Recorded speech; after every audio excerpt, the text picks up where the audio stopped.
Chapter 1. Even rocket launches aren't this fast. At 2 in the morning in the northern part of the city, amidst the torrential rain and the sound of rushing water, Xia Zhifan leaned against the cold glass door of the 24-hour convenience store, letting the water dripping from the eaves splash onto his trouser legs. He didn't go in, not because he didn't want to, but because he couldn't bear to. A cup of hot coffee costs over 10 yuan, enough for 2 good meals for him. It's not worth it. The glow of the phone screen made his slightly pale face look somewhat eerie. On the screen, the bank app's balance section clearly displays a number, 100,008.52 yuan. 100,000 yuan. He stared at the number, almost wanting to laugh. This was all the savings Xia Zhifan had accumulated over 4 years since graduation, painstakingly saving every penny and scrimping and saving from overtime pay. He had already made all the plans. As soon as Xiao Wanchu's civil service interview results came out, he immediately went to pick up the domestic SUV he had been eyeing for half a year. With this money, we can use it as a down payment, and pay off the rest slowly. When the time comes, he'll shove the car keys into her hand and say in a very dashing way, "From now on, I'll take you to and from get off work. We'll never have to squeeze onto the subway with other people again, my queen." How perfect! He had even rehearsed in his mind the scene of her rushing into his arms and screaming with surprise no less than 800 times. But now... well... Xia Zhifan swiped the screen and exited the bank app. The latest post was made by Xiao Wanchu 2 hours ago. The background of the photo is a brightly lit banquet hall.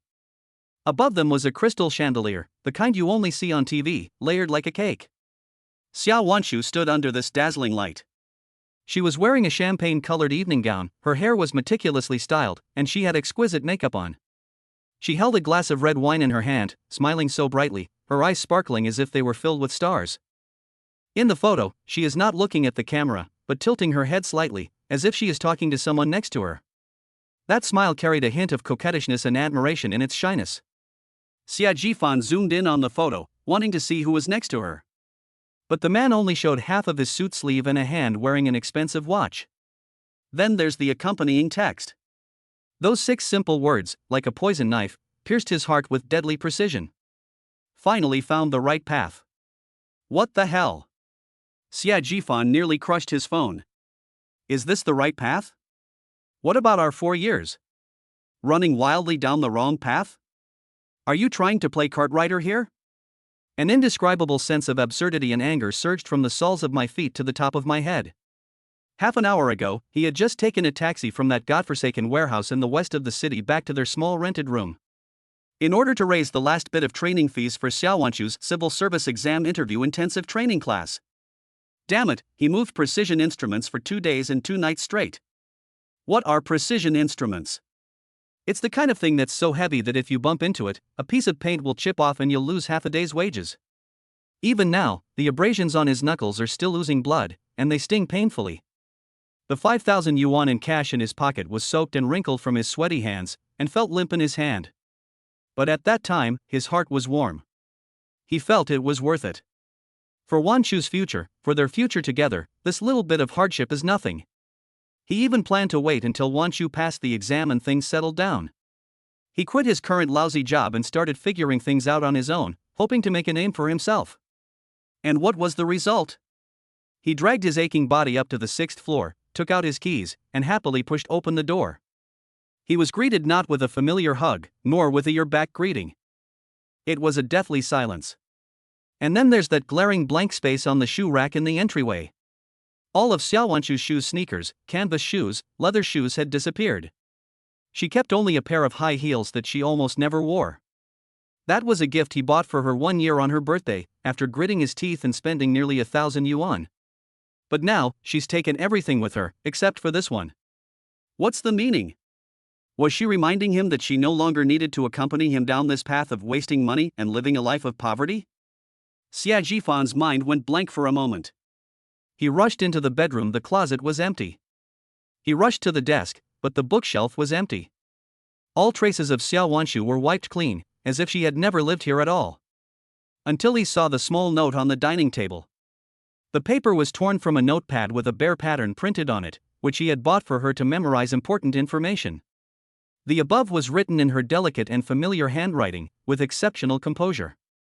"We're not from the same world, let's not contact each other anymore. We are not from the same world.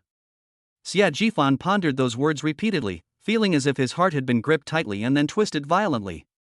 The pain was so intense that he could barely breathe. He was shocked. His first reaction was, "Good heavens, they kicked me as soon as I got ashore. This speed is faster than even a rocket launch." It's been 4 years. 4 whole years. From the time she graduated from university until now, he has been by her side, helping her overcome all obstacles, from a complete novice who knew nothing about taking the civil service exam. He himself is a reasonably competent programmer. In addition to his regular job, he takes on freelance work in the evenings and works part-time on weekends. He lived in a partitioned room with a monthly rent of 800 yuan, a room so small that it could only fit a bed and a table. There's no air conditioning in the summer, and the heating is practically non-existent in the winter. He hasn't bought a single piece of clothing costing more than 300 yuan in 4 years, and he's always the one who freeloads when he goes out to eat with friends. He quit smoking, quit gaming, and gave up all hobbies that required money. He turned himself into a machine for making and saving money. His friends all said he was crazy, that he was raising ancestors. He would just smile each time and offer no explanation. Because he felt that Xiao Wanshu was his future, how could investing in the future be considered crazy? He always told her, "Wanshu, don't feel pressured. Just focus on your studies. I'll take care of things even if the sky falls." She would always hug him, bury her head in his chest, and say in a tearful voice, "Jifan, you are too good to me. Once I pass the exam, I'll treat you well. We'll buy a big house and never live in this shabby place again." He believed it. He believed every word she said. And what was the result? What I got in return was this dismissive statement, "We are not from the same world." That's fucking ridiculous. So, during those 4 years of preparing for the exam, who was paying your rent and utilities? Who is it that runs through several streets in the middle of the night to buy you medicine when you are sick? Who are you from, that would work like a slave in a warehouse just for your ridiculously expensive interview training fees? Xia Jifan's fingertips unconsciously stroked the slightly yellowed note. The sound of rain mixed with the throbbing pain in his heart made him feel like the whole world was spinning. He couldn't understand it. I really can't understand it. Even if you're going to break up, shouldn't you talk about it face to face? Leaving behind such a note and then disappearing without a trace, what kind of logic is that? What do you take Xia Jifan for? A power bank that you can throw away after use? The convenience store's automatic door slid open with a ding-dong, and a gust of cold wind mixed with rain rushed in, making Xia Jifan shiver. He then came to his senses and realized that he had been standing at the door for almost half an hour. The phone screen had automatically dimmed due to lack of use for a long time, reflecting his own disheveled and ridiculous face. Exhaustion, confusion, and humiliation that I myself am unwilling to admit. He turned the screen on again and glanced at Xiao Wanshu's post on WeChat Moments. A champagne-colored dress, a luxurious banquet hall, and the phrase, "finally found the right path." Xia Jifan suddenly understood everything. Wrong. They had already found a new luxury cruise ship before even disembarking. Xia Jifan was nothing more than the most insignificant broken plank under her feet when she climbed ashore from the sea. Perhaps the money she spends tonight to attend this so-called banquet is the money he earned by staying up all night last night. Chapter 2. Let them all fucking be fed to the dogs. Thinking of this, a mixture of nausea and anger made his stomach churn. 4 years? He spoke softly, as if to himself, or perhaps to the torrential rain. That's a complete waste of money. The rain is still falling. There was absolutely no intention to stop. The sound of rain pounding against the glass door of the convenience store seemed to threaten to engulf the entire world. Xia Jifan's gaze was still fixed on the phone screen. Xia Jifan gave a self-deprecating twitch at the corner of his mouth, his muscles stiff as if he were pulling on a tattered rag. He turned off the screen, not wanting to see that glaring smiling face anymore. His fingertips unconsciously slipped into his pocket and touched the note that was slightly soft from being soaked in the sweat of his palm. Screw, we're not from the same world. A nameless anger mixed with bitter resentment shot straight to the top of his head. Xia Jifan gripped the note tightly, his knuckles turning white from the force, almost crushing the thin piece of paper. He wanted to crumple it into a ball and throw it into the rain-soaked trash can by the door. He reached out his hand, but then stopped. For years of relationship, and in the end all that's left is this tattered piece of paper. If you throw it away, you'll really have nothing left. He felt a tightness in his chest, as if someone had tightly covered his mouth and nose with a wet towel, making even breathing painful and difficult. In the end, he dejectedly let go, preparing to stuff this pathetic relic back into his pocket. However, just as his fingers reached back into his pocket, they touched the edge of another piece of paper that was somewhat stiff. Xie Jifan paused for a moment, then took it out. It's a movie ticket stub. Because it's been so long, the red printed text is a bit blurry, and the edges are frayed. Last year's New Year's Eve. Xie Jifan's thoughts were instantly pulled back to that cold winter night. That night, he had just finished a part-time job and hadn't even had dinner yet, so he carried the 2 movie tickets he had managed to snag with him. I rode a shared bicycle to the movie theater entrance. He remembers rubbing his hands, which were red from the cold, on his clothes again and again. Only then did he dare to take Xiao Wanshu's hand and put her icy fingertips into his pocket. He recalled that as the movie ended, the New Year's bells rang, and the couples around him were hugging, kissing, and cheering Happy New Year. He held her in his arms and whispered in her ear, "Wanshu, wait until next year, I will definitely earn more money next year. We'll go to the best Western restaurant and watch the fireworks. I promise you the most amazing New Year's Eve celebration." But what did she say? She broke free from his embrace, looked at the bustling crowd around her, and her tone revealed undisguised disappointment. "Jifan, to be honest, this is the most shabby New Year's Eve I've ever had in my life." One sentence was like a bucket of ice water, poured over him from head to toe. At that moment, he was heartbroken, but he still forced a smile and foolishly made a promise. "It will never happen again. I will make sure she has the best life from now on." Looking back now, I realize I was the biggest idiot in the world. She wasn't complaining, she was clearly telling him what she wanted and what he couldn't give her. He was just deceiving himself. Stingy. Xie Jifan uttered the word in a low voice, and a sense of humiliation even stronger than before welled up inside him.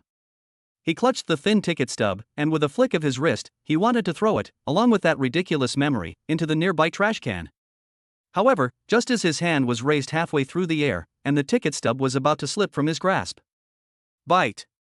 A cold, emotionless mechanical voice exploded in his mind without warning. Host detected to be experiencing a low point in their life, with mental fluctuations reaching a critical threshold. The God-level sign-in system is binding. Binding successful. Xie Jifan froze in place. What is that? Auditory hallucination? He shook his head, trying to shake off the strange sound. But the next second, a semi-transparent blue light screen popped up in front of him without warning. New player welcome pack has been distributed.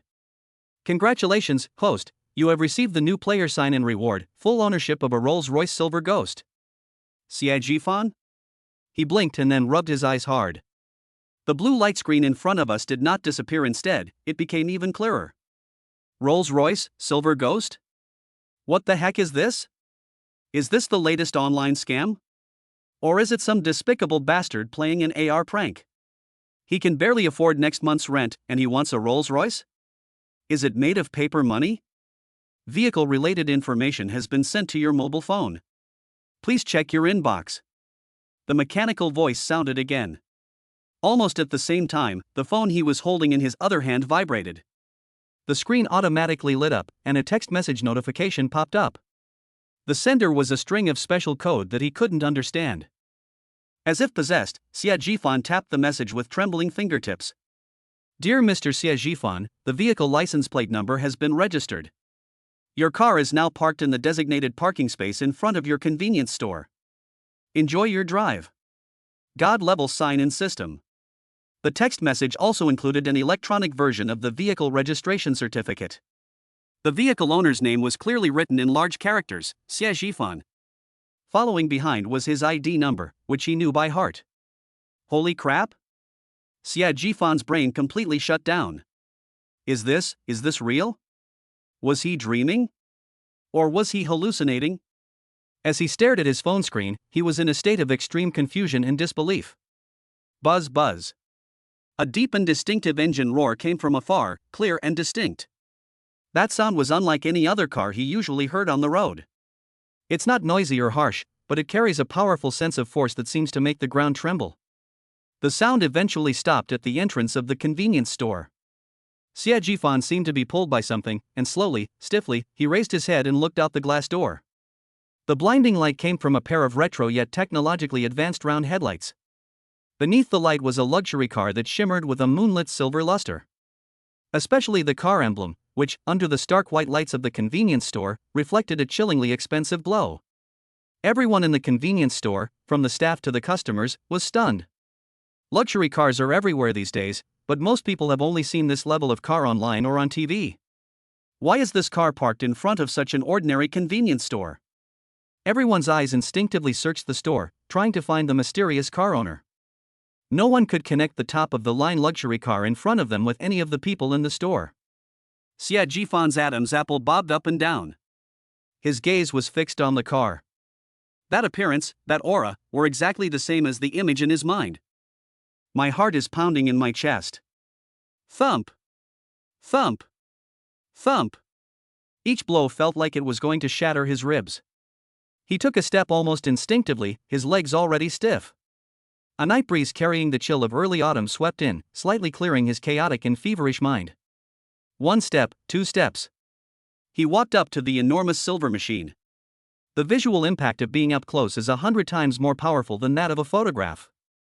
The perfect paint job was as smooth as a mirror, reflecting his own face, which was filled with shock and disbelief. There seemed to be a faint, indescribable, and expensive scent in the air. Chapter 3. He's not dreaming. He trembled as he pulled out a heavy car key out of thin air. The logo above, with its cool touch, feels so real. He looked at the car door handle, hesitated for a fraction of a second, and then pressed the unlock button on the key. Tick-tock. A crisp electronic sound rang out. The car door unlocked with a click, and the hidden door handle slowly popped out. The ambient lighting inside the car also turned on, emitting a warm and luxurious orange glow. This soft sound was like a thunderclap, exploding in Xia Jifan's mind. It's true. It's actually true. He's not dreaming. He opened the car door. A scent of top-quality leather and luxurious fragrance wafts over you. The scent was better than any perfume he had ever smelled. Just one whiff made him feel instantly more valuable. He mechanically sat down inside. Bang! The car door automatically closed with a dull, pleasant sound, instantly shutting out all the noise from the outside world. Inside the car, it was so quiet that only his own heartbeat and breathing could be heard. His hand, as if drawn by a magnet, touched the steering wheel. The fine leather in every detail, including the central part that doesn't turn with the steering wheel, all highlight its exceptional quality. He could even feel the warm yet firm texture emanating from beneath the leather. This is not an illusion. All of this is real. Xia Jifan leaned back in the incredibly soft chair, feeling completely drained of energy. An overwhelming sense of ecstasy and absurdity overwhelmed him like a tidal wave. What's this? The ups and downs of life are just too exciting. He truly couldn't give her the future she wanted. He tried his best, he fought hard, but the iron fist of reality knocked him down time and time again. A bitter feeling welled up in my heart. But then, that bitterness was replaced by a strange feeling that I had never experienced before. He looked down at his hands gripping the steering wheel. These hands now hold more than just a steering wheel. It was also a possibility he had never imagined, called the future. Let go of the past? Embrace a new life? Xia Jifan's lips slowly curved into a self-deprecating smile, tinged with a sense of relief. Perhaps, Xiao Wanchu's departure was not a bad thing for him. No, now it seems like this is an absolutely fantastic thing. He took out his phone and unlocked the screen. Without the slightest hesitation, he found the perfect angle to look at the steering wheel, the starry sky roof, and the exquisite center console. Click! A photo that would send any man's adrenaline soaring appeared in his album. He opened WeChat and went to the moment's editing page. Upload image. Then, he typed out a line of text, word by word. I've let go of the past and embraced a new life. Location, send. After doing all this, he seemed to have completed an important ritual and let out a long breath. Goodbye, Xia Wanchu. Goodbye, Xia Jifan, that humble, down-on-his-luck man who groveled for love. From this day forward, he will live for himself. Meanwhile, inside a luxury apartment, a handsome young man wearing a silk bathrobe was lounging on the sofa, scrolling through his phone. His name is Shen Mu, and he was Xia Wanchu's college classmate. Back in school, he had a crush on Xia Wanchu, who was the most beautiful girl in his department, and pursued her for a long time in his BMW 5 Series. Unfortunately, Xia Wanchu ultimately chose the poor boy Xia Jifan, which made him feel very embarrassed. His fingers, which were scrolling through his WeChat moments, suddenly paused. When he saw it, he thought it was just a young couple having a tiff and posting some pointless whining. He chuckled softly, preparing to glide across. The next second, another newly posted status update popped up. It belongs to Xia Jifan. Shenmu was all too familiar with the profile picture of this love rival. He subconsciously clicked to open the larger image. The background of the photo is the interior of a car. That unique steering wheel, that iconic design, and that dazzling starry sky roof. Shenmu's pupils suddenly contracted. Holy crap! Although he had never owned it, he could definitely recognize it. This kid struck it rich? Wrong. Shenmu immediately calmed down. With Xie Jifan's family background, how could he possibly afford it? It's probably rented, or it was taken at some auto show. After breaking up, is he trying to save face and salvage some of his pitiful self-esteem? Ridiculous. He turned his attention to Xie Jifan's caption.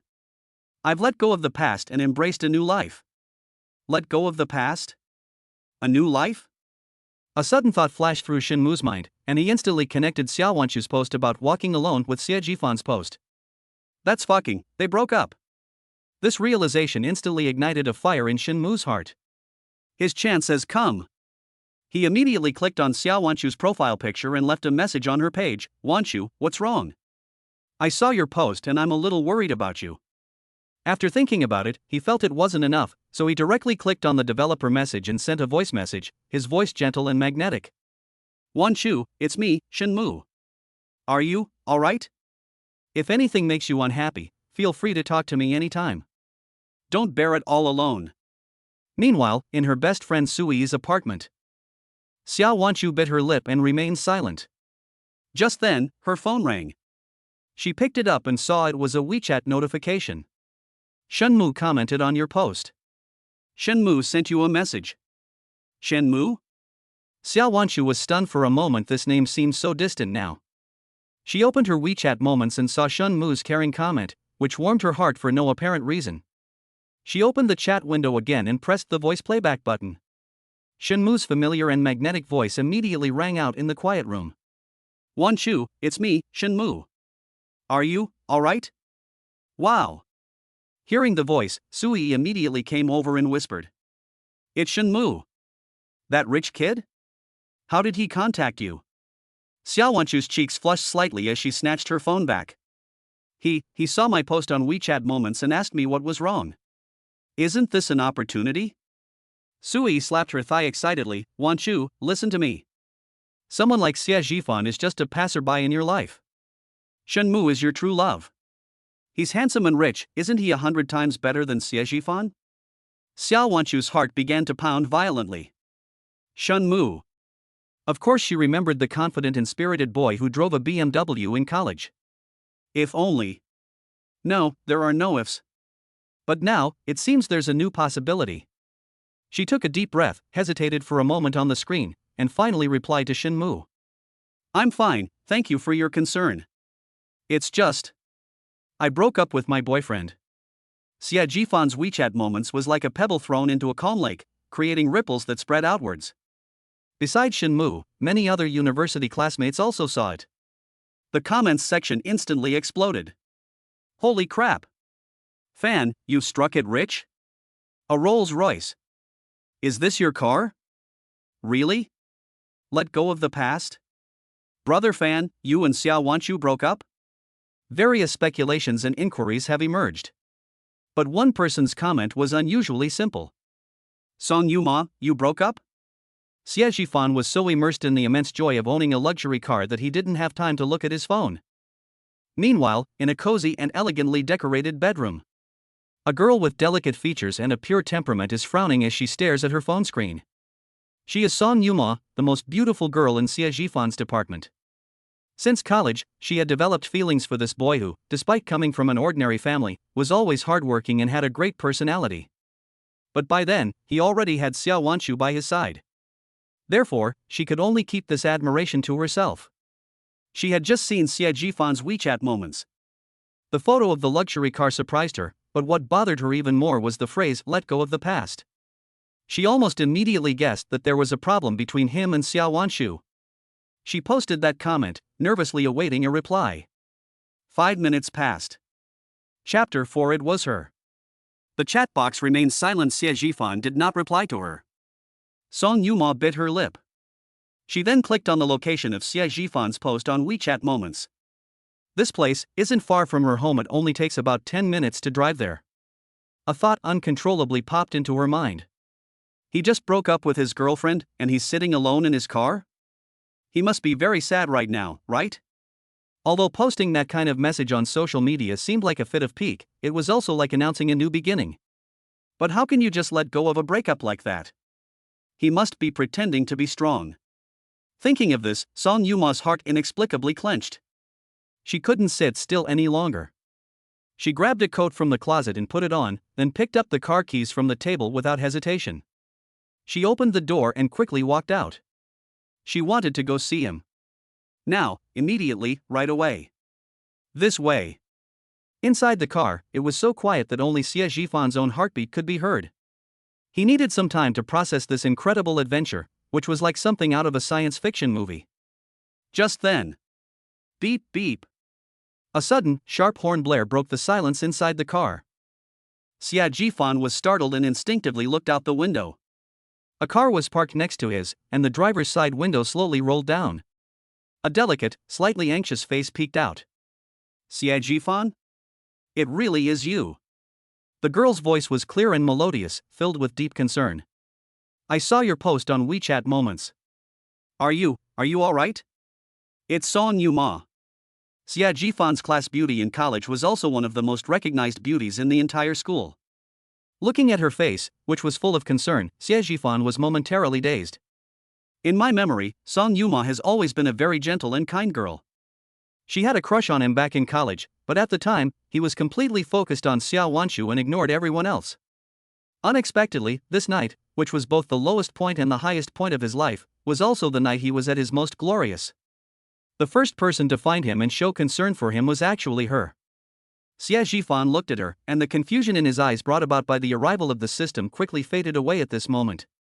Instead, there was an unprecedented clarity and determination. Yes, he is no longer the Xie Zhifan of the past. From the moment he was bound to the system, his life was about to change. Those who treat him as a joke, he will silence them all with facts. He will not let down those who truly care about him. Thinking of this, the corners of his mouth turned up slightly, revealing a relieved smile. I'm fine. His voice wasn't loud, but it carried an unwavering confidence. Not only are they alright, but they're perfectly fine. Song Yuma looked at the man's profile in the car and was slightly taken aback. She felt that Xie Zhifan seemed different in some way. You.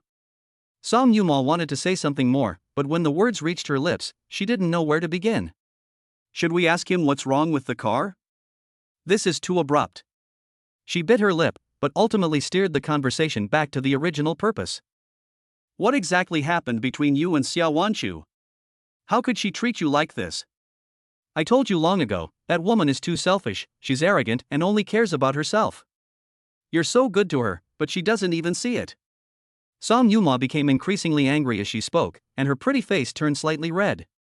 It's good that you broke up. Really, Xie Zhifan, this kind of woman isn't worth your heartbreak. She looked at Xie Zhifan with eyes full of heartache. Throughout her 4 years of university, she silently watched Xie Zhifan, observing how he served Xiao Wanshu tirelessly. Watching him save his living expenses to buy designer bags for Xiao Wanshu. After graduation, he gave up better career opportunities so that he could stay in the same city as Xiao Wanshu. She felt sorry for him. Now, they've finally broken up. Song Yuma made up her mind in her heart. This time, she absolutely, positively will not miss it again. At the same time, inside a luxury apartment, Xiao Wanshu was wearing a face mask, leisurely lying on the sofa, chatting with Shenmu on WeChat. Shenmu, Wanshu, I heard you and Xie Zhifan broke up? Shenmu, you haven't started your job yet, and you're basically free anyway, how about we get together this weekend? Looking at the message on the screen, Xiao Wanshu's lips curled into a smug smile. She knew that Shenmu, this rich second generation, had long been interested in her. Previously, because of Xie Zhifan's presence, I had been too embarrassed to make a move. Now, as soon as he heard she had broken up, he couldn't wait to send her an invitation. However, she couldn't agree so quickly. Men don't cherish things that are too easily obtained. She deliberately ignored the other person for a few minutes before slowly replying. Xiaowanshu, I haven't been in a good mood lately, and I just want to be alone. Shenmu's reply popped up just seconds after the message was sent. Shenmu, no, I only need to go out for a walk to clear my head when I'm in a bad mood. Don't worry, it's just a small gathering with friends, we definitely won't put you in any awkward position. Shenmu, just to give me face? Xiaowanshu looked at her phone, making plans in her mind. The game of playing hard to get has run its course. To continue acting coy would seem rather ungrateful. So she typed another line. Xiaowanshu, well, okay, we'll see if I'm in the mood then.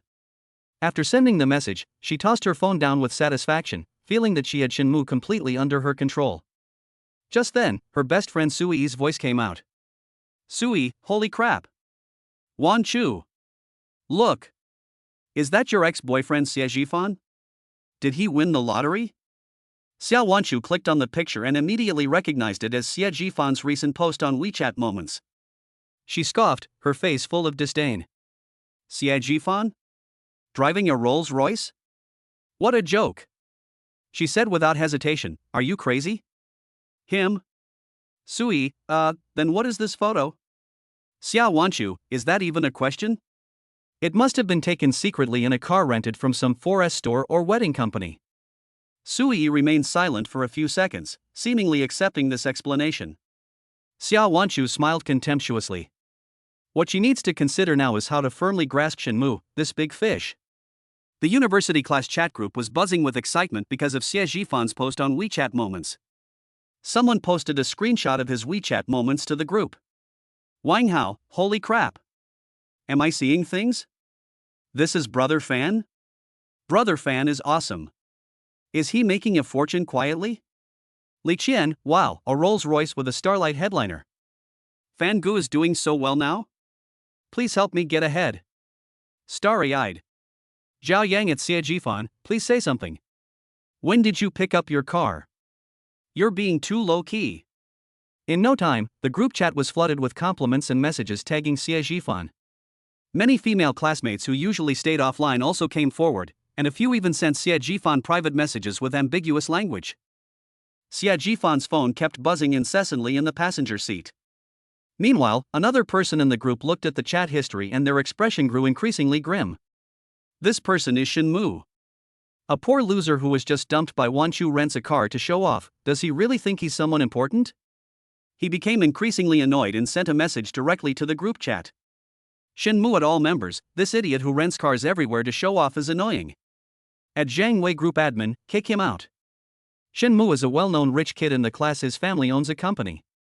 The group leader, Zhang Wei, happened to work at Shenmu's company after graduation, where he was Shenmu's subordinate. Seeing that his boss had spoken, Zhang Wei didn't dare to hesitate for a second. The next second, a system notification appeared in the group chat interface.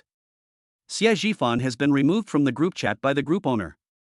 Inside the car, Xiejifan, who had just said goodbye to Song Yuma and was about to examine the new car, picked up his phone and glanced at it. The screen clearly displayed a notification that I had been kicked out of the group chat. He was taken aback at first, then he laughed. His laughter was a mix of mockery and relief. That's fine. That way he won't have to cancel it himself. Chapter 5, Fully Awake. He finally saw through the true colors of these so-called classmates today.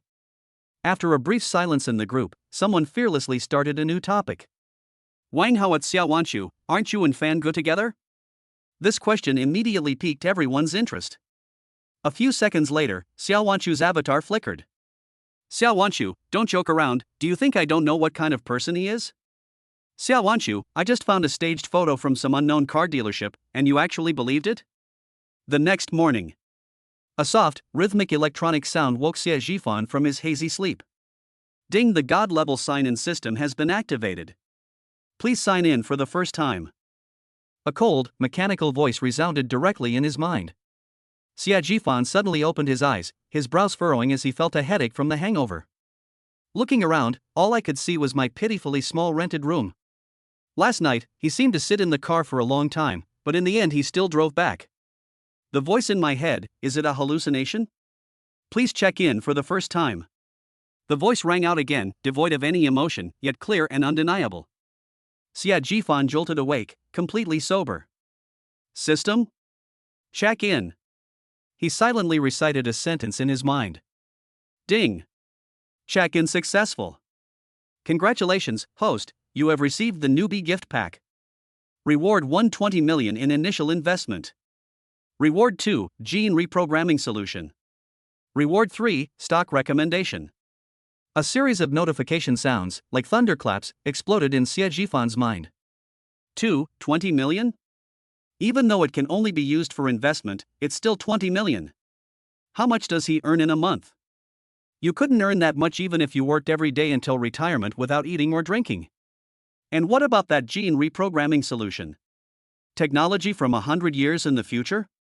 It sounds incredibly awesome. That last stock recommendation, a 300% return? If that's true, you could invest $1 million and turn it into $4 million in 3 days? Xie Jifan's heart was pounding wildly. He felt like he was dreaming. He tentatively asked in his mind, System, how do I check my rewards? A semi-transparent virtual panel instantly appeared in front of him. The panel has only 3 icons, representing funds, items, and his own personal information. With a thought, he opened his inventory. A small test tube, shimmering with a pale blue light, floats quietly in the compartment, labeled Gene Recombination Stock Solution. It's actually true. Xie Jifan's breathing became rapid. He chose to remove without hesitation. The next second, that futuristic-looking test tube appeared out of thin air in his palm. Who cares about the consequences? Since it's given by the system, how could it be poisonous? Xie Jifan unscrewed the bottle cap, tilted his head back, and drank the blue liquid in one gulp.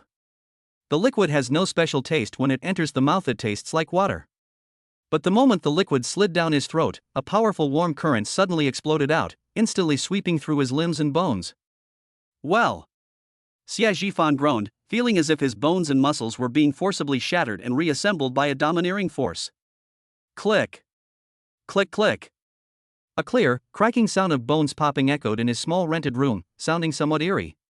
His body was being pulled by an invisible force. His skeleton was stretching, and his muscles were healing in a more perfect way after being torn. The back, which had become somewhat hunched due to long hours of desk work, was forcibly straightened. The pajamas that were originally a good fit were now stretched taut, revealing half of her ankles. This process was intense and painful, yet surprisingly short.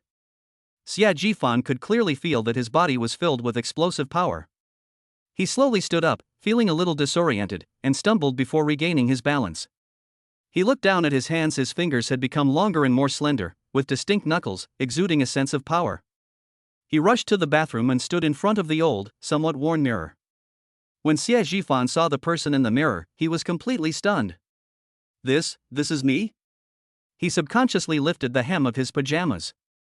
His well-defined 8-pack abs in V-line exude both power and beauty. Then look at their faces. Her features, which were originally only considered delicate, now appeared deep and 3-dimensional. He underwent a complete transformation and became incredibly handsome. This isn't just a simple case of becoming more handsome, it's like he's become a completely different person. Holy crap, that's amazing. Xie Jifan couldn't help but reach out and touch his face. The real touch told him that none of this was a dream. He really did become a super handsome guy. Just then, his phone, which was on the bedside table, vibrated twice. Xie Jifan walked over, picked it up, and saw that it was a WeChat message from his college classmate Wang Hao. Fangu, are you alright? Screenshot. Screenshot. Xiao Wanchu and Shen Mu's group went too far. Don't take it to heart. Xie Jifan opened the screenshot. That was the chat history of the class group he had been kicked out of. The time was last night. Several classmates immediately chimed in. Wanshu was talking about Xie Jifan, right? I just saw his WeChat moments. That was photoshopped, wasn't it? Hilarious. How much does he earn in a month? He can barely afford a wheel. Has Brother Fan been provoked? It can't be that bad. Then, it was Shen Mu's turn to speak. Shen Mu, at group owner class monitor, why keep someone like this who loves vanity and attention seeking in the group? It's affecting our friendship, let's kick it out. The group leader, who was a manager at Shen Mu's company, immediately reacted. Group leader class monitor, okay, Brother Mu. Immediately following was a system notification. Xie Jifan has been removed from the group chat by the group owner. The second screenshot shows their praise of Xiao Wanchu. Holy crap, Wanchu passed the civil service exam? That's awesome. A golden job. Our Wanchu is really amazing. She's down to earth, unlike some people who just daydream. Wanchu, you have to come to the class reunion next time, so we can get a taste of your official airs, ha? Xiao Wanchu's response further portrayed her as a victim and a clear-headed individual. Xiao Wanchu, not at all, it's all about serving the people. Sigh, to be honest, the reason Xie Zhifan and I broke up was because of this. Perhaps it's because I've entered the system that I've become more pragmatic and focused on stability. I simply can't get along with his get-rich-quick mentality. We're on different paths, so let's not try to work together. Her words made her sound both aloof and innocent, while simultaneously taking a jab at Xie Zhifan. Looking at these chat logs, Xie Zhifan's eyes gradually turned cold. If he had seen this yesterday, he would have been furious. He was slandered by the woman he had loved for 4 years, ridiculed by his so-called classmates, and easily humiliated by that rich second generation. That feeling of powerlessness, anger, and resentment is enough to crush a person. But now, Xie Zhifan looked at the vulgar language on his phone screen, then looked up at his new self in the mirror. He suddenly smiled. It was a laugh tinged with coldness and mockery. Vanity?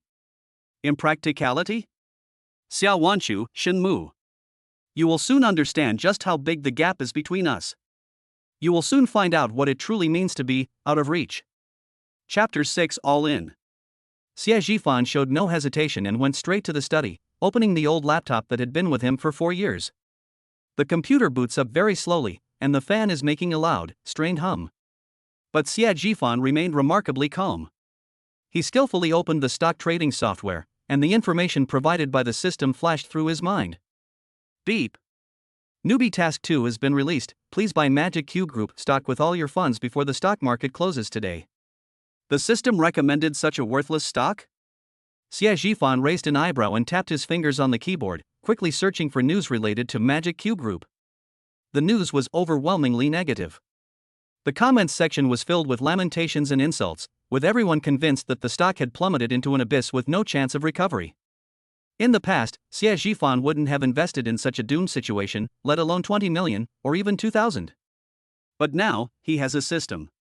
Be greedy when others are fearful, Xie Zhifan chuckled. A product of the system is guaranteed to be top-notch. All in. Without further hesitation, he transferred all of the 20 million yuan startup capital that had just arrived into his account into his stock account. In the buy field, he calmly entered the stock code for Magic Cube Group. Then, amidst the panic of countless investors rushing to sell at a loss, he decisively clicked buy with all available funds. Done. After doing all this, Xie Zhifan breathed a sigh of relief, feeling completely relaxed. The old world is collapsing, and a new world is being built. He glanced at the cramped and oppressive rented room, and his last thoughts settled. It's time to say goodbye to the past completely. The first step is to resign from the company. Although I'm just an intern, I still have to go through the necessary HR procedures. Xie Zhifan picked up the exquisite key and walked into the underground parking garage. As he sat in the cockpit of the Silver Ghost and pressed the start button, a deep and violent roar instantly exploded. Buzz. The sound was like a sleeping ancient beast being completely enraged, echoing throughout the entire underground parking garage. Xie Zhifan gripped the steering wheel, feeling the slight vibrations coming from the car. His blood seemed to be on fire. He stepped on the gas, and the silver phantom shot out of the garage like an arrow, heading onto the expressway leading to the city center. Huaxia Building, the most prestigious commercial district in the northern part of the city, is also the location of Xie Zhifan's internship company. It was rush hour, and traffic was congested on the road. Just then, 2 ear-piercing engine roars came from behind. Like 2 ferocious cheetahs, they frantically weaved through traffic, constantly making dangerous lane changes and forcibly overtaking other vehicles. Your beat-up car is no good, you can't even see my taillights. A young man with dyed yellow hair laughed arrogantly into the car's walkie-talkie. Bullshit. Young Master Chen, if you've got the guts, don't just wander around the city. Let's meet on the mountain tonight, and I'll blow you to pieces. The young man retorted defiantly. They are well-known wealthy young men in the supercar circle, and speeding is commonplace for them. Just as the two were arguing, a car, with an elegant yet swift movement, silently passed between them. The speed was so fast that it left only a blur. The two wealthy young men in the Paganis were stunned at the same time. Holy crap! What was that thing just now? The blonde-haired youth rubbed his eyes, looking utterly incredulous. In their minds, Rolls-Royce is synonymous with luxury and comfort. It has absolutely nothing to do with words like performance or speed. But that car just now gave them the feeling of a fighter jet flying close to the ground. Let's go after them and see. The blonde-haired youth's competitive spirit was ignited, so he floored the gas pedal and chased after it like a madman. However, reality is cruel. Damn it! What the hell? The blonde-haired youth slammed his fist on the steering wheel, his face full of frustration and shock. His prized top-of-the-line supercar was actually outrun by a Rolls-Royce? If this gets out, how will he ever be able to survive in the supercar world? Meanwhile, major social media platforms and car enthusiast groups have been in an uproar. Holy crap! Guys, I saw that amazing car on the third ring road. A silver Rolls-Royce floored the accelerator and knocked down two Paganis. Really? Do you have any pictures? A Rolls-Royce can outrun a Pagani? You must be dreaming. A picture is worth 1,000 words. Although it's blurry. Image. A blurry snapshot was posted in the North City Supercar Circle group. Immediately afterwards, a highly respected figure in the industry spoke up. Car guru Lau K, this isn't your average Rolls-Royce, if I'm not mistaken. This should be Rolls-Royce's only supercar series. Furthermore, judging from the unique silver paint and body lines, it's highly likely to be a legendary edition, with only 3 units produced worldwide. Car guru Lau K, this car's performance is more than enough to easily outperform others. The moment these words were spoken, the entire group erupted in excitement. Holy crap! Isn't that a car that only exists in legends? Only 3 units were ever made. One is in the hands of an oil tycoon, and another is in the hands of European royalty. There's another one that's supposedly in the collection of a mysterious Chinese tycoon. Could it be this one? Who is the car owner? He's so low-key. When did such a big shot arrive here? At Young Master Lu at Young Master Chen, was it one of you who picked up the new car? The rich kids in the group started speculating, but the big shots who were tagged all came out to deny it. This makes the identity of the owner of the silver ghost even more mysterious. Some photography enthusiasts and car bloggers were quick to react, and some even offered bounties in the group chat. In an instant, the entire car enthusiast community went crazy for this mysterious supercar that suddenly appeared. Xia Jifan, the one who started all of this, was completely unaware of it. He parked the car steadily in the underground parking lot of Huaxia building. As the futuristic scissor doors slowly rose, a collective gasp filled the parking lot. Xia Jifan got out of the car, dressed in simple casual clothes, which contrasted sharply with the top-of-the-line supercar worth hundreds of millions. He locked his car and headed straight for the elevator lobby. Hey handsome, wait a minute. A white-collar worker in a business suit with impeccable makeup quickly caught up, a perfectly timed smile on her face. Hello, I work at Tianheng Capital upstairs. Can I add you on WeChat? I'd like to be friends with you. As she spoke, another stylishly dressed woman walked over and boldly pulled out her phone's QR code. Hey bro, can you scan my QR code? We're all in the same building, we can grab a bite together. There were several beautiful female office workers around him, all looking at him with eager and expectant eyes. If it were the Xie Jifan of the past, he would probably have blushed, felt his heart race, and been at a loss for words in the face of such a scene. But now, his heart is completely unmoved. I'm sorry, it's not convenient. Xia Jifan smiled politely, then turned and walked into the elevator, leaving everyone with a dashing and resolute back view. He attracted everyone's attention along the way. Whether it was a white-collar worker rushing by or a security guard at the gate, their eyes were fixed on him. Holy crap, who's this guy? A new celebrity? How can someone this good-looking be in our run-down office building? I don't know. Look, he just got out of that Rolls-Royce, my god. He's handsome and rich, what chance do ordinary people like us have to survive? The murmurs were neither too loud nor too soft, just enough to reach Xie Jifan's ears. He didn't even bother to lift his eyelids. These comments, which might have made him envious or jealous in the past, now sound utterly boring to him. When a person truly reaches the summit, why would they care about the whispers of the ants at the foot of the mountain? As soon as I entered the company, receptionist Qin Xiaoxi stood up, a professional and sweet smile on her face. Hello sir, who are you looking for? Do you have an appointment? As she asked the question, she secretly glanced at Xie Zhifan, her heart pounding wildly. My goodness, where did this godlike young man come from? His looks, his physique, his aura, he's practically stepped out of a comic book. Xie Zhifan glanced at her and spoke calmly. My name is Xie Zhifan, and I'm here to resign. Xie Zhifan? Chapter 7. You went to South Korea. Chen Xiaoxi's smile froze instantly, her eyes widened like saucers, and her mouth opened wide enough to fit an egg. She scanned Xie Zhifan from head to toe, back and forth, several times, as if trying to drill 2 holes in him with her gaze. Fan Ge? Is that you? Oh my god. Chen Xiaoxi's voice changed, filled with disbelief and shock. You, how did you become like this? Did you go to South Korea? Wait a minute, this recovery period is way too fast. Or are you actually a hidden rich kid, and you were just experiencing life all this time? No wonder she was so surprised. Xie Zhifan used to have decent features, but years of working overtime and feeling stressed made him unwell. He looked exhausted and would be completely lost in a crowd. But what about now? Where is this Xie Zhifan, the timid and hard-working corporate slave? This is exactly the kind of domineering CEO you only see in idol dramas. Faced with Chen Xiaoxi's barrage of questions, Xie Zhifan merely frowned slightly. Is Wang Mang in his office? His voice wasn't loud, but it carried an undeniable authority, instantly silencing Chen Xiaoxi's gossipy thoughts. Ha? Oh, yes, I am. Chen Xiaoxi answered subconsciously, then remembered something and quickly lowered her voice, kindly reminding him. But brother Fan, you'd better watch out.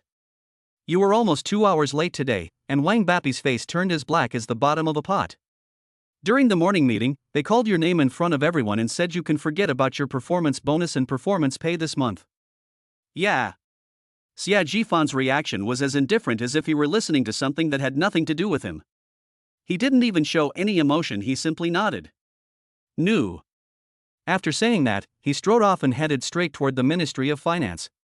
Chen Xiaoxi was left alone at the front desk, watching his dashing figure, her mind filled with questions. Is this still the Fan Gu she knows? In the past, let alone having his bonus deducted, even if Wang Mang said a few words to him, Fan Gu would be nervous for half a day. What's wrong with him today? Could it be that I really won the lottery? As soon as Xie Zhifan stepped into the finance department, the previously noisy office instantly fell silent. Everyone looked up, their eyes all falling on him. There was surprise, doubt, jealousy, and disdain. Xie Zhifan ignored these complex gazes. His goal was very clear. He didn't even glance at his own workstation, and went straight to the door of the manager's office at the very back. Bang! He pushed the office door open without any politeness. In the office, a middle-aged man was sitting with his legs crossed, clipping his nails while talking animatedly into his phone. How many times have I told you? You can't even handle this simple thing. What am I keeping you around for? A bunch of useless trash. This person was Wang Meng, the manager of the finance department and Xie Zhifan's direct superior. Hearing the door open, Wang Meng looked up impatiently. When he saw that it was Xie Zhifan, the fat on his face instantly twisted together, and his eyes became terrifyingly gloomy. Xie Zhifan. He slammed his phone on the table with a loud bang. So you still know to come to work? What time is it? Ha? Does this company belong to your family, that you can come and go as you please? Wang Meng's voice was shrill and loud, full of contempt. Look at your carefree attitude. Do you have any sense of responsibility as an employee? Let me tell you, don't think I don't know what you're thinking. He stood up, walked around the desk, and stood in front of Xie Zhifan, his short, stubby fingers almost poking Xie Zhifan's nose. Let me tell you, Xie Zhifan, stop with your act. If you can do it, then do it. If you can't, then get the hell out of here. There are plenty of people outside who want to get in. The company doesn't need you. Wang Meng was a master of this set of workplace PUA tactics.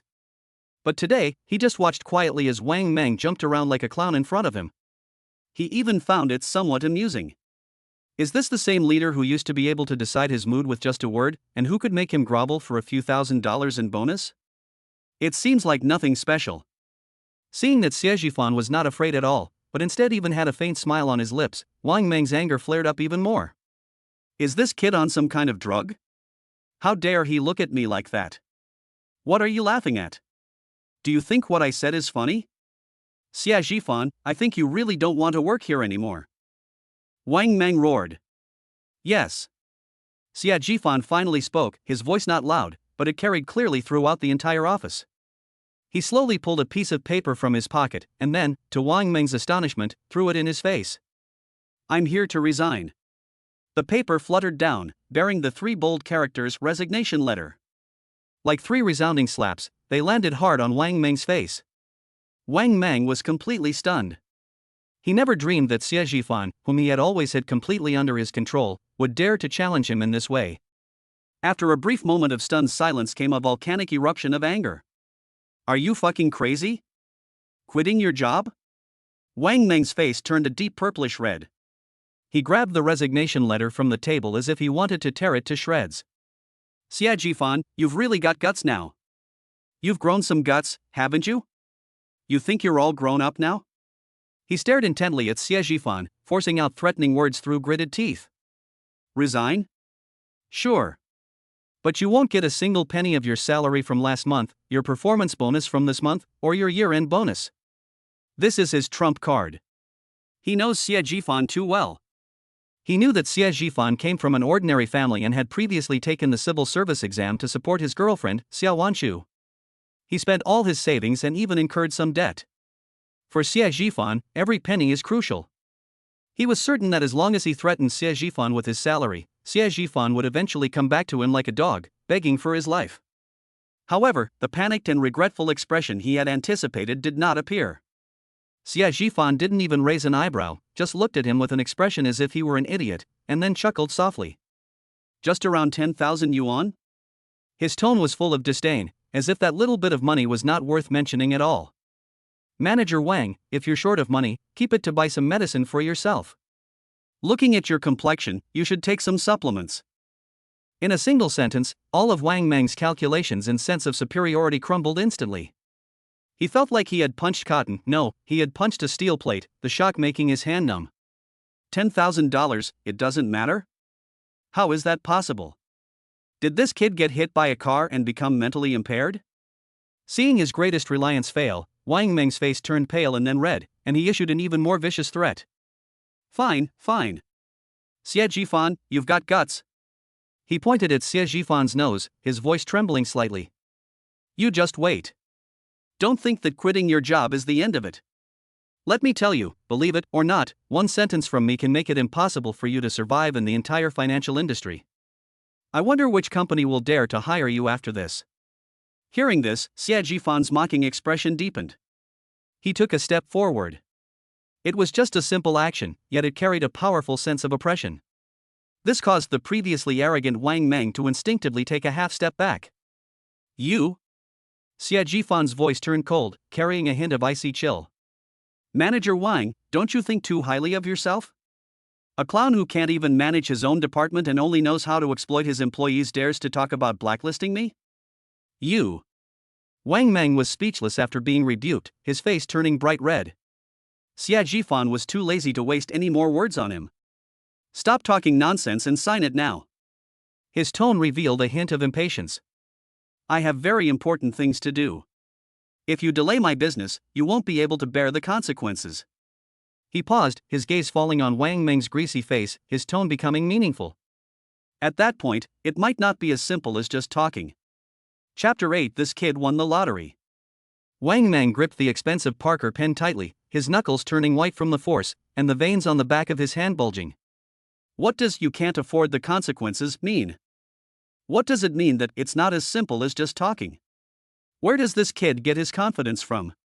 Wang Meng's mind raced, and cold sweat trickled down his chubby cheeks. Did this kid win the lottery? Or did he hook up with some rich woman? Countless absurd thoughts exploded in Wang Meng's mind, but one thought remained crystal clear. That is, Xia Jifan today is someone he can't afford to offend. At the very least, he can't afford to confront the other party head-on until he figures out their hand. Even more critically, the company's most important project next quarter is Qinghe Capital. From the initial coordination to the later implementation plan, Xia Jifan handled almost everything by himself.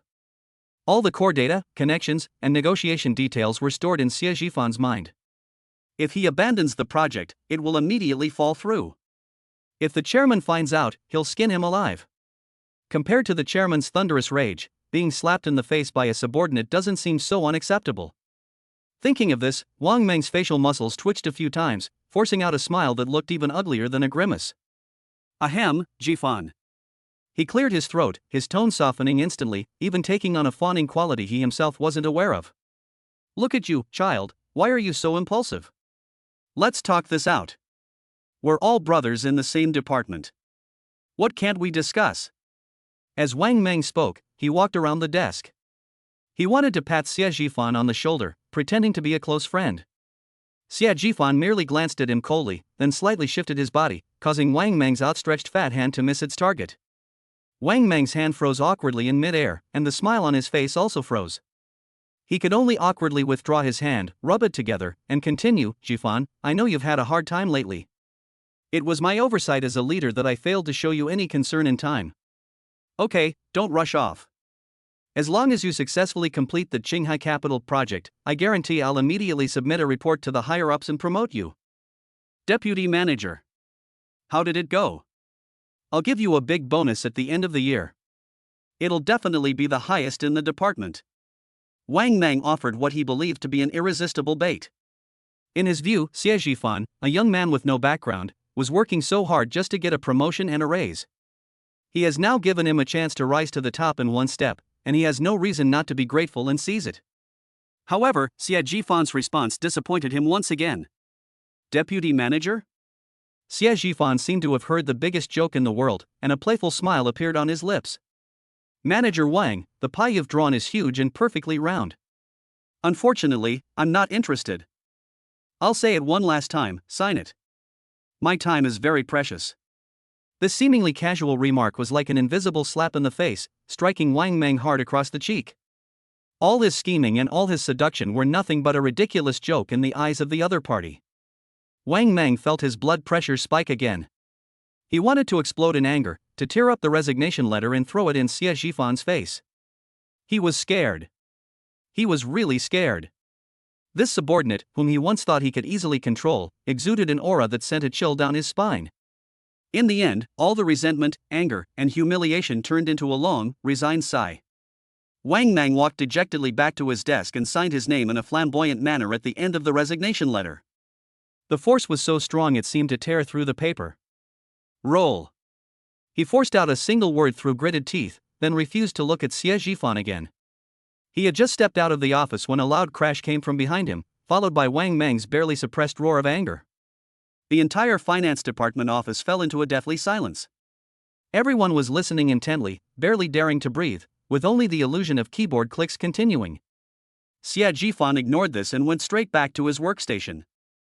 His workstation was in a corner, and he didn't have much stuff: a water cup, a few professional books, and a notebook with curled edges from frequent use. He was slowly packing his things into a cardboard box when a figure rushed over like a gust of wind. Brother Fan. Holy crap. You're serious? The visitor was Song Ziang, Xie Jifan's college classmate and best friend, a handsome young man with black-rimmed glasses. He lowered his voice and shouted, "Did Fatty Wang smash the computer just now? What exactly did you say to him? How could he let you go?" Xie Jifan put the last book into the box, looked up, and smiled easily. "It's nothing, just telling him that I'm not serving you anymore." Song Ziang was stunned for a moment, then slapped his thigh, his face showing a gloating and extremely relieved expression. Holy crap! Awesome! Bro, you're a god. Good riddance. Damn it, I've had my hated that fatso for ages. All he does is steal your credit. He has absolutely no skills. You certainly have the airs of an official. You have no idea what happened last time you asked for leave. He asked me to do some data analysis, and the questions he asked made me feel like he couldn't even understand the most basic candlestick chart. Song Ziang vented his indignation as if he were the one who had resigned. After cursing for a while, he calmed down, moved closer to Xie Jifan, and asked worriedly, but seriously, Brother Fan. That's so sudden. Have you found someone else yet? Wang Pangzi is as petty as a pinhead. He will definitely withhold your last month's salary and bonus. Do you have enough money? If that's not enough, I have some money left over from my marriage. You can take it and use it first. As Song Ziang spoke, he took out his phone, preparing to transfer money to Xie Jifan. Looking into Song Ziang's sincere eyes, Xie Jifan felt a surge of warmth in his heart. In this cold city, only this brother truly cares about me. He reached out and pressed down on Song Ziyang's phone. Alright, you should save your savings for your future wife. You don't need to worry about the money. He paused, looked at Song Ziyang's concerned gaze, and decided to tell him part of the truth. Xiao Wanchu and I have broken up. Song Ziyang's eyes widened instantly. What? You broke up? When did that happen? Why? He looked bewildered, then suddenly understood and became angry. Is it because she passed the civil service exam that she looks down on you? I told you long ago, that woman is arrogant. You've done so much for her, and she. Alright, it's all in the past. Xia Zhifan interrupted him, not wanting to talk about someone who was already a thing of the past behind their back. I can only say that we're not on the same path. He stood up, carrying a cardboard box full of personal belongings, and patted Song Ziyang on the shoulder. I'm now debt-free and have some capital on hand, so I'm planning to make some investments. Song Ziyang looked at him with suspicion. Investment? Didn't you give all your savings to? He realized he shouldn't have brought it up halfway through his sentence and quickly shut his mouth. Xia Zhifan smiled and said half-jokingly, Don't worry, you won't starve. Who knows, maybe I'll achieve financial freedom in a year. My goal is to earn a small goal from him first. But Song Ziyang was amused by him. Well done, you're talking about small goals.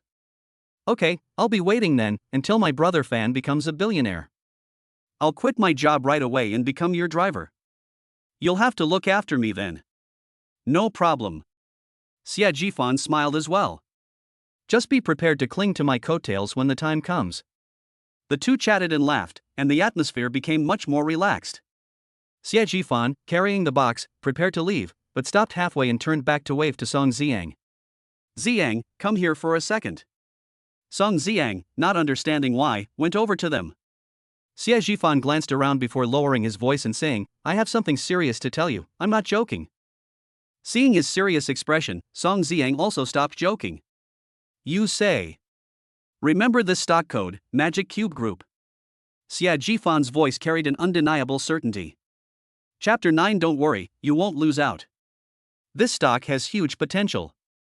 Invest all the spare cash you have, go all in, hold it, and you're guaranteed to make a profit. Song Ziyang was stunned. He knows Xia Zhifan too well. In terms of financial analysis, Xia Zhifan is the god of his class. His models and his judgments were almost never wrong. It can be said that 90% of Wang Meng's success today is due to Xia Zhifan's solutions. Xia Zhifan never recommends stocks lightly. Once he does, it's always after careful consideration and thorough analysis. Brother Fan, are you sure? I'm sure. Xia Zhifan's eyes shone with strong confidence. Trust me, and go all in. Song Ziyang looked into his brother's eyes, and there was no hesitation in them. He gritted his teeth and nodded heavily. Okay. I believe you. I'm going to throw all the tens of thousands I've saved up over the past few years into this. If I lose money, I'll just come to your house for a free meal. After all, you said you'd support me. Don't worry, you won't lose money. Xia Zhifan smiled confidently. Just then, a timid voice came from the side. Brother Xia, Brother Song. The two turned around and saw Chen Xiaoxi, the receptionist, standing not far away, looking at them with a nervous expression. She seemed to have hesitated for a long time before finally mustering the courage to come over. I accidentally overheard a little bit. Her face flushed slightly, and her fingers nervously twisted the hem of her clothes. That stock called Magic Cube Group, can I buy some too? That's all I can say. Whether you buy it or not, and how much you buy, is up to you. Remember, the stock market is risky. Invest with caution. Don't come crying to me if you lose money later. Upon hearing this, Chen Xiaoxi immediately nodded like a chick pecking at rice, her face full of trust. If it's recommended by you, Brother Fan, then it's definitely fine. I'll go buy it right now. She excitedly waved her little fist. When I make money, I'll treat you to dinner. The most expensive dinner ever. Song Ziyang laughed heartily and put his arm around Xia Zhifan's shoulder. Don't mention it, let him pay. Old Xia is about to become a tycoon, we have to fleece him. Xia Zhifan was also amused. Sure, no problem. He waved his hand dismissively, feigning nonchalance. However, I propose that we adopt the AAB system. AAB system? Chen Xiaoxi blinked, not understanding what kind of new way of treating people to a meal was. Song Ziang explained in a cheeky tone, "It means you and Lao Xie split the bill, and I'm responsible for being beautiful and waiting to be fed." Put.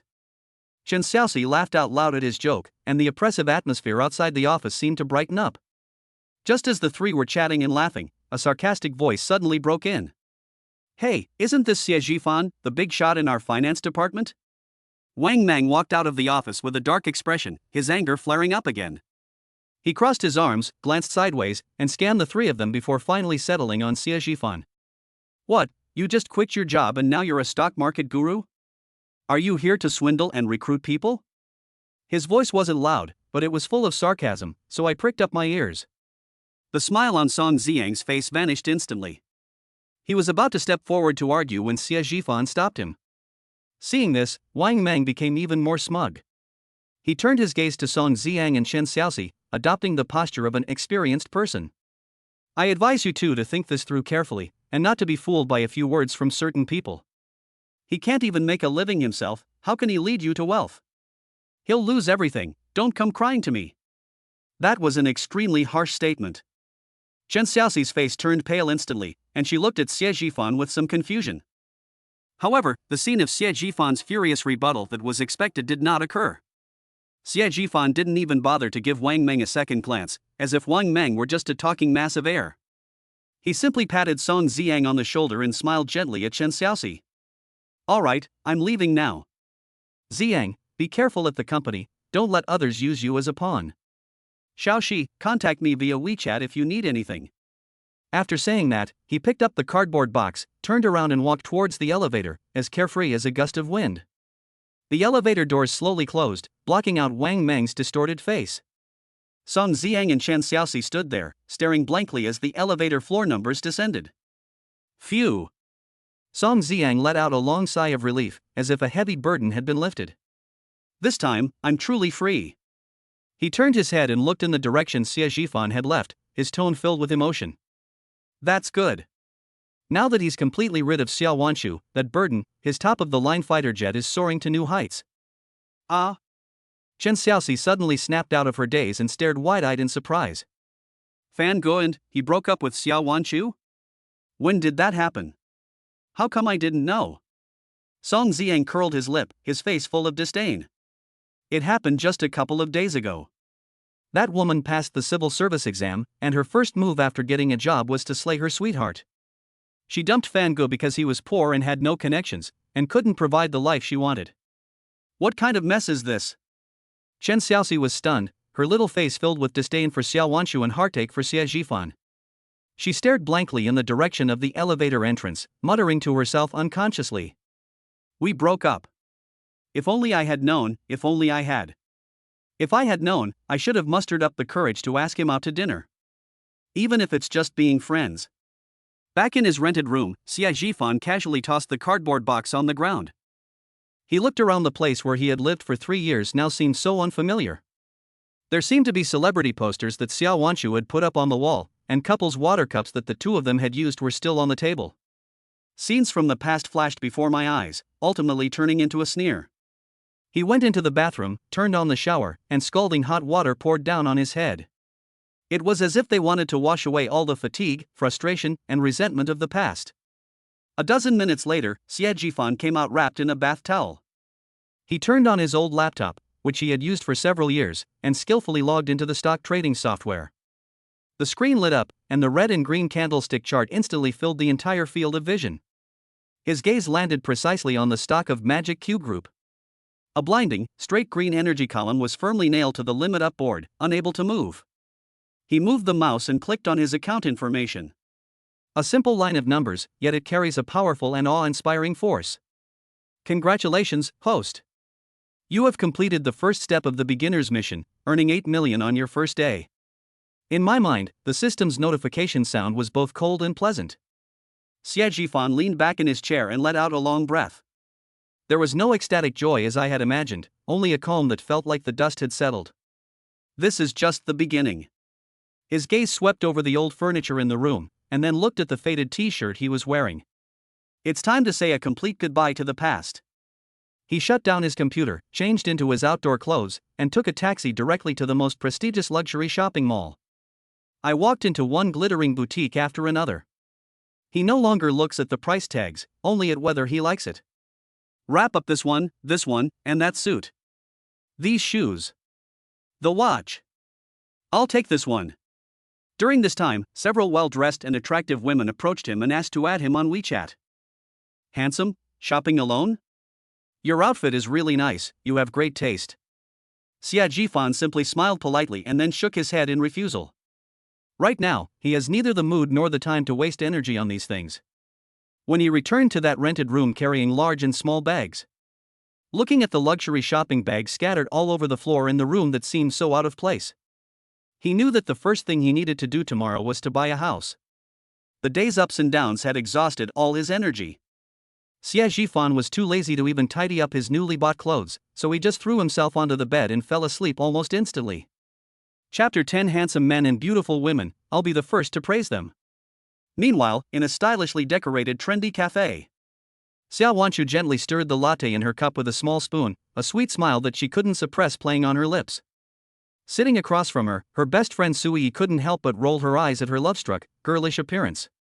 Hey, Miss Xia, where has your soul flown off to? So, tell me, how was your date with your handsome, rich, and successful classmate, Shenmu? Xia Wanchu blushed slightly, gave her a reproachful look, and said with feigned modesty, what date? We just had a casual meal together. She took a sip of coffee, her eyes darting around. As for the feeling, it's just so-so, nothing special. Oh? Sui raised an eyebrow, clearly not believing a word of it. She swiped her phone screen, opened WeChat Moments, and then pushed the phone in front of Xia Wanchu. So? Then take a look, what is this? On the screen was a post Shenmu had just made on WeChat Moments a few minutes earlier. The photo shows an exquisite French meal, captioned, an unexpected surprise. In the corner of the photo, a slender wrist wearing a Cartier bracelet inadvertently appears in the frame. That bracelet was the one Xia Wanchu was wearing on her wrist. Almost simultaneously, the long-dormant university class group chat suddenly erupted in excitement. A classmate posted a screenshot of Shenmu's WeChat Moments to the group chat and then tagged Shenmu. At Shenmu, you're pretty good, kid. You were quick on the uptake. Evil grin. Immediately someone chimed in, I recognized that hand in the picture at a glance, it's Xia Wanchu's, right? Young Master Shen, is this a prelude to an official announcement? Handsome men and beautiful women, I'll bow down first in respect. The group chat erupted in cheers and jeers. Shenmu quickly appeared and sent a shy emoji. Don't get me wrong, it's just a casual meal together. This attempt to cover up the truth only fueled the gossip frenzy in the group. Just then, someone suddenly mentioned another name. Speaking of which, isn't Xia Wanchu with Xie Jifan? I remember they were inseparable in college, like Siamese twins. What happened to them? Soon, a classmate who knew the situation replied, they broke up a long time ago. I heard from my cousin that Xie Jifan just resigned from his company today. This message was like a depth charge, silencing the lively group chat for a few seconds. Holy crap? He quit? Really? His job was pretty good, wasn't it? One of the big 4 accounting firms. Break up and then quitting your job? That's a double blow. What triggered this? No way. He's unemployed and has no girlfriend right now, this is terrible. The sentiment in the group instantly shifted, filled with sympathy for Xie Jifan and concern for his future. Xie Jifan, who was fast asleep in his rented room, was completely unaware of all this. Just as everyone was discussing and criticizing Xie Jifan's impulsive behavior, a person with an extravagant profile picture and the nickname Shenmu suddenly spoke up. Shenmu, it's a bit of a pity. I was thinking a while ago that once my project stabilized, I would find a headhunter to poach him. Although he has some personality flaws, he still has abilities. The moment Shenmu spoke, the sentiment in the group chat changed instantly. Wow! President Shen is so generous. He actually considered poaching him. That's right, Xie Jifan has really lost out this time. He missed out on such a great boss as President Shen. Sigh, he's hopeless. Even if you give him a chance, he won't be of any use. Following President Shen is 100 times better than working for that lousy capital company. That's right, Xie Jifan is really blind. He didn't take advantage of President Shen's golden thigh and insisted on courting death. For a time, the group was filled with comments praising Shenmu and belittling Xie Zhifan. It's as if Xie Zhifan resigned just to miss out on Shenmu, his mentor, making it a huge joke. Xiao Wanchu stirred her latte, glancing at the constant stream of group messages popping up on her phone screen, a mocking smile playing on her lips. Look. She pushed her phone to her best friend Sui across the table. Sui leaned over for a look and exclaimed in surprise, Xie Zhifan resigned? Why? I remember his company had a promising future. What else could it be? Xiao Wanchu scoffed, her tone full of disdain and relief.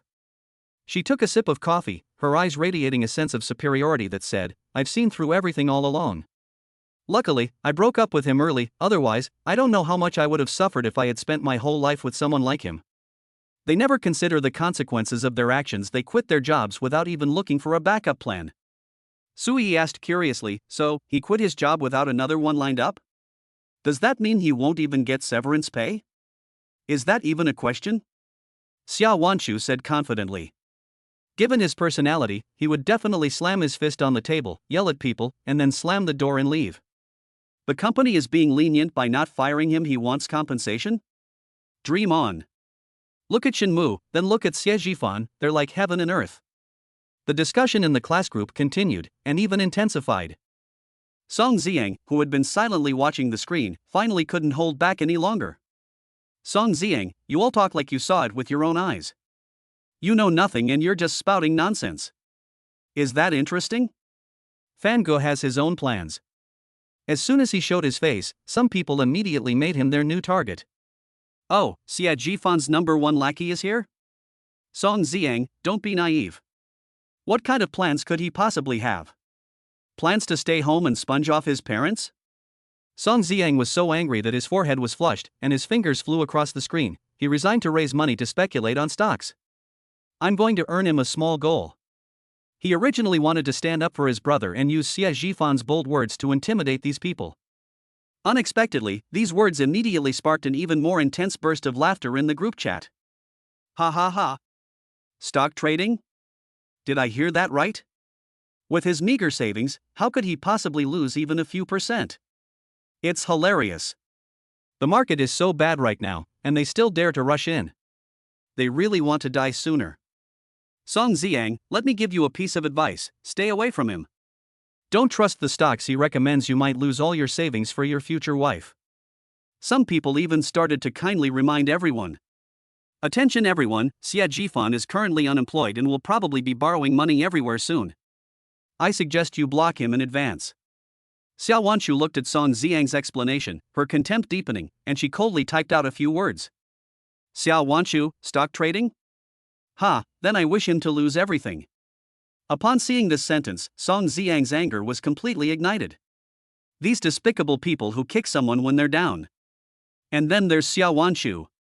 Fan Ge treated her so well back then, how did she repay him? And now they're saying such vicious things. He could no longer bear it, and his chest heaved violently. Fuck you. Song Ziang suddenly stood up from his workstation and opened his securities account. On the account page, the stock name Magic Cube Group is followed by a string of glaring bright red numbers. 3 consecutive limit up days. The initial investment of 100,000 yuan has now grown to a total account value of 250,000 yuan. In just a few days, I made a net profit of 150,000. He even thought of Chen Xiaoxi, the receptionist, who had invested 20,000 yuan of her own money that day and probably earned 30,000 yuan by now. Meanwhile, these self-righteous fools in the group are still mocking a real god. A cold smile appeared on Song Ziang's lips. Without hesitation, he took a screenshot of the entire portfolio page, along with the glaring profit and loss figure of plus 150,000.00. Then, he went back to the WeChat group and posted the screenshot. Song Ziang, a bunch of frogs in a well, looking at the sky, are also judging the size of the sky? Song Ziang, open your dog eyes and look carefully. These are the stocks brother Fan told me to buy. I invested 100,000 yuan, and it's only been a few days. The pictures and words were like 2 resounding slaps to the face of everyone in the group.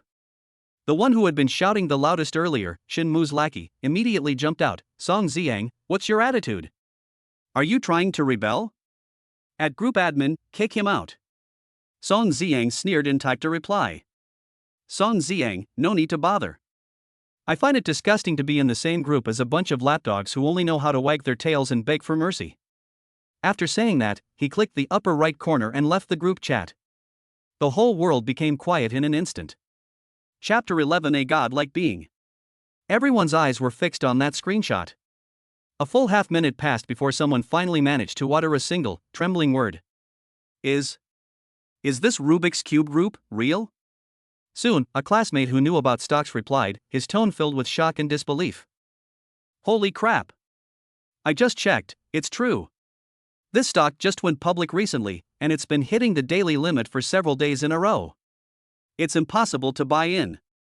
It's the biggest speculative stock of the month. A godlike phenomenon. The message caused an uproar in the group chat. Xiao Wanshu stared intently at her phone screen, her face turning deathly pale. 150,000. Earn 150,000 in just a few days? How could this be?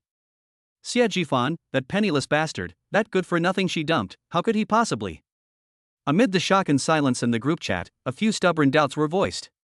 Shen Mu's follower couldn't accept this fact and screamed like a cat whose tail had been stepped on.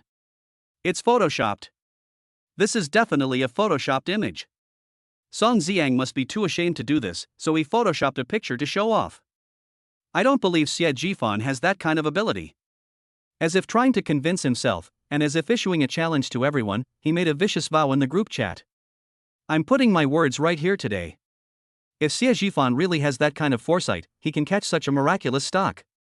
I'm going to livestream myself eating shit while doing a handstand. Nobody's stopping me. 5 days have passed in the blink of an eye. During those 5 days, Xie Jifan completely disappeared from the public eye. He checked directly into an executive suite at a 5-star hotel.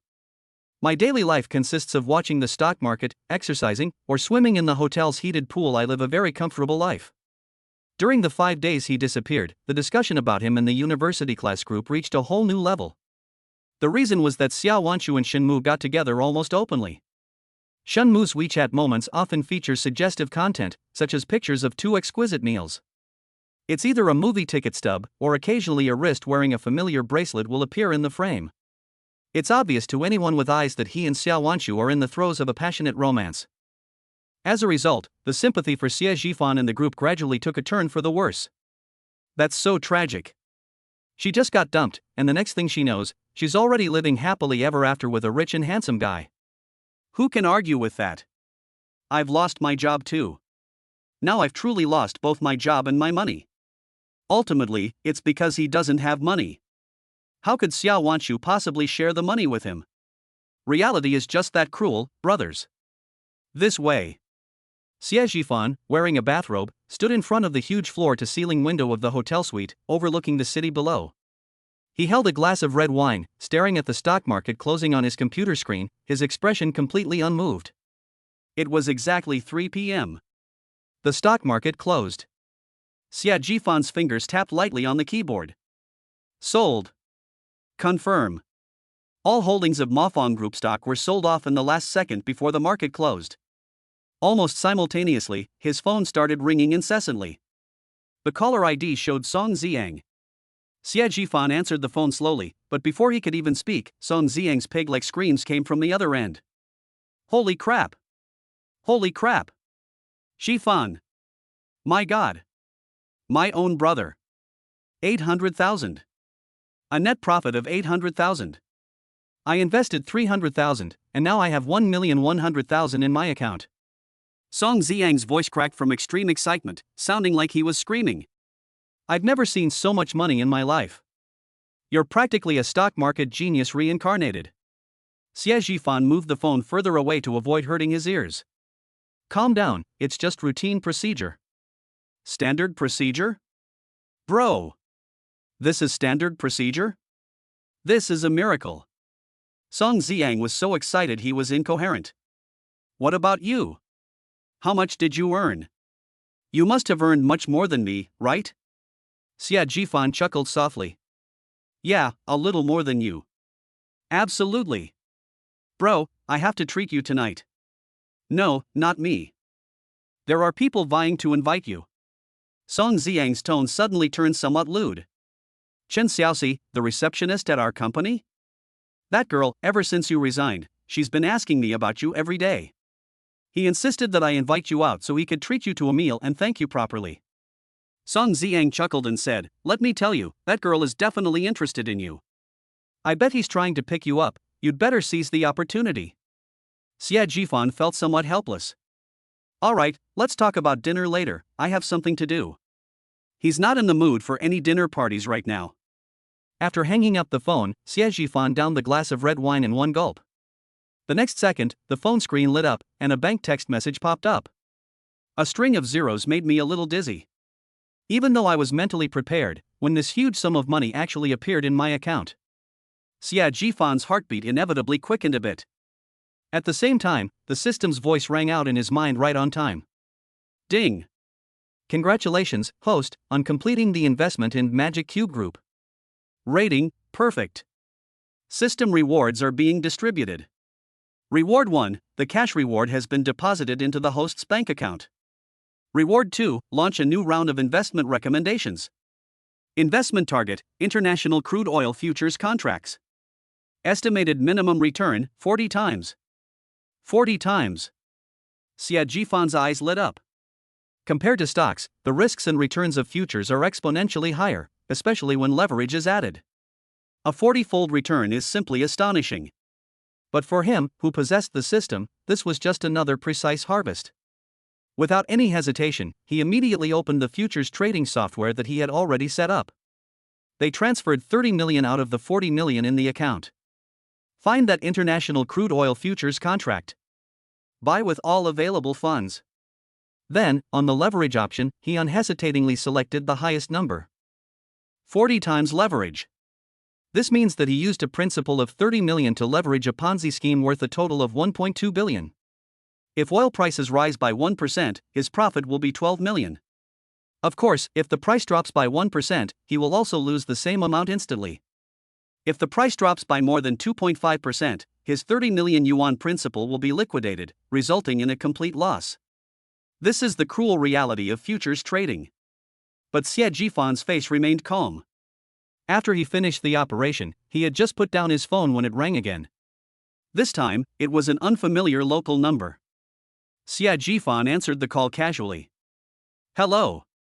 There was a brief silence on the other end of the phone, followed by a clear, yet somewhat uncertain, female voice. "Excuse me, are you Xia Jifan? This voice sounds familiar." "Song Yuma?" "Yes. It's me." The voice on the other end of the phone clearly breathed a sigh of relief, filled with joy. Xia Jifan recalled that she seemed to have a bit of a crush on him during college, but the two didn't interact much, and it all fizzled out. "Is there something you need?" Xia Jifan asked. I just wanted to ask you, how have you been lately?" Song Yuma's voice was soft and filled with concern. "Fine." "Oh, that's good." There was another silence on the other end of the phone, as if someone was organizing their thoughts. After a few seconds, she mustered up her courage and said, I'd like to invite you to dinner. Do you have time?" Xia Jifan raised an eyebrow, looking somewhat surprised. He leaned back on the sofa, a playful smile playing on his lips. "Invite me to dinner? According to etiquette, shouldn't it be the man inviting the woman?" Song Yuma on the other end of the phone seemed to be taken aback by his words. She paused for 2 seconds, but her tone suddenly became firm. "I've already made a reservation. If you're not free at 7 p.m. tonight, I'll cancel now." With an average cost of 5,000 yuan per person, a Michelin 3-star restaurant is one of the most prestigious and extremely difficult to book. This girl has quite the guts. Xia Jifan became interested. "Okay, send me the address, I'll be there on time." After hanging up the phone, Xia Jifan glanced at the bathrobe he was wearing, and then at the suit with the tags still on it on the hanger next to him. He went into the bathroom, took a shower, changed into a brand new suit, and tidied his hair. The man in the mirror was tall and handsome, his previous dejection replaced by a sense of composure. He nodded in satisfaction, picked up the car keys from the table, and turned to leave. Chapter 12 vanished into thin air. High-end restaurant. Song Yuma sat somewhat awkwardly by the window. She had dressed up carefully today, and her face, lightly made up, was stunningly beautiful, attracting the attention of many men around her. Several groups of self-proclaimed successful people have approached her to chat, but she has politely declined them all with a smile. Her gaze remained fixed on the restaurant entrance, her hands nervously gripping the hem of her skirt. The phone screen was lit up, showing the chaotic class group chat interface. In the past few days, she has seen every single sarcastic remark about Xie Zhifan in the group chat. She was angry, but also heartbroken. She didn't believe Xie Zhifan was the despicable person they described. She saw Song Xiang defend him, but was rendered speechless by Shen Mu and the others who ganged up on him. Xie Zhifan himself, however, never appeared at all. He vanished as if he had disappeared into thin air. Song Yumao was very worried. She was afraid that Xie Zhifan might really be as devastated as the group chat had described, suffering a double blow from heartbreak and unemployment. Fortunately, he answered. Fortunately, he was still willing to come.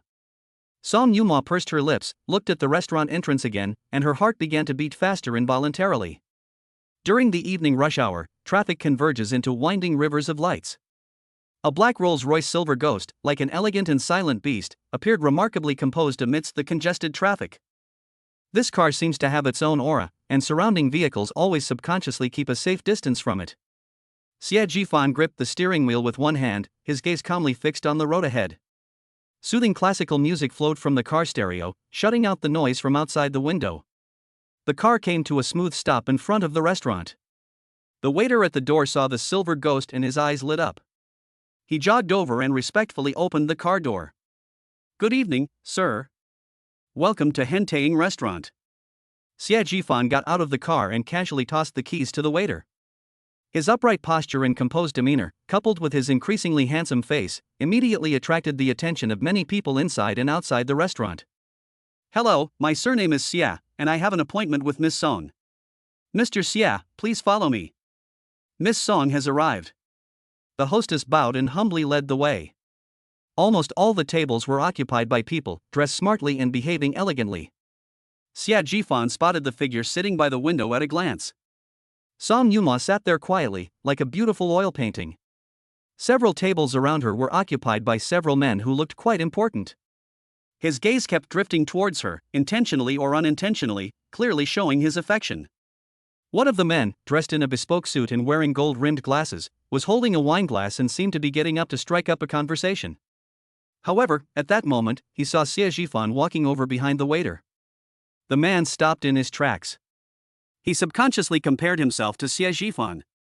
"Whether it's height, appearance, or that composed aura, I seem to be at a disadvantage."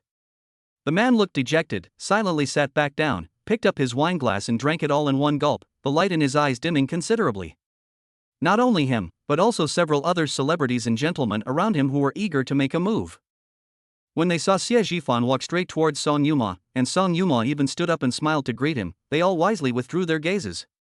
Some people even waved to the waiter to pay the bill, preparing to leave early. This invisible contest was decided the moment Xie Zhifan appeared. "Xie Zhifan? Is it really you?" Song Yumao stood up, her beautiful eyes filled with surprise. "Long time no see, Song, the class beauty." Xie Zhifan smiled and extended his hand. Song Yumao gently shook his hand. Her fingertips were slightly cool and the touch was delicate. You've changed so much." She looked Xie Zhifan up and down, her tone filled with disbelief. "You graduated only a few years ago, and you went to South Korea for further studies? Tell me honestly, how many surgeries have you had on your face?" Song Yumao asked half jokingly, but her eyes held a hint of seriousness. Her facial features were still the same, especially her eyes, which were deep and confident. Cough cough. Xie Zhifan was a little embarrassed by her straightforward question and subconsciously touched his face. "It's all natural and original. It's just that recently, well, my lifestyle has been more regular, and my complexion has improved a bit." He can't very well say that he was modified by the system, can he? "Yeah." Song Yumao looked at him suspiciously, then chuckled and gestured for him to sit down. After the waiter poured Xie Zhifan lemonade, he quietly withdrew. Xie Zhifan picked up his cup, took a sip, and then slowly spoke. At that time, the situation was a bit special. His gaze drifted out the window, his tone tinged with self-deprecation. "Xiao Wanchu, do you still remember her?" Song Yumao nodded, a look of understanding flashing in her eyes. She's quite strict and doesn't like me having too much contact with other, well, male classmates. To avoid unnecessary trouble, let's just cut them all off. Then you now? Song Yuma asked tentatively. We broke up, not long ago. Xia Jifan said frankly. Congratulations on your new life. Song Yuma raised her glass and said sincerely. Xia Jifan smiled and raised his glass to clink with hers. You make it sound like I just got out of prison. Isn't that right? Song Yuma blinked. Looking at you now, you're like a dragon returning to the sea or a tiger emerging from the mountains. Is it really that exaggerated? Of course.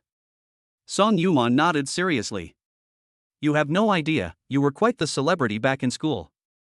Girls from several departments are talking about you behind your backs. Oh? Is that so? How come I didn't know?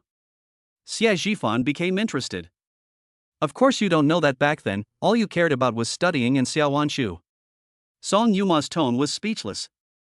I still remember, during my senior year, I did my graduation project to compete with you. Academician Li and Academician Zhang from the Chinese Academy of Sciences almost got into a fight in their office. This incident later became a legend in our college. She paused, looked at Xia Jifan, and said softly, actually, I also secretly paid attention to you back then. Xia Jifan looked at Song Yuma's delicate face under the lamplight, and his heart stirred slightly. He smiled and changed the subject. A true hero doesn't dwell on past glories.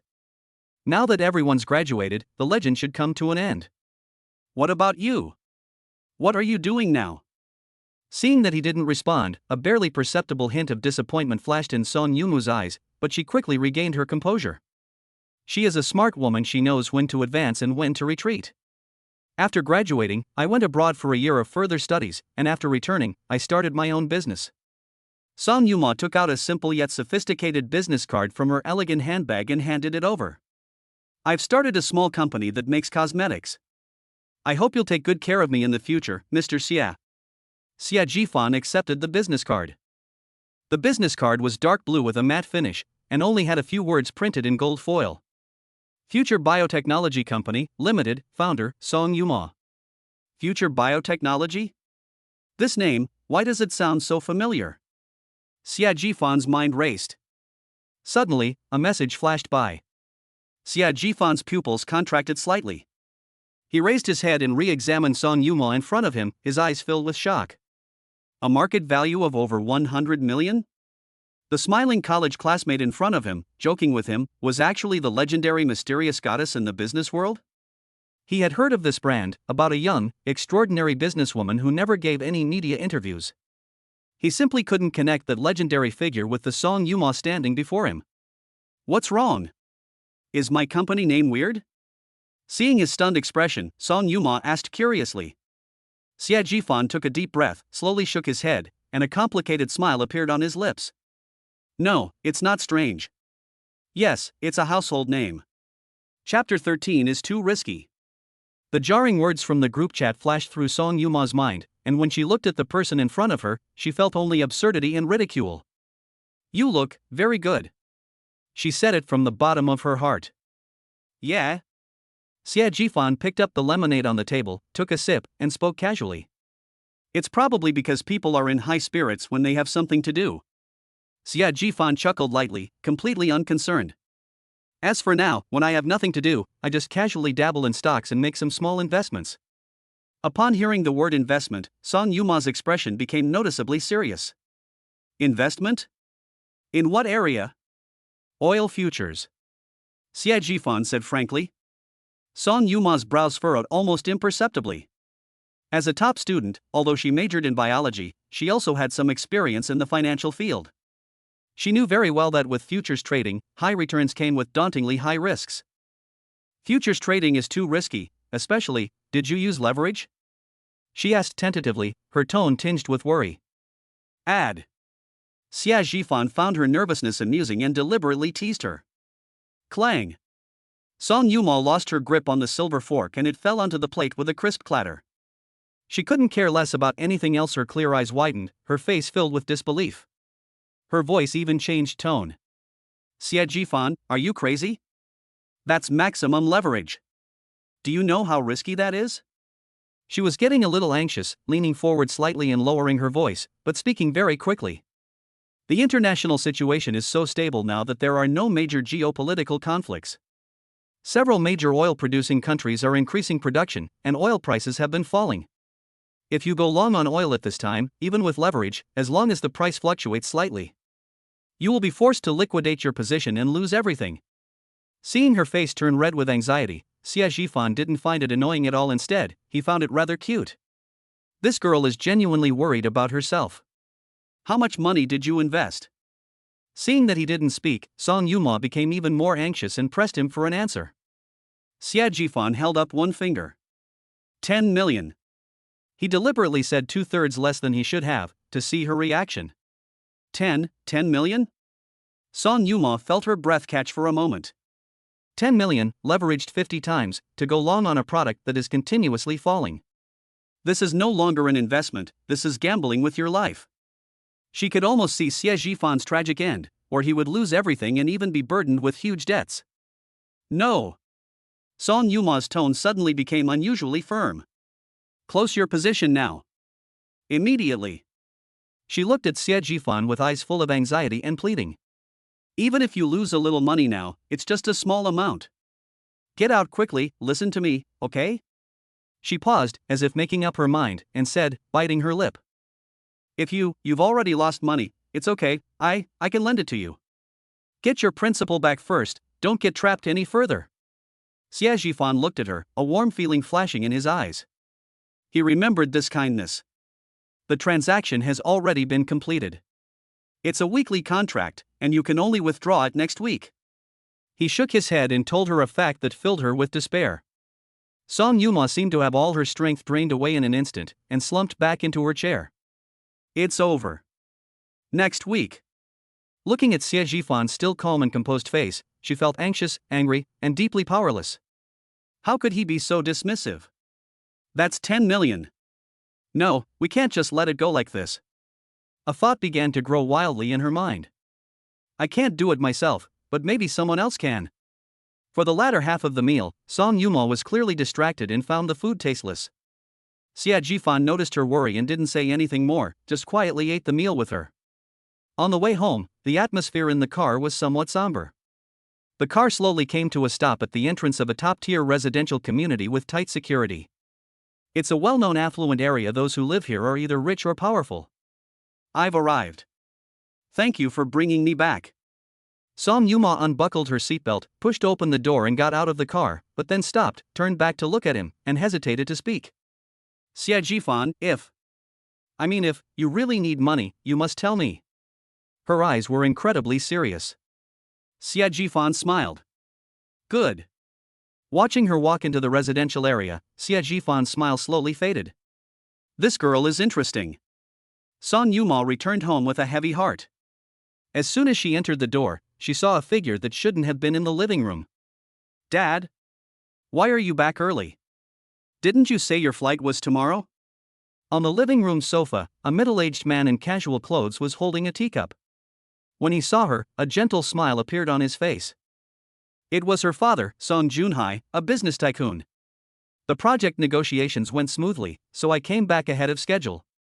Song Junhai put down his teacup, but glanced out the window at a cool sports car that was turning around and driving away. Was that the one that brought you back just now? His tone was somewhat teasing. A classmate. Song Yuma's heart skipped a beat, and she gave a vague reply. Classmate? Song Junhai smiled meaningfully. Students who can afford to drive this kind of car are quite extraordinary. He stood up, walked over to his daughter, and patted her on the shoulder. So, my darling daughter has good taste. When are you going to bring her home so Dad can formally meet her and give you his opinion? Dad. Song Yuma's face flushed red instantly, both embarrassed and anxious. What nonsense are you talking about? He's really just an ordinary classmate. She stamped her foot and quickly changed the subject, which was making her blush and her heart race. By the way, Dad, I have something important I'd like to ask for your help with. Oh? Song Junhai raised an eyebrow, looking at his daughter's suddenly serious expression with some curiosity. Tell me, what is it that makes our little princess so serious? Song Yuma took a deep breath, her expression more solemn than ever before. Dad, could you keep an eye on the recent trends in international oil futures? Song Juanhai's smile froze. He looked at his daughter, his eyes filled with doubt. Oil futures? His daughter has never had any interest in finance or business since she was a child. Why am I suddenly interested in this rapidly changing field that can bankrupt countless people today? Why are you suddenly interested in this? Song Juanhai's gaze sharpened, likely because it was related to the classmate who had just brought his daughter home. I just heard about it from someone and I was a little curious. Song Yuma dared not look her father in the eye and stammered. You're an expert in this field, so could you please keep an eye out for me? It's very important to me. Seeing his daughter's coquettish and pleading manner, Song Junhai, though full of doubts, ultimately softened his heart. He always granted his only daughter's every request. Okay. He nodded helplessly. I'll have my trading team keep a close eye on crude oil prices tomorrow. Thank you, Dad. Song Yuma finally breathed a sigh of relief, and a genuine smile appeared on her face for the first time that night. Alright, go wash up and rest. You look so preoccupied. Song Junhai waved his hand. Song Yuma nodded obediently and turned to go back to her room. As he watched his daughter's figure disappear around the corner of the stairs, the smile on Song Junhai's face slowly faded, replaced by a thoughtful expression. He walked to the window, looked at the dazzling night view outside, picked up his phone, and dialed a number. Hey, Lao Zhang, help me look up someone. His surname is Xie. Chapter 14 A Giant Beast Awakens. Xie Jifan returned to the hotel. He wasn't sleepy at all. He took a shower, changed into clean loungewear, and felt much refreshed. On the phone screen, several news notifications kept popping up, each with a more sensational headline than the last. He randomly clicked on one. 4:30 a.m.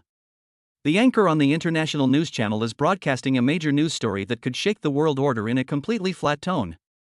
According to the latest news received by this station, the armed conflict between the two sides has suddenly escalated. The scene shifts to flames shooting into the night sky, with explosions and air raid sirens mingling and shattering the pre-dawn tranquility. As a result, the International Energy Agency issued an emergency statement saying that the main oil pipeline in the West Asia region has been forced to shut down. Global crude oil supply will face severe challenges. Market analysts generally predict that international crude oil prices will break through the $120 per barrel mark. A global energy crisis may be inevitable. Xie Jifan turned off the news video. These news items were not at all unexpected for him. He was even more aware than the analysts in the news of the wild trajectory of oil prices going forward. He went straight to that familiar futures trading software. As the screen lit up, a string of bright red numbers caught his eye. From 30 million to over 90 million. Xie Jifan's face didn't show any particular expression, except for a slight smile at the corners of his mouth. This is just the appetizer. The system's voice calmly sounded in his mind. Based on current trends, crude oil futures prices are expected to reach a record high within a week. The final revenue is expected to exceed 1 billion yuan. 1 billion yuan. Xie Jifan tossed his phone onto the sofa, got up, went to the kitchen, and made himself a cup of coffee. Outside the window, the outline of the northern city gradually became clear in the morning light, like a giant beast awakening. He was simply a quiet hunter, waiting for his most lucrative prey. At the same time, in the top floor president's office of Future Biotechnology Company, Limited. Song Yuma, dressed in a smart business suit, stood in front of the huge floor-to-ceiling window, holding a cup of coffee in her hand. Her gaze, however, was fixed on the oversized monitor on the desk. On the screen, the candlestick chart for WTI crude oil futures soared into the sky. The entire screen was a glaring green. This is insane, this market is absolutely insane. She murmured to herself, her face, beneath her exquisite makeup, etched with shock. She walked quickly back to her desk, picked up the tablet computer next to her, her fingers trembling slightly with excitement. She opened the calculator, took a deep breath, and forced herself to calm down. If Xie Jifan had invested 10 million yesterday, then, calculate based on the highest leverage in the futures market, 50 times.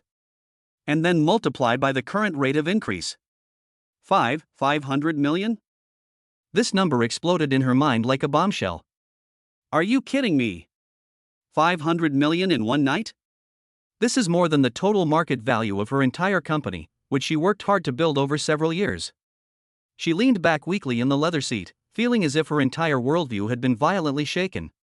Only at this moment did she truly understand what Xie Jifan meant last night. What he was so proud of as a small company might really just be a small company in his eyes. A sudden, urgent ringing of her cell phone pulled her back from her reverie. 2 words appeared on the screen, Dad. Song Yuma composed herself, cleared her throat, and then answered the phone. Hey Dad, so early? What do you mean early? Hurry up and check the market. Oil futures. Did you see that? It was Song Juanhai's voice coming from the other end of the phone. It exploded. It's like money falling from the sky. I only rushed in late at night following my friend's tip, and in just that short time, I've already made a small profit. Your uncles and aunts were all on the bus too, making a fortune. Song Juanhai's tone was full of satisfaction. We were just discussing it in the group chat, waiting for the next wave of price increases to end. Let's combine our capital, short sell, and ruthlessly crush those retail investors who rushed in at the high price, making a big profit. Upon hearing the words targeting retail investors, Song Yuma's heart skipped a beat. By the way, Song Junhai changed the subject. Didn't you ask me about this yesterday? So, did you participate in the game? How much did you make this round? Song Yuma's throat felt a little dry. What could she say? He said he didn't vote? But someone I know might have earned 500 million in one night? She could almost picture the shocked expression on her father's face. I didn't vote. She paused, then made an excuse. It was a friend of mine. He wanted to know, so I just asked him on his behalf. Song Junhai was stunned for a moment, then his voice rose 8 octaves in excitement. You're a great friend. You have such a sharp eye. UMO, find some time to invite this divine friend out for a meal. We must befriend such a talent. Song Junhai's tone left no room for argument. He is a rather low-key person and doesn't he really like these kinds of occasions? Song Yuma instinctively wanted to refuse on Xie Jifan's behalf. We'll talk about it later, Dad. I have a morning meeting coming up soon, so I'll have to go now. After saying that, she hung up the phone hastily without waiting for Song Junhai to say anything more. Silence returned to the office. But if Xie Jifan were just an ordinary retail investor, he would probably already be the target they were preparing to snipe. This world is frighteningly realistic. She thought of Xie Jifan from last night again. That's no longer the hazy feeling of affection I had during my university days. Rather, it is an instinctive curiosity about powerful, mysterious individuals. Meanwhile, major stock and futures forums and chat groups were already in an uproar. Holy crap! I missed out, everyone. I'm so stupid, really. I had a feeling gas prices were going to go up yesterday. Why didn't I dare get on the bus? I woke up feeling like I missed out on a fortune. Hey upstairs, stop talking. I opened a short position and it's already been liquidated. I'm about to go to the rooftop. Anyone want to join me? Is it too late to chase after them now? Is there any expert who can give me some advice? I've staked everything on this. Don't chase it, it's bound to pull back. This is a scam by capital, pumping up the price to unload shares. Anyone who chases it is a fool. On the screen, countless words and emojis refreshed like a tide, filled with regret, fervor, despair, and curses. The myriad aspects of human nature are laid bare in the face of the rise and fall of money. Song Yuma left the noisy forums and opened her WeChat contacts. She found the name that was saved as Xie Jifan. Her finger hovered over the green Initiate Call button, but she hesitated to press it. What should I say? Congratulations on your fortune? Or is it still, did you earn 500 million in one night? Asking the question would seem abrupt and foolish no matter how you ask it. Meanwhile, on the other side of the city, Xie Jifan was leisurely sipping his coffee, his gaze fixed on the endless stream of cars outside the window. The phone on the table was quiet. For him, it was just a process. The storm has already begun, but he, the instigator, remains as calm as an outsider. He was waiting for the moment when the storm was at its fiercest. Xie Jifan habitually recited it to himself. System, check-in. Ding. Daily check-in successful. Congratulations, host, you have acquired a property in Royal View Garden. Ownership documents such as property ownership certificates, land use certificates, and deed tax certificates have been generated and stored in the system space, which the host can retrieve at any time. A house. Chapter 15: The Guy Who Makes a Fortune Quietly. Just as he was considering the house, his phone suddenly rang. An unfamiliar local number. Xia Jifan swiped to answer the call, and a sweet yet respectful female voice came through. Hello, are you Mr. Xia Jifan? It's me, who is it? Hello Mr. Xia, I am Lina, the customer manager of the Yuping Guanlan Sales Center. Yes, the property you purchased from us has completed all the formalities. I'd like to confirm the mailing address for the property ownership certificate with you. The other person's tone was full of cautious flattery, clearly treating him as some low-profile super rich person. Send by post? Xia Jifan thought about it and decided it would be safer for him to retrieve such an important item himself. No need, just send me the address, I'll go there myself this afternoon. Okay, no problem. We'll be waiting for you at the sales center. The account manager on the other end of the phone responded as if granted a pardon. After hanging up the phone, Xie Jifan looked at the address sent to his phone, muttering the name to himself. Royal View of the Sea. Why does this name sound so familiar? A sudden thought flashed through his mind, and he remembered it. Yesterday I took Son Yuma home. Does she live in Yuping Guanlan? Holy crap! He was enjoying himself when his WeChat notification rang. He opened it and saw that it was a message from Son Yuma. Congratulations on your fortune, Mr. Xie. Evilgrin.jpg. The message was followed by a you-know-what-I-mean emoji. Xia Jifan chuckled. This girl was really well informed. His fingers flew across the keyboard as he quickly replied, You're quite well informed, Miss Song. What, you want to seize the land from the rich and redistribute it to the poor? Absolutely. You've been keeping a low profile and making a fortune all this time. We have to fleece you. Son Yuma replied to her messages almost instantly. Looking at the lively text on the screen, Xie Jifan was in a great mood. He took the initiative to extend an invitation. Sure, I can treat you, but I'm afraid our beautiful Song is too busy to grace us with her presence. That depends on what you're inviting. I won't go if it's not a sincere invitation. You decide on the location. How about this afternoon? Xia Jifan said casually, I need to go to Yuping Guanlan this afternoon to take care of some business. He casually revealed the place name. Meanwhile, in the President's Office of Future Biotechnology, Song Yuma looked at her phone screen, and her heart skipped a beat for no reason. Royal View Garden? My home? What is he going there for? Could it be? Countless thoughts flashed through her mind, but she quickly suppressed them. No matter what he was doing, she didn't want to miss this invitation. She glanced at her schedule and arranged to meet with her manager to discuss future collaborations on the company's high-end product line. This was an important meeting that she had been following up on for a long time. Normally, she would never turn down work for any personal matter. But today, Song Yuma picked up the internal phone and dialed her assistant. Xiaoya, please cancel my meeting with manager Wang this afternoon. Just say I have some very urgent personal business to attend to.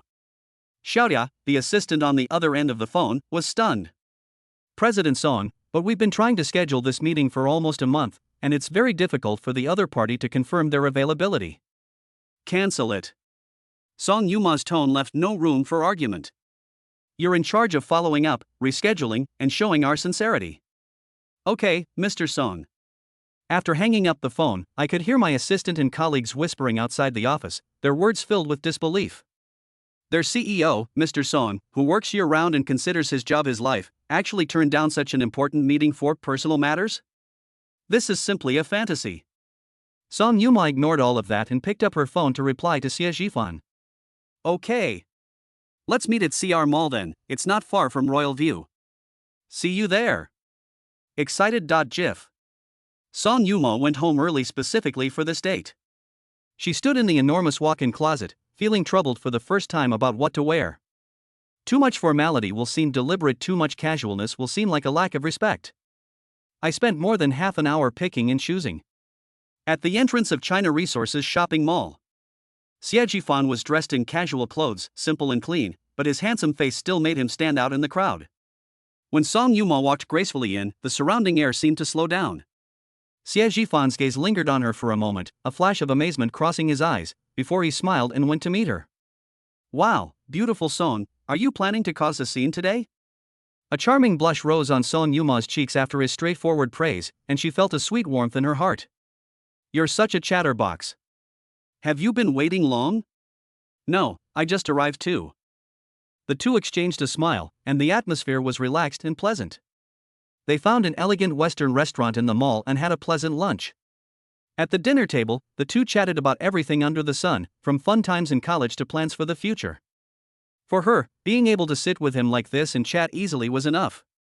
After finishing their meal, the two strolled side by side through the mall. As they passed a Zegna store, Song Yuma suddenly stopped and grabbed Xie Jifan's arm. You treated me to dinner today, so I should reciprocate in kind. Here, I'll give you a gift as a return gift. Oh, there's no need to be so polite. Before Xie Jifan could finish speaking, Song Yuma half pushed and half pulled him into the store. Stop arguing, just try it. Song Yuma said domineeringly. A shop assistant immediately came over, and when her gaze fell on Xie Jifan, her professional smile instantly became much more sincere. Hello sir, your figure and temperament are absolutely amazing, you are simply the perfect model for our brand. The shop assistant enthusiastically recommended several new seasonal items. Xie Jifan couldn't refuse Song Yuma, so he picked up a jacket and tried it on. In the mirror, the man has broad shoulders and a narrow waist. With the jacket on, he appears even more upright and has an outstanding temperament. My goodness! So handsome. Miss, your boyfriend looks absolutely stunning in this, the sales assistant couldn't help but exclaim. The word boyfriend made Song Yuma's heart flutter slightly, and her cheeks flushed. Seeing the shop assistant's infatuated expression, she felt a strange surge of possessiveness and teased her with a touch of arrogance. Of course, look who it is, my classmate. Do you think my judgment is bad? She emphasized the word classmate as if asserting some kind of sovereignty. This is it, wrap it up. She casually took out her card and handed it to the shop assistant. Really, there's no need. Xie Jifan tried to stop him. Swipe mine. Song Yuma glared at him, her eyes filled with reproach, but without any harm. Xie Jifan could only smile helplessly and let her pay. He appreciated the sentiment. As Xie Jifan left the men's clothing store, carrying shopping bags, he felt a warm glow inside. He looked at Song Yuma beside him and said, "No, reciprocity is a traditional virtue. You give me a gift, I have to give you one in return." As he spoke, his gaze swept across the other side. A lavishly decorated boutique came into view. Let's go, over there. This time, it was his turn to take the initiative. Without saying a word, he grabbed Song Yuma's hand and strode over. The moment their palms touched, Song Yuma felt a warm current surge through her entire body from her fingertips. This caused her mind to go blank for a moment, and she could only subconsciously let him lead her. Inside the store, an experienced salesperson noticed the Zegna shopping bags the two were carrying. Judging from their outstanding demeanor, I immediately recognized them as two important clients, and my smiles became exceptionally warm. Xie Jifan's gaze swept quickly across the dazzling array of bags, finally settling on a handbag in the central display case. It was a uniquely designed chain bag, adorned with sparkling crystals that shimmered with a captivating luster under the light. Take that out and let me see it. He pointed. Sir, you have excellent taste. The sales clerk immediately took out the bag. This is a limited edition from our brand this season, released globally. There's only one like this in the entire city of Jinling, and it costs 888,000 yuan. 88,000? Song Yuma gasped when she heard the price. Chapter 16 Divine Love. Although she comes from a wealthy family, giving a bag worth nearly $1 million as a gift to a friend is simply too extravagant. No, this is too valuable, I can't accept it, she waved her hands repeatedly. However, Xie Jifan seemed completely oblivious to the astonishing price and nodded to the shop assistant. This is it, wrap it up. Yes, sir. I'll pack it for you right away. The whole process was so smooth and quick that Song Yuma didn't even have time to refuse again. While carefully packing the handbag, the shop assistant said to Song Yuma with envy, Miss, your boyfriend is so good to you. Such an expensive gift, bought without even blinking, that's divine love, so enviable. This time, upon hearing the term boyfriend, Song Yuma did not object. Her heart was pounding, and her face was filled with uncontrollable shyness and joy, like a child who had stolen some candy. Does his lavish spending on her mean that she is special to him? However, just as she was overjoyed, Xie Jifan suddenly spoke up and offered a calm explanation. You've misunderstood, we're not a couple. We are just ordinary friends. The air seemed to freeze in that instant. The shop assistant's professional smile froze, and for a moment she didn't know how to respond. Ordinary friends. So, we were just ordinary friends after all? What about everything that just happened? The smile on her face vanished without a trace, replaced by an undisguised sense of loss, and her eyes reddened slightly. Xia Jifan also noticed the sudden change in atmosphere and her low spirits. Her heart skipped a beat, and she wondered if she had said something wrong. He was just making a habitual clarification to avoid any misunderstanding. But judging from her reaction, it seems things didn't go as planned. As this awkward atmosphere spread, neither of them knew what to say. Jingle. The door of the boutique was pushed open, and the wind chimes made a crisp sound. 2 uninvited guests entered the store one after the other. The woman walking in front had a smug look in her eyes, as if she were soaking in a honey pot, her face beaming with happiness.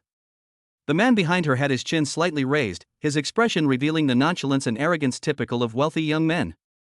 As soon as the 2 entered the store, another employee greeted them warmly. The shop assistant, who had been stuck between Xia Jifan and Song Yuma, finally found a way to break the awkward silence.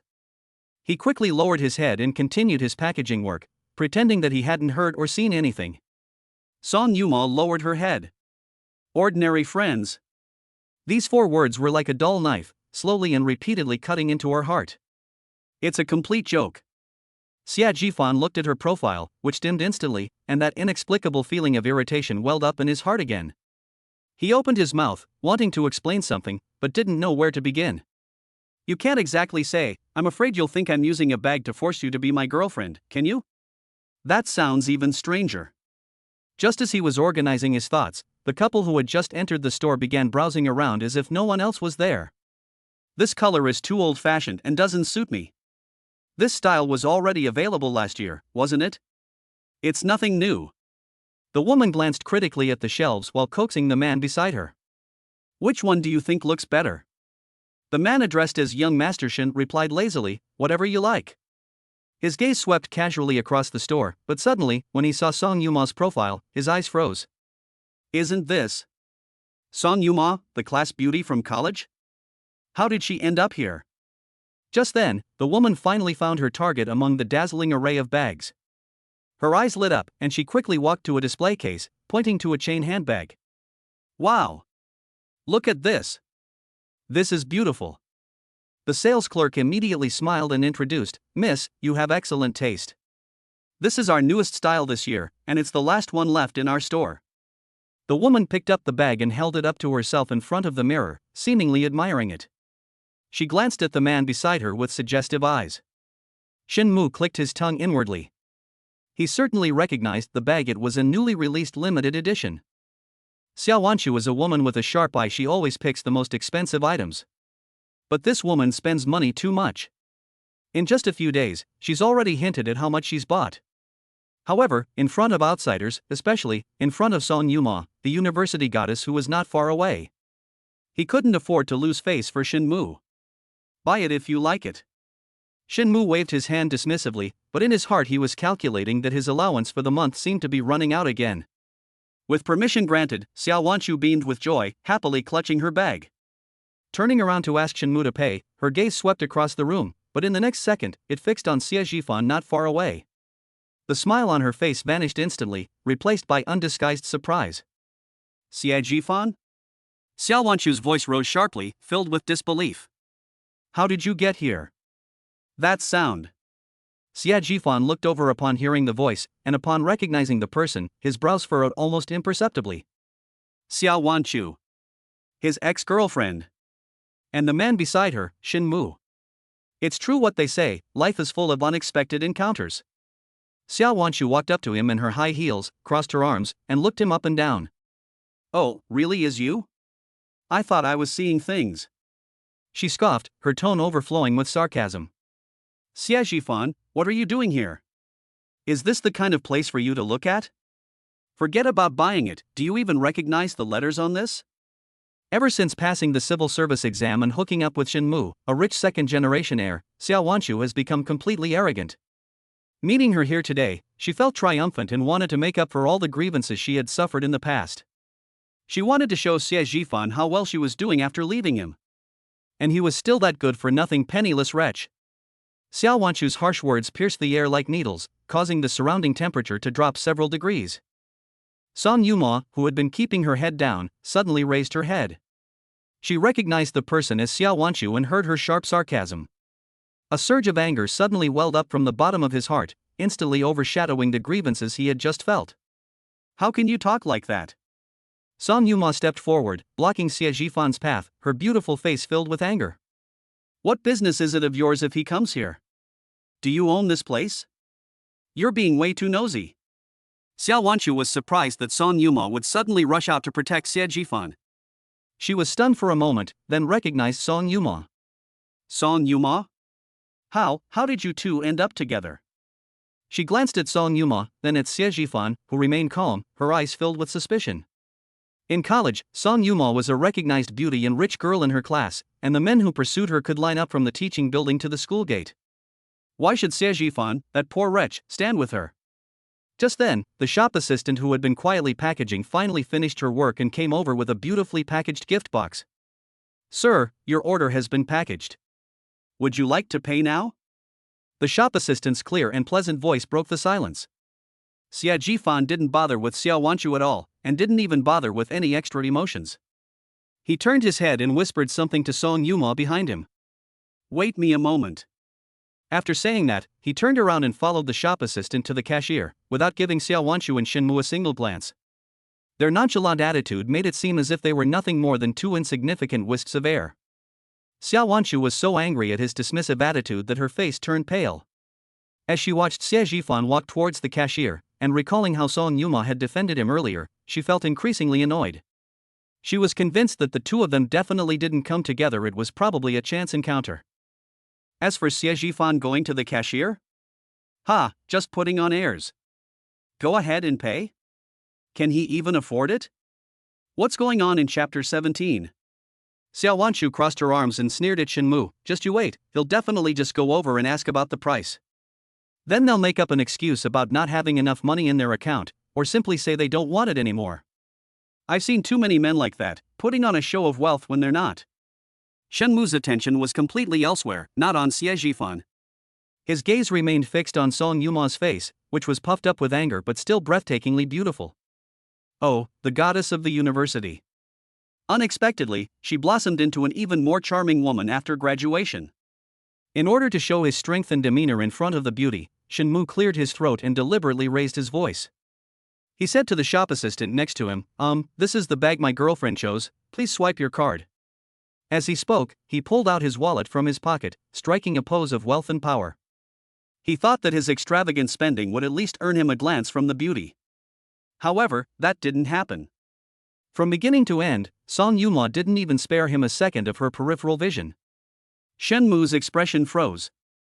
An unnamed fire surged from the bottom of his heart, burning his cheeks. What's going on? I am the young master of the Shin group. You didn't even glance at the bag I bought here? You actually stared at Xie Jifan, that penniless bastard, the whole time? What's so interesting about him? Shenmu's heart was instantly filled with displeasure. Hello, sir.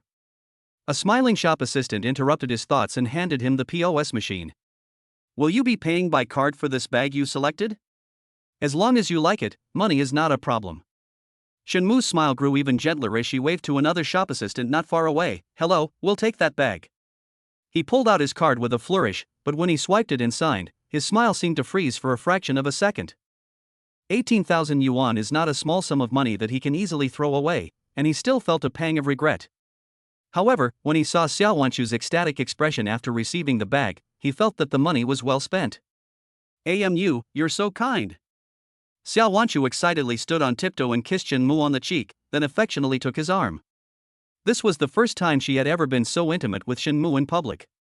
Shenmu felt a surge of pride. Sure enough, no woman could resist the allure of a handbag. He felt that his move today not only won over Xiao Wanchu, but also gave him a huge victory over his ex-boyfriend Xie Jifan. Thinking of this, he was in a great mood and put his arm around Xiao Wanchu. Just as he was about to leave in a showy manner, he caught a glimpse of two people standing on the other side out of the corner of his eye. He released Xiao Wanchu and took 2 steps toward Song Yuma. I heard that your future biotech is making waves lately, with rumors that it's preparing to go public. Congratulations! You're truly a young talent.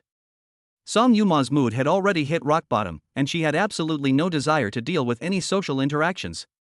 Especially since the man in front of her was Xiao Wanshu's current suitor. She only felt it was ironic. "Mr. Shin, you're too kind. It's just a small matter." Her tone was indifferent, and she didn't even bother with a polite smile. Shinmu, however, seemed oblivious to the distance in her words and continued enthusiastically, "Hey, UMO, you're too modest. To be honest, I recently started an investment company and am looking for some promising projects. I've been wanting to meet with you to talk and see if there are any opportunities for cooperation. I also want to learn from you, a powerful businesswoman." His words sounded like flattery, but his self-important and slick manner annoyed Song Yuma. What's more, Xiao Wanshu was standing next to him. Song Yuma's face turned cold, and she directly refused. "No need, I'm very busy with work, I'm afraid I won't have time.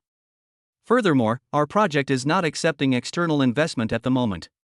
Shenmu's smile froze. He hadn't expected to be met with such a cold shoulder. In front of Xiao Wanshu, he felt somewhat embarrassed. Xiao Wanshu, standing to the side, looked extremely pale. She was still basking in the joy of receiving the new bag and the thrill of stepping on Xie Jifan's head.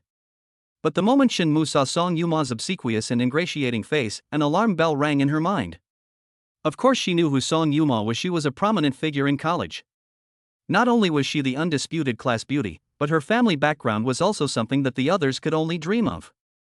A few years after graduation, he has become the owner of a tech company valued at hundreds of millions. Family background, appearance, ability, she couldn't compare to Song Yuma in any way. Intense jealousy gnawed at her heart like a venomous snake, driving her almost mad. On what grounds? Why does Song Yuma get all the good things? Even the rich second-generation heir that I finally managed to hook has been completely bewitched by her. Xiao Wanshu gripped her newly bought bag tightly, her fingernails almost digging into the leather. Just then, Xie Jifan, who had been silent all along, finally made a move. He picked up the beautifully packaged gift box from the counter. "For you." He handed the gift box to Song Yuma, his voice not loud, but clearly heard by everyone present. Xiao Wanshu's gaze was also drawn to the huge gift box, and her pupils suddenly contracted when she saw the brand logo on it. Of course she recognizes this brand. This is the brand's ace product this season, a limited edition worldwide. She had been craving it ever since she saw it in a magazine. She had also subtly mentioned it to Shenmu, but Shenmu immediately objected when he heard the outrageous price. They immediately backed down and made up various excuses to avoid it. She never dreamed that she would see this bag here with her own eyes. Even more unexpectedly, the person who bought it was Xie Jifan. Wasn't he down on his luck after the breakup? How could he possibly afford such an expensive bag? "Thank you?" Song Yuma's voice trembled slightly. Xie Jifan nodded. A complex mix of emotions welled up inside me. Song Yuma raised her eyes and glanced at Xiao Wanshu, whose face was ashen, not far away. She glanced again at the man beside her, who had just plunged her into an icebox with the words "ordinary friend." A thought suddenly popped into her mind. She suddenly didn't want to be sad anymore because of the phrase "ordinary friends." She took the heavy gift box, and her face instantly blossomed into a smile 100 times brighter than Xiao Wanshu's earlier. "Wow! I love it so much!" she exclaimed in surprise and then did something that surprised everyone. Song Yuma stepped forward and naturally took Xie Jifan's arm, pressing her body intimately against him. "Jifan, thank you so much, you're so kind to me." Her voice was sweet and soft, with a hint of coquetry. Xie Jifan's body visibly stiffened for a moment. He could feel the soft touch on his arm, and the faint fragrance emanating from her body lingered in his nostrils. He instinctively tried to pull his hand back, but when he met Song Yuma's bright eyes, he understood the cunning in them. Xie Jifan understood instantly. She's standing up for herself. This is also a way of responding to his earlier comment about just ordinary friends. This little girl is quite vengeful. He chuckled inwardly, but instead of pulling his arm back, he didn't move it. Instead, he bent his arm slightly to make it more comfortable for her to hold it. Song Yuma didn't expect him to be so cooperative. Feeling his proactive acceptance, her face flushed red instantly, all the way to her ears. The forced composure she had just maintained was instantly replaced by a surge of shyness. My heart was pounding, as if it was going to jump out of my throat. After that moment of shyness, Song Yuma surprisingly calmed down. She could clearly feel Xie Jifan's warm and strong hand resting steadily on her waist through the thin fabric of her clothes. That wasn't a superficial, casual touch, but a gesture that carried an undeniable sense of possession.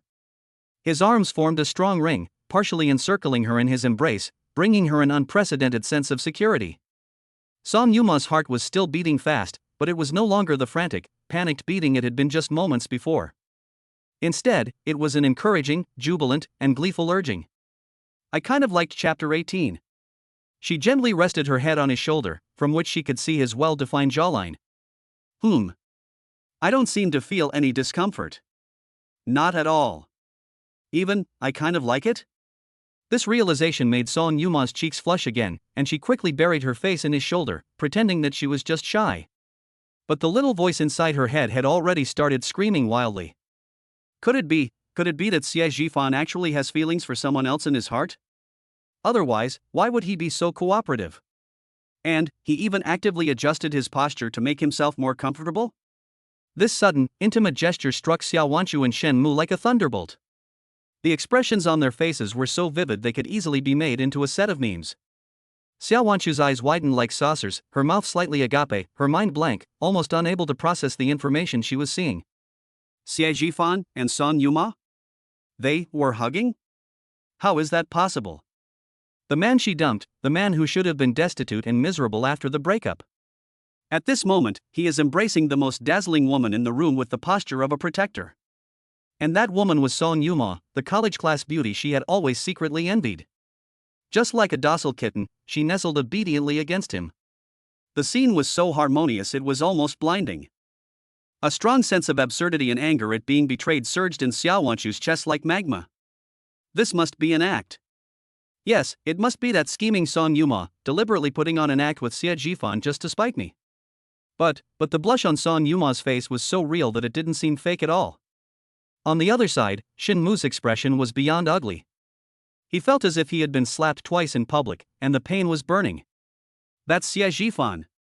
In his eyes, he was a loser who had long been abandoned by the times and was utterly useless. A surge of mixed anger burned fiercely within him, threatening to consume his reason. In the midst of this deathly silence, the saleswoman's respectful voice rang out again, breaking the eerie atmosphere. Mr. Xie, this is your card. Please keep it safe. She handed Xie Jifan a black credit card and a stylish metal card with both hands. In addition, this is our brand's black and gold VIP card, which can be used to purchase VIP cards. You can visit any of our stores nationwide in the future. Enjoy our top-tier, 5-star hospitality and priority booking access to new products. The saleswoman's voice was clear and melodious, each word like a nail, hammering into Xiao Wanshu's ears. Black and gold VIP card? The highest level of service offered by stores nationwide? Xiao Wanshu's pupils contracted sharply. In her memory, Xie Jifan was a stubborn person. If she let him invest in stocks, he'd be lucky if he didn't lose everything. So she just took it as a joke, or a prank by someone photoshopping a picture, and forgot about it as soon as she turned her head. Could it be true? Did he really make money by speculating in stocks? And enough to buy a bag worth hundreds of thousands of dollars with ease? This speculation caused Xiao Wanshu's heart to clench with pain, even more painful than when she had just seen him and Song Yuma embracing intimately. A tremendous, indescribable sense of loss gripped her tightly. However, Xie Jifan didn't even spare her a glance. He took the card with one hand, casually put it back in his wallet, and kept his other hand firmly around Song Yuma. Let's go. He whispered to the person in his arms, his voice filled with a tenderness he himself didn't realize. Mum. Song Yuma responded softly, obediently following his steps, and turned to walk out of the store. From beginning to end, the two remained closely pressed together, as if there was no room for a third person between them. As he passed by Shen Mu, he finally couldn't help but speak up. Umo, his voice was hoarse, filled with suppressed anger. You've always been kind-hearted, but not everyone deserves your help like this. The implication behind those words couldn't be clearer. He was implying that everything Song Yuma was doing now was out of kindness, and that she was helping Xie Jifan put on an act and put on a good show. He was trying to save face for himself and Xiao Wanshu in this way. At the same time, it was also a reminder to Song Yuma not to take the role too seriously. Song Yuma paused for a moment. She looked up and glanced at Shen Mu's face, which was filled with resentment, and suddenly found it somewhat amusing. Explain? Why explain? She didn't say anything, but simply took Xie Jifan's arm and looked up at him with a sweet smile. This silent action is the best answer.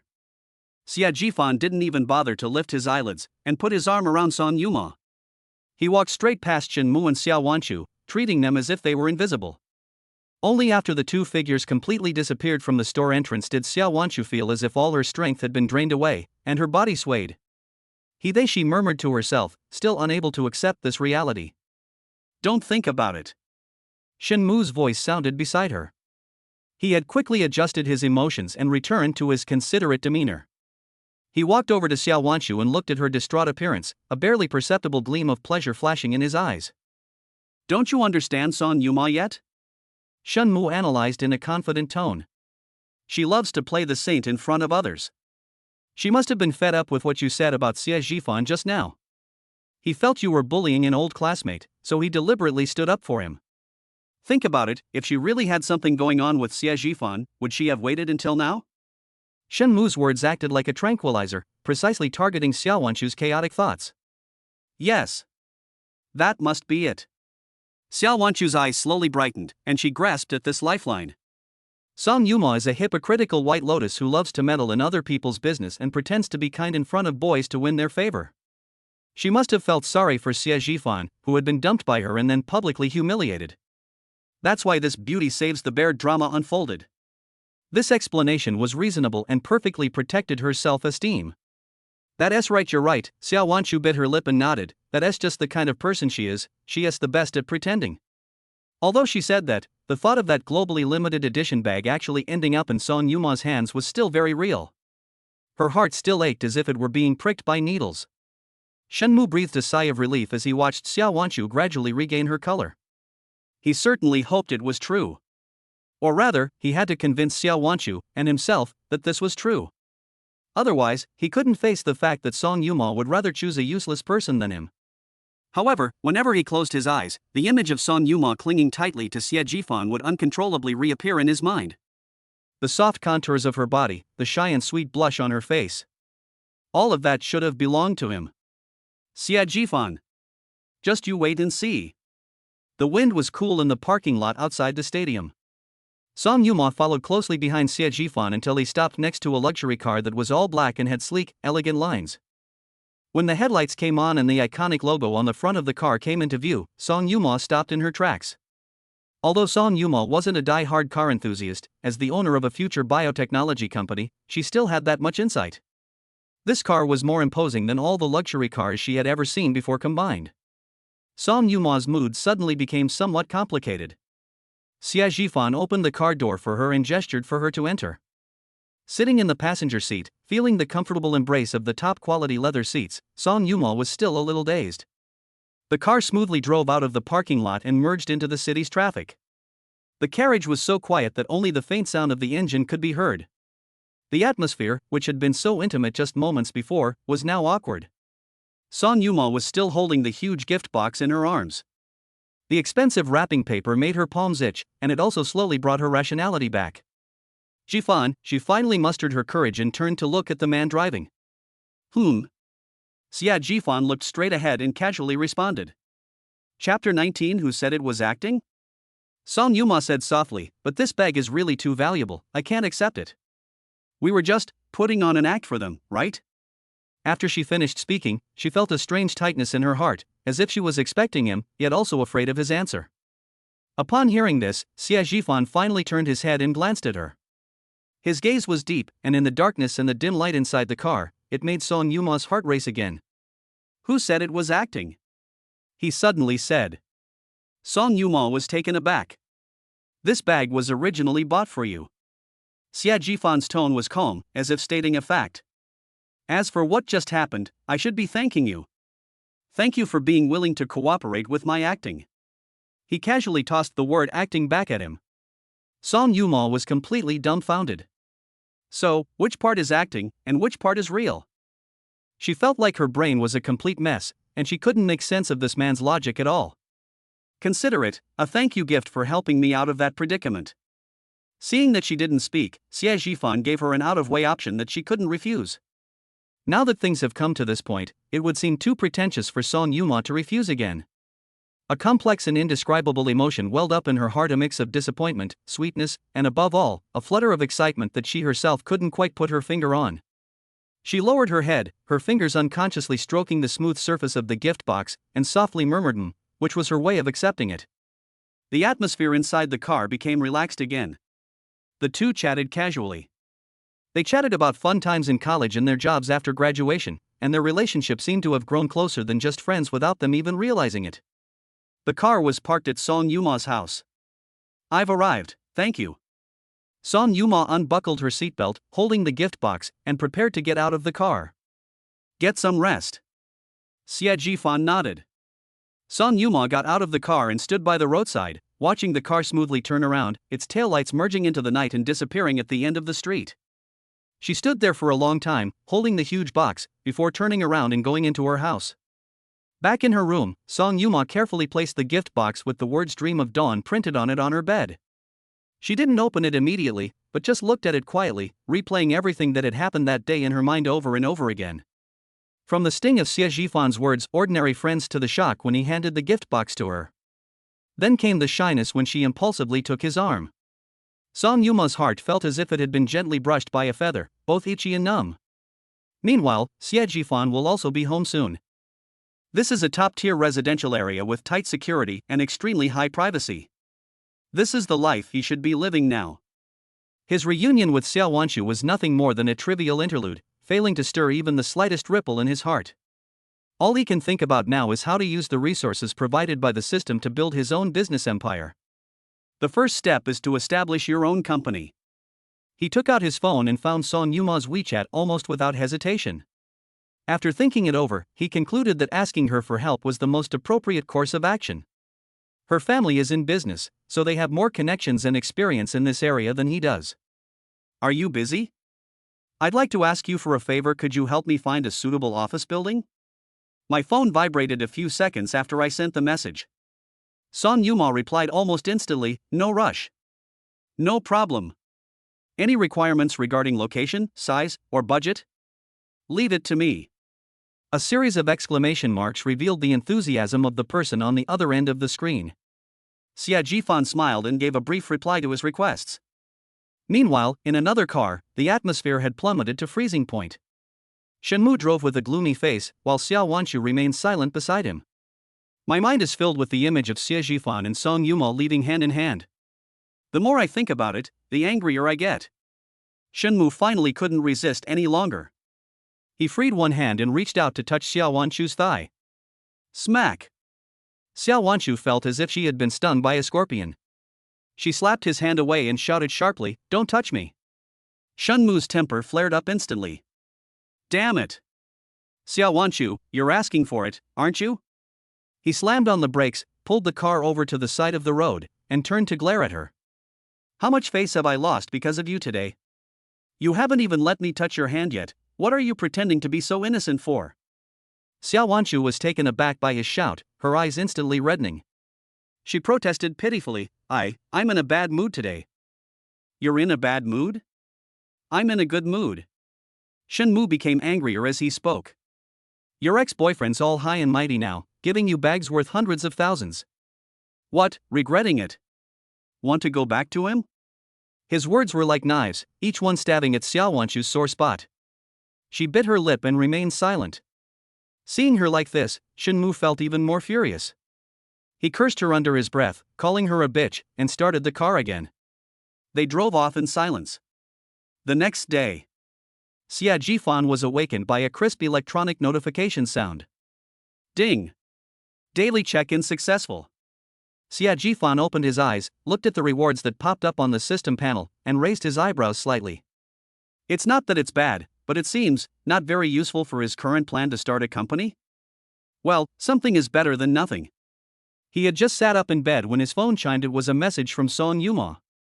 "Jifan, I've already checked the office building for you. Huaxiao Building, a top-tier office building. Several floors just became available, offering top-notch views and amenities. I've arranged to see the apartment with the real estate agent this afternoon. Do you have time?" Xia Jifan looked at the message and couldn't help but admire Song Yuma's efficiency. In just one night, everything was arranged perfectly. "Okay, I'll go there this afternoon. He replied to the message, then got up and washed up. Huaxia Building. Xia Jifan's previous employer was a financial company located in the Huaxia Building. With this in mind, Xia Jifan decided to set off ahead of schedule and go to his old company to see Song Ziang first. Driving that car, Xia Jifan arrived at a familiar area. After parking his car, he went into the office building. The company receptionist is still the same girl named Shen Xiaoxi. She was looking down, engrossed in her phone, muttering to herself, "Play it safe, don't be reckless. Defend our crystal." Xia Jifan walked to the front desk and gently tapped the table. "Hello." Shen Xiaoxi was startled and looked up abruptly, frantically trying to hide her phone. When she recognized Xia Jifan as the person who had come, her eyes widened instantly. "Brother Fan? What brings you here? Didn't you resign?" "Just passing by, stopped by to visit an old colleague." Xia Jifan smiled. "Is Ziang there?" Yes. Shen Xiaoxi pointed inside. "But Manager Wang seems to be in a bad mood today, you." Before she could finish speaking, Xia Jifan nodded and walked into the office area. The work area, as before, was filled with the sound of keyboards clattering and a stifling atmosphere. Xia Jifan glanced around but didn't see Song Ziang in the familiar corner. His seat was empty. Just as he was wondering, a hysterical roar suddenly came from the manager's office next door. "Song Ziang, is your brain filled with shit? How could you make such a simple report wrong? Do you know how much money the company lost because of your mistake?" It's Wang Meng's voice. The voice was filled with rage. Everyone in the office area shuddered in fright, and the sound of typing on keyboards stopped for a moment. Last month's performance dropped by 30% compared to the previous month. This month, however, it's gone straight to 50%. Now that Xia Jifan is gone, none of you can do any work anymore, right? He's your father, isn't he? Wang Meng got more and more carried away with his cursing, his fat fingers almost poking Song Ziang's face. "Let me tell you, don't think I don't know what you're thinking. Do you think my department would collapse without Xia Jifan? Pa! The company will keep running just fine without anyone. If you can do it, then do it. If you can't, then pack your bags and get out. There are plenty of people outside who want to come to Dingxing. We don't need you." Song Ziang stood still, his hands clenched into fists at his sides, his nails almost digging into his palms. Anger churned in his chest, burning him so badly that his internal organs ached. Chapter 20. You still dare to talk back? Ever since Fan Ge left, Wang Meng has been acting like a madman. They shifted all the blame for the declining performance onto those who stayed on. As the person who used to have the best relationship with Xie Jifan, he naturally became Wang Meng's primary target for venting his anger. He's always nitpicking or making veiled accusations, and the whole department is practically driven to the brink of mental collapse by him. If it weren't for the monthly mortgage payments, he would have thrown his resignation letter at that greasy pig face long ago. But he couldn't. He could only endure it. Song Ziang took a deep breath, suppressing his anger, and squeezed out a few words through gritted teeth. "Manager Wang, the decline in performance is not just one person's problem, it's a reflection of the overall market environment." "You dare talk back?" Wang Meng reacted like a cat whose tail had been stepped on, instantly bristling with anger and slamming his hand on the table with a deafening thud. "The overall market environment? How come all the other companies are making money, but our department is losing money? Don't fucking give me excuses. It's just that you're incompetent. I think you're just like that Xie Jifan, an ungrateful wretch. The company has spent so much money training you, and you let us down at this crucial moment."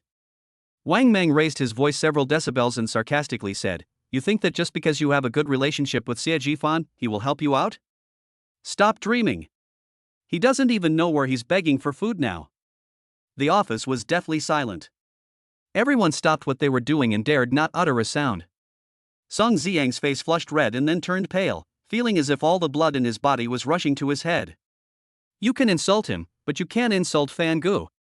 Just as he was about to reach his breaking point, with a creak, the door to the department office was pushed open. A tall, slender figure appeared at the doorway, backlit, making it impossible to see his expression, but his calm and composed aura was undeniable. "Who is it? Why didn't you knock?" Wang Meng impatiently shouted halfway through, but when he saw who it was, his voice stopped abruptly, and the expression on his face became quite interesting. It was Xia Jifan. Why is he here? After a brief moment of surprise, a twisted smugness immediately appeared on Wang Meng's face. Oh, he understands. They definitely couldn't make it here anymore. He must have been turned down outside and couldn't find a job, so now he's slinking back to me for help. Thinking of this, Wang Meng's unease vanished instantly, replaced by a vengeful pleasure. He cleared his throat, reverted to his managerial demeanor, and pointed his chin at Xie Zhifan, speaking in a sarcastic tone. Oh, isn't this our great talent, Xie Zhifan? What's wrong? Is the outside world wonderful, or is it just frustrating? Did you realize that you can't even afford to eat without the company, so you want to come back and beg me to take you in? Wang Meng crossed his legs, tapped the table with his finger, and adopted a condescending attitude. You can come back if you want. Kneel down, kowtow to me, and then lick my leather shoes clean. If you say Manager Wang, I was wrong 3 times, I'll consider it and let you come back starting as an intern. This is outrageous. Song Xiang was so angry that he was trembling all over, and he pointed at Wang Meng as if he wanted to curse. However, Xie Zhifan didn't even bother to give Wang Meng a glance. He seemed not to hear those extremely humiliating words and walked up to Song Xiang. He looked at his former good brother, whose face was flushed and eyes were bloodshot, and spoke calmly. Xiang. Work with me.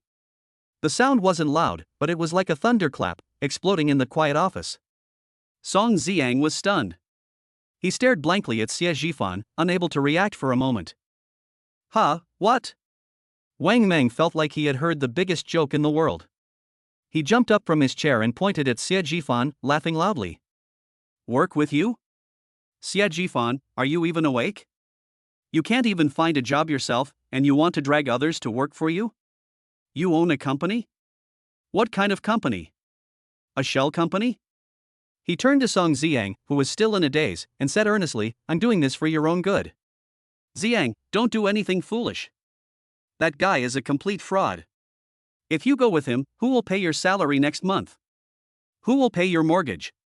Don't end up losing your job and even your place to live, with nowhere to cry. Wang Meng's words were like a bucket of cold water poured on the little flame that Song Xiang had just started to ignite. Yes. Mortgage. The monthly mortgage payment felt like a mountain, making it hard for him to breathe. Following Brother Fan is certainly based on brotherhood, but the future is full of uncertainty. Staying here is frustrating, but at least I have a stable income every month. Song Xiang's eyes struggled, and the color slowly faded from his face. Xie Zhifan didn't urge him, but just looked at him quietly with complete trust in his eyes. Time seemed to stretch out. 1 second. 2 seconds. 3 seconds. Song Xiang suddenly raised his head. He looked at Wang Meng's disgusting fat face, then at Xie Zhifan's clear and determined eyes. Screw the mortgage. Screw stability. I can't stand it anymore. The next second, Song Xiang grabbed the report that Wang Meng had criticized as utterly worthless and slammed it into Wang Meng's face. Smack! The papers were scattered all over the ground, like snowflakes falling in the air. Fatty Wang! I quit! A roar echoed throughout the entire financial department. You stupid idiot, what else can you do besides exploiting your employees? Don't you have any self-awareness about your declining performance? All they do is hold meetings and make empty promises, forcing us to work overtime, and then make us take the blame when the project goes wrong. I'm telling you right now, even if I have to beg for food with my brother Fan, it's better than suffering under a pig like you. After venting his anger in one breath, Song Xiang felt all the pent-up frustration from the past few years dissipate, and every pore on his body felt incredibly refreshed. He walked to his workstation and quickly stuffed his personal belongings into a cardboard box, his movements swift and efficient. The entire office was completely silent. Everyone was stunned by Song Xiang's sudden outburst. Wang Meng covered his face where the document had hit him, stared blankly for a few seconds, and then let out a pig-like scream. They've rebelled. They've defied the heavens. Enraged, he pointed at Song Xiang's retreating figure and roared furiously, Song Xiang. You just wait, you son of a bitch. I'll make sure you can't survive in the finance industry. And your mortgage. Let's see how you're going to pay next month. Just wait for the bank to foreclose on your house and you'll be sleeping on the streets. Security. Where are the security guards? Get these 2 people out of here. However, before the security guards could come up, Xie Zhifan had already calmly picked up Song Xiang's cardboard box. Song Ziang casually took off his employee badge and tossed it on the ground. Brother Fan, let's go. The two walked side by side, without looking back, out of the suffocating place amidst the complex gazes of their colleagues. Behind him, Wang Ming's furious and almost out of control cursing could be heard. Stepping out of the doors of Dingxing Capital, I breathed in the fresh air. Song Ziang let out a long sigh of relief, feeling as if he had come back to life. Cool. He roared to the sky, drawing the attention of passers-by. Brother Fan, you didn't see Fatty Wang's face just now, it was like a color palette, it was so fucking satisfying. Seeing his excited expression, Xie Zhifan's lips curled into a smile. From now on, I won't have to put up with his attitude anymore. Of course. I'm not going to serve you anymore. Song Ziang waved his fist, then scratched his head a little embarrassedly. Brother Fan, where are we going next? He quit his job without a second thought, but he has absolutely no idea what he'll do next or where the company will be. Just then, a clear female voice came from behind. Thank God. Brother Ziang. Wait a minute. The two turned around and saw Chen Xiaoxi, the young woman at the front desk, running towards them breathlessly in high heels. Huff, huff, I'm exhausted from running. Chen Xiaoxi held her knees and panted for a long time before raising her head and looking at them with bright eyes. Brother Ziang, you're so handsome. Our whole company is cheering for you in the group chat. Of course. Song Ziang proudly raised his chin. Chen Xiaoxi then turned to Xie Zhifan, you too, you made a big splash as soon as you got back. Chapter 21 What a joke. Fatty Wang is smashing things in the office right now. She suggested with a grin, to celebrate Brother Ziang's glorious liberation and rebirth. It's my treat tonight, how about we go out for a meal together? Song Ziang immediately raised both hands in agreement, great. We have to celebrate. Xie Zhifan nodded, okay, I'll choose the place. I'll invite you over tonight. Okay. Chen Xiaoxi gave an okay sign and turned back to the company, satisfied. Watching her cheerful figure disappear into the distance, Song Ziang remarked with emotion, Xiaoxi is such a kind-hearted girl. After expressing his feelings, he returned to the practical issues. Brother Fan, seriously, where exactly is our company located? Have you rented a place yet? Is it far? Not far. Xie Zhifan's words were concise and to the point. I'll take you there to have a look. Song Ziang followed along, completely bewildered. But it doesn't matter. As long as he can work with Brother Fan, he's willing to work even in a basement. As he was reminiscing, he noticed that Xie Zhifan had already walked towards the magnificent revolving door of the building next door. Hey, Brother Fan, you've come to the wrong place, haven't you? Our company isn't here. Before Song Ziang could finish speaking, Xie Zhifan had already swiped the access card and glanced back at him. You didn't go to the wrong place. Our company is right here. Song Ziang's steps froze on the spot. This? He stammered, pointing at the building, unable to utter a complete sentence for a long time. Brother Fan, you're not kidding me, are you? Our company is here? Xie Zhifan's two calm words were like a thunderclap in Song Ziang's ears. No. No wrong turn? Our company is here? No, Brother Fan, are you serious? Renting a toilet here must cost tens of thousands a month, right? Can we afford to rent it? He fired off a barrage of questions, each word laced with disbelief. This was completely beyond his comprehension. In his view, no matter how talented Xie Zhifan is, how much startup capital could he possibly have after just resigning to start his own business? Being able to rent a decent office is the best you can hope for. But what's going on now? They've gone straight to the top-tier office buildings? This is way too much. Xie Zhifan looked at his almost dumbfounded expression and the corners of his mouth turned up slightly. You've narrowed your perspective, Ziang. Who told you we were renting? Song Ziang's eyes widened even more, and his jaw almost dropped to the ground. No. It's not rented? Then, it is. Did you buy it? The moment the thought popped into his head, he nipped it in the bud. What a joke. Brother Fan, don't scare me, I'm easily frightened.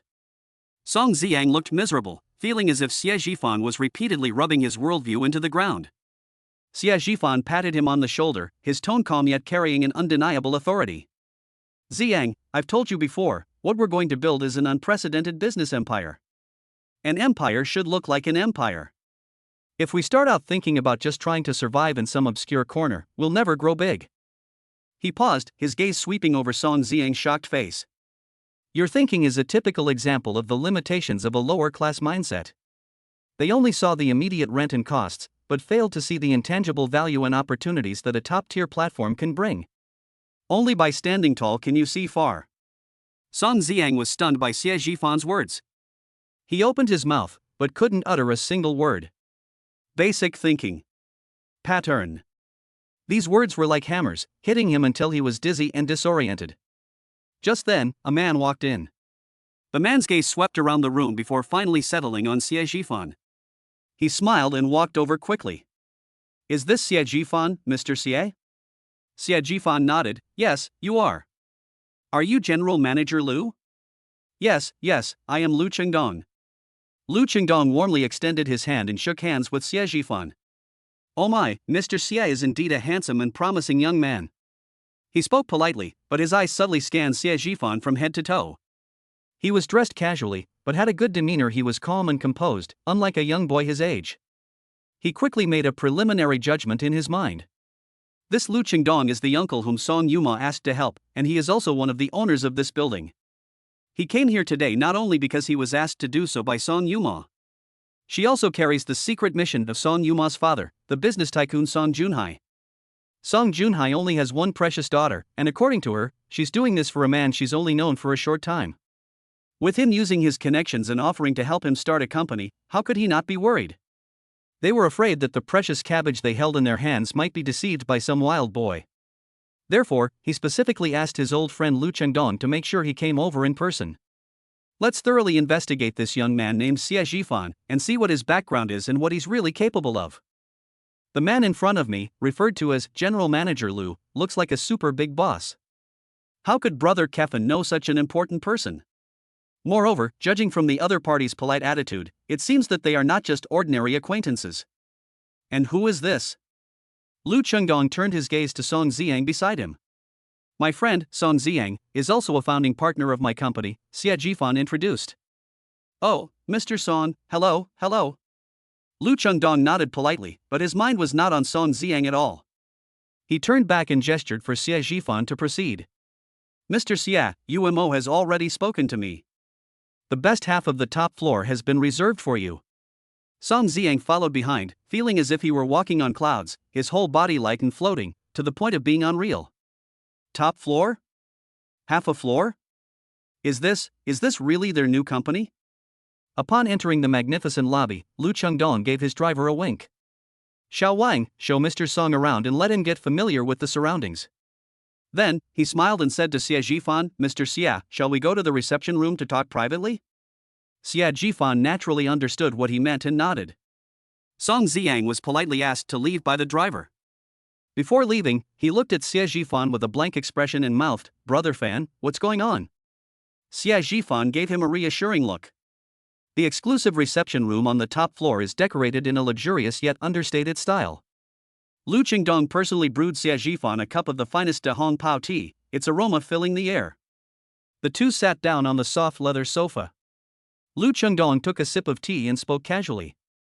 Mr. Xie, I heard from UMO that you want to start your own business and open a company? Yes, Mr. Lu, Xie Zhifan replied neither humbly nor arrogantly. Would you mind sharing what your company mainly does? This is the main reason why Lu Chengdong came today. He wanted to find out more about this young man. Xie Zhifan picked up his teacup, gently blew on the steam, and said calmly, financial investment. Upon hearing these 4 words, Lu Chengdong's hand holding the teacup paused almost imperceptibly. His smile remained unchanged, but his eyes held a newfound scrutiny. Getting involved in financial investment? These days, anyone who dares to claim they're in this business is either a truly capable financial tycoon or an arrogant swindler. He, who had spent half his life navigating the business world, knew all too well just how high the risks were in this field. Mr. Xie, you are very young. Lu Chengdong put down his teacup and said earnestly, the financial world is a very complex and murky place. Without sufficient capital and connections, one wrong move and you could lose everything. As an elder, I'm just saying a few words. It's good that young people are energetic, but if they take too big a step, they might get themselves into trouble. His words carried a hint of admonition, but also a hint of probing. Xia Jifan simply smiled upon hearing this. He raised his head, looked directly into Lu Qingdong's eyes, and asked in return, "Mr. Lu, you've been in the business world for so many years. Tell me, what is there that has no risk?" Lu Qingdong was slightly taken aback. Selling breakfast is risky because of the city management officers. Opening a factory is risky because of environmental inspections, and getting involved in real estate is risky because of policy changes. Xia Jifan's voice wasn't loud, but every word clearly reached Lu Qingdong's ears. Chapter 22. I was so wrong. Risks are everywhere, the key is whether you have the ability to manage them. Lu Qingdong's smile faded slightly. He sat up straight and looked at the young man in front of him with great interest. "Oh? So, Mr. Xia, where does your ability to manage risk manifest itself? This kid is interesting." Facing a big shot of his own caliber, he not only showed no fear, but also turned the tables on them. Xia Jifan did not answer directly, but instead posed a question. "Mr. Lu, what do you think is the biggest problem in the domestic financial market right now?" Lu Qingdong was surprised by the question. After a moment's thought, he said, "Is the bubble too big? Is the regulation inadequate? These are all old news." Xia Jifan shook his head. "These are all just appearances. In my opinion, the biggest problem right now is stagnation. Financial entrenching. Consolidation?" Lu Qingdong raised an eyebrow. This term was quite novel. "That's right." Xia Jifan's eyes sharpened, and he seemed like a different person, exuding an air of self-confidence as if he were in charge of everything. The current domestic financial market, especially the venture capital sector, it's already monopolized by a few leading companies, the so-called unicorn companies. They are like giant pumps, absorbing most of the hot money and top talent in the market. What was the result of this? The result is that a large number of startups, no matter how good their ideas or how advanced their technology, are being abandoned.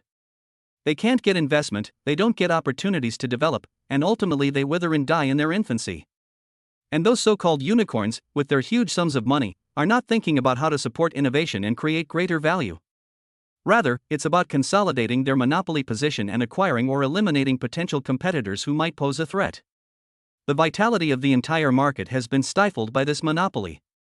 Finance should be the lifeblood of the real economy and a catalyst for social innovation. But now, it has become a stagnant pool, with only a few large fish churning inside.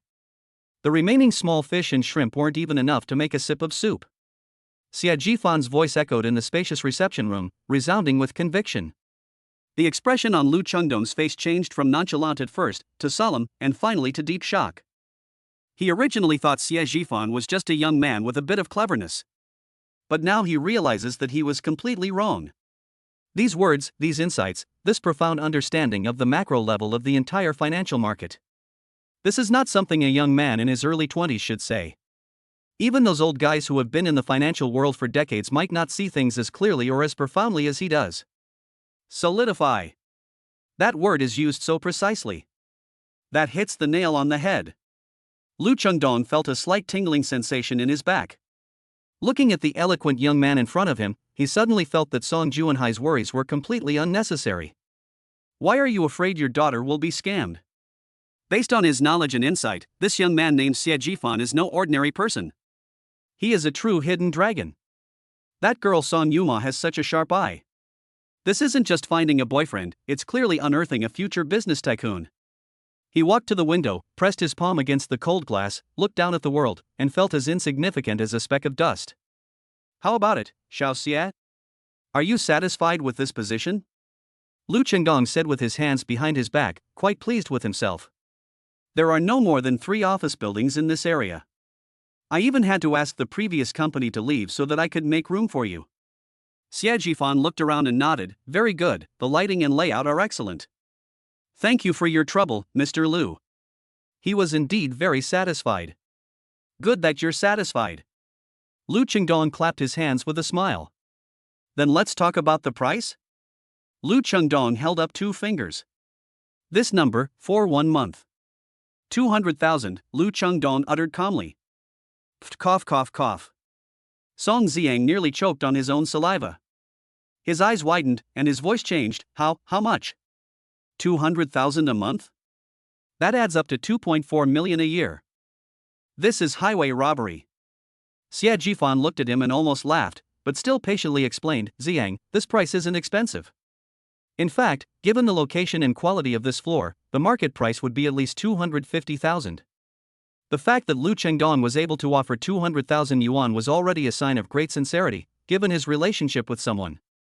He knew what was going on. Lu Chengdong stood not far away, watching the two whispering amongst themselves with great interest. Xie Jifan's reaction surprised him even more. This composure is not something that can be faked. While Song Ziyang was still trying to persuade Xie Jifan had already gone back. Mr. Lu, this is the price. He pulled a black bank card from his wallet and handed it over, sign for 1 year, pay in full at once. Song Ziyang's persuasion came to an abrupt end.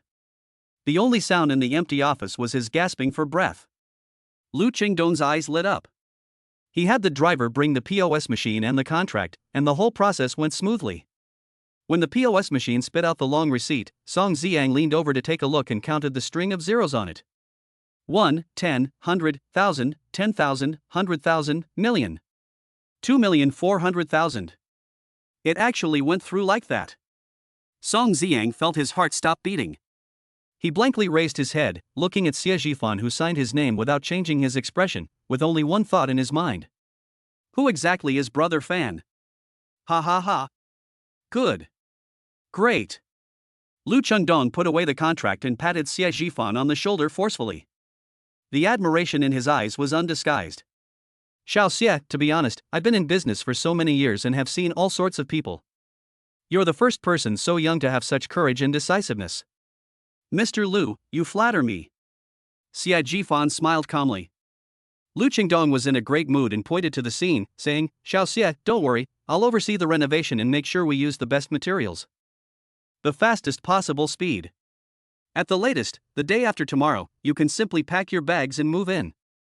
Thank you very much, Mr. Lu. As they were talking, Xie Jifan wanted to take another look at the layout of the other side of the office, so he walked over there. The accident happened just as he was passing a newly erected partition. The partition panel didn't seem to be securely fixed, and it wobbled and fell down. Careful! Lu Chengdong and Song Ziyang exclaimed in surprise at the same time. There was a freshly opened bucket of white paint right next to the partition. The moment the partition fell, it hit the paint bucket directly. Splash! Half a bucket of white paint shot into the air, drawing a parabola, and then, precisely poured over Xie Jifan. The scene instantly fell into a deathly silence. A few seconds later, Lu Chengdong's furious roar echoed throughout the entire floor. How do you guys work? Ha? Do you want to die? He rushed to Xie Jifan and said, Oh dear. Little Xie, I'm so sorry, so sorry. Are you all right? I'm fine. Xie Jifan wiped the paint off his face, appearing quite calm. Song Ziyang suppressed a laugh, but managed to hold it back, though his shoulders were trembling. Lu Chengdong turned around and yelled at the driver, What are you all standing there for? Go to my car and get the spare clothes for President Xie to change into. Yes, yes, yes. The driver scrambled away. Soon, the driver returned carrying a bag. Lu Chengdong took it and handed it to Xie Jifan. Xiao Xie, please bear with this. Go to the restroom and change first. I'll have him buy you a new set and bring it over right away. Xie Jifan took the bag, opened it, and his lips twitched involuntarily. The bag contained a brand new set of blue work clothes, with the words Guanlan Decoration Company printed on the chest. Pfft, ah ha ha ha. Song Ziyang couldn't hold back any longer and burst into laughter like a pig. He took out his phone and started snapping photos of Xie Jifan. Holy crap! Fan GE. Absolutely amazing. Your charisma makes this outfit look completely natural on you. Lu Chengdong's face turned bright red, and he wished he could disappear into a crack in the ground. Chapter 23 I completely broke down. He awkwardly said to Xie Jifan, Xiao Xie, this driver is mentally unstable. You wait here, I'll send him to buy clothes right now. No need to trouble yourself, Mr. Lu. Xie Jifan waved his hand, revealing the white shirt underneath. Fortunately, only a few spots were splashed on the shirt, so it wasn't a big problem. He looked at the work clothes in his hand, thought for a moment, and said, Tonight I'm just going to a roadside barbecue stall with my friends, no need to be so fancy.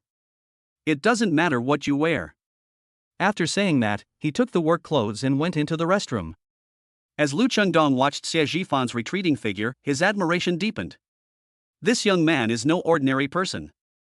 Meanwhile, a post on Moments caused an uproar in WeChat groups. The profile pictures in the group were flashing wildly. Did I see that right? Song Yuma posted on WeChat Moments? Isn't she a perpetual lurker? The first person to discover it was a girl named Zhona in the group. She took a screenshot and posted it in the group, followed by a long string of shocked emojis. Sisters. Brothers. Look. Song Yuma posted on WeChat Moments. My goodness. The class beauty who hasn't updated her social media in ages has actually popped up. The screenshot shows a beautifully composed photo. The main subject of the photo is a handbag with a unique python skin pattern that gleams with a luxurious sheen. The bag was placed on a solid wood table that looked expensive, with a blurred, highly designed corner of the office in the background. The accompanying text was extremely concise, yet it was full of endless room for imagination. I really liked the bag he gave me. It was followed by a small, blushing smiley face emoji. The group was silent for 3 seconds. Immediately afterwards, the information began to refresh like a waterfall. Holy crap! Him? Which him? Has our department's ice queen officially announced her relationship? My youth is over. Which pig stole my dream girl? Hey upstairs, wake up. Someone who can afford to give away a bag like that can't be an ordinary pig, can they? That's a golden pig. The boys in the group were all lamenting, feeling that their college years had come to a heartbreaking end. The girls' attention, however, was precisely focused on the bag. A female classmate named Li Chen, who works as a fashion buyer, sent a voice message, her voice trembling. Wait a minute. Look closely at this bag. This isn't an ordinary one. This is a limited edition. I saw it briefly at SKP's anniversary sale, but it was sold out immediately. My goodness. One bag? That's enough for me to buy a house back in my hometown. My annual salary isn't even enough to buy a bag strap. I'm completely broken down, family. I'm totally broken down. The boys who were wailing just moments before now felt they didn't even have the right to wail anymore. A man who can casually give away dozens of bags is no longer a love rival, he's a different species altogether. Shen Mu, the most gossipy person in the group, also popped up at this moment.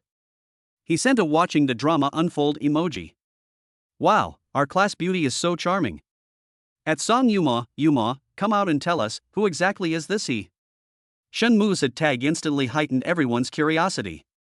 Everyone started tagging at Song Yumo, hoping she would come out and answer the question herself. However, at this moment, Song Yumo was sitting in the president's office of Future Biotechnology, quietly looking at her phone screen. On the screen, WeChat group message notifications were flashing at a rate of more than a dozen per second. Her fair fingers gently swiped across the screen as she looked at the speculations and exclamations in the group chat, her beautiful eyebrows furrowing slightly. Her gaze lingered on Shen Mu's name for a moment, a hint of displeasure flashing in her eyes. But she always remembered this debt. A group of so-called classmates who have long since changed their ways are not worthy of knowing who he is. Song Yuma pressed the Do Not Disturb button expressionlessly. The whole world became quiet instantly. She left the WeChat group and opened the chat window that she had pinned to the top. The profile picture is of Xie Jifan. The post she just made on her WeChat Moments was specifically for him to see. It was a girl's mindset that carried a hint of showing off, yet also a touch of probing. She wanted to tell him how much she cherished and was happy with the gift he gave her. I also wanted to see his reaction. But, almost half an hour has passed, and there's still no sound from his side.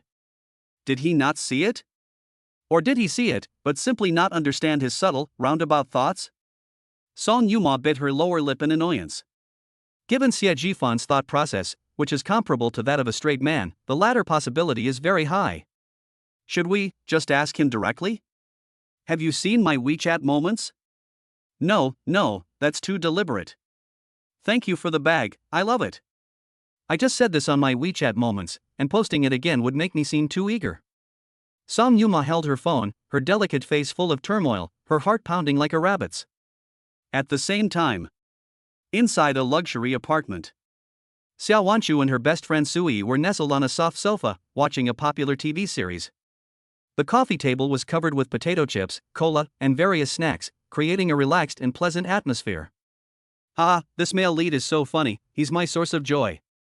Xiao Wanshu laughed so hard she almost fell over. Just then, her phone beeped. She picked it up casually and glanced at it, assuming it was spam.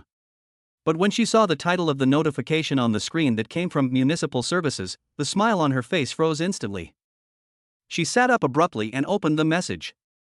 Notice regarding municipal civil servants, Comrade Xiao Wanshu, you have been transferred to the 3rd Secretariat Division of the Municipal Party Committee Office. Please report to the relevant department next Monday. Ah! Xiao Wanshu let out a scream and jumped up from the sofa in excitement. Hey! Hey! I did it!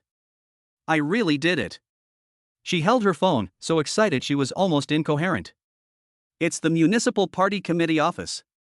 Sui was also happy for her and quickly came over to look. My God! Wanshu, you're amazing! That's the Municipal Party Committee Office. At the very top of the civil service pyramid in Jiangchang. You've practically jumped to the top in one step. Xiao Wanshu's face flushed red with extreme excitement. She took a few deep breaths to calm herself down. She shook her head, her face showing an undisguised sense of pride and relief. It's not that I'm amazing, it's Shenmu. He must have helped me. Shenmu? Sui was somewhat surprised. She exclaimed, his family connections are even more powerful than I imagined. The Municipal Party Committee Office, that must be an incredible favor. Sui looked at her with a complicated expression. Then, you owe him a huge favor. What's this about owing him? Xiao Wanshu said matter-of-factly. He's my boyfriend, isn't it only right that he helps me? Although the two have not officially confirmed their relationship, in Xiao Wanshu's heart, Shenmu is already hers.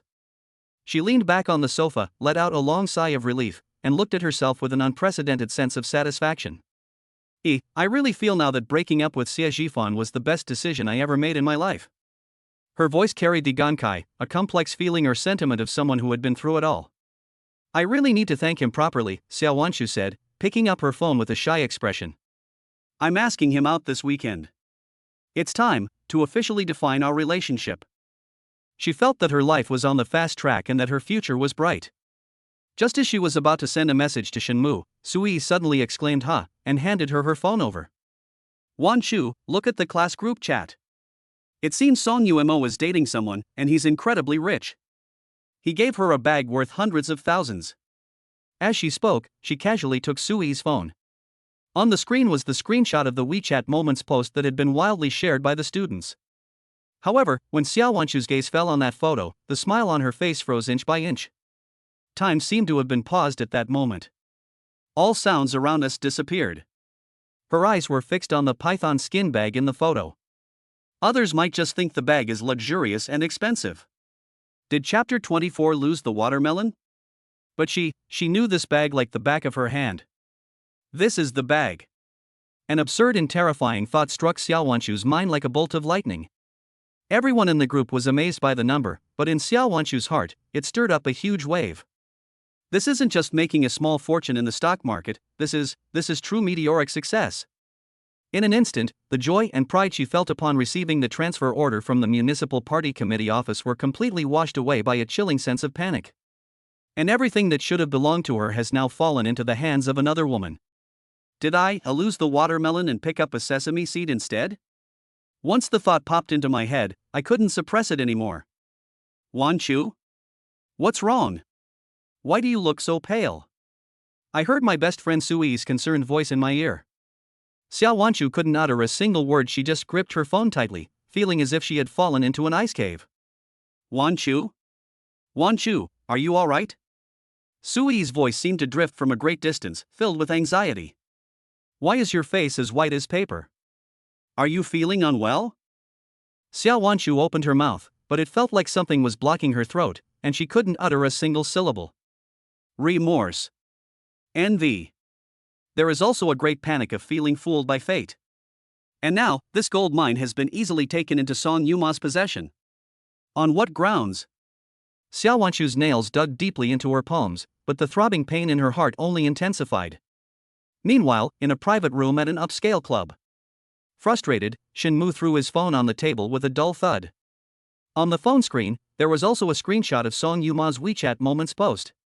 Young Master Shen, what's wrong? Who upset you? A young man in a floral shirt approached. Shenmue ignored him and just stared intently at the photo. He recognized the bag in the photo immediately.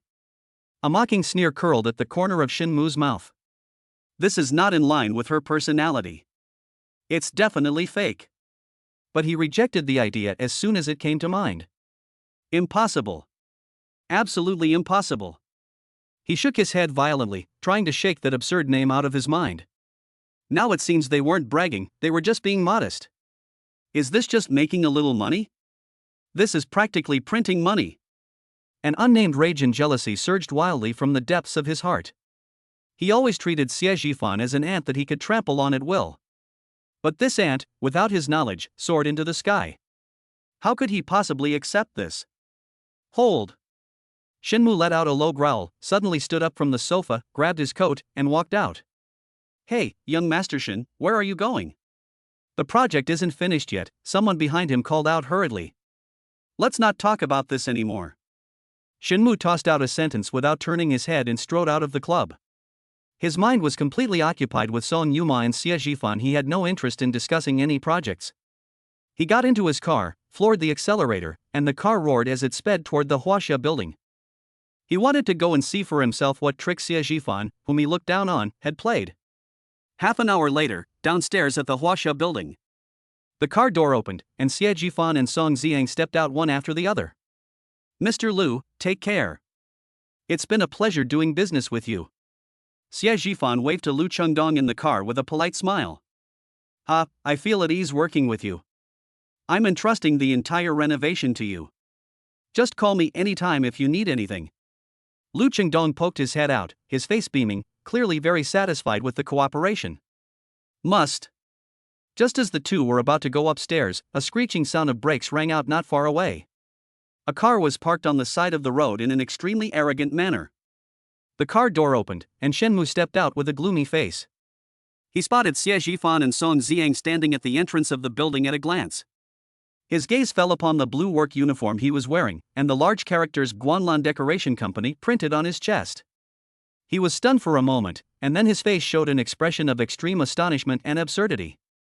Renovation company? Construction worker? He looked up again at the Huaxia building, which was undergoing exterior renovation. A thought exploded in his mind in an instant. He understood. He understood everything. The idea that you can make a fortune by investing in stocks is all a complete lie. Xie Zhifan, that bastard, is not some successful stock market guru at all. He's just a construction worker carrying bricks on a construction site. The so-called renting an office probably just means he took on the renovation project for this building and is just working here. No wonder. No wonder he was here. All the previous doubts seemed to have a reasonable explanation at this moment. As for that bag. Shenmue's gaze grew increasingly disdainful. Yes, that must be it. This discovery instantly transported Shenmue from hell to heaven, and an unprecedented sense of comfort swept over his entire body. So he was a fraud. You made me worry for nothing. He looked at Xie Zhifan as if he were looking at a clown, his contempt and disdain almost overflowing. He took out his phone, aimed it at Xie Zhifan and Song Xiang, and pressed the shutter without hesitation. Click. The photo clearly shows a man wearing blue overalls. The background is the Huaxia building, and the Guanlan Decoration Company logo on the chest is particularly eye-catching. Shenmue sneered, opened the university classmates group chat, and sent the photo. Then, he typed a line of text. Shenmue, LOL, this is the President Xie that some people say made a fortune in the stock market? He's ended up working as a decorator at Huaxia building? This message was like a bombshell, instantly causing an uproar in the previously quiet class group chat. Who is this? Holy crap! Aren't those Xie Zhifan and Song Xiang? What are they wearing? Work uniforms? Guanlan Renovation Company. Am I seeing things? Those two went into renovations? At this moment, Shenmue sent another message, filled with a sense of superiority. Shenmue's words seemed to define the nature of the matter. After all, given his status and position, his words carried far greater credibility than Xie Zhifan's. The group chat exploded instantly. Holy crap! Is this for real? A scam? How disgusting. If you don't have money, just say so. Why pretend to be rich? And you're lying to us. Song Ziang is no better, you're lying to people along with him. From now on, avoid these two people whenever you see them, their character is terrible. When a wall falls, everyone pushes it down. On the other side, Xiao Wanshu was still immersed in immense regret and unable to extricate herself. Sui paced anxiously to the side, but didn't know how to comfort her. Just then, Xiao Wanshu's phone kept ringing. It's a message from the class group chat. She numbly picked up her phone, intending to mute it immediately. In the photo, Xie Zhifan is wearing blue work clothes and standing in front of a building. Those clothes were cheap and tacky, a stark contrast to the presentable outfit he had worn in the store a few days earlier. Further down, you'll see the messages Shenmu sent. Construction worker. Fraud. Bullshit. Xiao Wanshu's eyes widened, and her expression changed from blank to astonished, and then to ecstatic. So, it was fake? It turns out it was all a lie. Xie Zhifan never achieved great success, he was just a construction worker on a construction site. A tremendous, surviving joy instantly washed away all the previous panic and regret. She felt as if she had been pulled out of the icy, bone-chilling sea and was breathing fresh air again. She knew it. How could Xie Zhifan be that amazing? That's ridiculous. So childish. Xiao Wanshu's lips curled up uncontrollably, eventually turning into a hearty, unrestrained laugh. As for Song Yuma's circle of friends, that makes it easier to explain.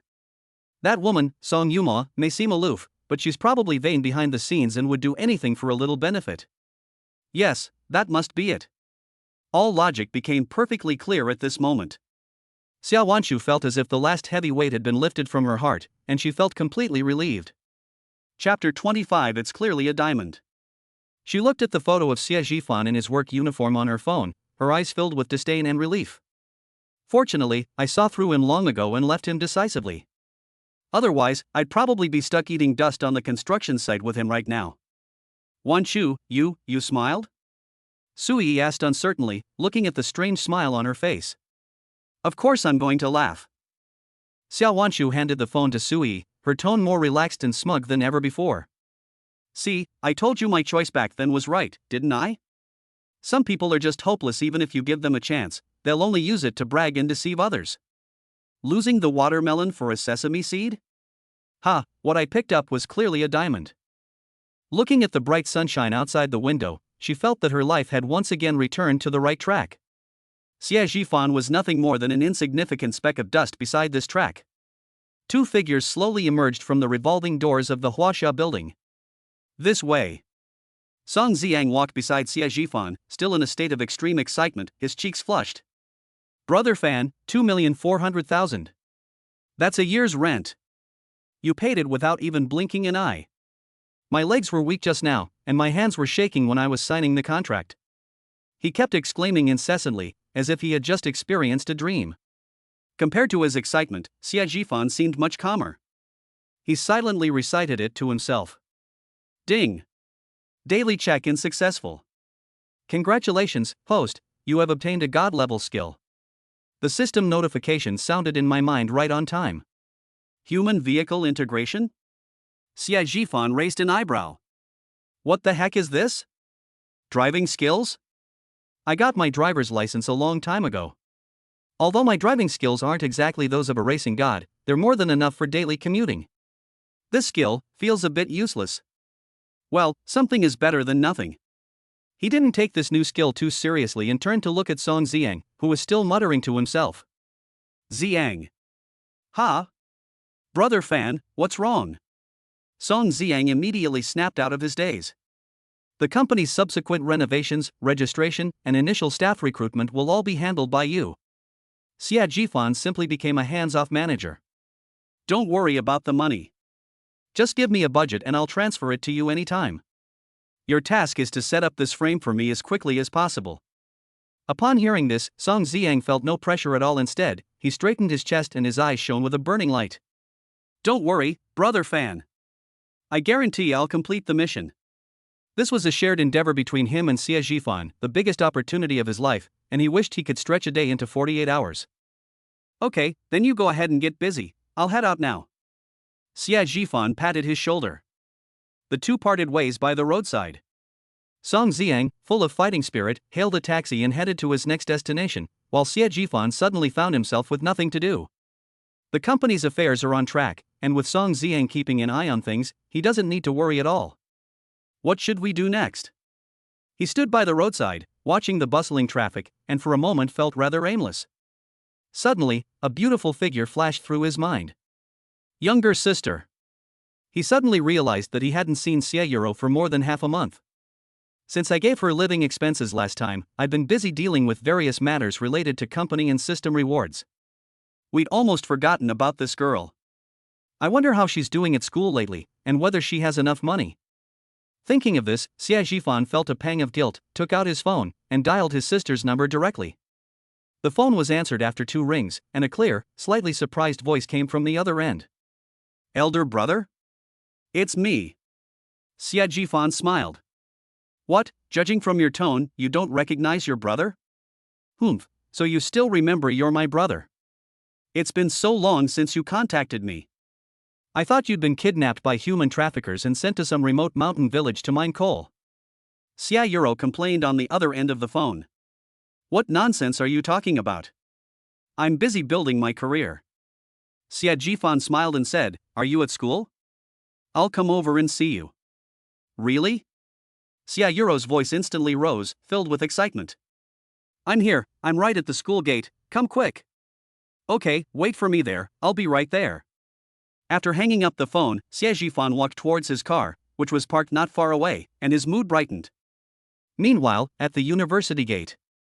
Under the most prominent banyan tree at the school gate, a beautiful scene unfolds. It was Xie Yuro. She was looking down at her phone, glancing up at the intersection every now and then, waiting for her brother to arrive. However, her appearance is just too eye-catching. Before long, a boy in a basketball uniform came up to them, his face flushed. Hi, can I add you on WeChat? Xie Yuro looked up and smiled politely. Excuse me, I'm waiting for my brother. The implication is that they are refusing. The boy was somewhat disappointed, but he wisely walked away. But as soon as he left, another boy wearing glasses, who looked very polite, approached him. Junior, which department are you in? I don't think I've seen you before. Sorry, I'm waiting for someone. Xie Yuro used the same excuse, but the smile on her face had faded a bit. After rejecting several boys who tried to chat her up, Xie Yuro sighed helplessly. Just then, a deep engine roar came from afar. Upon seeing the car, Xie Yuro's previously calm expression instantly darkened. Disgust was plainly evident in her eyes. She didn't even bother to look again and turned to walk into the campus. The car door opened, and a young man dressed in trendy clothes with slicked back hair quickly caught up and blocked her way. Yuro! The newcomer was none other than Xiao Jingshu, a rich second-generation heir, and Xie Yuro's most hated suitor, without exception. Yuro, don't go. Look what I brought you. As if presenting a treasure, Xiao Jingshu produced a large bouquet of vibrant red roses from behind him and handed it to Xie Yuro. Xie Yuro didn't even glance at her, her voice as cold as ice. I don't want it, take it away. Oh, Yuro, please accept it. Xiao Jingshu wasn't angry when he was rejected.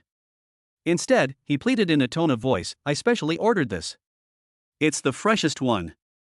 Look how beautiful she is, just like you. Xiao Jingshu. Xie Yuro interrupted him, her eyes filled with indifference. I've already made it very clear that we're not close, so please don't bother me anymore. After saying that, she walked around him and tried to leave. But Xiao Jingshu was like a piece of chewing gum, driving at a snail's pace alongside her, continuing to chatter on and on. Yuro, don't be so heartless, please give me a chance, okay? I really like you. This scene naturally attracted the attention of everyone at the school gate. Many students stopped and pointed at this spot. Damn, isn't that Xiao Jingshu? He's bothering Xie Yuro again. A boy curled his lip, his face full of disdain. This guy is incredibly persistent. He must have been rejected 800 times, but he still keeps going. He's got money to burn, but to be honest, the way he talks gives me goosebumps. It's so effeminate. The girls' opinions were divided into 2 extremes. Wow, this car must have cost 7 or 8 million, right? Xiao Jingshu is so rich. What's wrong with Xie Yuro? She's so ungrateful. Such a rich and handsome guy is pursuing her, and she's still ignoring him. A gold-digging woman with heavy makeup and a somewhat worldly air spoke up with a sour tone. "What are you pretending to be high and mighty for? It's just a ploy to get me. If it were me, I would have pounced on you long ago." The surrounding chatter, neither too loud nor too soft, reached Xia Yuro's ears without missing a single word. She felt like a monkey being watched, her face burning with embarrassment. Frustrated by Xiao Jingshu's harassment, her anger burned ever brighter. Finally, Xiao Jingshu once again drove the car in front of her. When that sickeningly sweet voice called out, "Yuro, say something," Xia Yuro's patience reached its limit. She suddenly stopped in her tracks. Seeing this, Xiao Jingshu was overjoyed, thinking she was finally going to give in, and immediately put on a fawning smile. "Yuro, you get out of my way." Chapter 26 Global Limited Edition. The two words, like a sharp blade tempered with ice, were not loud, but carried an undeniable anger. The noise at the school gate seemed to be silenced in that instant. Xiao Jingshu's smile froze, and the students watching the commotion were all stunned. Xia Yuro stopped in her tracks, her beautiful brows furrowing slightly. "Xiao Jingshu, I've made myself perfectly clear. I don't want to have dinner with you, nor do I want to accept your flowers." Her voice was cold and impatient. "Oh, it's just a meal, let's just consider it making friends." Xiao Jingshu completely ignored the aloofness in her tone and instead took another step forward, almost shoving the bouquet of roses into her face. "Look, these roses were flown in from the florist, 99 of them, just right for you." He deliberately raised his voice, the intention to show off was self-evident. "It's good to be rich. These roses must have cost a lot of money." The whispers reached Xia Yuro's ears, making her face burn with shame and anger. What she hates most is this kind of ostentatious and arrogant showing off. "I'll say it again, move aside." Xia Yuro's tone turned completely cold. "Don't be so disrespectful, Yuro." Xiao Jingshu's expression also became somewhat embarrassed, but Xia Yuro remained unmoved by his words. He simply couldn't believe that a girl from an ordinary family could withstand his advances. Just as the two were locked in a stalemate, and the crowd of onlookers grew larger and larger, a deep and distinctive engine roar came from afar, instantly drowning out all the noise. Everyone instinctively looked in the direction of the sound. A jet-black sports car, like a gliding black lightning bolt, sped along the school road. The car's lines, flowing to the extreme, are elegant yet powerful, reflecting a breathtaking luster in the sunlight. Holy crap! What kind of car is that? These lines, this aura. Just as everyone was filled with doubt and surprise, the black beast had already approached the crowd. Its target seems to be Xia Yuro and Xiao Jingshu, who are blocked in the middle of the road. Xia Jifan gripped the steering wheel, his eyes cold. An unnamed anger suddenly surged up from the bottom of my heart. Almost instinctively, he slammed his right foot down on the accelerator. Boom! This sudden turn of events left everyone stunned. "Ah! Get out of the way!" Screams erupted one after another. Xiao Jingshu turned his head and saw the car. Those two enormous headlights looked to him like the eyes of death. Holy crap! His legs buckled, all his arrogance and composure vanished in an instant, and he slumped to the ground in a disheveled state. The bouquet of red roses in her hand slipped from her grasp and was trampled to pieces by the panicked crowd. Just as the front of the car was about to hit Xiao Jingshu at the last second. Squeak! A screeching sound of tires screeching rang out. The massive vehicle traced a perfect arc, kicking up a cloud of dust, before finally coming to a steady and precise stop in front of Xiao Jingshu. The front of the car was only a few centimeters from the tip of his nose. The strong airflow even messed up his carefully styled hair. The whole world seemed to have fallen silent. Everyone stared in disbelief at the scene before them, their hearts still pounding wildly. After the deathly silence came a clamor that pierced the sky. Holy crap! Holy crap! Drifting! It's drifting! My goodness, is this a movie shoot? That driving skill is incredible. A car-savvy young man adjusted his glasses, his voice trembling. This is no ordinary car. It's a limited edition worldwide. Absolutely. No mistake. I saved the picture. It's exactly the same.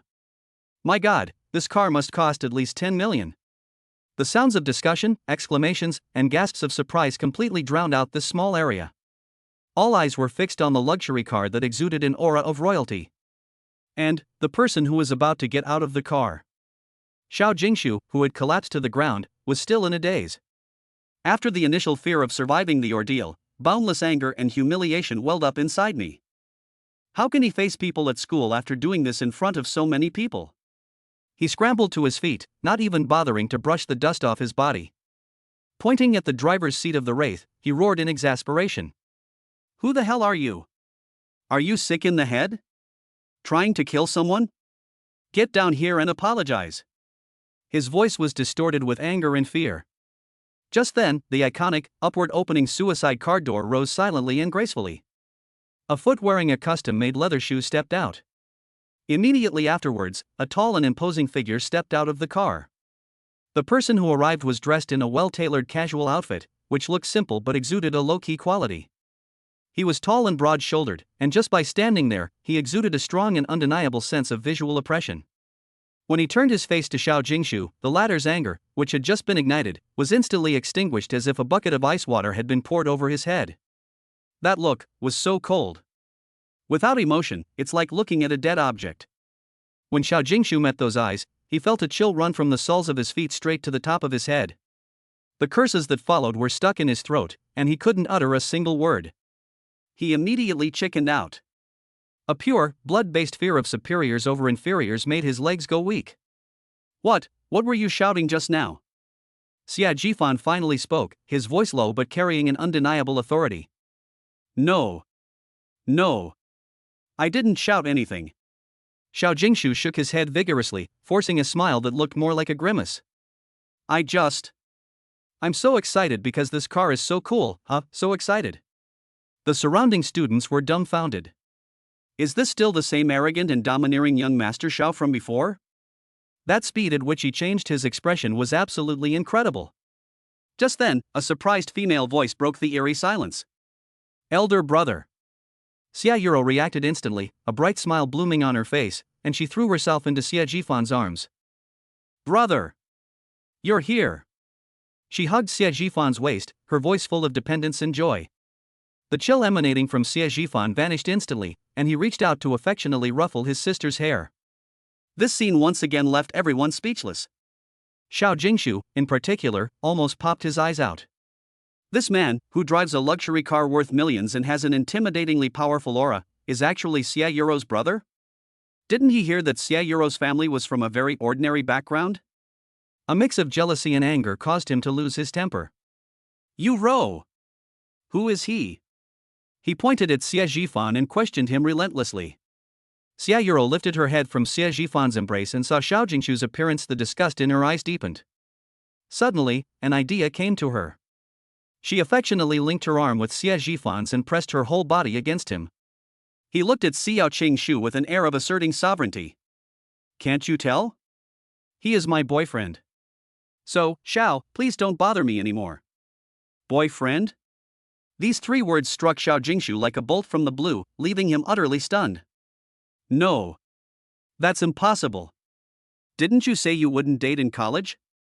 That's for you. Xia Yuro added insult to injury without holding back, her tone becoming coquettish. Darling, let's go, I don't want to see him. Xia Jifan glanced at his younger sister's sly eyes and instantly understood. He smiled knowingly and gave Xiao Jingshu a look that said, You're smart to know what's good for you. Then, in a gentlemanly manner, he walked around to the other side and opened the passenger door for Xia Yuro.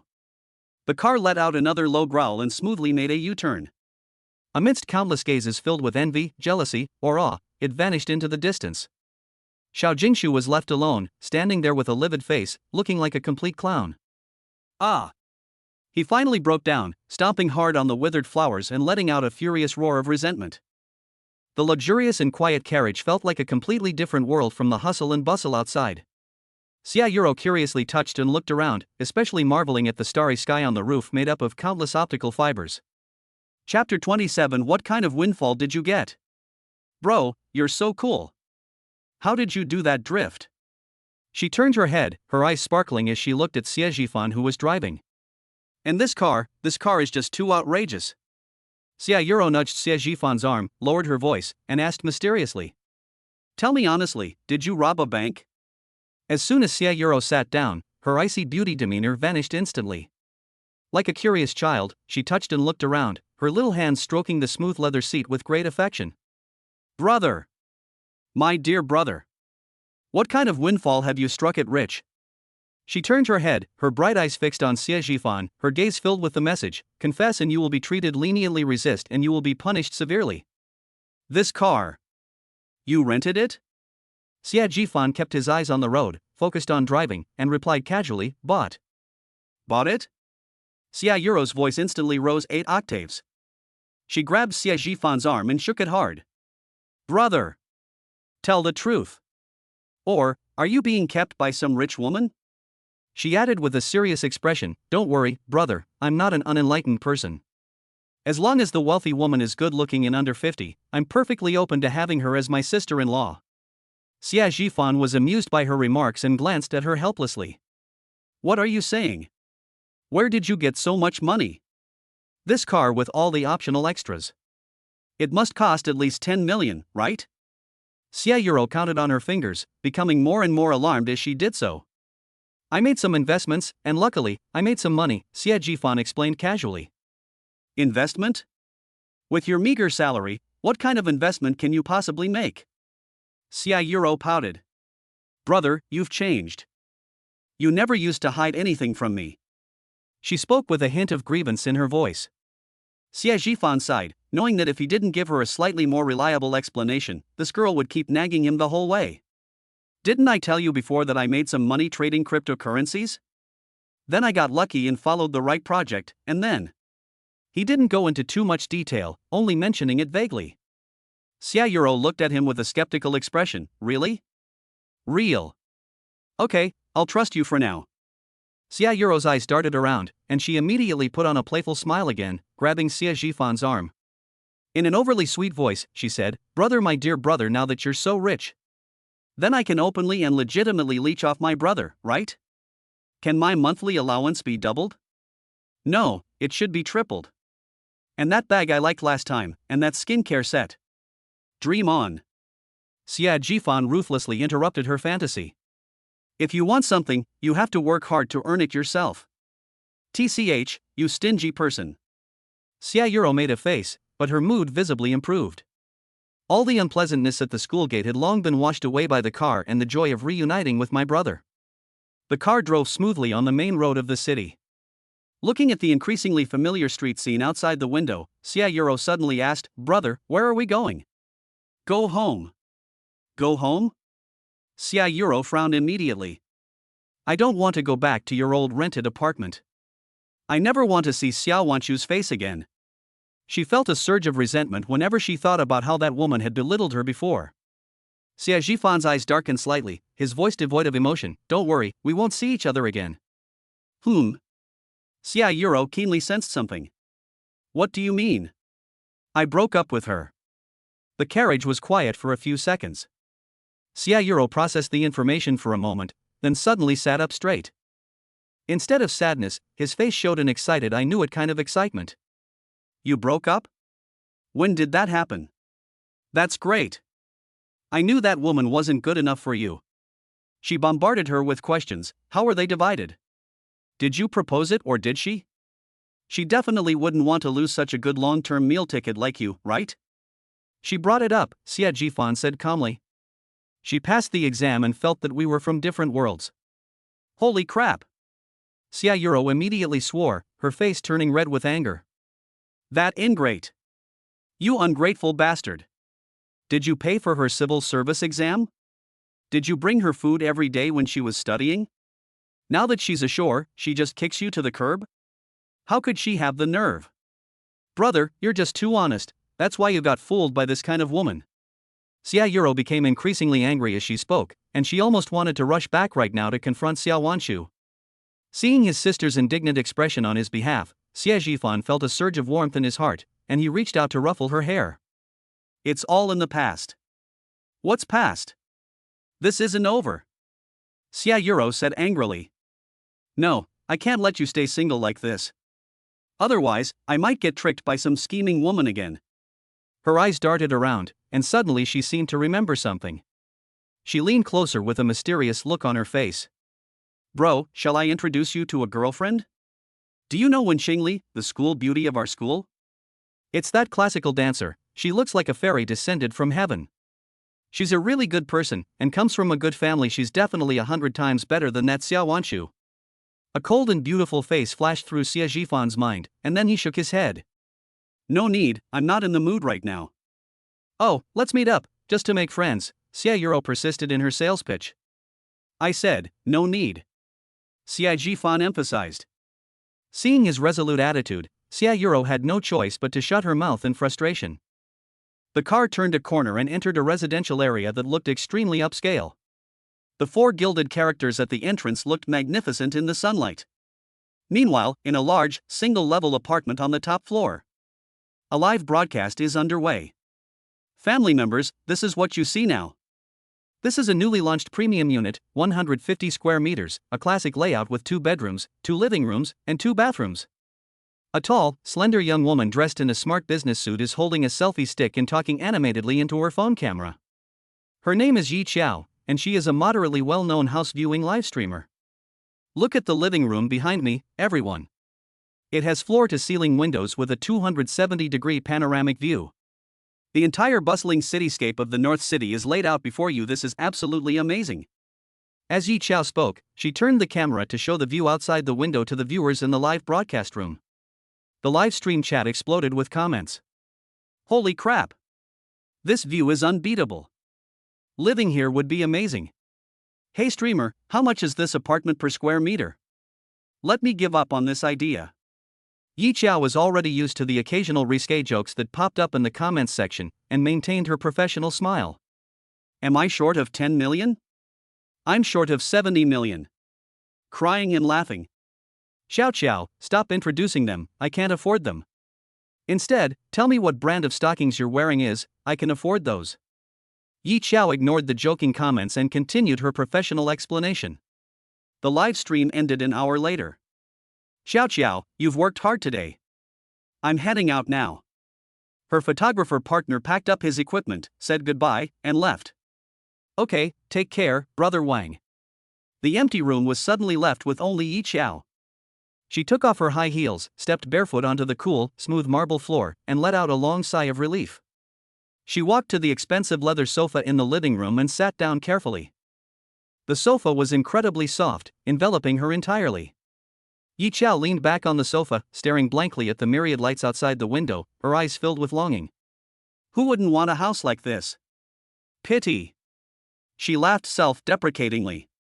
70 million was a number she never dared to dream of. She's just a streamer who connects houses with buyers and earns a small commission. Just then. Ding dong. Her phone rang with a crisp notification sound. Chapter 28, This change is too drastic. Her phone had been buzzing and vibrating in her pocket for a long time before she finally had a chance to take it out. On the screen are dozens of unread WeChat messages from Dear Mom. Yi Qiao's temples throbbed twice. She opened the message, and sure enough, it was true. Xiao Qiao, are you busy? Reply to this message. Your aunt introduced you to a young man from the north of the city. He's exceptionally well off, a graduate of a prestigious university, and very handsome. I've sent you the photos. Take a look. Mom thinks they're pretty good. Are you free this weekend? I've already arranged for you two to meet up and have a meal together with your aunt. Yi Qiao looked at the boy's ID photo that her mother had forcibly sent her and felt a headache coming on. The man in the photo wasn't bad looking, but she had no time to think about that right now. His career is at its most crucial growth stage. She's so busy every day that she barely has time to sleep, let alone deal with a random blind date. Moreover, having worked as a house viewing livestream host for so long, I've witnessed countless top-tier lifestyles and upper-class people. Her horizons had been broadened without her even realizing it. She took a deep breath and her fingers flew across the screen. Mom, I've been really busy lately, I haven't had any time. Besides, I don't like blind dates, so please don't bother with me anymore. Less than 3 seconds after the message was sent, the mother's voice message popped up, carrying an unyielding anger. Yi Qiao resignedly clicked on it. Yi Qiao. How old are you? Don't you know how to be worried? Look at your classmates. What about you? All you do is keep busy, busy, busy. Can a career put food on the table? Can it stay with you for a lifetime? I'm telling you, if you don't bring a boyfriend home by the end of the year, you might as well not come back to this house. The voice abruptly stopped. Yi Qiao stood there, holding her phone, stunned, a huge sense of powerlessness welling up inside her. She knew her mother meant well, but this method was really suffocating her. Never mind. She put her phone back in her bag and decided to put these worries aside for the time being. There's always a way out, let's take it one step at a time. Yi Qiao dragged her equipment case out the door. Just as she was about to call a car pulled up in front of her door. Her professional instincts made her take a second look. The car door opened, and a tall, well-built man stepped out of the driver's seat. He was dressed in a well-tailored casual outfit that looked simple, yet exuded a low-key elegance. The man closed the car door, turning to the side to reveal his full face. For a split second, Yi Qiao's breath caught in her throat. It wasn't because that face was so stunning, but because that face was so familiar. I feel like I've seen this somewhere before. She frowned, trying to search the depths of her memory. Immediately afterwards, the passenger door opened, and a lively and pretty girl jumped out and affectionately took the man's arm. "Brother, this is our home?" "It's so exaggerated." The girl's voice was clear and melodious. Yi Qiao's gaze returned to the man, and a long-forgotten memory flashed through her mind like lightning. "Is it him? That classmate named Xie Jifan?" Yi Qiao was somewhat uncertain. The man before me possessed a noble air, with a composed and confident demeanor between his brows. He was completely different from the shy and introverted boy I remembered. Yet, those sculpted facial features and those deep eyes clearly overlapped with the images in my memory. As if possessed, she mustered her courage and tentatively spoke. Excuse me, are you Xie Jifan?" Her voice was soft and carried a hint of uncertainty. Xie Jifan, who was about to bring his younger sister into the house, turned around upon hearing the sound. He saw a beautiful woman with exquisite makeup and fashionable clothes looking at him with a questioning look in her eyes. He didn't know her. "You've mistaken me for someone else." Xie Jifan replied politely and was about to turn around. "I'm Yi Qiao." Seeing that he was about to leave, Yi Qiao hurriedly stepped forward and introduced herself. "We were classmates in college, and we even took the same Marxist philosophy class." "Yi Qiao?" Xie Jifan stopped in his tracks. He re-examined the woman before him. Her name stirred something within his memory. He remembered that there was indeed a girl named Yi Qiao in his class. But the Yi Qiao he remembered had dark skin, wore thick black-rimmed glasses, and always dressed in baggy sportswear. He always sat in the corner during class, head down, wishing he could shrink himself into a ball. The woman before me, with bright eyes and white teeth, a slender figure, and radiating confidence and dazzling brilliance. This change is too drastic. "Is it really you? Yi Qiao?" Xie Jifan's tone was full of genuine surprise. "I almost didn't recognize her." Seeing his shocked expression, Yi Qiao smiled sheepishly and reached out to brush her curly hair aside. "It's me. Don't I look very different?" They say girls change a lot as they grow up. Xie Yuro, standing to the side, blinked her big eyes and curiously looked back and forth between the two of them. "It turns out he was my brother's college classmate. She's such a beautiful woman." Xie Jifan also realized what was happening and turned to introduce her, saying, "Oh, right, let me introduce you. This is my sister, Xie Yuro." He then said to Xie Yuro, "This is my college classmate, Yi Qiao." "Hello, sister Qiao Qiao." Xie Yuro immediately flashed a sweet smile, her lips as sweet as honey. "You're so beautiful. Are all my brother's classmates this good looking?" Yi Qiao was amused by her and developed a good impression of this outgoing girl. "You're so cute too." She immediately became a helpful wingman, taking the initiative to let go of Xie Jifan's hand. "Hey bro, you haven't seen your classmates in so long, you must have a lot to talk about, right?" As she spoke, she quietly backed away. "I was just thinking of taking a stroll around this area by myself to see what this mansion looks like." You guys chat. Don't worry about me." After saying that, without waiting for Xie Jifan's reaction, she waved at Yi Qiao. Then she turned around, secretly gave Xie Jifan a thumbs up before leaving, and ran away in a flash. Only Xie Jifan and Yi Qiao remained on the scene, and the atmosphere became awkward for a moment. Xie Jifan spoke first. "It's not good to stand outside. If you don't mind, why don't you come in and sit down?" Yi Qiao was more than happy to accept this. She was extremely curious about this old classmate who had changed so much. "Okay, then I'll take my leave." The two walked in one after the other. Xia Jifan took 2 bottles of water from the refrigerator and handed one to Yi Qiao. I never expected to run into you here. He sat down on the sofa opposite Yi Qiao, breaking the silence first. What kind of work do you do now? I am a house-visiting live streamer. Yi Qiao answered frankly, my ID is Xiao Jian, and I happen to be doing a live stream at a homeowner's house here today. Xiao, are you seeing me? Xia Jifan raised an eyebrow slightly. He vaguely remembered the name. Although he doesn't usually watch live streams, big data occasionally pushes some trending content to him. I think I've seen this before? He looked at Yi Qiao, his surprise deepening. I never would have guessed you were so introverted in college. He carefully chose his words, not wanting to sound offensive. People always change. Yi Qiao smiled wryly, with a hint of self-deprecation. After graduating and struggling in society for a few years, it's hard not to develop a thick skin. And you? What are you doing right now?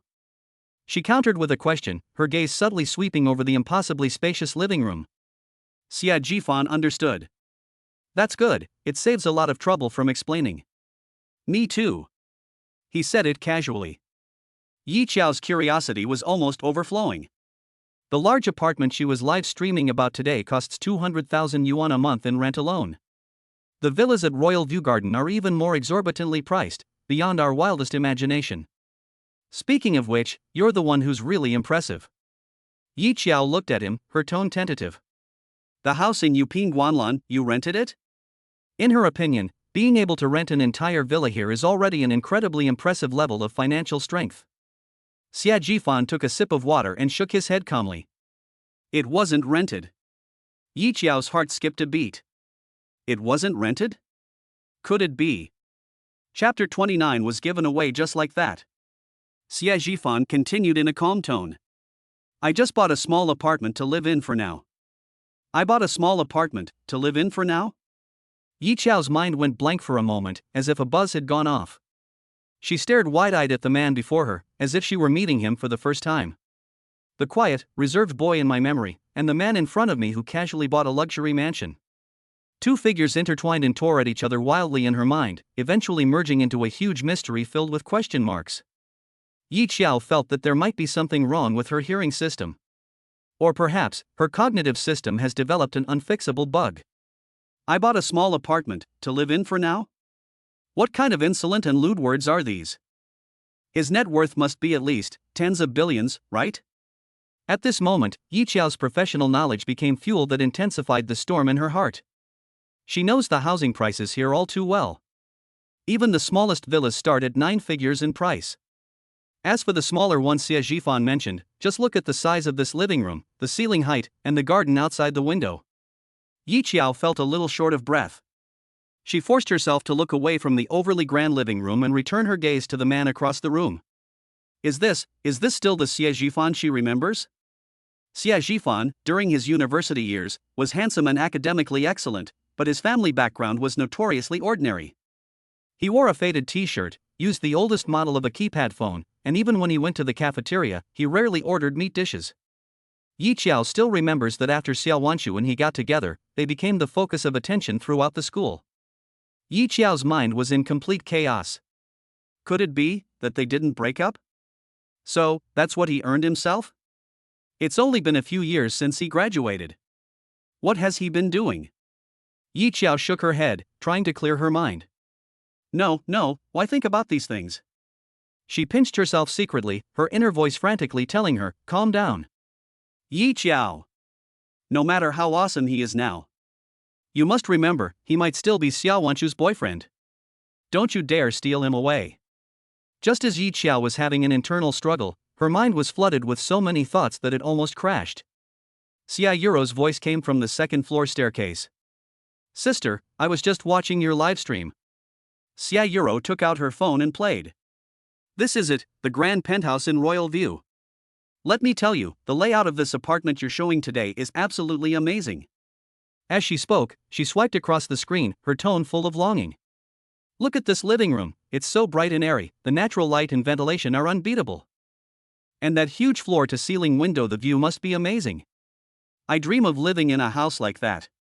Yi Qiao, caught out of her professional instincts, subconsciously added, yes, this is a classic apartment layout. The developer hired an internationally renowned designer for the interior design, which is excellent in both circulation planning and space utilization. Xia Yuro nodded repeatedly, her eyes sparkling. Xia Jifan, who hadn't said much, suddenly looked at his sister and asked, "You like it very much?" His voice remained flat, revealing no emotion. "I love it. Of course I love it." Xia Yuro answered without hesitation. "Who wouldn't love a house like this? It's just too expensive. I wouldn't even dare to dream of something this specific." Yi Qiao wholeheartedly agreed. However, the next second, Xia Jifan's words almost made Yi Qiao's jaw drop to the ground again. He spoke to Xia Yuro in a casual tone, as if asking, "What's for dinner? If I like it, I'll buy it. Since you're graduating soon, consider this a graduation gift for you." The living room fell into a deathly silence. The excitement on Xia Yuro's face froze. Yi Qiao's professional fake smile also froze. I bought it. As a graduation gift?" Yi Qiao felt like her worldview was being repeatedly rubbed into the ground by the man in front of her. Just like that, it was given away so easily? This tone is even more arrogant than those big shots in her livestream who brag without thinking. The problem is, looking at Xia Jifan's calm and expressionless face, Yi Qiao felt that he seemed not to be bragging. He truly has the ability and genuinely intends to do so. "Brother, you must be joking." Xia Yuro stammered, that house is so expensive. "You don't need to worry about the money." Xia Jifan's tone left no room for argument. Yi Qiao stood to the side, feeling like a mortal who had accidentally stumbled into a battle of gods, barely daring to breathe. Her brain raced, trying to process the series of shocks. Several seconds passed before she found her voice, trying to calm the overwhelmed atmosphere. "Well, if Miss Xia really buys it, I won't charge you any commission as the agent." She paused for a moment, then joked, "Give me a discount, and I'll just pay for the room directly." Put. Xia Yuro was amused by her, and the tense atmosphere immediately eased a lot. "You're so kind, sister," she said happily. "Thank you." After saying that, she seemed to remember something and immediately slapped her forehead. "Oh dear, I was so busy talking." She turned to Xie Jifan and Yi Qiao. "Brother, sister Yi Qiao, you two haven't added each other on WeChat yet, have you? It'll be so inconvenient to contact people to view apartments later. Add one quickly." Only after her reminder did Xie Jifan take out his phone. Yi Qiao quickly unlocked her screen and opened her WeChat QR code. A soft beep sounded. "I'm requesting to add you as a friend." Yi Qiao clicked verification passed. Adding them on WeChat means we now have a formal way to contact each other. Yi Qiao felt she had already experienced enough stimulation today, and if she stayed any longer, she was afraid her heart wouldn't be able to take it. She stood up, ready to take her leave. "Well, it's getting late, so I won't bother you any longer." But just as she was about to take a step, Xia Yuro grabbed her arm. "Hey, sister, don't go. Sit a little longer." Xia Yuro warmly urged Yi Qiao to stay, but Yi Qiao hesitated. She really should leave, but that damned curiosity in her heart was scratching at her like a cat's claws. She desperately wanted to know what Xie Jifan had gone through in the years since graduation. Just then, Xie Jifan spoke up as well. "Sit down, it won't make a difference if you sit for a while." Since he had already spoken, Yi Qiao couldn't insist any further. She sat back down on the sofa, but her mind was wandering to other things. She glanced out the window casually, and that glance froze her completely. From this angle, you can see the building where she just did her live stream. The two buildings are neighbors. The view of her large apartment during her live stream today only showed a corner of the lake. From here, the entire lake view is unobstructed and can be seen in its entirety. So, this is the apartment Xie Jifan lives in. It is the most luxurious, the most expensive, and the most unique, the king of Lake Islands. Yi Qiao remembered very clearly that the original asking price for this penthouse was. And what he just said was, "I just got back to Beijing and bought a small apartment to live in for now." Yi Qiao's brain completely shut down. Ultimately, it all came together to form a mystery so huge it made her dizzy. Yi Qiao's mind was like a depth charge, buzzing and blank. The words kept jumping around in her mind, each one like a heavy hammer, making her dizzy. She felt as if she wasn't sitting on a soft sofa, but rather walking on clouds, her feet unsteady, as if she could fall off at any moment. "Sister? Sister, what's wrong?" Xia Yuro's voice pulled her back from her daze. The little girl was looking at her with concern, her big eyes full of pure confusion. Ah. I'm fine. Yi Qiao forced a smile that looked worse than crying. But it's no use. Her gaze, uncontrollably, fell once again on Xie Zhifan, who was not far away. He remained as nonchalant as ever. What exactly did he go through? This question, like a vine, grew wildly in her heart, entangled her so much that she could hardly breathe. Brother, your house is outrageous. Xia Yuro finally recovered from her shock at her brother's wealth. She was like a curious kitten, touching and looking around the living room. She sat on the oddly shaped single sofa and asked curiously, Brother, this chair looks really strange, but it's quite comfortable to sit in. What brand is it? Chapter 30. Oh my god. Yi Qiao's professional instincts made her subconsciously look over. With just one glance, her pupils contracted again. Is this the one from overseas? She murmured to herself, her voice so soft it was almost inaudible. But Xie Zhifan heard it. He glanced at her and nodded calmly. Upon receiving an affirmative answer, Yi Qiao's heart skipped a beat again. Xia Yuro didn't hear clearly, so she leaned closer and asked, Is it very expensive? Yi Qiao opened her mouth, not knowing for a moment how to explain the significance of this brand to a college girl. She took a deep breath and said in as plain a tone as possible, a top-tier furniture brand. Known for its avant-garde designs, if I'm not mistaken. The entire living room set sofas, chairs, side tables is a classic design from their brand. She paused, swallowed hard, and uttered a number that even she found absurd. This whole setup will cost around 20 million. Puff. Xia Yuro almost spat out the mouthful of water she had just taken a sip of. How much? Her eyes widened, her voice trembling. 20 million? To buy furniture? Brother, have you been scammed? This reaction finally gave Yi Qiao a sense of reality. That's right, that's the normal reaction a person should have. Xie Zhifan merely glanced at his sister indifferently, his tone completely flat. The designer packaged it all together, saving you the trouble. Save trouble. Yi Qiao felt like her worldview was being repeatedly rubbed into the ground. 20 million yuan worth of furniture was exchanged for the phrase to save trouble. This is no longer Versailles. Xia Yuro opened her mouth for a long time before finally managing to choke out, Brother, tell me honestly, did you rob a bank? She wasn't giving up, and pointed to the seemingly ordinary but extremely smooth solid wood tea table. What about this one? This is cheaper now, right? It looks like just a piece of wood. Yi Qiao's gaze shifted over, and her heart clenched again. Yuro, let's not ask. She was really afraid her heart couldn't take it. No, I want to die knowing the truth today. Xia Yuro insisted. Yi Qiao had no choice but to bite the bullet and say, This tea table, if I'm not mistaken. It should be the work of a master designer in China. He never accepts commercial orders, only designs for friends and those destined to be with him. Each piece is unique and priceless. So how much is it actually worth? 2 years ago, one of his desks was auctioned for more than 8 million. Xia Yuro fell silent. She silently walked to the wall and looked at a brightly colored abstract painting hanging there. Well. Her voice was already a little weak. Yi Qiao felt numb. The author is a very famous young painter of our time. This is one of his most famous works, and its market value should be over 3 million. Xia Yuro fell completely silent. She counted on her fingers trembling as she did so.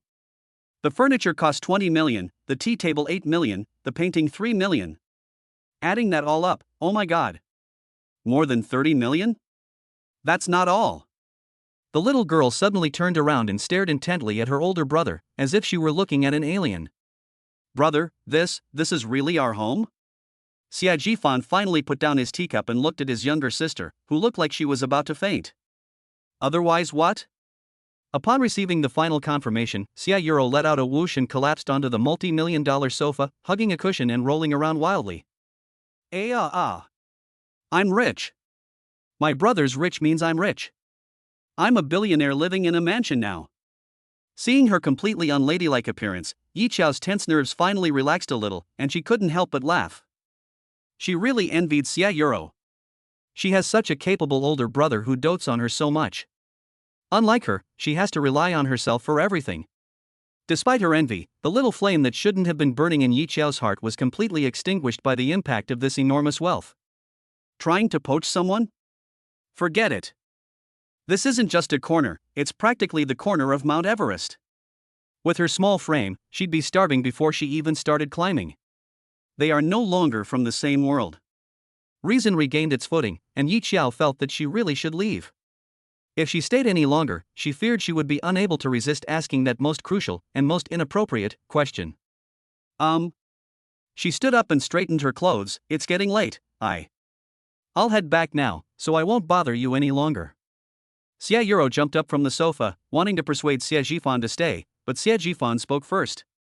I send you. His tone was calm, yet it carried an air of undeniable authority. Yi Qiao didn't refuse any longer and nodded, okay. Stepping outside, the wind carried the dampness from the lake, clearing Yi Qiao's muddled mind considerably. Xie Jifan walked her to the entrance of the residential area and stopped. Be careful on the road. Okay, Yi Qiao replied, opening the car door and getting in. In the rearview mirror, she saw that tall figure still standing there until her car disappeared around the corner. Yi Qiao parked the car on the side of the road, leaned on the steering wheel, and let out a long breath. Today was more exciting than the past month for her. Her mind was a jumbled mess, filled with images of Xie Jifan. The boy wearing a faded t-shirt, quietly reading a book in the library. That boy who always only ordered one vegetarian dish in the cafeteria. How did it become like this? How did he manage to do that? The first person Yi Qiao thought of was Song Yuma. Even Song Yuma, it is said, only achieved her current success because she received startup capital from her family and possessed genuine talent. But what about Xie Jifan? Yi Qiao knew a little about his family situation. His parents were ordinary workers. He also has a younger sister who is still in school, so there's no way he could offer her any help. In other words, everything he has now is entirely due to his own efforts. Without relying on family background, he started from scratch and accumulated hundreds of millions in wealth. This is 100 times more outrageous than Song Yuma. Yi Qiao's heart started pounding uncontrollably again. She was so eager to know. I really want to know where Xie Jifan went and what he did in the years since he graduated. Once the thought arises, it can no longer be suppressed. She picked up her phone and subconsciously opened her WeChat contacts. Who should I ask? She scrolled through the list and saw several familiar names. Shen Mu? Song Xiang? They were in the same dormitory as Xie Jifan, and their relationship seemed to be quite good. But, no. She, a girl, rashly asked a male classmate for news. As she scrolled, a name jumped into her field of vision. Xiao Wanchu. Upon seeing this name, Yi Qiao's fingertips paused. Xiao Wanchu. Xie Jifan's ex-girlfriend. They were a well-known couple in college. Could she know something? Yi Qiao hesitated. She and Xiao Wanchu were only nodding acquaintances in college. They weren't close. After graduation, they had no contact whatsoever. Suddenly going to someone's door to inquire about their ex-boyfriend feels a bit awkward and presumptuous. But Yi Qiao couldn't think of a better candidate than her. After much hesitation, she finally made up her mind and clicked on Xiao Wanchu's profile picture. Yi Qiao, Wanchu, are you there? It's been a long time. After sending the message, Yi Qiao's heart jumped into her throat. At this moment, Xiao Wanchu was extremely busy in the government office building. She had just passed the civil service exam and was assigned to the district government office. She was busy with endless documents and meetings every day. Her phone vibrated briefly, and she glanced at it. She paused for a moment when she saw the name Yi Qiao. Yi Qiao? Why would she suddenly contact me? It seems like they haven't been in contact since graduation, right? Although she had doubts, she replied quickly out of politeness. Xiao Wanchu, I'm here, long time no see. How have you been? On the other end of the phone, Yi Qiao saw the reply and breathed a sigh of relief. That won't do, it's too obvious. We need to take a roundabout approach first. Yi Qiao, that's great. How about you? I heard you passed the civil service exam, congratulations. That's amazing. Xiao Wanchu, oh, don't even mention it. I'm just a junior clerk, and I'm busy to death every day. Chapter 31. A small snack bought casually. The two chatted for a few minutes, catching up on old times. Holding her phone, Yi Qiao racked her brains trying to figure out how to steer the conversation towards Xie Jifan. Should you ask directly, are you still in contact with Xie Jifan, or subtly suggest, I ran into an old classmate today? Just as she was racking her brains, another message came in. Xiao Wanchu, it's no fun just chatting on WeChat. How about we meet somewhere and have a proper chat? Upon seeing this message, Yi Qiao's eyes lit up instantly. She replied immediately. Yi Qiao, sure. I'm free anytime, you decide the time and place. 2 days later, at the Western restaurant on the 58th floor of the upscale hotel. Yi Qiao arrived at her reserved seat 10 minutes early. She chose a seat by the window. She picked up her lemonade and took a sip, her mind still replaying the shock she had experienced 2 days prior. I just bought a small one. This word kept popping up in her mind, like 2 crowing roosters, keeping her awake for 2 days. The more she thought about it, the more fiercely the inner cat claws scratched at her. Who exactly is Xie Jifan? Just then, a slightly hesitant voice sounded above her head. Yi Qiao? Yi Qiao raised her head, and a perfectly timed smile immediately appeared on her face. Wanchu, you're here. Standing in front of her was Xiao Wanchu, her classmate from university and Xie Jifan's ex-girlfriend. Xiao Wanchu was wearing a well-fitting business suit today, with her hair styled in a bun. He looks energetic, but also has a rigid, institutionalized air about him. She had come to the appointment with a sense of superiority. But when she saw the radiant Yi Qiao in front of her, that sense of superiority instantly got stuck in her throat, neither rising nor falling. After not seeing her for several years, Yi Qiao seemed to have undergone a complete transformation. Her skin was so white it glowed, her figure was curvaceous, and her eyes shone with confidence. It's something a typical office worker like her could never raise. Xiao Wanchu's smile froze for a moment. She suddenly regretted making the appointment today. You've changed so much. I almost didn't recognize you just now. Xiao Wanchu pulled out a chair and sat down, her tone tinged with envy. Really? Yi Qiao smiled, her eyes crinkling. Maybe it's because you've learned how to dress up now. You haven't changed at all, you're still so beautiful and have such a great presence. This compliment made Xiao Wanchu's expression soften. She beckoned to the waiter and skillfully ordered 2 steaks and a salad, her demeanor composed. How are things going for you these days? Xiao Wanchu asked casually. Yes, I'll be back to do live streams, Yi Qiao answered frankly. Live broadcast? Xiao Wanchu raised an eyebrow almost imperceptibly. Yes, it's those house viewing live streamers who show people around houses and stuff, Yi Qiao said casually. That's great, this industry is booming right now. Xiao Wanchu said approvingly, but a hint of contempt flashed quickly in the depths of her eyes. In her opinion, what are these house visiting live streamers? They're just internet celebrities, to put it bluntly. Isn't it all thanks to her face and figure, posing seductively in front of the camera to attract bored men to send her gifts and tips? Ultimately, it's a profession that can't be respected in public. Thinking of this, she made up for the slight imbalance in her heart. This topic hit Xiao Wanchu right where it hurt.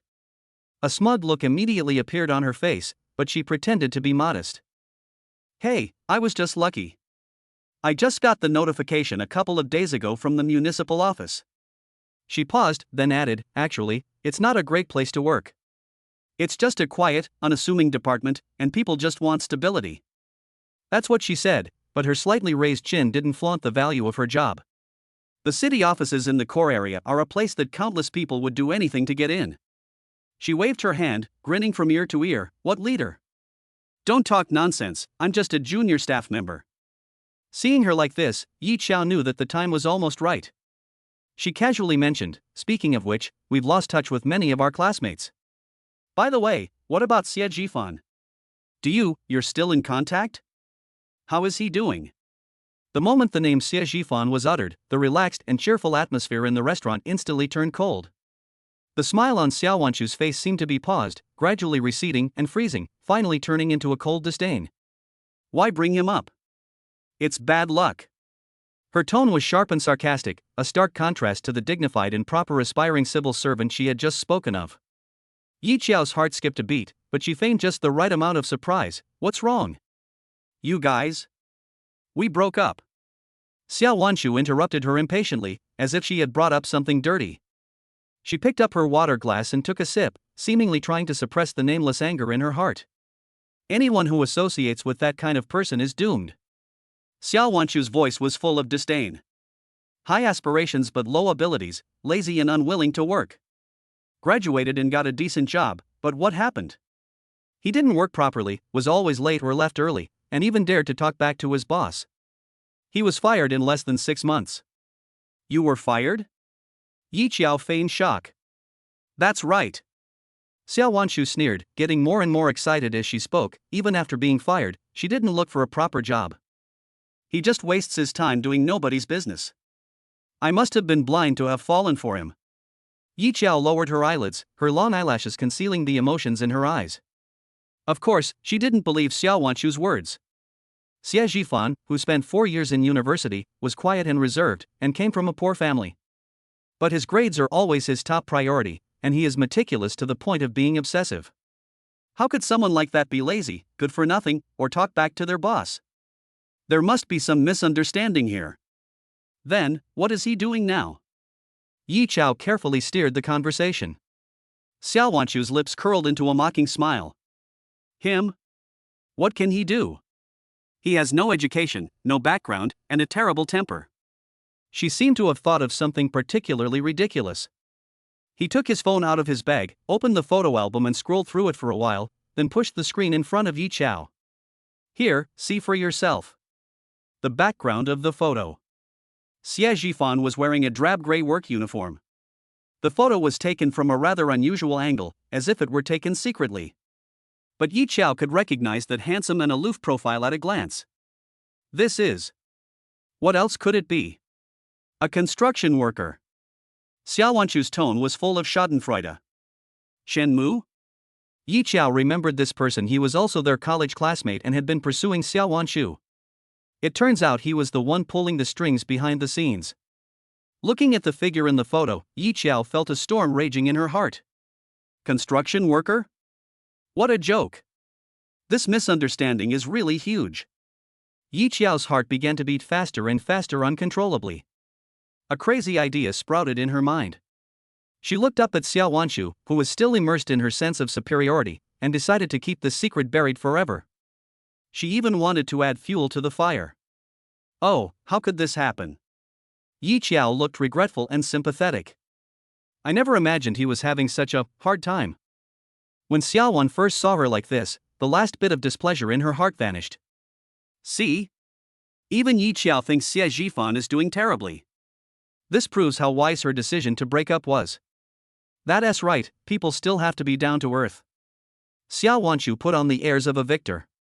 Yi Qiao rolled her eyes inwardly, but nodded in complete agreement on the surface. Yes, you're right.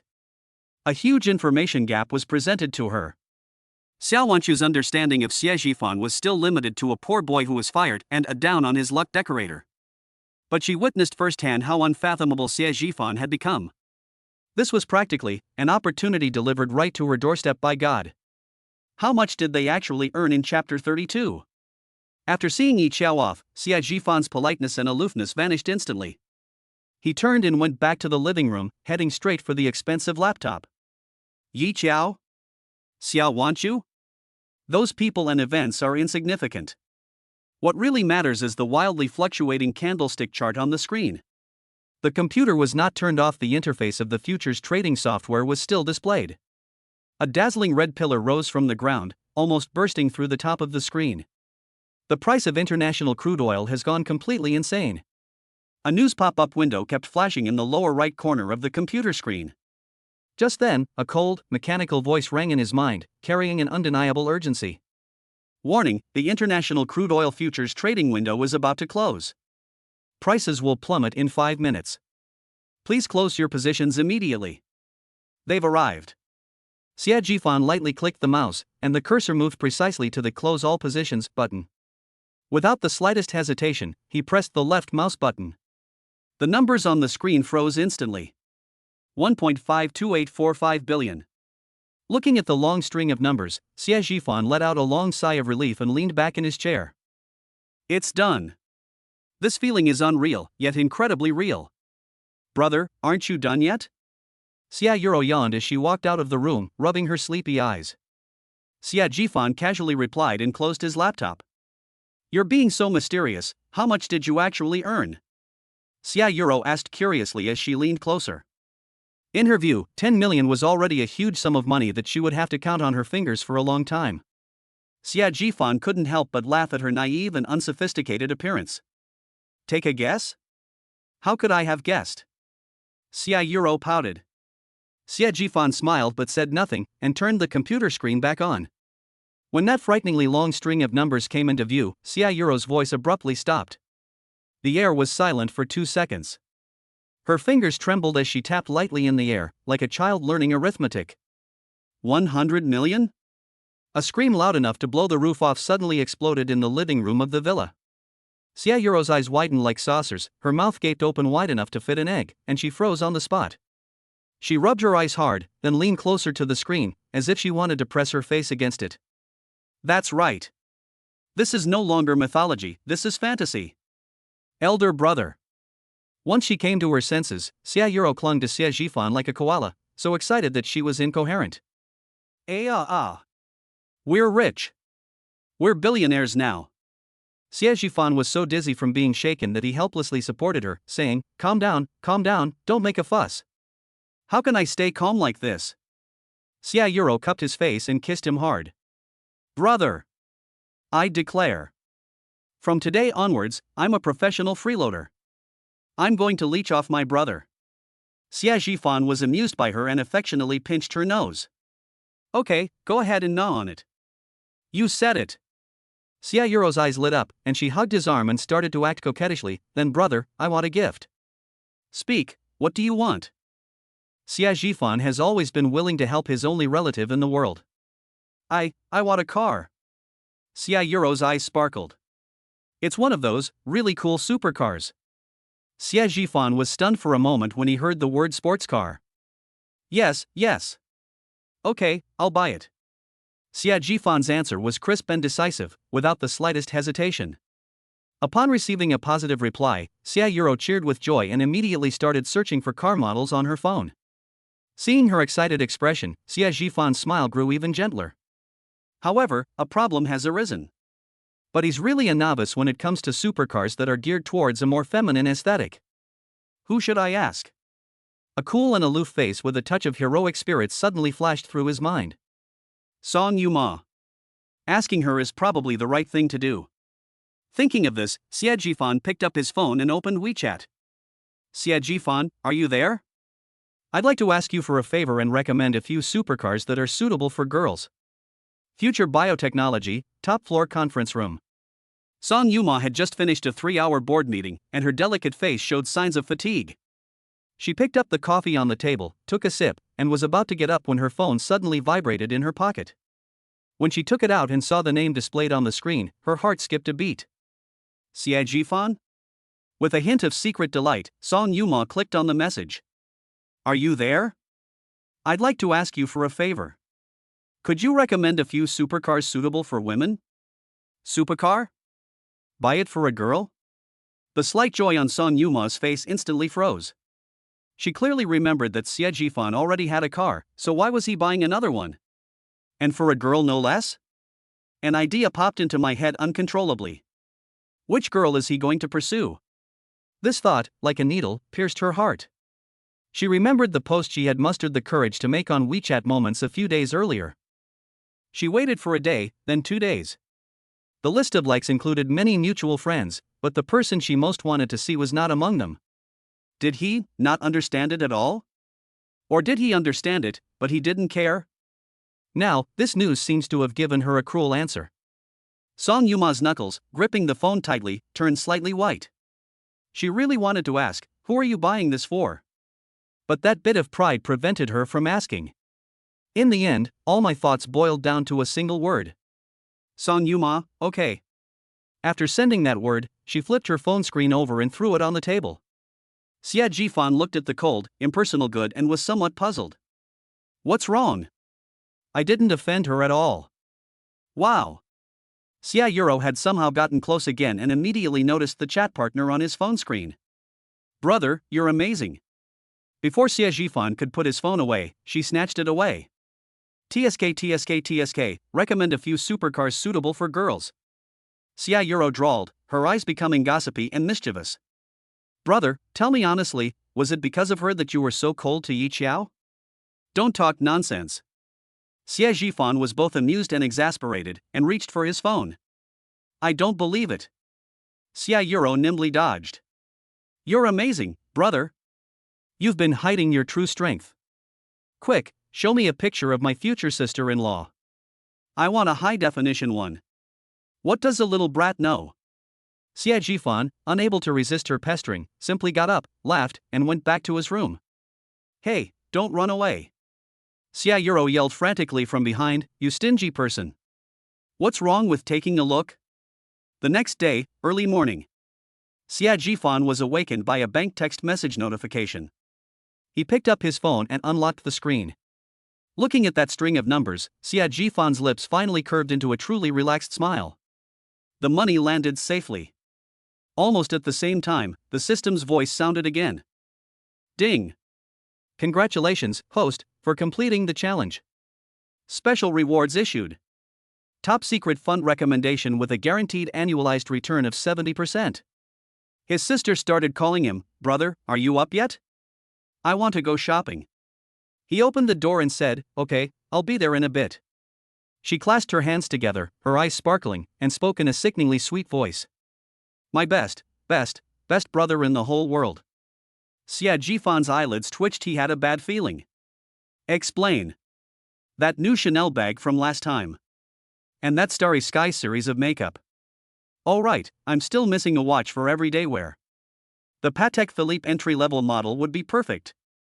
Xie Jifan listened to her list of luxury goods like reciting a menu, and the corner of his mouth twitched slightly.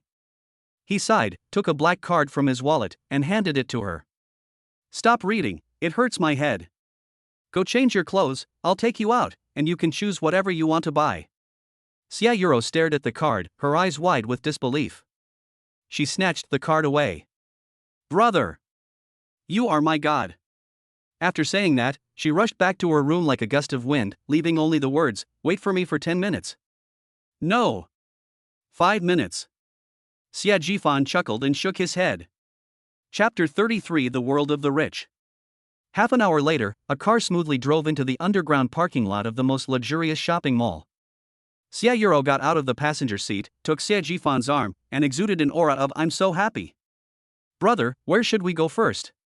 It's your decision. Then, let's go to Ima first.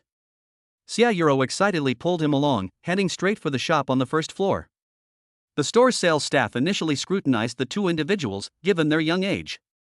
But when their gazes fell on Xie Jifan's handsome yet indifferent face, upon seeing his indescribable aura, she immediately put on her most professional smile. Good afternoon, sir, madam. How can I help you? Show me all the best bags you've bought from your store, in all colors and sizes. Xie Yuro raised her chin and, imitating the rich heiresses in TV dramas, spoke with an air of grandeur. The salesperson paused for a moment, then smiled apologetically. Excuse me, ma'am, both of these bags require additional purchases, and... Before she could finish speaking, Xie Jifan spoke up calmly. No need for that. He pointed to several styles that Xie Yuro had mentioned on the way. Wrap this up, this one, and that one. He was referring to styles displayed in the store that didn't require additional purchases but were still quite expensive.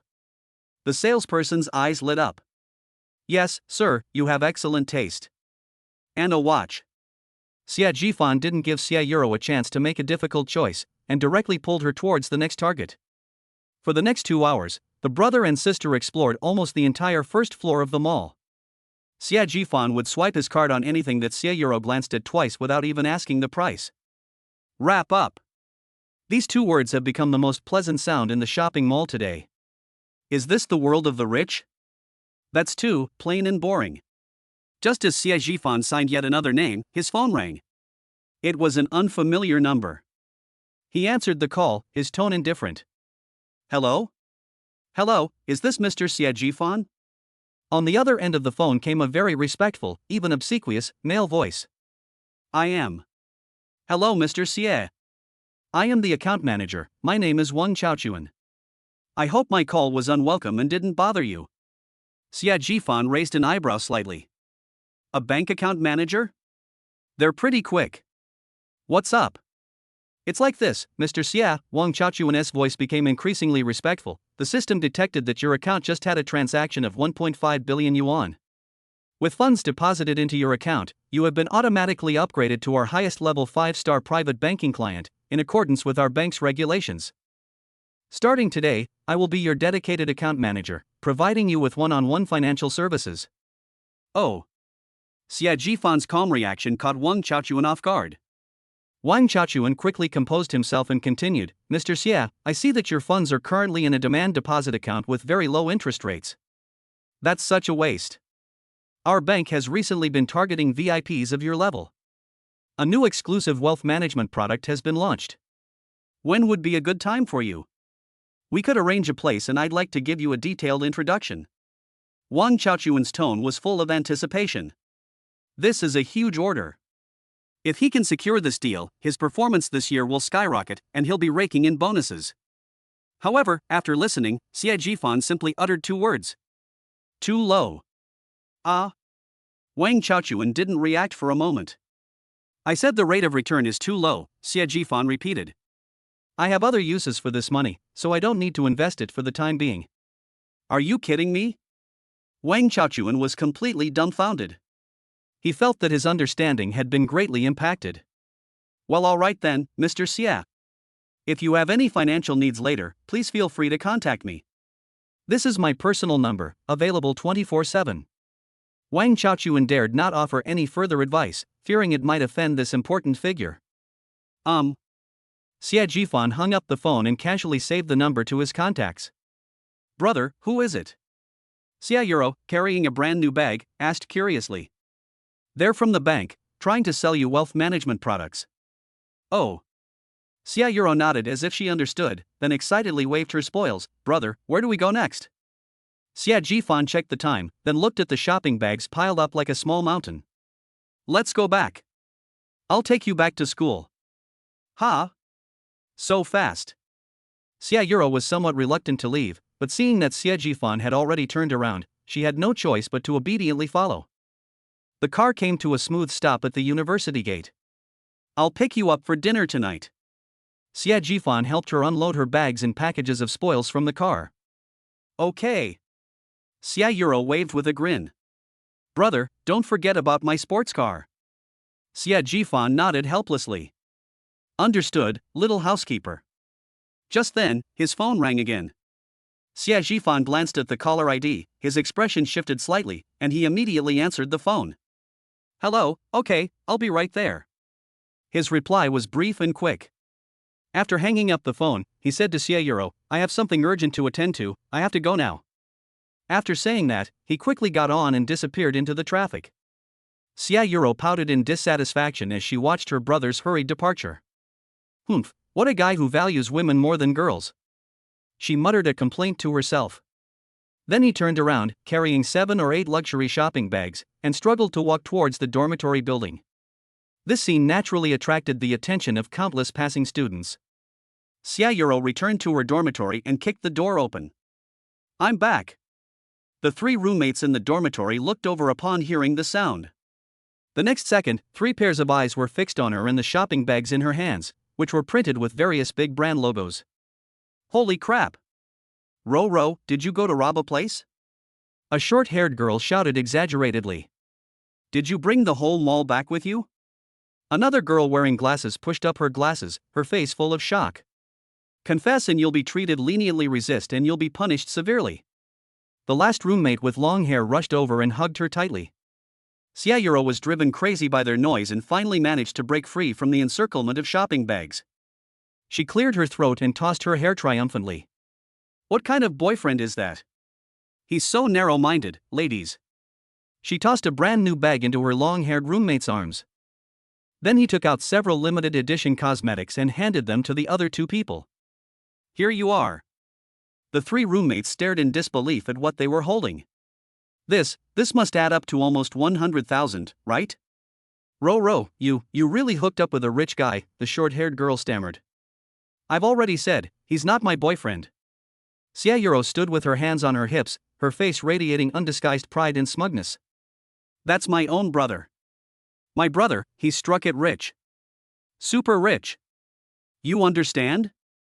The dormitory fell into a deathly silence once again. A few seconds later, an even louder scream erupted. Holy crap! Your brother? You have an older brother? My brother is so rich? Ro, no, Sister Ro. A rich woman. I'm hungry. I need food. Sister, do I look like your long-lost sister-in-law? My long-haired roommate, clutching her bag and crying her eyes out, rushed over, shouting, "Give me your brother's WeChat." Please. I'm willing to be his slave. Get lost. If you're going to push something, push it onto me first. Me first. Me first. Xia Yuro laughed heartily as she watched her roommates scrambling to get her brother's WeChat. The sounds of their playful banter and laughter echoed throughout the girls' dormitory. Chapter 34, Only One in the World. On the other side. Inside the car, Xie Jifan glanced at the three words Son Yuma on his phone screen, and a smile involuntarily crept onto his lips. The car has been found. This girl is incredibly efficient. He started the car, and it smoothly merged into the traffic. You've done such a big favor, a simple thank you isn't enough. Especially since the other party was Son Yuma. The image of that aloof yet somewhat stubborn figure appeared in Xie Jifan's mind.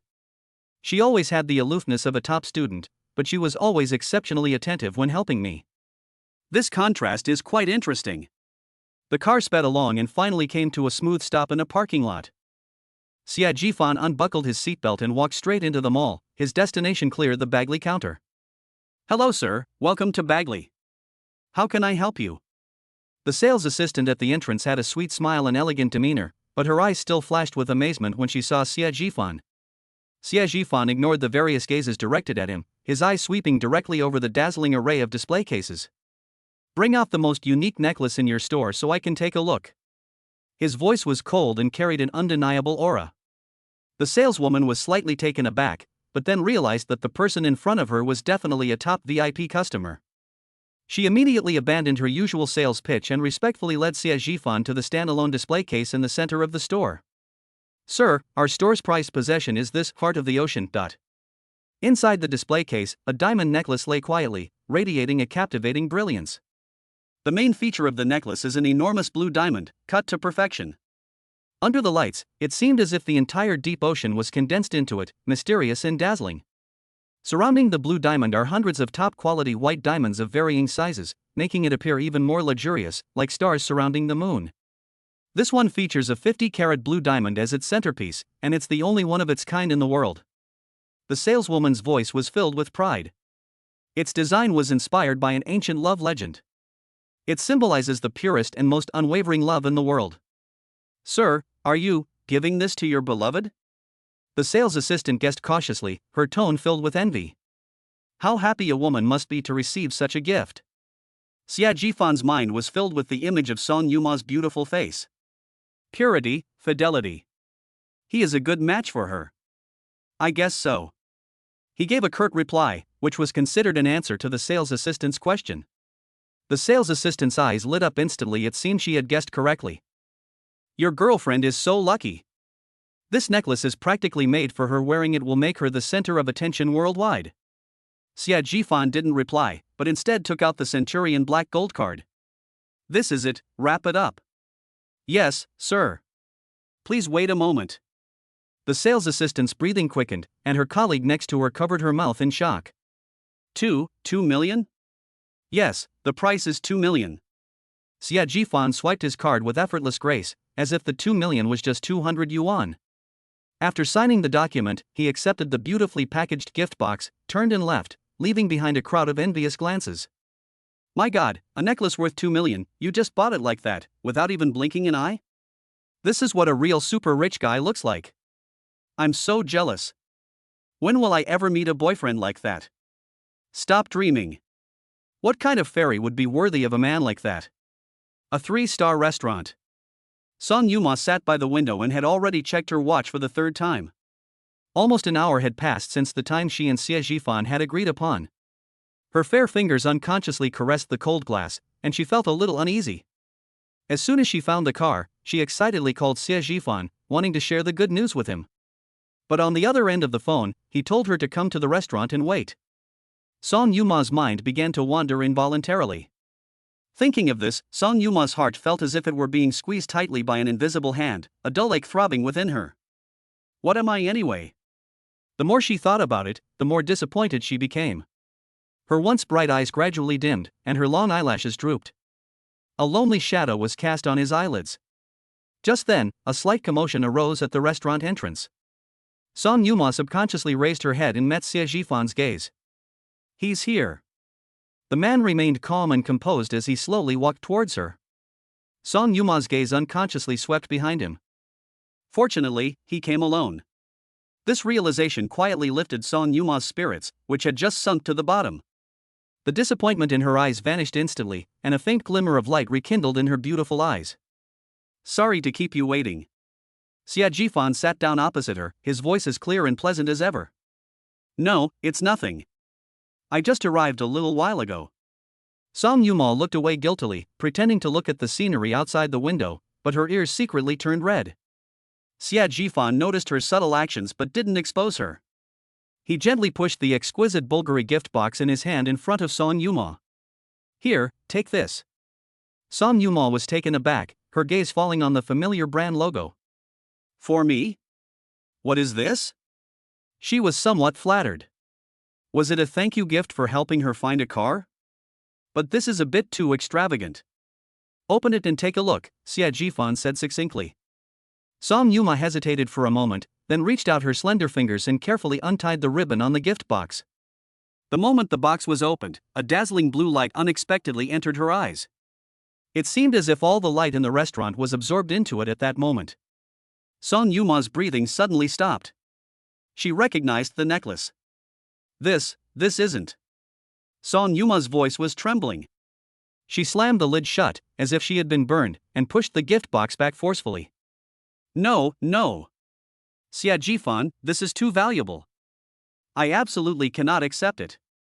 She shook her head vigorously, her face filled with panic. She only inquired about the car for him. How could she possibly accept such a generous reward?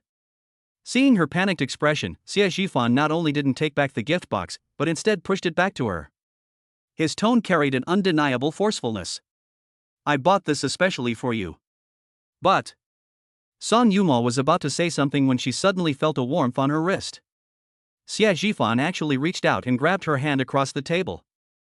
His palms were large and warm, carrying a reassuring power, completely enveloping her slightly cool fingers. Song Yuma froze completely, a surge of heat rushing from her wrist to the top of her head, leaving her mind blank for a moment. She could clearly feel the pulse in her wrist pounding wildly. "Song Yuma?" Xie Jifan gazed at her, his deep eyes seeming to hold a galaxy of stars. His voice was deep and magnetic, each word like a heavy hammer blow, striking her heart. "Do you like me?" Boom. Song Yuma felt as if her world had completely exploded at that moment.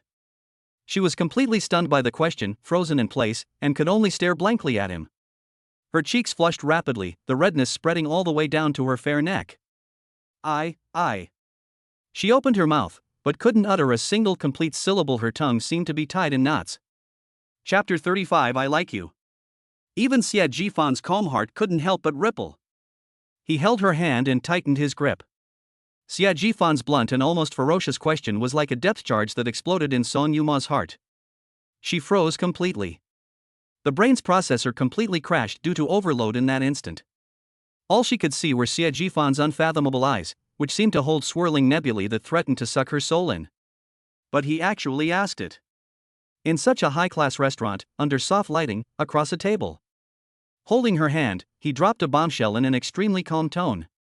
The heat on her cheeks made her feel that every inch of her skin was proclaiming her embarrassment.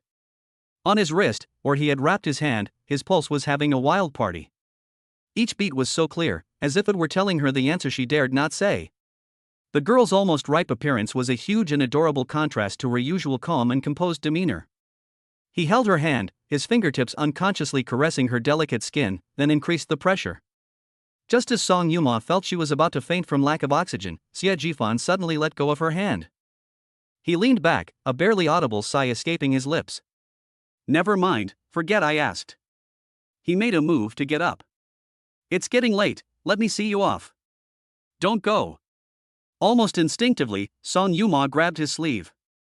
This action was much faster than her brain could react. It's over. There's absolutely no way out now. Song Yuma felt all the blood rush to her face. She was going all out. She suddenly raised her head to meet his gaze, her beautiful almond-shaped eyes already glistening with tears, a mixture of shyness and anxiety. "I like you." The voice was soft and trembling, but every word was crystal clear. The moment she spoke, she felt the whole world go silent, and she could only hear the pounding of her own heart. Upon hearing this, Xia Jifan did not respond immediately. Instead, he leaned down, brought his ear closer to hers, and grinned mischievously. Ha! The music in the restaurant was too loud, I didn't hear you clearly. What did you just say? Song Yuma. She looked at the obvious mockery in Xie Jifan's eyes, and then felt the quiet surroundings where even the clinking of knives and forks was exceptionally clear. The music was loud? You're kidding me. This guy definitely did it on purpose. A surge of shame and anger rushed to her head, and she finally realized that she had been tricked. You're a bad guy. Song Yumu was both embarrassed and annoyed. She gently punched his arm with a soft, almost coquettish punch. Ha ha ha. Xia Jifan finally couldn't help but let out a low, pleasant laugh. Instead of returning to his original seat, he pulled out the chair next to Song Yuma and sat down beside her. The distance between the two was instantly reduced to almost nothing. His clean and pleasant scent, mixed with a light fragrance, powerfully enveloped all her senses. Before Song Yuma could react, he pulled her into his strong, warm embrace. His arm went around her shoulder, holding her securely. This embrace was wider and more reassuring than she had imagined. Song Yuma froze for a moment. Immediately, that tense feeling of shyness melted away little by little in this sense of security. She tentatively rested her head gently on his shoulder. His unique scent lingered around my nose, and I could hear his steady, powerful heartbeat. One beat after another, strangely calming her wildly beating heart. However, that little thorn in my heart hasn't been completely removed. She snuggled against him, her voice muffled. The car you bought. Xia Jifan looked down at the top of her fluffy hair. That's a women's model, right? She finally asked, her voice carrying a hint of grievance she herself didn't realize. Xia Jifan immediately understood her little scheme, and his smile deepened. It's for my sister. His voice came clearly from his chest, making Song Yuma's ears go numb. Her name is Xia Yuro. One sentence, like a gentle spring breeze, dispelled the last cloud of doubt in Song Yuma's heart. It was originally for my younger sister. All those random guesses she made before, about her ex-girlfriend and her white moonlight, were just her own imagination. A tremendous sense of joy and relief instantly swept over her entire body. She suddenly looked up, her bright eyes meeting his, and asked, "Your sister?" Yes. Xia Jifan pinched her cheek. I'll introduce you two next time. With the misunderstanding cleared up, Song Yuma felt lightheaded all over. It turns out, he had been thinking about himself all along. Xia Jifan looked into her eyes, which were now brimming with renewed brilliance, and knew the time had come. He picked up the gift box again and opened it. Now, can I accept it? He took out the necklace, and the dazzling sapphire shone brightly on his fingertip. This time, Song Yuma did not refuse, she simply nodded obediently. Let me put it on for you. Xie Jifan walked around behind her and gently brushed aside the long hair at the back of her neck with his cool fingertips. When his fingers inadvertently touched her sensitive, trembling skin, Song Yuma shuddered, a fine current of electricity coursing through her body from the back of her neck. She could clearly feel his warm breath gently brushing against her ear. The ears turned so red they looked like they were about to bleed, at a speed visible to the naked eye. With a soft click, the cool necklace clasp was fastened. The large sapphire, with its slightly cool touch, rested peacefully between her collarbones. Xie Jifan returned to her side, put his hands on her shoulders, and made her look at him directly. His expression was more serious than ever before, and his deep eyes were filled with solemnity and anticipation. Song Yuma, he said, emphasizing each word, will you be my girlfriend? This time, it was not a test, not a joke, but a formal and sincere request. At this moment, Song Yuma's heart was filled with immense happiness. She looked at his handsome face so close to hers and nodded heavily. With 1,000 words stuck in her throat, she finally chose the most direct way to express herself. Under Xie Jifan's surprised gaze, Song Yuma took the initiative to lean forward and pressed her soft lips to his. Like a dragonfly skimming the water, they part ways in an instant. At this romantic moment, the melodious piano music in the restaurant quietly changed its tune. Just as Song Yuma was about to step back, she heard scattered applause coming from the next few tables. Congratulations! Wow, how romantic! Together! Together! The diners around them smiled kindly and offered their blessings to the good-looking young couple. Song Yuma's face exploded with shock. Ugh! This is so embarrassing. She wanted to disappear into a crack in the ground, but in the end, she could only bury her head in Xie Jifan's arms. She buried her face deeply in his chest, refusing to look up no matter what. Sensing the little ostrich's awkwardness in his arms, Xie Jifan couldn't help but laugh.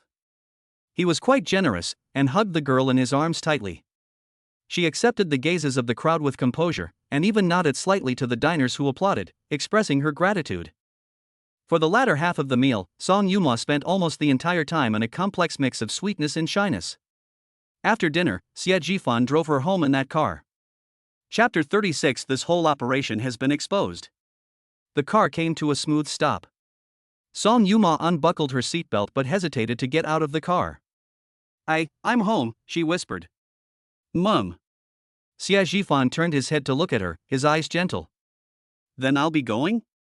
Drive carefully on the road. Good.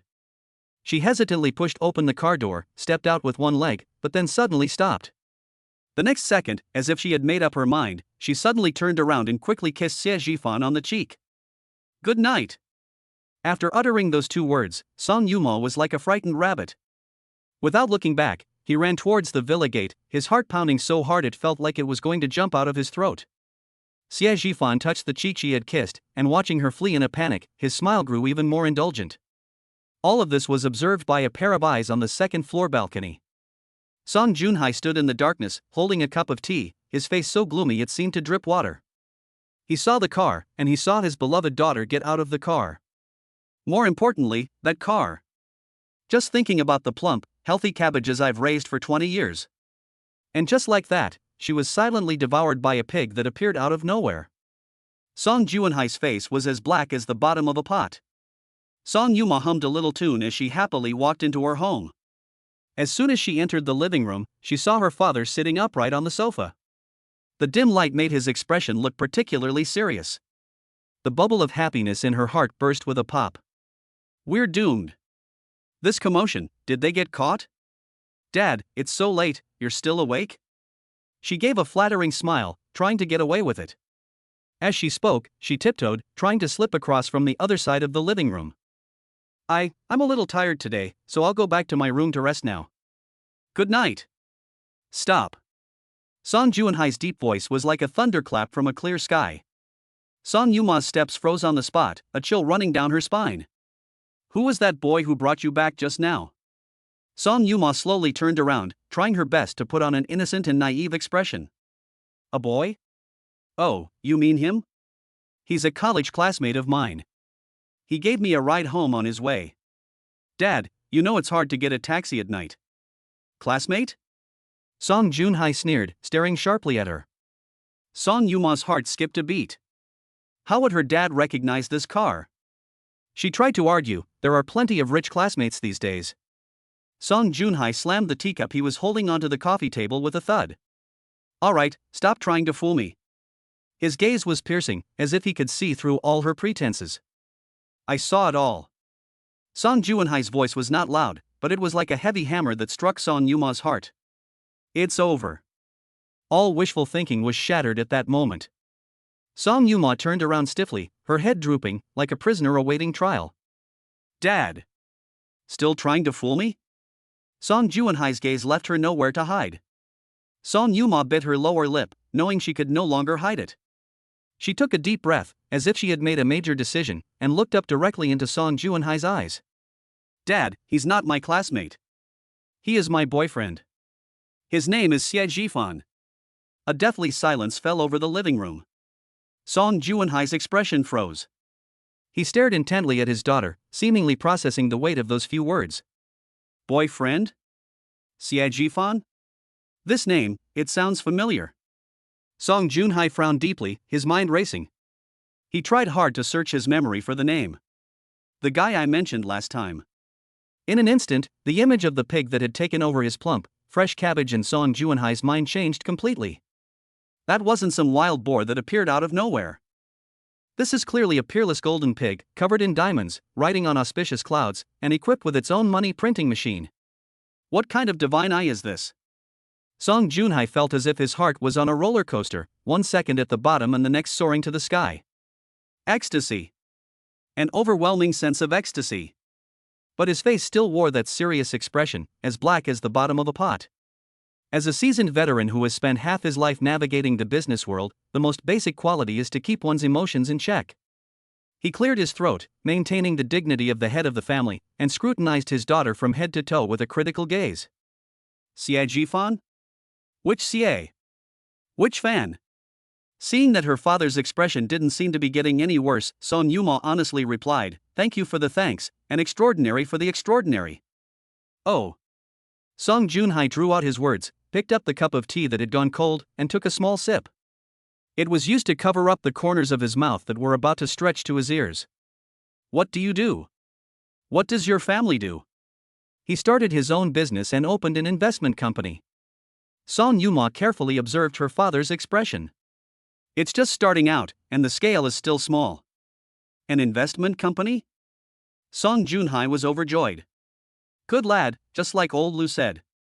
Zifan is amazing. He's very capable and has a great plan. Oh? Is that so? Song Junhai put down his teacup, leaned back on the sofa, and adopted a keep-blowing attitude. Then tell me, how exactly is he so formidable? Song Yuma was stumped by the question. She can't exactly say, "My boyfriend is cheating," can she? She couldn't say, "My boyfriend made billions in just a few months trading futures," could she? This is absolutely shocking. After holding it in for a while, she finally whispered, Anyway, he's really amazing." Seeing his daughter's possessive expression as she ate her food, Song Junhai felt as sweet as if he had eaten honey. But he felt that it wasn't cooked enough. This kid wants to marry my daughter, Song Junhai? Not so easy. If we don't teach them a lesson, they'll turn on us in no time. Yes, we have to teach him a lesson. When he comes to visit, I must give him a good challenge. Let him know that the Song family's door isn't so easy to enter. Having made up his mind, Song Junhai's expression softened somewhat. All right. He waved his hand. You look tired today, go upstairs and rest first. Song Yuma could hardly believe her ears. Is that the end? Dad, then you. I will not interfere in the affairs of you young people for the time being. Song Junhai stood up and left with a single sentence. However, tell Se Jifan to find some time to come over for a meal. I have to see for myself. I want to see who this person is who has bewitched my daughter. After saying that, he put his hands behind his back and slowly went upstairs. Song Yuma was left alone in the living room, her feelings complicated. Although Dad's last words still sounded a bit harsh, he finally relented. Very good. She jumped up and down happily, humming a little tune, and ran briskly back to her room. The next day. Huaxia Building. The brand new conference room is bright and airy with floor-to-ceiling windows, offering a view of the bustling city outside. Xie Jifan sat in the main seat, with a cup of coffee and a resume in front of him. Across from him sat a woman with exquisite makeup and a capable demeanor. She was the candidate recommended by the headhunting firm, Lin Xin. Hello, Mr. Xie. Lin Xin spoke first, her voice clear and pleasant. Xie Jifan looked up, smiled and nodded. Miss Lin, please sit down. He quickly glanced at the resume. Lin Xin, 28 years old. Their resumes are even more impressive. With such a resume, any top investment institution in the country would be vying for such talent. Chapter 37 The Biggest Individual Winner. Xie Jifan knew very well that although Song Xiang was loyal and had strong execution ability, however, his abilities and vision are more suited to being a middle manager or responsible for specific execution tasks. And in the future, capital will want to grow bigger and stronger. There must be a senior manager who can stand alone and has rich experience and connections to take charge. Lin Xin is undoubtedly the most suitable candidate at present. I've seen your resume, it's excellent. Xie Jifan put the resume aside, leaned forward slightly, and looked directly at the other person. I'd like to know, with your qualifications, why would you consider a small, newly established, and relatively unknown company like ours? This is a very direct, even somewhat presumptuous, question. Lin Xion's smile remained unchanged, but her eyes held a newfound curiosity. Mr. Xie, you are too modest. She paused, then continued, although future capital has just been established, your debut in the capital market is anything but small. The headhunter mentioned to me that you are the biggest individual winner in this unusual stock price fluctuation of the Magic Q Group. Her gaze was fixed on Xie Zhifan, as if trying to discern something from his expression. To be honest, I'm very curious. I've been in this industry for many years and have seen stories of people getting rich overnight, but most of them are just based on luck. The headhunter told me, your operation was textbook precise. Xie Zhifan smiled. He knew that truly talented people, especially those of Lin Xian's caliber, considered far more than just salary and benefits when choosing a job.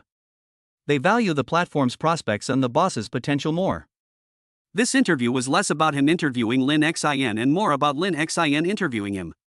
This is a two-way selection process. Luck certainly played a part. Xie Zhifan readily admitted it. But investing itself is a probability game based on information and logic. Luck only amplifies the final result. His answer was watertight, neither boastful nor lacking in confidence. Lin Xian nodded, clearly satisfied with the answer. But she didn't stop there. Instead, she raised a more fundamental question. So, Mr. Xie, I'd like to know, what is the company's future direction? Is it to continue speculating in the secondary market, or is there a longer-term strategic plan? After all, a single successful speculation cannot sustain a company's future. This question is sharp and direct. She bluntly questioned Xie Zhifan's abilities and the potential of future capital. She wanted to know if this excessively young man was just a fleeting lucky break. He is still a truly ambitious and visionary entrepreneur. This will determine whether she is willing to gamble her career to follow this seemingly uncertain young man. Xie Zhifan felt the overwhelming pressure and scrutiny. He felt no offense whatsoever. On the contrary, he felt a surge of admiration. That's exactly the kind of person we need. He leaned back in his chair, crossed his arms on the table, and his aura subtly shifted at that moment. If he seemed like a gentle and polite junior just now, he has truly shown the sharpness and demeanor that a person in charge of capital should have. Miss Lin, you've hit the nail on the head. A confident smile curved his lips. Speculation is merely a means, not an end, of accumulating primitive capital. My goal has never been to be a gambler who follows the crowd in the secondary market.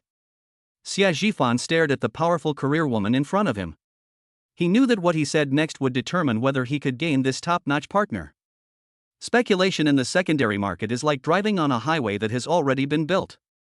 You might be able to outdrive faster than others and gain a few spaces by virtue of your superior driving skills and a bit of luck. His voice was steady and clear, carrying a composure beyond his years. But where this road leads and what its conditions are not things you can decide. My goal is not to be the fastest race car driver. Xie Zhifan leaned forward slightly again, his gaze intense. What I want to do is to discover those wildernesses that don't yet have roads, and then personally build a highway to the future. Future capital, as the name suggests, invests in the future. These are disruptive technologies and innovative models that can change the industry ecosystem, reshape lifestyles, and even drive social progress. For example, artificial intelligence, biotechnology, new energy, these are the real battlegrounds for capital in the future. Every penny earned in the secondary market will become the bricks and cement for building this highway. We will use this capital to incubate, invest in, and empower promising but resource-poor startups. We will grow together with them and ultimately build an industrial ecosystem that belongs to us. After he finished speaking, the conference room fell into a long silence. The professional smile on Lin Xian's face had completely disappeared at some point. Her brain was racing, trying to process what she had just heard. Road construction? Investing in the future? Building an industrial ecosystem? Is this the kind of vision and ambition a young man in his early 20s should have? She has been in the industry for over a decade, serving countless so-called business tycoons and financial giants. Because that's too difficult. That requires unimaginable vision, boldness, and the courage to accept failure. The young man before me was painting a blueprint so grand it bordered on insane. She originally thought it was just a normal job change. But now she realizes that she was wrong, terribly wrong. This is hardly a normal job change. This is clearly a ticket to a new world. And the captain is this excessively young man standing before us. He is not a lucky person who needs to be assisted by himself. He is a leader who needs partners to jointly create a business. Lin Xian suddenly felt that all the experience and connections she had accumulated over the past 10 years were no match for the grand blueprint Xie Zhifan had drawn up. She had come for an interview, but now she felt like a devout student listening to her mentor's teachings. Mr. Xie. Lin Xian's voice was dry. Your idea is too. She wanted to say crazy, she wanted to say outlandish, but in the end, what came out was, that's amazing. Xie Jifan smiled. He knew the fish had taken the bait. So, Miss Lin. He leaned back in his chair with a leisurely air. Would you be willing to be my first partner and work with me to build this road? Lin Xian suddenly stood up, and because the movement was too fast, the chair slid backward, making a screeching sound. But she couldn't care less about that anymore. She solemnly extended her hand to Xie Jifan, her eyes filled with an unprecedented light and fervor. Mr. Xie, from now on you can call me Lin Xian. Salary and benefits were not discussed. Faced with such a grand vision, worldly matters seem insignificant. Xie Jifan also stood up and firmly grasped her hand. Welcome to the team, Lin Xian. He could feel the warmth and strength emanating from the other person's palm. Regarding compensation, Xie Jifan released his grip, sat back down, and resumed his role as the boss. The conditions I'm offering you are a basic annual salary of 1 million, after tax. In addition, 5% of the total profits of the investment team you are in charge of will be allocated as a team bonus, which you are free to distribute as you see fit. $1 million annual salary, plus a 5% commission on team profits. Lin Xian's last doubts vanished. Chapter 38. This man is too generous. The other party not only has vision and foresight, but also the courage and generosity to match this ambition. Without the slightest hesitation, she pulled out a chair and sat down. Where's the contract? I can sign it right now. Her decisiveness surprised Xie Jifan, who then chuckled. He took out a pre-prepared employment contract and an equity incentive agreement from the drawer. Take a look, if there are no problems, then sign it. Xie Jifan was actually willing to give up 10% of the company's original shares as an incentive for the future core team. This man is too generous. Without further hesitation, she picked up the pen and signed her name in a flourish. All right, Mr. Xie. Lin Xian pushed the contract over, instantly switching into work mode, her entire demeanor changing. Since the company is just starting out, funding is the top priority. Every penny must be accounted for. She took a tablet computer out of her briefcase, swiped the screen, and handed it to Xie Jifan. These are some potential targets that I selected based on the market situation before I came here. This includes several stocks with good short-term potential, 2 conservative funds, and some futures products that can be used for hedging. I suggest that we invest some funds first for short-term operations to get the company's assets moving as quickly as possible. Her professional competence was on full display at that moment. Xie Jifan looked at the dense data and analysis on the tablet and nodded approvingly. Your plan is good, but there's no need to rush. Xie Jifan pushed the tablet back. The team hasn't been formed yet, and you can't handle it all by yourself. Take a break for the next couple of days and get familiar with the environment. Lin Xian paused for a moment, but the funds? I know what's going on with the funding, Xie Jifan interrupted her. I already have a preliminary goal. We want to make our company's first deal a resounding success. He paused, then said a name. Guohua Fund. Ding. A crucial decision has been detected from the host. System rewards are being calculated. The system's voice flashed through his mind, but Xie Jifan remained unmoved. Guohua Fund? Lin Xian's brows furrowed almost imperceptibly. As a seasoned professional, she certainly knew about Guohua Fund. This is an established fund, but its performance in the past 2 years has been mediocre and not outstanding among similar products. Why would a boss choose such a fund as a good start for the company? She was somewhat puzzled, but her professional ethics prevented her from raising any questions directly. Since the boss said that, he must have his reasons. Perhaps, he possesses some inside information that I am unaware of? With this in mind, Lin Xian immediately adjusted her mindset. Okay, Mr. Xie, she replied readily. I'll immediately prepare a detailed analysis and investment plan for Guohua Fund, and I'll get it to you by tomorrow morning at the earliest. No rush, Xie Jifan waved his hand. I told you to rest first.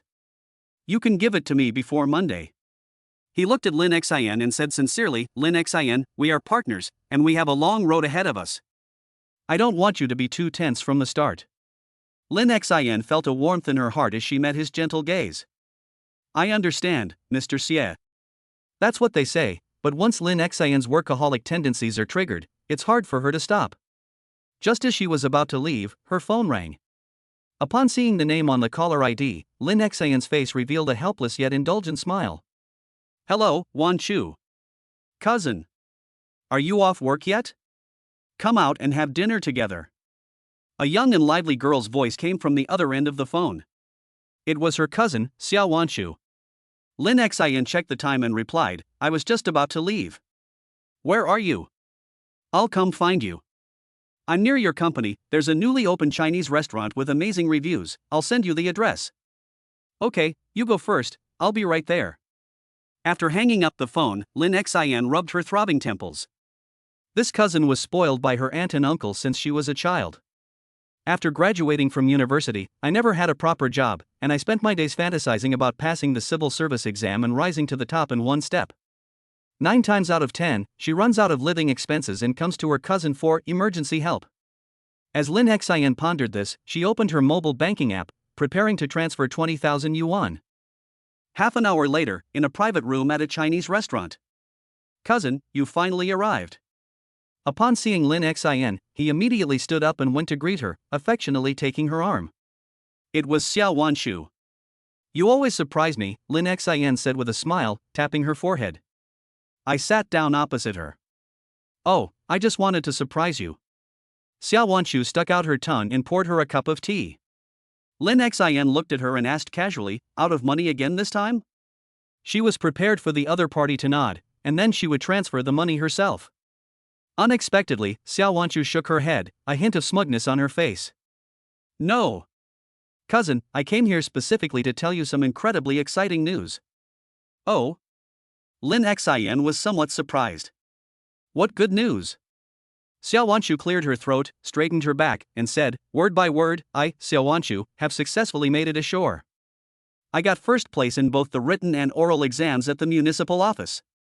Lin Xian was genuinely pleasantly surprised upon hearing this. Really? That's wonderful. All that hard work finally paid off. She was genuinely happy for her cousin. Do your aunt and uncle know yet? Now they should be relieved. You should also find some time to go home and have a good talk with them. Don't be so stubborn anymore. Xiao Wanshu's parents had always opposed her taking the civil service exam, feeling it was a waste of time. The mother and daughter argued a lot about how she hoped she would find a stable job and get married soon. When her parents were mentioned, Xiao Wanshu's smile faded slightly, but she waved her hand and forced a relaxed tone. Oh dear, let's not talk about them anymore, they're a downer. Her eyes darted around, and she leaned closer to Lin Xian, saying mysteriously, by the way, cousin, I've done something important. Xia Jifan and I have broken up. Lin Xian paused in her tea drinking motion. She had never met him in person, but Wanshu had mentioned him intermittently that his family was of modest means and that he worked odd jobs after graduation with a low income.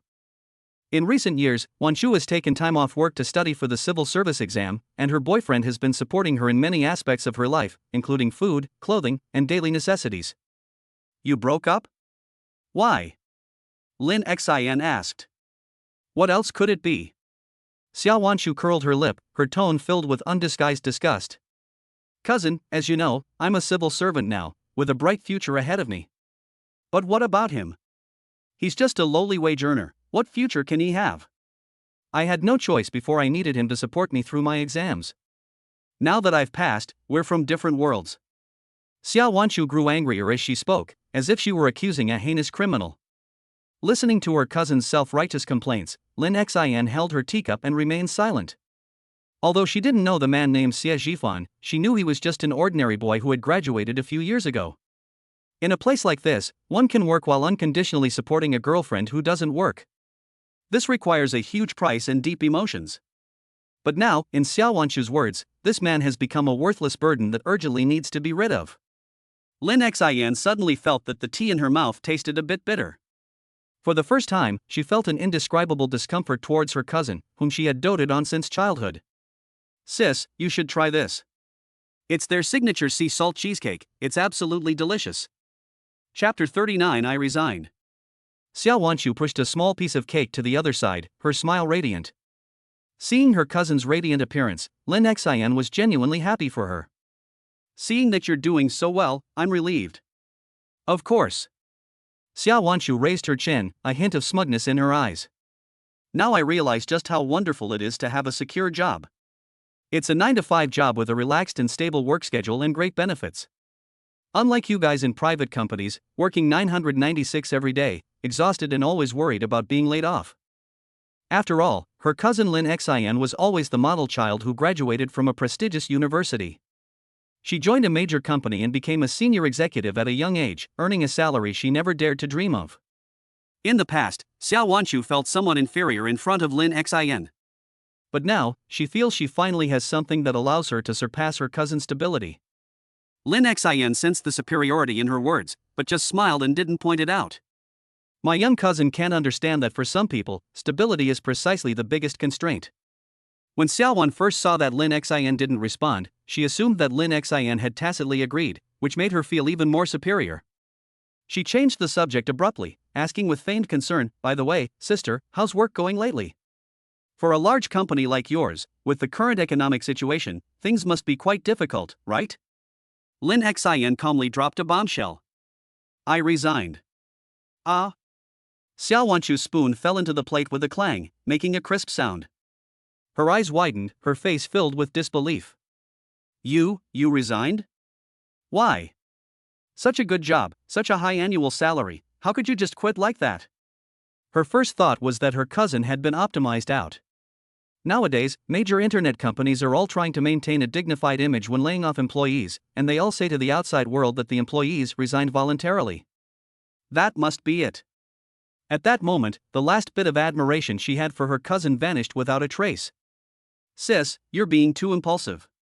Xiao Wanchu immediately adopted a serious tone, as if she were the more mature and sensible older sister. "It's so hard to find a job these days, especially at your level. You're stuck in a limbo, not good enough for higher level jobs but not good enough for lower level ones. Sai, you're just too optimistic about the situation." She sighed, putting on an expression of deep concern for Lin Xin. "But it's okay, don't worry too much. Take your time, you'll find it eventually. If all else fails, take a break for a while. You've saved up quite a bit of money over the years anyway." Lin Xin watched her self-directed and self-acted performance and felt both amused and exasperated.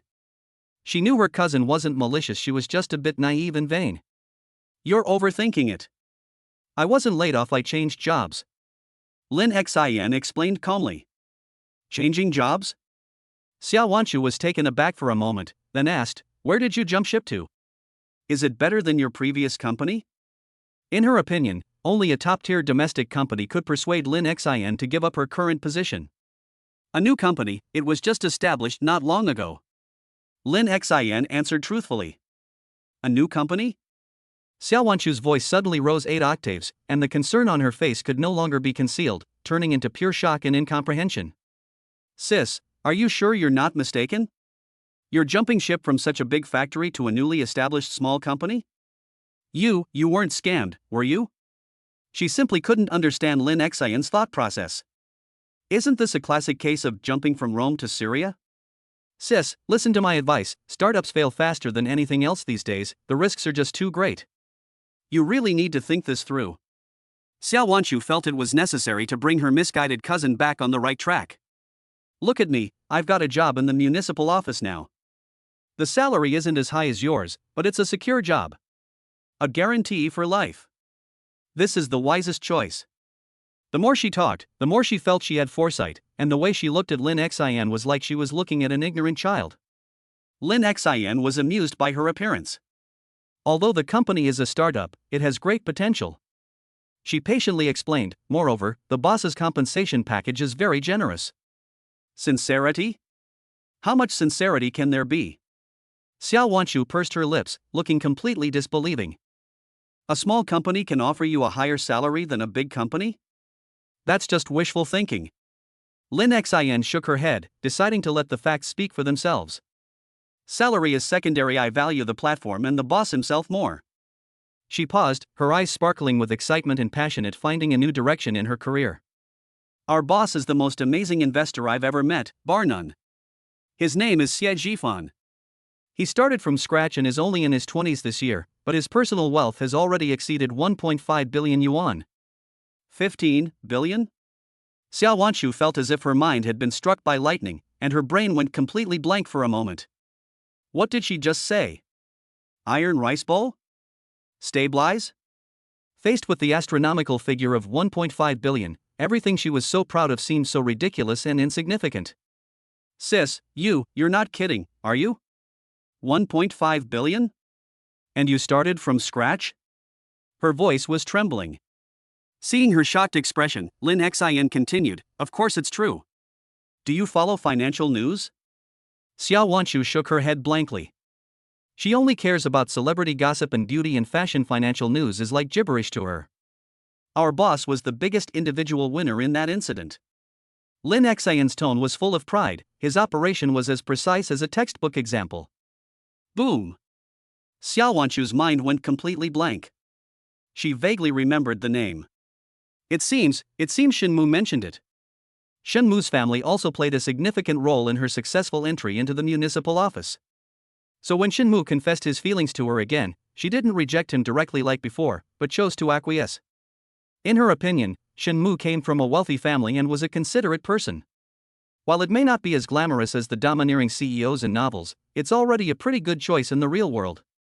But now, a young upstart in his 20s, self-made, with a net worth of 1.5 billion, wielding considerable influence in the capital market. Xia Wanchu subconsciously placed this unfamiliar Xie Jifan and Shenmu on opposite ends of a scale. Shenmu's family is very wealthy, but that's his parents' money. He himself only has a few 100,000 yuan in pocket money each month. In Xia Wanchu's previous view, this was already the configuration of a top-tier wealthy person. But compared to Xie Jifan, who single-handedly amassed billions in the stock market, Shenmu's meager wealth suddenly seemed insignificant. One is a second-generation rich kid who inherits the family business, and the other is a first-generation entrepreneur who creates an era. The difference between these two is immeasurable. Xia Wanchu's heart was thrown into turmoil. Her newly established values regarding stability and optimal choice crumbled under the impact of 1.5 billion. What about a secure job? What about a stable life? Faced with absolute wealth and a higher social class, the allure of these things instantly fades. If I could be with a man like my cousin's boss, what kind of life would that be? She had to admit it, she was smitten. No, it's an overwhelming surge of emotion. Shenmu, who had initially thought it was alright, suddenly found it utterly boring at this moment. No. The matter with Shenmu must be put on hold for now. She couldn't make a decision so quickly without trying to contact Xie Jifan. Xia Wanchu's eyes flickered uncertainly. Her once clear eyes were now filled with calculation and ambition. She wants to find the best and most outstanding partner for herself. But Shenmu was clearly no longer one. Chapter 40. Boss, give out red envelopes. She picked up her phone and saw a WeChat message from Shenmu sent a few minutes earlier. "Wanchu, shall we have dinner together tonight? A new French restaurant just opened, and I've made a reservation." Xia Wanchu's finger hovered above the screen, hesitating for a moment. In the end, she locked her phone, put it back in her bag, and didn't reply. This is the financial center. On the brand new glass door, the four gilded characters Huachen Capital gleamed in the morning light. Huachen, a shining star of China. Xie Jifan stood at the door, looking at the company he had built from scratch, and a surge of pride welled up in his heart. His goal is to build his own business empire. Wow, boss, this location and this decor are absolutely amazing. A clear female voice rang out. It was Chen Xiaoxi, her eyes sparkling with excitement. She had also resigned from her previous company, and looking at everything before her now, she felt that her decision was incredibly wise. Absolutely. Don't you know who our brother Fan is? Song Ziang said, dressed in a sharp suit. He patted Xie Jifan on the shoulder forcefully, then changed the subject. He cheered to a group of equally excited new colleagues behind him. "Brothers, congratulations on the company's opening. Shouldn't our CEO Xie do something about it? I mean it. Boss, give me a red envelope." Most of the new employees were young people, and the atmosphere was instantly ignited. Xie Jifan laughed. He enjoyed the vibrant atmosphere. He took out his phone and promptly sent a large red envelope in the company group chat. "Rob. Holy crap, I snatched over 800. Mr. Xie is so generous. Damn, I was too slow, it only came to a little over 100, but it's still delicious. Thank you, boss." In an instant, the office doorway was filled with cell phone notification sounds and employees' excited cheers, creating an extremely lively atmosphere. Chen Xiaoxi also managed to grab one. She looked up at Xie Zhifan, who was surrounded by the crowd, her cheeks slightly flushed and her eyes full of admiration. In her mind, Xie Zhifan was the epitome of omnipotence. Just then, the sound of high heels approached from afar. Everyone's attention was instantly drawn to it. The woman wore a well-tailored short skirt, her long hair was casually draped over her shoulders, and she wore sunglasses. A bright and charming smile played at the corners of her lips. She took off her sunglasses, revealing a face that could dazzle anyone. UMO? Song Ziyang's eyes almost popped out of their sockets. The male employees present were completely stunned, and for a moment they even forgot to continue grabbing the red envelopes. Who is this beautiful lady? Don't talk nonsense. Look, she keeps staring at our CEO Xie. Could it be that? The proprietress? The moment this title was uttered, everyone's gaze towards Xie Zhifan changed, instantly escalating from admiration to envy, jealousy, and hatred. He's successful in his career and has such a wonderful girlfriend, he's practically the epitome of a winner in life. Lin Xin, standing in the crowd, was stunned the moment she saw Song Yuma. She felt that the face looked somewhat familiar. Song Yuma, the founder of Future Biotechnology? How did she end up here? And with Xie Zhifan? Chen Xiaoxi's smile faded when she saw Song Yuma walk straight towards Xie Zhifan. And when he naturally took her hand, it felt somewhat forced. The office light suddenly seemed a bit too bright. The small, joyful flame in her heart was extinguished by a bucket of cold water. So, he already has a girlfriend. Moreover, she's such an outstanding and dazzling girlfriend. Congratulations, Mr. Xie. Song Yuma winked playfully at Xie Zhifan. Congratulations, President Song. Xie Zhifan squeezed her soft palm, his eyes overflowing with tenderness. Whoa! The surrounding employees erupted in cheers again, with Song Ziyang leading the charge by shouting, "Boss, this has to be a treat. A get off the singles drink. A get off the singles drink. Yes. A get out of single drink.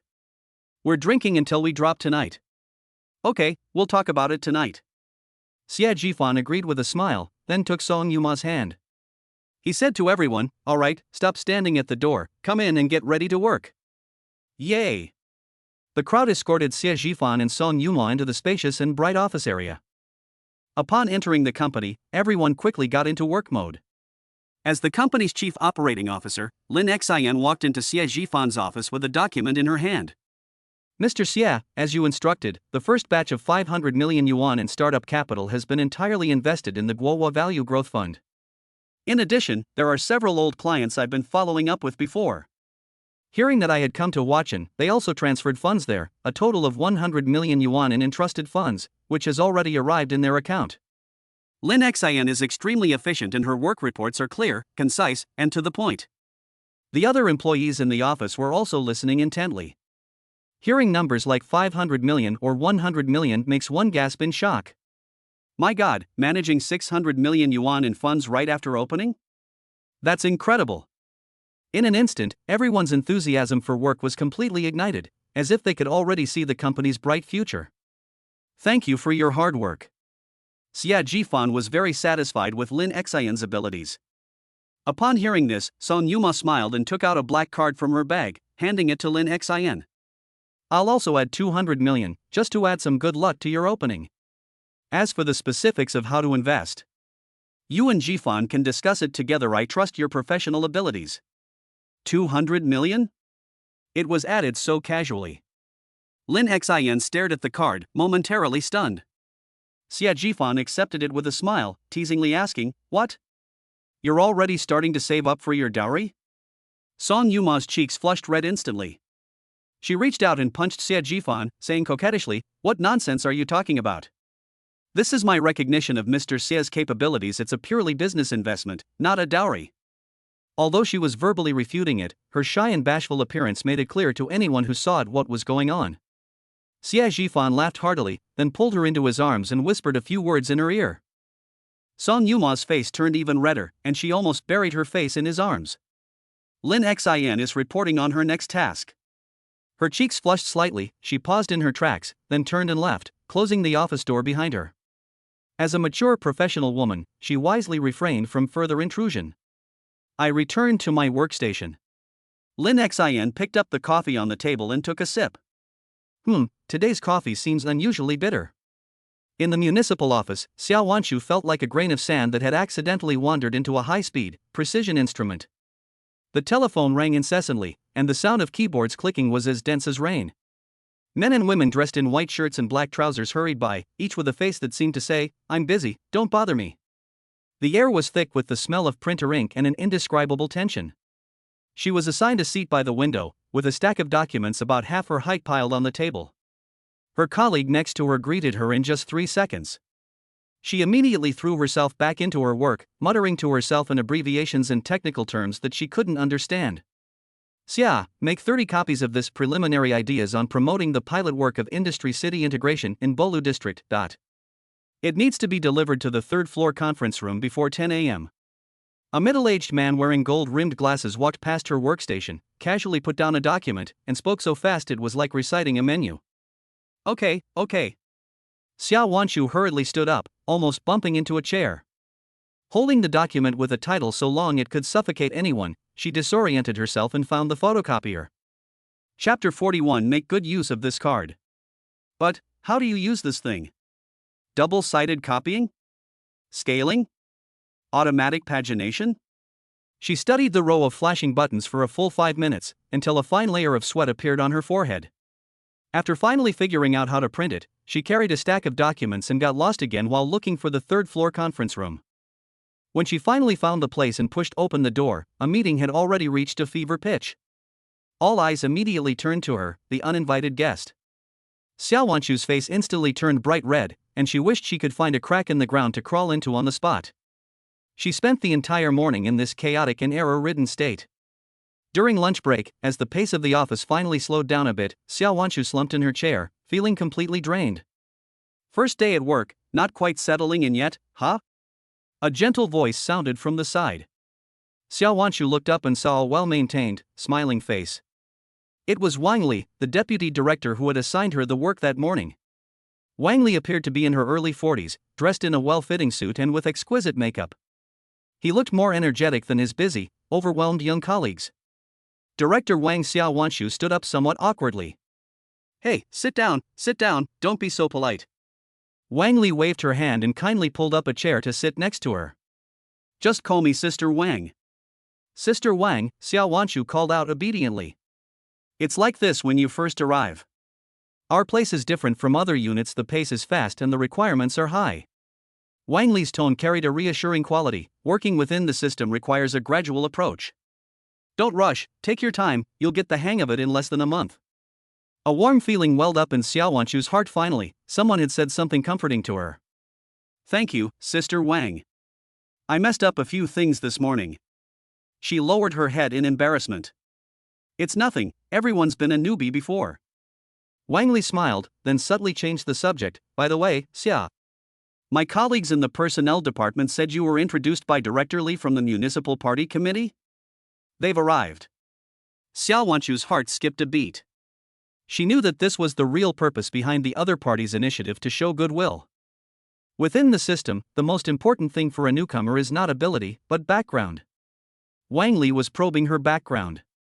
She already had a new plan in mind regarding Shenmue. Especially in this new environment where interpersonal relationships seem intricate and complex. She must make good use of this card. I guess so. Xiao Wanshu gave a shy yet friendly look. She handled the situation perfectly, saying, "Director Li is the aunt of one of my friends." She paused deliberately and used the vague word friend. She acknowledged the relationship while maintaining a certain distance, giving the impression that she wasn't the flamboyant type who liked to flaunt her background. "Oh? Really?" Wang Li's eyes lit up. "Which friend? Maybe I know them." "His name is Shenmue, he is my college classmate," Xiao Wanshu said softly. "His uncle is Vice Mayor Liu." Boom. Xiao Wanshu could clearly sense that when the words Vice Mayor Liu came out of her mouth, Wang Li's attitude underwent a noticeable and more enthusiastic shift. If the previous interaction was merely friendly, now it's downright intimate. Oh my. So he's Mayor Liu's nephew. Wang Li slapped her thigh. No wonder. It turns out that the city leaders personally took care of us and managed to get such an outstanding talent like you. Sister Wang, you flatter me. I don't know anything about this. I'll need your guidance in the future. Xia Wanchu humbly expressed her humility at the right time. It's not about giving guidance, it's about helping each other. Wang Li smiled broadly. If you have any questions about work in the future, feel free to ask me anytime, don't hesitate to ask. If anyone dares to bully you, the new little sister, just tell Sister Wang, and she'll back you up. As she spoke, she actually picked up a piece of paper from the desk of a young colleague next to her. I took a printed address book and circled a few names on it with a pen. This is Xiao Zhang, the best at computer technology. This is Xiao Li, a master at writing reports. Do you have any questions? Go directly to them and tell them I sent you. This action practically screams special treatment on their faces. The other colleagues in the office who had been eavesdropping on the gossip immediately changed their gaze towards Xia Wanchu. Xia Wanchu was enjoying the feeling of being the center of attention, and the frustration she felt from embarrassing herself at work had long since vanished. She was reminded of one thing once again: relationships are always a valuable asset. Sister Wang, is our office always this busy? Xia Wanchu asked casually. How could that be? Wang Li lowered her voice. It's all because of this big incident recently. Event? You don't know yet, do you? Our district has been designated by the city as a key pilot area for economic development. Li's tone revealed a sense of pride and honor. The municipal party committee has given a firm order that we must boost the economy this year. Create a model for the whole city to see. So? Therefore, the district has decided to hold a high-level investment promotion conference next month. Wang Li's eyes lit up. The district head and party secretary are personally in charge, and the invitations have already been sent out to top business and financial giants in our country. A top-tier tycoon? Xia Wanchu's heart skipped a beat. That's right. Wang Li counted on her fingers. These are the big internet companies, and financial institutions like Huacheng Capital and Sequoia Capital. Even several top leaders from the municipal party committee will be attending in person. Huacheng Capital. Xia Wanchu's ears rang. Isn't this the company my cousin Lin Xian mentioned, the company of her boss Xie Jifan? That man who single-handedly amassed billions in the stock market. The man who stirred her heart, even making her temporarily put aside Shenmu. He'll be attending this investment promotion conference too? Xia Wanchu felt her breathing become rapid. This is simply a godsend. She was originally worried about how to get in touch with men of that level, but she didn't expect the opportunity to come to her so quickly. If I could get to know him at this investment promotion conference. Once this conference concludes smoothly, our office will be much quieter, and you'll have plenty of time to learn at your own pace. Wang Li was still rambling on and on. But Xia Wanchu didn't hear a single word she said after that. Her mind was completely occupied by the words investment promotion conference and Huacheng Capital. No, she absolutely must attend this conference. This is not just for work, but also for her own future. In such high-level settings, the connections she could make in the world she could see were things she never dared to imagine before. Moreover, there's that mysterious Xie Jifan. A crazy plan quickly took shape in her mind. Sister Wang, does everyone in our office have to attend this investment promotion conference? Xia Wanchu asked tentatively, suppressing her excitement. Of course, we are one of the organizers and will be responsible for the conference affairs, reception, and logistics. I reckon everyone'll have to be on the job. They'll be so busy they won't have a moment to breathe. Wang Li sighed, then seemed to remember something. But since you're new here, I don't think you'll be assigned any heavy tasks. You'll probably just be doing things like guiding people and distributing materials. To provide guidance? To distribute materials? Isn't this the perfect opportunity? You can move around the venue and interact with everyone who attends the meeting without any pretense of legitimacy. Xia Wanchu's heart started beating even faster. Chapter 42: A huge piece of good news. She forced herself to calm down, her mind racing. It's not enough for me to be able to participate. The most crucial thing is to ensure that Xie Jifan, the boss of Huacheng Capital, will come in person. She picked up her phone, made an excuse to go to the restroom, and immediately dialed her cousin Lin Xian's number. Hey, Wanchu? What's up? How's work going? Lin Xian's cheerful voice came from the other end of the phone. Sis, don't even mention it, it's driving me crazy. Xia Wanchu complained a couple of times before immediately getting to the point. Sis, I have something really important to tell you. It's fantastic news. What's wrong? Why are you so agitated? Our district is going to hold a super high-profile investment promotion conference next month. Xiao Wanshu said, suppressing her excitement as she heard the news. He embellished the story, saying, they invited the top companies and financial giants in the country. The city's top leaders will be coming. Sister, this is a once-in-a-lifetime opportunity. She deliberately exaggerated the value of this event to the company. Just think, if your company could participate. If you show your face in front of the city leaders, your future development in our city will be smooth sailing. This is 100 times better than you trying to pull strings yourself. Lin Xin remained silent for a moment on the other end of the phone, clearly processing the information. As a professional manager, she immediately realized the value of this opportunity. The Balu District Investment Promotion Conference. Lin Xin pondered, I think I've heard a bit about this before, but I didn't expect it to be such a high-level event. Of course. Our office is in complete chaos right now, all because of this. Xiao Wanshu persisted in her persuasion. Sis, you absolutely have to get your boss to come. This is a once-in-a-lifetime opportunity. This is indeed a rare opportunity. Lin Xin's tone also became serious. However, this level of meeting. It's not something I can make him come just because I want him to. The boss's schedule is packed. I need to write a detailed report first and then ask for his approval. Then you should go and ask him right away. Xiao Wanshu said urgently. You must let him know how important this is. Just say it's led by the Municipal Party Committee, and all the policy benefits for the next few years are here. I know what to say, Lin Xin smiled. Your little brain is starting to care about financial matters now? I'm doing this for your own good. Xiao Wanshu said guiltily, trying to cover it up. If you can get this done, your boss will definitely look at you differently. They might even give you a promotion and a raise.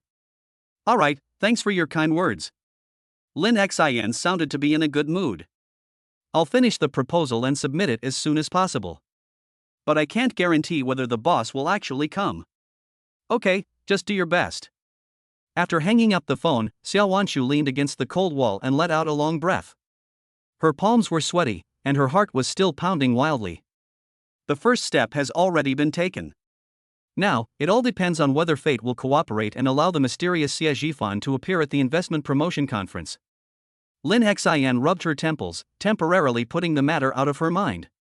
She turned on her computer, brought up the financial terminal, and refocused her gaze on the red and green candlestick chart on the screen. This is the battlefield she should be fully committed to now. The next day, early morning. The atmosphere in Huachin Capital's office area was completely different from yesterday's relaxed atmosphere. A sense of tension, almost frozen, permeated the air. All employees arrived at their posts early, their eyes glued to their computer screens. On the screen, there is the same interface, a real-time trend chart of the Guohua Value Growth Fund. The A-share market opened on time. Almost immediately after the market opened, the net asset value curve of Guohua Value Growth Fund suddenly jumped up by a large margin. It's up. It opened 5 points higher. A young trader couldn't help but gasp in surprise. 5 points. For a principal of 1.5 billion, this means that the company's account had an additional floating profit of 75 million the moment the market opened. A collective gasp filled the office area, and everyone's heart began to race. However, this is just the beginning. That red curve, representing wealth, was climbing wildly upwards at an almost vertical angle. 10 points. Holy crap! We've broken 10 points. 20 points. My God. 50%. It's already gone up 50%. Is this insane? The initial gasps gradually turned into incredulous murmurs, and finally, the entire office area fell into a deathly silence. Everyone seemed frozen in place, staring blankly at the curve that kept pushing the limits of their understanding. The only sounds of keyboard clicks and mouse wheel scrolling prove that this is not a time-frozen alternate dimension. Lin Xin stood in her seat, her hands clenched into fists, her palms already sweaty. As a veteran in the financial industry, she has seen many ups and downs and has managed hundreds of millions of dollars. But the miraculous scene before her eyes still made her heart pound wildly. Her gaze unconsciously drifted toward the CEO's office. Through the huge glass wall, she could see Xie Zhifan sitting leisurely on the sofa. Beside him, Song Yumao was enthusiastically browsing the latest fashion news on her phone. Every now and then, he would hold his phone up to Xie Zhifan's face and ask him for advice. That composure and calmness formed a stark contrast to the tense, almost suffocating atmosphere in the office. Lin Xian's mind inexplicably calmed down. Yeah, why am I so nervous? The real leader, the man who created miracles, is still sitting comfortably on the sidelines. Time passed by, second by second. When the candlestick chart finally breaks through a threshold that no one could have imagined, a trader suddenly stood up from his chair, and the movement was so sudden that the chair tipped over with a loud crash. But he didn't care at all, and shouted in a hoarse voice, It's doubled. It's broken 100%. The silence was broken, and the crowd instantly stirred. It hasn't stopped. It's still rising. 150%. 200. The increase has reached 200. 15 billion has become 45 billion. God, this is a miracle. The A-share market closed. When the final numbers were displayed on the screen, the entire Huachen Capital office area transformed into a sea of joy. A number worthy of being recorded in financial history. We did it. Mr. Xia is awesome, voice cracks. The employees cheered wildly, hugged each other, and some were so excited that they burst into tears. Some people took out their phones and took photos like crazy, wanting to record this moment that they could brag about for a lifetime. The way they looked at Xie Zhifan's office was no longer that of looking at a boss, but that of looking at a living god of wealth. Lin Xian let out a long sigh of relief, feeling as if all the strength had been drained from her body. She leaned against her desk, looking at the glaring red number on the screen, a genuine smile spreading across her face. She knew that from this day forward, the name Huachen Capital would be a household name in the city's financial circles. Meanwhile, a top-tier golf club. Lu Chengdong, chairman of Tianfeng Group, swung his club with great enthusiasm. The white ball traced a beautiful arc in the air and landed precisely on the green. Nice shot! The caddy next to him immediately offered his praise. Chapter 43. You old fox. Lu Chengdong laughed heartily, waved his hand, and took out his phone to dial a number. Old Song, congratulations! Your Yuma has found you a lucky son-in-law. The call connected immediately. Lu Chengdong's loud laughter carried over. On the other end of the phone, Song Junhai was practicing his putting at a leisurely pace, but his tone remained calm and even. God of wealth? Speak your mind directly, don't beat around the bush. Stop pretending with me. Lu Chengdong laughed and scolded, You don't know about Guohua Fund? I took that kid Zhifan's advice and invested 150 million to play around. Guess what? Today's closing price made over 400 million. Ha ha ha. Isn't that awesome? Song Junhai's pupils suddenly contracted. 150 million turned into more than 400 million? So his daughter, Song Yuma, invested 200 million. He quickly did the math in his head, and even with his composure, he couldn't help but feel a chill run down his spine. You old fox, you're quite the informant, Song Junhai replied, feigning composure. This isn't something that can be done with good inside information. Lu Chengdong's tone was full of amazement. This kid has an incredibly sharp eye. I've inquired, and yesterday all the funds in the market were flowing out, except for this one. They've made a massive, exclusive investment in Guohua. The entire financial world is in an uproar. Everyone is asking around, what exactly is this Huachen Capital, and who is its boss? Listening to his friend's praise, Song Junhai felt an indescribable sense of pride and satisfaction. Good lad, you really didn't disappoint me. No, this wasn't just disappointing, it far exceeded his expectations. A strong sense of urgency welled up inside me. All right, I understand, Song Junhai said in a deep voice. Let's have a meal together then. After hanging up the phone, he stared at the hole in front of him, his eyes becoming incredibly deep. No, we can't wait any longer. We must meet this young man in person as soon as possible. As Lu Chengdong said, the entire financial industry went completely crazy for Huachen Capital. A staggering 3 billion yuan in a single day. Who exactly is the mysterious Huachen Capital affiliated with? The god of investment descends on Beichang? Unveiling the path to legendary success for Huachen Capital. The front pages of major financial media outlets were all dominated by the 4 words Huachen Capital. Countless calls flooded into Huachen Capital, with clients eager to entrust their investments to the company breaking down the door. However, no matter how much outsiders search, the mysterious helmsman of Huachen Capital, President Xia, remains unknown. The fact that it has never revealed its true nature adds a touch of legend to this fledgling company. while the entire financial world was reeling from this in the municipal office. Section Chief Shinfeng also noticed this explosive news. Huachen Capital. Shinfeng adjusted his glasses, his eyes shining as he looked at the news on the computer screen. He immediately found a name in the internal communication system. Xia, come to my office for a moment.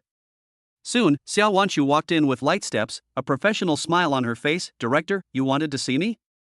Shinfeng pointed to the screen and said bluntly, Huachen Capital made a name for itself yesterday.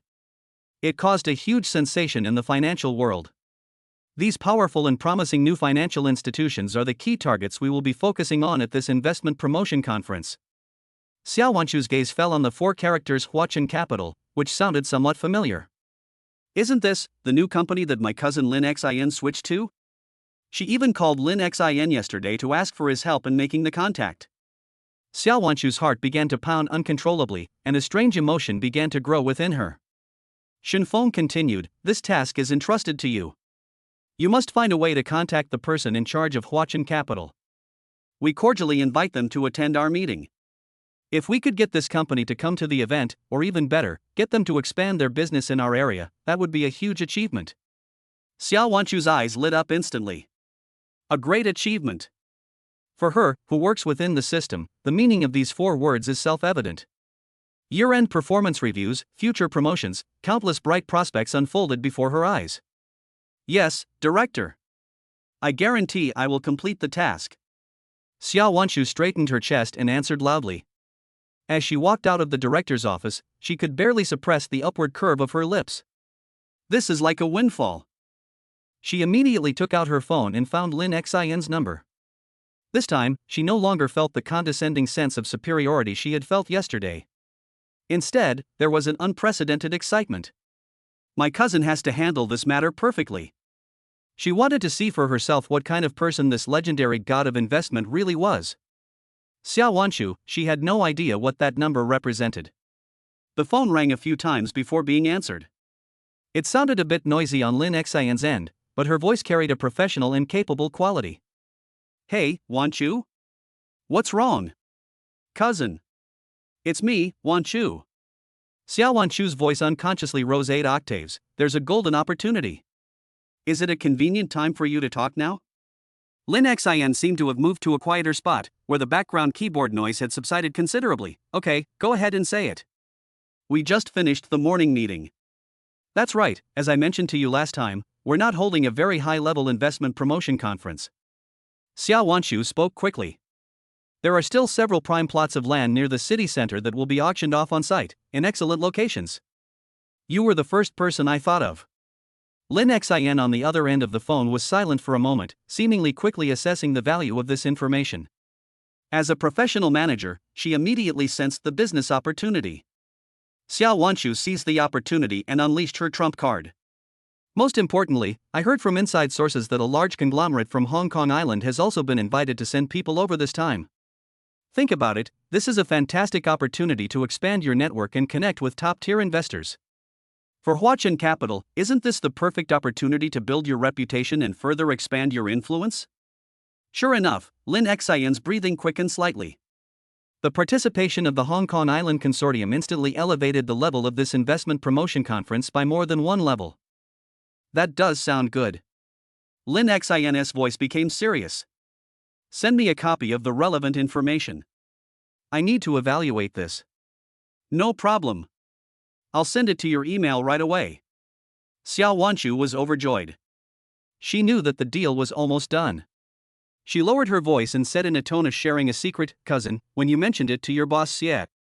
We'll tell you that this is a key project supported by our district, and we're absolutely sincere.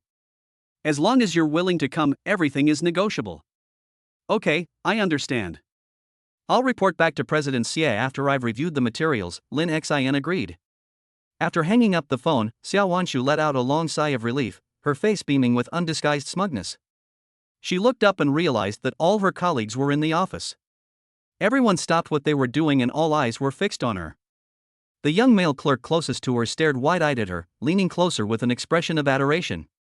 Wanshu, your cousin works at Huachen Capital? Is that Huachen Capital, the company that made a killing yesterday? His voice wasn't loud, but it carried clearly to everyone's ears in the quiet office. Wow. Really? Wan Chu, your connections are amazing. For a moment, the office was filled with gasps and whispers. Chapter 44. Let's take a look at your company. Xiao Wanshu felt as if she were standing in the center of a stage, surrounded by countless envious, surprised, and inquisitive gazes. She tossed her hair with feigned modesty. Yes, she just switched jobs not long ago, she was just lucky. This isn't just good luck, this is an amazing company. Wan Chu, wouldn't that mean you could directly contact the legendary investment god President Xie? If you have any inside information in the future, you have to share it with us. Surrounded by the enthusiasm of her colleagues, Xiao Wanshu felt a sense of elation, like a star being fawned over. She even noticed that the blinds in the office of Section Chief Shinfeng, who was not far away, moved slightly. Shinfeng was looking at her through the crack, his eyes filled with obvious approval. At this moment, Xiao Wanshu clearly felt that her status in the workplace seemed to have undergone some subtle but profound change. In short, he not only showed off his network of connections but also elevated his social standing. Seeing the increasingly admiring looks in her colleagues' eyes, Xiao Wanshu felt an unprecedented sense of satisfaction. She wanted to see for herself what kind of person this legendary god of investment really was. The thought of connecting with such a powerful figure filled Xiao Wanshu with a sense of bright future. Meanwhile, Huachen Capital. Lin Xian hung up the phone and soon received detailed information from Xiao Wanshu. She quickly glanced through it, her eyes growing brighter. As Xiao Wanshu said, this investment promotion conference did indeed have several high-value projects with clear policy support clauses. She gathered her thoughts, picked up her tablet, and knocked on the CEO's office door. Please come in. Xie Jifan was leaning back in his office chair, calmly watching the endless stream of cars outside the window.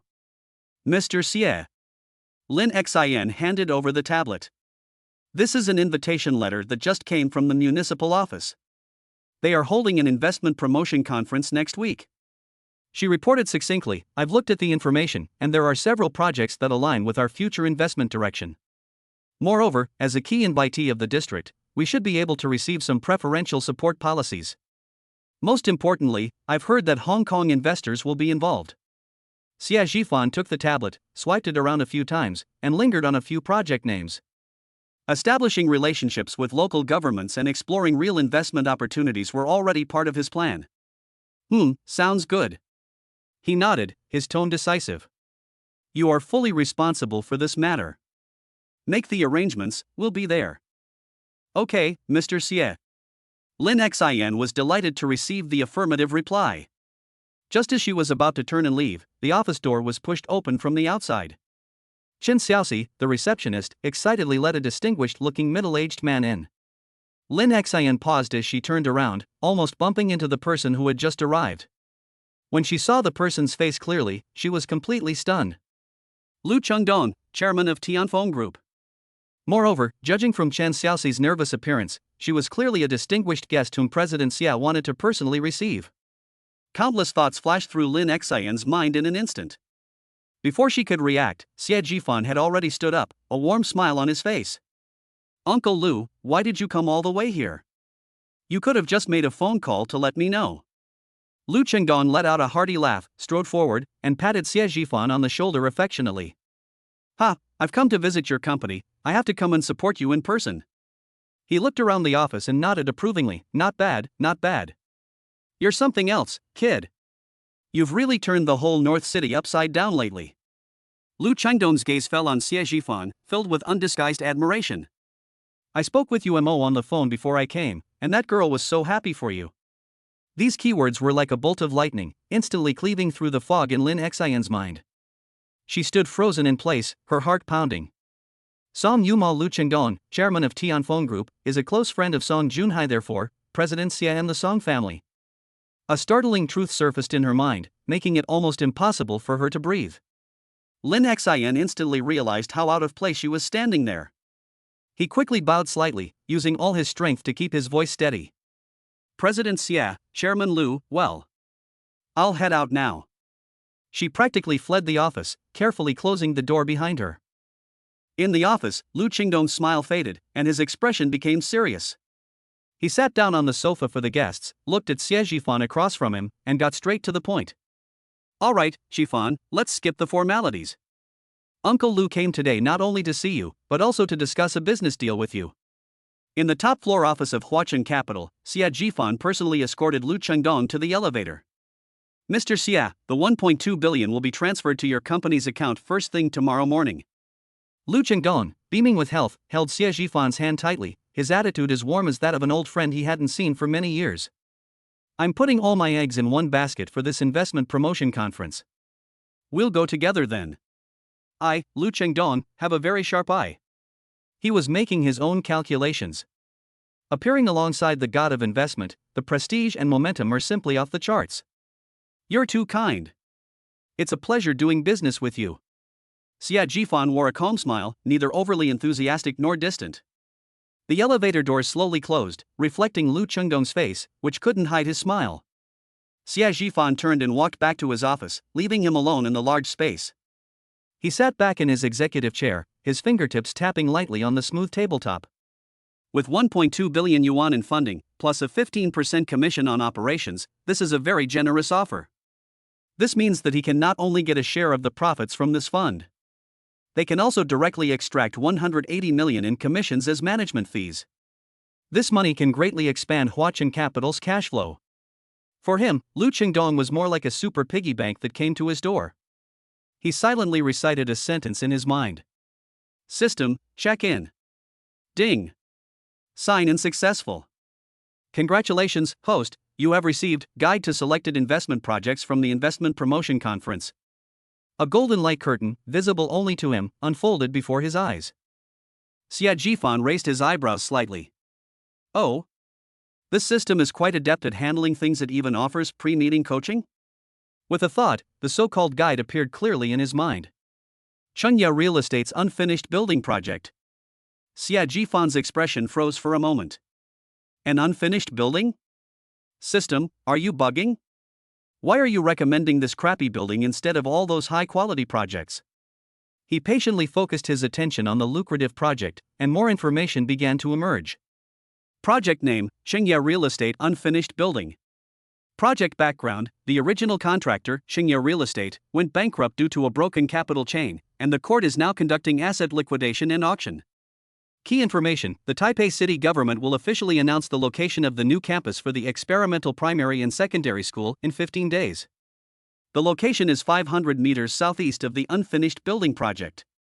Investment value forecast, the price will surge more than 20-fold. Xia Jifan's breathing suddenly stopped for a moment.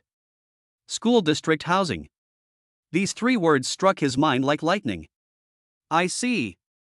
This isn't an unfinished building, it's clearly a gold mine that no one has yet discovered. Chapter 45 The Real Capital Giants. He quickly searched online for information about Chengya Real Estate's unfinished buildings. This project is considered a well-known and notoriously difficult problem in the northern part of the city. It was touted as a new landmark for Balu district, but the boast fell apart, leaving behind only a huge concrete framework. Because of the complex debt relationships involved, and because the location was not considered top tier at the time, it remained unsold. The court has set the starting price at 1.5 billion yuan for this auction.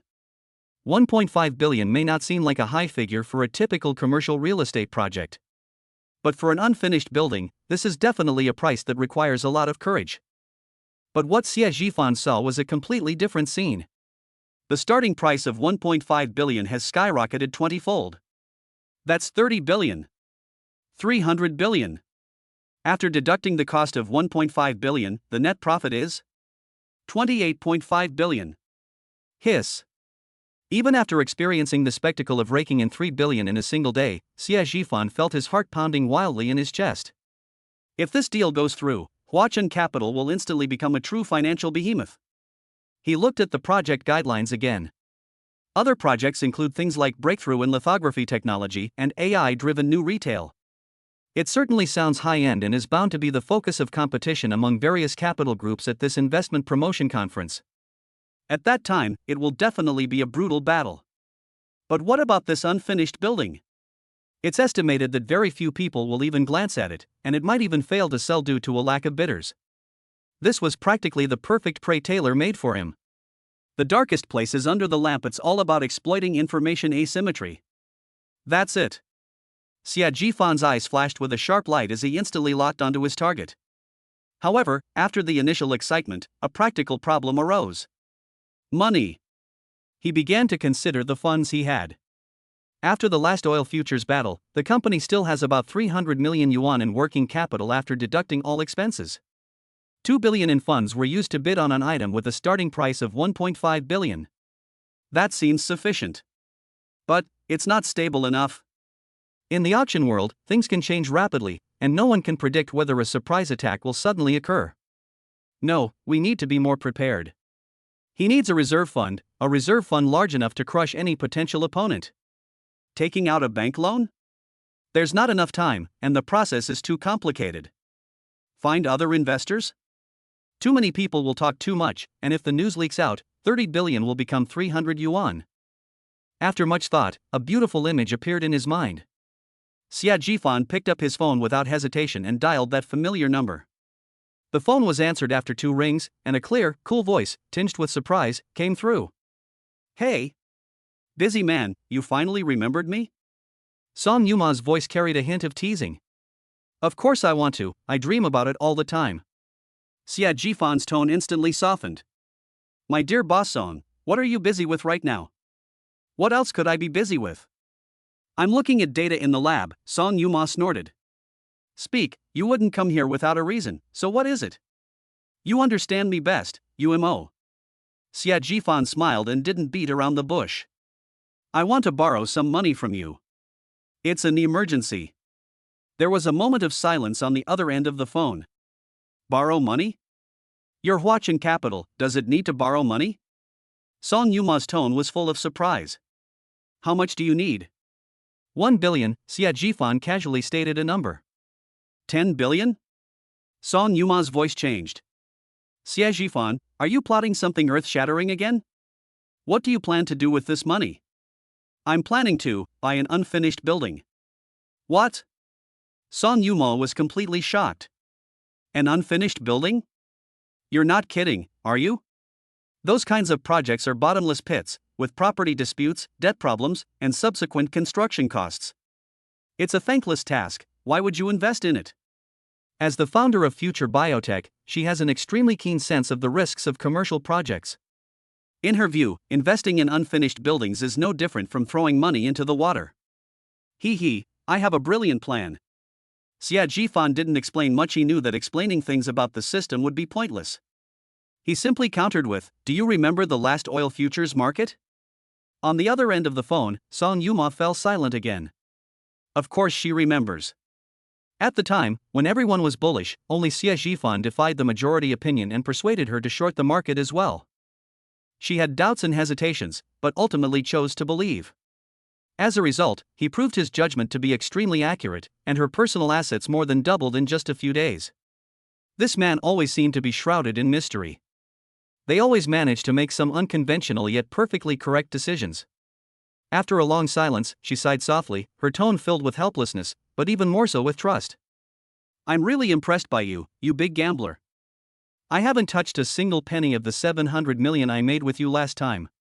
I'll transfer another 300 million from the company account to make it 1 billion, that's my limit." "That's enough.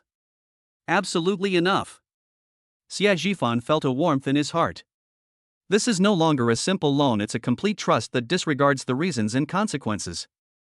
"My dear Yuma, you're a lifesaver. Once I buy that building, I'll give you an entire floor as an office. Who cares about your dilapidated building?" Song Yuma said with disdain, but her voice was full of laughter. "It's okay to lose money, as long as you don't get trapped." "Don't worry," Xia Jifan said confidently, "it's to repay my big creditor. It's my treat tonight, order whatever you like. How about I give myself to you?" "Pa! You smooth talker." Song Yuma spat, her cheeks burning. "I'm warning you, don't lose all my money." "How could that be?" Xie Jifan was in a great mood and suggested, "I'll pick you up from get off work at 6. Shall we celebrate in advance our upcoming 30 billion yuan project? 300 billion? Your bragging skills are getting better and better." Song Yuma said coquettishly, but her voice lowered. "Then I'll wait for you." 6 o'clock, downstairs at the company. The entire Baolu district municipal office building was in a state of high-speed operation and tension. In the corridor, hurried footsteps, the rustling of documents being passed around, and the incessant ringing of telephones mingled together. The air was thick with the tension of a major project. Have you heard? This time, not only local entrepreneurs are coming, but also one or two members of the municipal party committee's leadership team will be here to oversee things personally. Really? The specifications would be completely different. It's absolutely true, the news came from the office above. Therefore, this reception work absolutely cannot go wrong in the slightest. In the break room, several young civil servants lowered their voices and exchanged gossip that was enough to send adrenaline soaring. Xiao Wanshu walked past with a water glass in her hand, listening to every word of the discussion. A slight smile involuntarily curved the corners of her lips. She had just come out of the department head's office. Just now, the director entrusted her with the important task of receiving key business and political figures. Xiao Wanshu knew exactly what was going on. What about overall qualities? To put it bluntly, isn't it just about whether she's young, pretty, and knows how to dress up, and can stand there as a presentable figure? This is a tremendous opportunity. It's good to be acquainted with municipal leaders and business tycoons. Even something as simple as handing her water or showing her the way is enough to add a significant chapter to her resume. Chapter 46 has been taken by you. Back at her workstation, Xiao Wanshu picked up her phone and dialed her best friend Sui's number. Hey, E. Her voice sounded weak and listless, with a hint of feigned exhaustion. Ugh, this is so annoying. I don't know what my boss was thinking. He insisted that I be in charge of the reception work for this investment promotion conference. They say big shots from the city might come, the pressure is immense, I probably won't be able to get a good night's sleep for the next few days. Sui, on the other end of the phone, almost burst out laughing when she heard that familiar Versailles accent. All right, my beautiful Xia. Sui bluntly exposed her, stop pretending with me.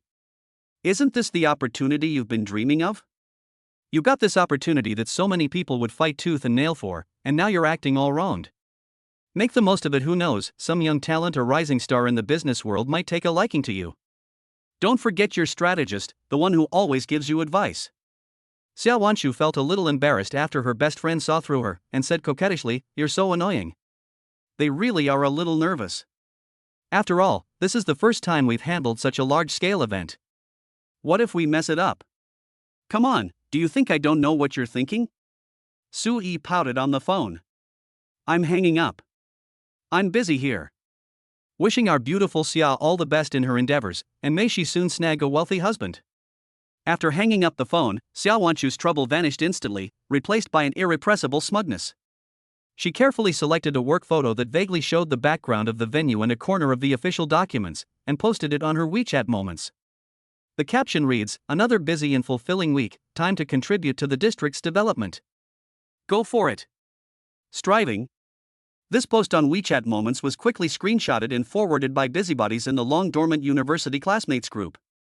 Immediately, a string of compliments appeared in the group chat. Wow, Wanshu is a government elite now. Amazing. A bright future awaits. This is the pride of our class. Xiao Wanshu felt her vanity greatly satisfied as she watched the constant stream of praise on her phone screen. Just then, a discordant voice emerged. It's Chengdu Aircraft Industry Group Qingfei. An investment promotion conference? What does that have to do with us laborers who toil every day? It's just that the big shots are having a godlike battle up there. Chengfei's remarks carried a casual, teasing tone. But in Xiao Wanshu's eyes, every word seemed to be deliberately undermining her, full of sourness. Her face immediately darkened. At Qingfei, what do you mean by this? Xiao Wanshu retorted without hesitation in the group chat, just because you're incompetent doesn't mean anything about what others do. Do you think it's normal for the whole world to be at the bottom like you? These words were highly charged, and the group chat fell silent instantly. Qingfei, who was waiting for his skewers with some classmates at a roadside barbecue stall, was stunned when he saw this reply. Seriously, Xiao Wanshu? It was just a joke. Why are you making such a big deal out of it? He replied, somewhat speechless. A joke? How can you joke like that? Xiao Wanshu's anger seemed to be ignited. I think you're just jealous. You're jealous that I got into the system, giving you a platform you can only look up to yourselves for your entire lives. Holy crap! Chengfei also got angry. Are you sick? Who's jealous of you? Xiao Wanchu's voice became shrill. I'm too lazy to argue with you losers who will never amount to anything. We're not on the same page. After I finished speaking, a system notification popped up coldly. Xiao Wanchu has left the group chat. The entire group was deathly silent. At the barbecue stall, Cheng Fei angrily slammed his phone on the table. Damn it, is this woman crazy? She gets angry after just a few words and even calls people losers? A classmate next to him patted him on the shoulder and advised, forget it, don't bother with her. He's been a bit obsessed, and now he probably feels like he's finally got his revenge, so he can't stand any dissenting opinions. Come on, let's drink. Let's not talk about her, it's bad luck. Several people raised their glasses, about to clink them together. Boom buzz. A deep, penetrating engine roar came from afar, instantly drowning out all the noise on the street. Everyone instinctively looked in the direction of the sound. The statue of a woman with small wings on the front of the car, shimmering silver under the streetlights, proclaims its extraordinary status. Oh my god. One student nearly dropped his beer mug. Wow, this must be worth over 10 million, right? Whose car is this? Amidst the stunned gazes of the crowd, the restaurant's doorman rushed over and respectfully opened the driver's side door. A gleaming, custom-made leather shoe landed first. Immediately afterwards, a tall, handsome young man stepped out of the car. Cheng Fei, standing by the barbecue stall, was putting a skewer of grilled kidneys into his mouth when he saw the face clearly and froze. The kidney in my hand fell back onto the plate with a thud. He blinked hard, thinking he was hallucinating from drinking too much. Holy crap! Cheng Fei's voice trembled. That person, is it Xie Jifan?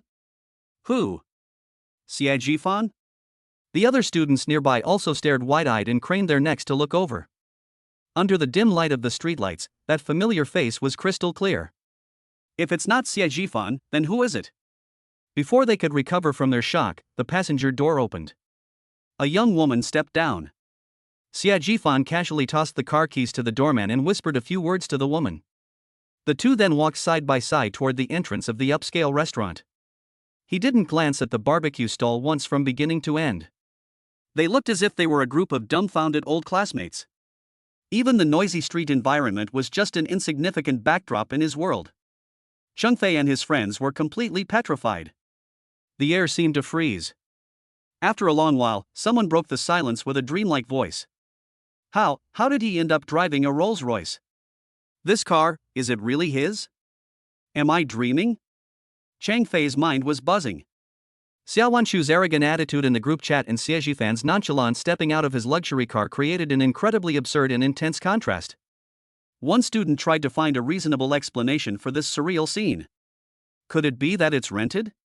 He whispered a guess, to make a good impression for business negotiations? This reason seemed to be the only one that they could accept. Even the person who made this guess felt unsure of himself. Because Xie Jifan's calm and composed demeanor was something that someone who rents a car to make a show of things couldn't fake. Holy crap, look at that car. It's not just a Rolls-Royce, look at that spirit of ecstasy on the hood, and that retro design. This can't be a regular model, can it? A young couple passing by stopped in their tracks. The man took out his phone and started snapping photos of the car, marveling at it. Honey, is this car very expensive? The woman asked curiously. Expensive, the man exclaimed dramatically, as if he had heard an unbelievable question. Honey, this isn't about whether it's expensive or not. There are only 3 of these cars in the world. Each one is a unique, custom-made model. Xie Jifan was slightly taken aback, then recognized the classmate he had a fairly good relationship with in college. Chapter 47. Should we go over and say hello? He nodded politely in the direction of Chengdu Aircraft Industry Group (CAC) as a greeting. That nod completely shattered Chengdu Aircraft Industry Group's last glimmer of hope. It really is him. He saw us, my best friend said nervously. Brother Fei, what should we do? Should we go over and say hello? Cheng Fei was struggling intensely inside. Should I go up and say hello? Say what? Or should we ask, you're quite something, managing to snag President song? Whatever I say seems so awkward and inappropriate. They and Xie Jifan seem to be from different worlds. But if I just pretend I didn't see it, I'll seem petty. In the few seconds he hesitated, Xie Jifan was already getting ready to get on the bus. Damn it! Chang Fei gritted his teeth, as if he had made up his mind, and strode forward. Regardless, let's re-establish the relationship first. That. Xie Jifan? Chang Fei's voice was uncertain. Xie Jifan stopped and turned around, his face still bearing that calm smile. Chang Fei? Long time no see. Yes, it's been a long time, a long time. Chang Fei rubbed his hands together, looking a little reserved. I really didn't expect to run into you here. You, what is this? His gaze involuntarily drifted towards the Rolls-Royce. Oh, I'm having dinner with my girlfriend, Xie Jifan said casually, as if he were talking about something perfectly ordinary. Girlfriend. Chengdu Aircraft Industry Group's heart skipped a beat again. He actually admitted it. Son Yuma is really his girlfriend. Amazing, amazing. Chang Fei didn't know what else to say besides these two words, so he could only ask dryly. Where are you working now? I just started a small company and am just doing it for fun. Xie Jifan smiled and took out a business card from his pocket, handing it over. This is my business card. Let's have dinner together sometime. Chang Fei instinctively took it. The business card design is very simple, 2 lines of text are printed in gold foil on a pure black background. President of Huachun Capital. Xie Jifan. Huachun Capital? Chang Fei searched his mind for the name, but found nothing. He had never heard of it. It seems the company is indeed not very big, otherwise someone like me who reads financial news every day would definitely remember it. The moment the thought popped into his head, Chang Fei immediately dismissed it. No, judging from Xie Jifan's nonchalant demeanor just now, he doesn't seem like a gigolo at all. Alright, I'm leaving now, I still need to eat. Xie Jifan glanced at his watch and nodded to Chang Fei. Only Chang Fei and his few close friends were left standing there, dumbfounded, clutching the thin business card in their hands. Brother Fei, he's just gone like that? Huachun Capital. What kind of company is that? I've never heard of it. Several people gathered around, staring at the business card in Chang Fei's hand. I don't know. Chang Fei shook his head, then, as if remembering something, suddenly pulled out his phone. Why don't we just check? He quickly typed Huachun Capital into the search box and then clicked search. The next second, rows of glaring headlines and information, like heavy hammer blows, slammed into their eyes. Oh my god. A close friend stared at his phone screen, his voice trembling. Wohua Funds Trader. The god of investment. Each of these words was like a mountain, pressing down on them and making it hard for them to breathe. They finally understood what Xie Jifan meant when he said, I just started a small company and am just messing around with it. This is what you call a small company? This is what you call just playing around? This is simply a case of being outmatched. Chang Fei's fingers trembled as he clicked on the report about Lu Chengdong's evaluation and saw Xie Jifan's photo and profile. In the photo, he is dressed in a suit and tie, full of vigor, with a confidence and sharpness they have never seen before. So, which bastard spread the news in the class group that he went to work as a decorator? One of my best friends cursed. A decorator? Chang Fei let out a bitter, self-deprecating laugh. They're decorating the world in the capital market. They're on a completely different level from us bricklayers. Another companion said quietly, I suddenly thought, what if Xia Wanchu knew Xie Jifan was like this now? What expression will she have? Xia Wanchu. The moment the name was mentioned, the atmosphere became even more complicated. As Xie Jifan's ex-girlfriend, and the school beauty who broke up with him because she felt he had no future. If she knew what she had missed, she would probably regret it to the core. Regret? That's the least of it. Chang Fei's tone carried a strange sense of satisfaction. She probably never dreamed of this. The poor boy she once looked down on has, in the blink of an eye, become someone she could never hope to reach in her entire life. The group fell silent. Until Xie Jifan and Son Yuma's figures completely disappeared around the street corner. It was as if someone had pressed the reset button on the group of people from Chengdu Aircraft Industry Group, and they gradually recovered from their petrified state. In the restaurant. Still thinking about those old classmates? Son Yuma turned her head, her eyes sparkling in the night. Xie Jifan said, why are you thinking about them? It's a waste of brain cells. I saw it all, Son Yuma said, a beautiful smile curving her lips. Your face was so cold to them just now, it was like ice crystals were falling off. She paused, then added, it's because I saw them making fun of you in the classmates group chat. That's why you're deliberately ignoring them, right? Xie Zhifan raised an eyebrow in surprise, not expecting her to even know this. He smiled indifferently. It has nothing to do with that. I simply feel that there's no need to have any interaction with people who live in different worlds. His tone was calm, as if he were stating a very simple fact. Those former classmates are now no different from pebbles on the roadside in his eyes. Deliberately stepping on it or walking around it would be unnecessary. The best approach is to simply ignore it. Put. Song Yuma was amused by his matter-of-fact attitude. Sometimes you're really, adorably domineering. She reached out and took Xie Zhifan's arm, gently resting her head on his shoulder. But you're right, it's really not worth getting angry with that kind of person. Xie Zhifan felt the soft touch on his arm and his mood relaxed. He said jokingly, next time I hear them say something unpleasant, I'll just take action directly, so you won't have to listen to it and get upset. Get lost. Song Yuma lightly punched him, but her face lit up with a smile. Who asked you to lay a hand on me? This is a society governed by law. After the laughter subsided, Song Yuma's expression returned to a more serious tone. She looked up at Xie Zhifan, her voice filled with worry. By the way, Zhifan, about that unfinished Qingya real estate project that was mentioned at the investment promotion conference. I studied the information carefully again this afternoon, and the debt relationships involved in that project are too complicated. Moreover, the location wasn't top tier. Several companies had approached us before, but we ultimately turned them all down. Although our future biotech has a healthy cash flow now, it would be a mistake to actually throw money into this bottomless pit. If you lose money, it will have a huge impact on your future plans. This is not just an investment, it marks the beginning of Xie Zhifan's entire business strategy. Xie Zhifan looked intently into her eyes. Yumo, I know what you're worried about. His voice was steady and powerful, possessing a reassuring magic. Trust me, this project is a sure thing. Why are you so sure? Song Yuma was still a little uneasy. Chapter 48. Don't be too happy yet. Because I have some inside information.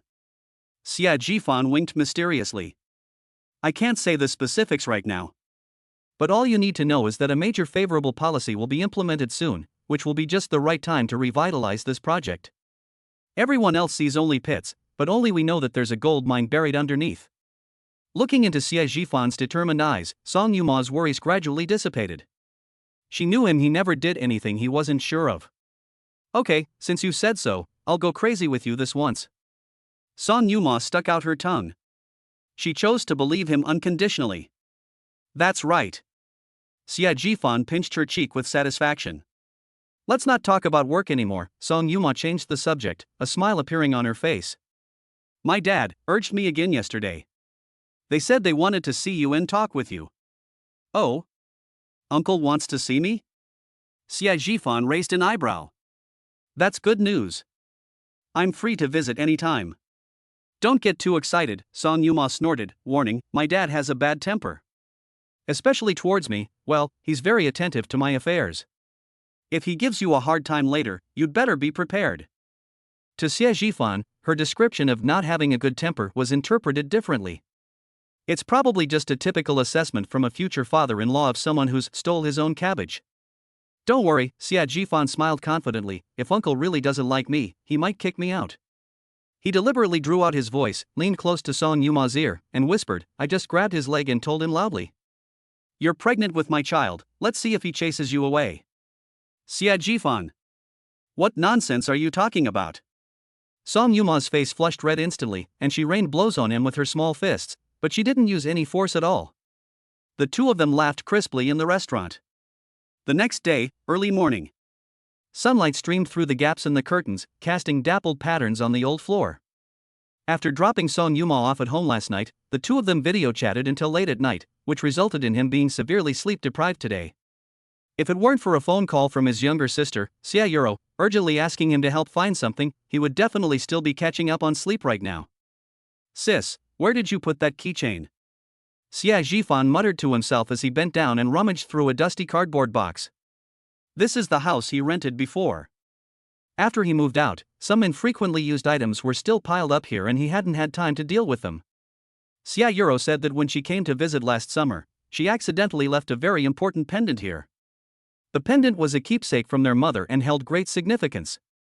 Xie Jifan was wearing simple home clothes, and his clothes and hair were covered in dust from rummaging through drawers and cabinets. He looked rather disheveled. Just as he was engrossed in his work, there was a sudden, loud knocking on the door. The force was more like trying to tear down the door than knocking. Who is it? Xie Jifan stood up impatiently, walked over and opened the door. A middle-aged woman dressed in a gaudy manner stood outside the door, with a mean-looking face. She was looking him up and down, and at the messy room behind him, with a critical and disgusted gaze. This woman was Xiao Wanchu's mother, Lu Hui. She and Xiao's father had agreed that they were determined to extort 500,000 yuan in betrothal gifts from Xie Jifan this time. But when she found the dilapidated neighborhood according to the address, she saw the small and messy doghouse in front of her. And Xie Jifan, looking disheveled, suddenly felt a surge of anger. His disgust was palpable. Where is Xiao Wanchu? Lu Hui asked, arms crossed, in an imperious tone, as if interrogating a prisoner. Xie Jifan was already irritable due to lack of sleep, and when he was questioned in this manner, his brows furrowed immediately. He glanced at Lu Hui, his voice indifferent. I've already broken up with her. She doesn't live here either. You broke up? Lu Hui's voice suddenly rose, sharp and piercing like a cat whose tail had been stepped on. You just say you want to break up, and you think you can? My daughter has been with you for so many years, and now you're just going to take advantage of her and then deny everything? Her wishful thinking shattered the moment she heard the word breakup. The 500,000 yuan dowry went down the drain. How could she accept that? Overwhelming rage instantly overwhelmed her reason. Let me tell you, Xie Jifan. If you don't give me an explanation today, this isn't over. Lu Hui stretched out a finger, almost poking Xie Jifan's nose. Don't give me that. Either you find Wanchu right now and settle down with her properly. Either you come up with 500,000 yuan. Consider it compensation for my daughter's wasted youth these past few years. Upon hearing the figure of 500,000, Xie Jifan was so angry that he laughed. He finally understood. After all that, it turns out this woman wasn't there to care about her daughter at all. She was just there to ask for money. He looked at the woman in front of him, who was throwing a tantrum and acting arrogantly, her face full of greed, and his patience finally ran out. A mocking smile spread across his lips. You wish. Xie Jifan's voice wasn't loud, but it carried a cold sarcasm. Get lost. Lu Hui was completely stunned, as if she had been hit on the head with a blunt object, her mind buzzing. She stared at Xie Jifan in disbelief, her mouth opening and closing, but she couldn't utter a single word. Is this still the same Xie Jifan who used to be like a mouse seeing a cat, not daring to utter a sound when he saw me? That poor boy who always bowed and scraped when he came to our house, buying us this and that, afraid of being kicked out if he said the wrong thing. The figure in my memory is timid and obsequious. She could never reconcile with the cold-eyed, imposing man before her. Who are you cursing? Lu Hui finally found her voice, sharp as if it were about to pierce the air. Xie Jifan twitched the corners of his mouth, revealing a mocking smile. Is there anyone else here besides you? He took a step closer, looking down at the woman whose face was flushed with anger. You're saying I ruined Xiao Wanchu's youth?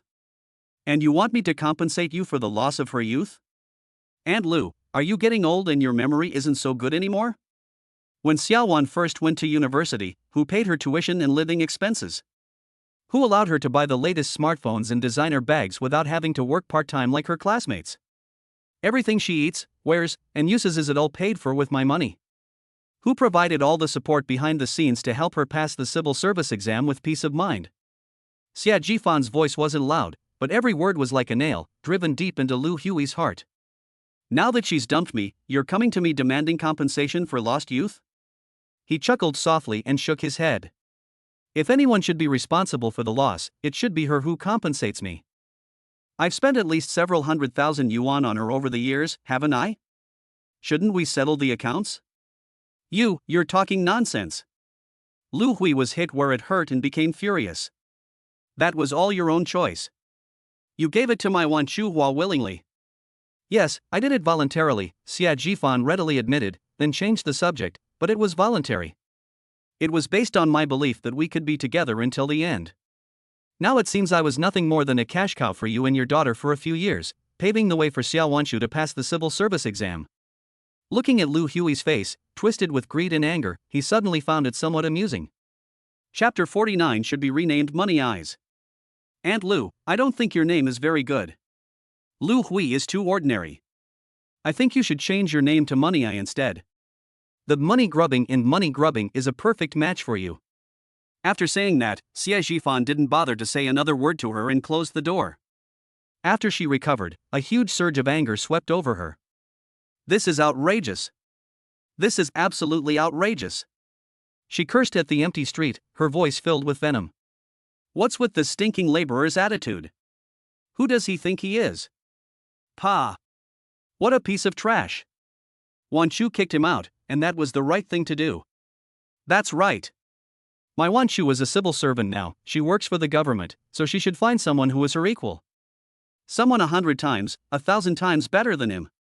As she cursed, she pulled out her phone and, with trembling fingers, dialed her daughter Xiao Wanchu's number. Beicheng City, Baolu District Municipal Office. Xiao Wanchu was sitting at her workstation, organizing the materials needed for the investment promotion conference. The office was quiet, with only the sound of keyboards clicking and documents turning. She enjoyed the atmosphere, which made her feel truly integrated into the system. He became a respected and stable upper-class person with a secure job. The phone vibrated abruptly. She glanced at the caller ID. It was her mother, Lu Hui. Hello, Mom, what's wrong? Wan Chu. Come quick. Mom's been bullied. Wa'ata. Immediately, Lu Hui's exaggerated wailing came from the other end of the phone. Xiao Wanchu's heart skipped a beat, and she quickly lowered her voice. Mom, you're coming? Why didn't you tell me beforehand? Where are you now? After getting the address, Xiao Wanchu's expression turned somewhat unpleasant. She walked to the door of the director's office and knocked. Director, I have a family emergency and would like to ask for half a day off. The middle-aged man in the office, wearing gold-rimmed glasses, looked up and glanced at her. He knew Xiao Wanchu had some connections, so his tone was relatively gentle. Xia, the investment promotion conference this afternoon is very important, you know that. I know, Director. I'll be right back after I finish this and make sure I'm there before the conference starts. Xiao Wanchu quickly assured him. The director pondered for a moment, then nodded. All right, go ahead, and come back quickly. Thank you, Director. Xiao Wanchu rushed over and saw that her face still held lingering anger. Mom, what happened? Who bullied you? Who else could it be? It's none other than your heartless ex-boyfriend, Xie Zhifan. He even cursed at me, called me an old woman. Said I was obsessed with money. Wan Chu, do you think he has any conscience at all? If it weren't for our Wan Chu's respect for him, what would he be? As Xiao Wanchu listened to her mother's tearful complaints, her brows furrowed even more deeply. She wasn't feeling sorry for her mother, she just found her annoying. She patted Lu Hui on the back reassuringly, her tone tinged with impatience. Mom, why are you going to see him? Didn't we break up already? I'm just feeling sorry for you. Lu Hui said, her neck stiff. What's not worth it? Xiao Wanchu stood up and poured herself a glass of water. Mom, you need to understand. I am now a civil servant, someone within the system. And him? He's just a migrant worker drifting aimlessly through life. We're no longer in the same social class, and will never have any contact again. Going to him would be lowering your status, wouldn't it? Her words carried an unconscious sense of superiority. But Lu Hui was not willing to let it go so easily. That was 500,000 yuan. Her eyes darted around, and suddenly she thought of something. She moved closer to Xiao Wanchu and lowered her voice. Wan Chu, let me tell you, this matter cannot be left like this. I was just thinking about it. How about we find someone who studies law? We can consult with them and then sue Xie Zhifan in court. Sue him? Xiao Wanchu was taken aback. Yes. Sue him for fraud. He's wasted so many years of your youth, make him compensate you. Don't ask for more, just 500,000. Isn't he working at that lousy company now? He can definitely come up with the money. Lu Hui became more and more excited as she spoke. Xiao Wanchu's face instantly darkened. No way. She refused without even thinking. Why not? Lu Hui exclaimed in bewilderment. Mom! Xiao Wanchu's voice suddenly rose, carrying a warning tone. Are you crazy? Going to court over a little money? Do you know who I am now? I'm a civil servant. My personnel file cannot have any blemishes. If word gets out that I've gone to court over a breakup in a relationship, what will my superiors think of me? What will my colleagues say about me? What about my reputation? What about my future? A barrage of questions left Lu Hui speechless. She was only thinking about money, without considering how much these things would affect her daughter's career. Xiao Wanchu wearily pinched the bridge of her nose. Her biggest regret now was that she had never dated someone like Xie Zhifan. So much so that we still have to deal with this inescapable trouble. Xiao Wanchu left, leaving Lu Hui standing there in a daze. Hey! You brat!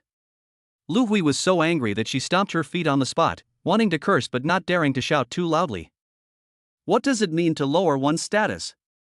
What does it mean to jeopardize one's future? In her opinion, this girl has become stupid from reading too much. Can a promising future feed you? Can fame be exchanged for money? That's a whopping 500,000. Just because she had that worthless, secure job, she just gave it up like that? Lu Hui paced back and forth in frustration, growing angrier and more resentful with each passing thought. Would that ingrate Xie Zhifan get off easy? Not a chance. She can't rely on her daughter, so she has to rely on herself. Yes, rely on yourself. A sudden glint flashed in Lu Hui's eyes. She had just remembered something. The address seems to be Huaxia Building? She remembered Xie Zhifan mentioning it to her before. If suing him doesn't work, then she'll go to his company and cause trouble. She refused to believe that a large company could tolerate an ungrateful wretch who bullies his elders. She's going to make a big scene, ruin his reputation, and see how he'll ever be able to face society again. Thinking of this, Lu Hui finally found an outlet for her pent-up anger, and she became excited. Driver, to Huaxia Building. As soon as she got into the taxi, Lu Hui eagerly told them her destination. The driver glanced at her in the rearview mirror and saw that she looked like she was about to start a fight. Knowing better than to ask any more questions, he stepped on the gas. Lu Hui's mind was already rehearsing the big show that was about to unfold. She wanted to storm into that company, yell at the top of her lungs, and call everyone out to judge the matter. Look at how Xie Zhifan abandoned his own daughter and how he insulted his future mother-in-law. She wanted to portray herself as a pitiful mother who had been let down, so that public opinion would drown Xie Zhifan in condemnation. When the time comes, their company boss will definitely step in to resolve the issue for the sake of his reputation. Either pay them to keep quiet, or fire Xie Zhifan. No matter the outcome, she felt relieved. The district's International Convention and Exhibition Center, however, was brightly lit, as bright as day. The annual investment promotion conference was held here in grand style. Luxury cars lined the entrance to the venue. These top-of-the-line luxury cars, rarely seen on ordinary days, were parked casually on the roadside like cabbages. Those who stepped out of the car were all business tycoons and celebrities dressed in haute couture and wearing expensive watches. Xiao Wanchu, dressed in a well-tailored business suit, stood at the most conspicuous reception area of the venue. With a standard and perfect smile on her face, she guided each guest who arrived. Chapter 50: Ascending to Heaven in One Step. Although her heels were starting to ache from standing all night, she was filled with excitement. This is the highest-level business event in Bolu district. Who isn't a tycoon with a net worth of over 100 million? As long as she can be noticed by any one of these big shots, even if it's just to have her name remembered. This will be a huge asset for her future career. Her gaze kept drifting towards the depths of the meeting hall, towards her direct superior, Shin Feng, the director of the municipal office. Holding a wineglass, he moved effortlessly among various bigwigs, chatting and laughing. Xiao Wanchu's eyes were filled with longing. One day, she too will stand in the center of that stage, just like Director Shin. Oh, and my cousin Lin Xin too. Huachun Capital. That's a legendary figure in the domestic investment circle. Xiao Wanchu's heart skipped a beat. If I could use my cousin's connections to get in touch with the boss of Huachun Capital. That's like achieving instant success. Just as she was lost in thought, a small commotion suddenly arose at the entrance of the venue. Xiao Wanchu subconsciously looked up, but the smile on her face froze the next second. She saw a figure that was all too familiar to her. Xie Zhifan? What is he doing here? Xiao Wanchu's first reaction was disbelief. She rubbed her eyes to make sure she wasn't seeing things. It really is Xie Zhifan. He was dressed in a sharp black suit, with a tall and composed figure, seemingly no different from the other business elites around him. But, how is that possible? Xiao Wanchu's brain. You should know that the threshold for this investment promotion conference tonight is incredibly high. The invitations sent out were all targeted invitations, and the minimum admission standard was that the individual's net worth was over 100 million. How did he, a lowly laborer who just drifted through society and never even got a chance to receive an invitation, manage to sneak in? Immediately afterwards, she saw another person following Xie Zhifan, and her pupils suddenly contracted. That's Lu Chengdong, the chairman of Tianfeng Group. A big shot you often see in financial magazines. Lu Chengdong had a warm smile on his face and was slightly turned to the side. He was talking to Xie Zhifan, his posture even showing respect. Xiao Wanchu's mind raced. A multi-billionaire CEO, and a lowly laborer from the bottom of society. How did these two completely unrelated people end up together? And judging from their appearance, they seem to have a very close relationship? An absurd yet reasonable thought instantly formed in her mind. Oh, I see. A knowing, cold smile curled at the corners of Xiao Wanchu's lips. It seems Xie Zhifan is now working as Lu Chengdong's driver or assistant. Indeed, given his education and abilities, being able to drive and carry bags for a big shot like Chairman Lu is truly a stroke of good luck. Once she understood this, Xiao Wanchu's slight surprise was instantly replaced by a strong sense of disdain and superiority. She thought he had gotten incredibly lucky. After all that, he's still just a lowly servant. She didn't even bother to look at him again, turning her head away and pretending to organize the documents on the table, as if she hadn't seen him at all. Should I greet a driver? Wouldn't that be lowering one's status? Just then, a superior's call came from not far away. Wanchu, come here for a second. It was Director Shin Feng calling her. Xiao Wanchu perked up, a sweet and polite smile returning to her face, and strode over in her high heels. Director, you wanted to see me. With her gone, the reception area at the entrance became empty. Upon seeing this, a young receptionist nearby quickly jogged over. He bowed politely to Xie Zhifan and Lu Chengdong, who had just walked in. Good evening, gentlemen. Please fill in your company's information here as a pass. Lu Chengdong smiled and waved his hand, indicating that Xie Zhifan should go first. Xie Zhifan nodded, picked up the Parker gold pen on the table, and wrote a few words in the register with a flourish. Company, Huachen Capital. Name, Xie Zhifan. After finishing writing, he put the pen back in its place, nodded to the receptionist, and then walked side by side with Lu Chengdong into the magnificent hall. The young receptionist stared wide-eyed at the words on the register, especially the 4 characters Huachen Capital. Lu Chengdong walked into the hall, glanced back at the reception desk he had just left, and asked Xie Zhifan beside him with great interest. Mr. Xie, the way that young lady at the door looked at you was a little different. Do you know her? Xie Zhifan followed his gaze and saw Xiao Wanchu's back as she followed closely behind Shin Feng. His gaze was calm and unwavering, as if he were looking at a complete stranger. Oh, her. He spoke casually, his tone understated. Just a college classmate, we haven't been in touch for many years. The phrase college classmate completely severed the ties between them. It's as if all those past sweetness and struggles were nothing more than an insignificant old dream. Oh? Is that so? Lu Chengdong was an extremely shrewd person. Just by listening to this tone, he knew there was more to the story. However, he wisely refrained from asking any further questions. He immediately changed the subject, pointing to the rows of beautifully crafted project display boards in the venue, and said with a smile. Haha, let's not talk about that anymore. Mr. Xie, take a look, the district has really gone all out this time, and they brought out a lot of good projects. Which one do you think is better? Could you give me some pointers? Lu Chengdong was pointing to a special exhibition area in the very center of the venue, separated by a gold velvet fence. There were 5 huge electronic display boards there, playing detailed information about the 5 prime plots of land in a loop. From its geographical location, land area, and planned use, to the surrounding transportation, commercial, and educational facilities. All the data is readily available and crystal clear. These 5 plots of land are the most prized possessions of Baolu district. All of these are municipal planning sites that have been shelved for many years.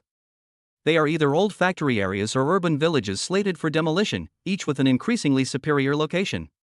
In the past, due to various historical issues, it had not been able to be successfully launched to the market. This time, the Baolu district government was determined and cleared away all obstacles. By putting everything out for public bidding all at once, they're clearly trying to create a big splash and attract real big spenders.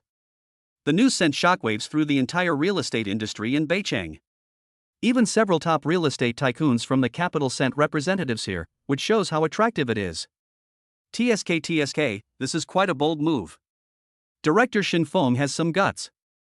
Lu Chengdong stroked his chin and gave a rather approving comment. His goal this time was very clear: he came for these 5 plots of land. Although Tianfeng Group's main business is not real estate, it does have a real estate company under its umbrella. There's no reason for them to miss such a great opportunity. He had already had his team conduct an evaluation and had a preferred target in mind. However, he still wanted to hear Xie Jifan's opinion. It's not that he himself lacks his own opinions, but rather that old fellow Song Junhai. He boasted about Xie Jifan more than once in his ear. He has an almost beast-like intuition when it comes to investing, and his insight is frighteningly sharp. Lu Chengdong had always been somewhat curious about this claim. He wanted to take this opportunity to see it for himself. Mr. Xia, what do you think of these 5 plots of land? Lu Chengdong turned his head to the side, looking like he was all ears. Xia Jifan's gaze swept over the 5 electronic display boards one by one, his expression indifferent. They're all good land. He spoke, his voice not loud, but very clear. As long as you can get your hands on it, you can hold on to it for 2 years before developing it, or you can resell it directly and make money even with your eyes closed. Chapter 51: Such fatty meat. Great minds think alike. Lu Chengdong clapped his hands and laughed. These words struck a chord with him. For businessmen of their caliber, evaluating projects has long since moved beyond the stage of needing tedious calculations. Often, you can judge its value at a glance. These 5 plots of land are the kind of projects that everyone knows are lucrative opportunities. But Xie Jifan then changed the subject. The fatter the piece of meat, the more people want to take a bite. His gaze fell on the 2 largest plots of land, located in the heart of the Balu district. Especially those 2 pieces, I estimate that at least half of the people here today came for them. At that point, the fight will likely turn into a bloodbath. Lu Chengdong's smile faded slightly, and he nodded in deep agreement. Yeah, that's what I'm worried about too, bro. He sighed, then, as if remembering something, glanced at Xie Jifan with a hint of a joke. Hey Mr. Xia, you didn't come here this time just because you've got your eye on that piece of land I've been eyeing, did you? He said it half-jokingly. We need to make this clear beforehand: if you also try to snatch it, I can't compete with you. If I accidentally bump into you, you and Mo will definitely pull my beard off. Are you calling me senile for fighting with the younger generation for food? Lu Chengdong's words were 7 parts a joke and 3 parts a test. He was indeed a little unsure about Huachen Capital's target this time. Logically speaking, Huachen Capital, as the most sought-after investment institution in Beijing, should have no reason not to participate in such a large real estate project. But if Xie Jifan really does make the cut, then the competition will become even more intense.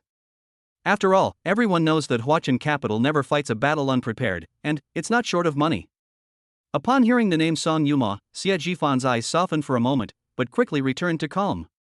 He shook his head, a faint smile curving his lips. Don't worry, Chairman Lu. He said it in a relaxed tone. I'm not very interested in these plots of land. Oh? Lu Chengdong was genuinely surprised this time.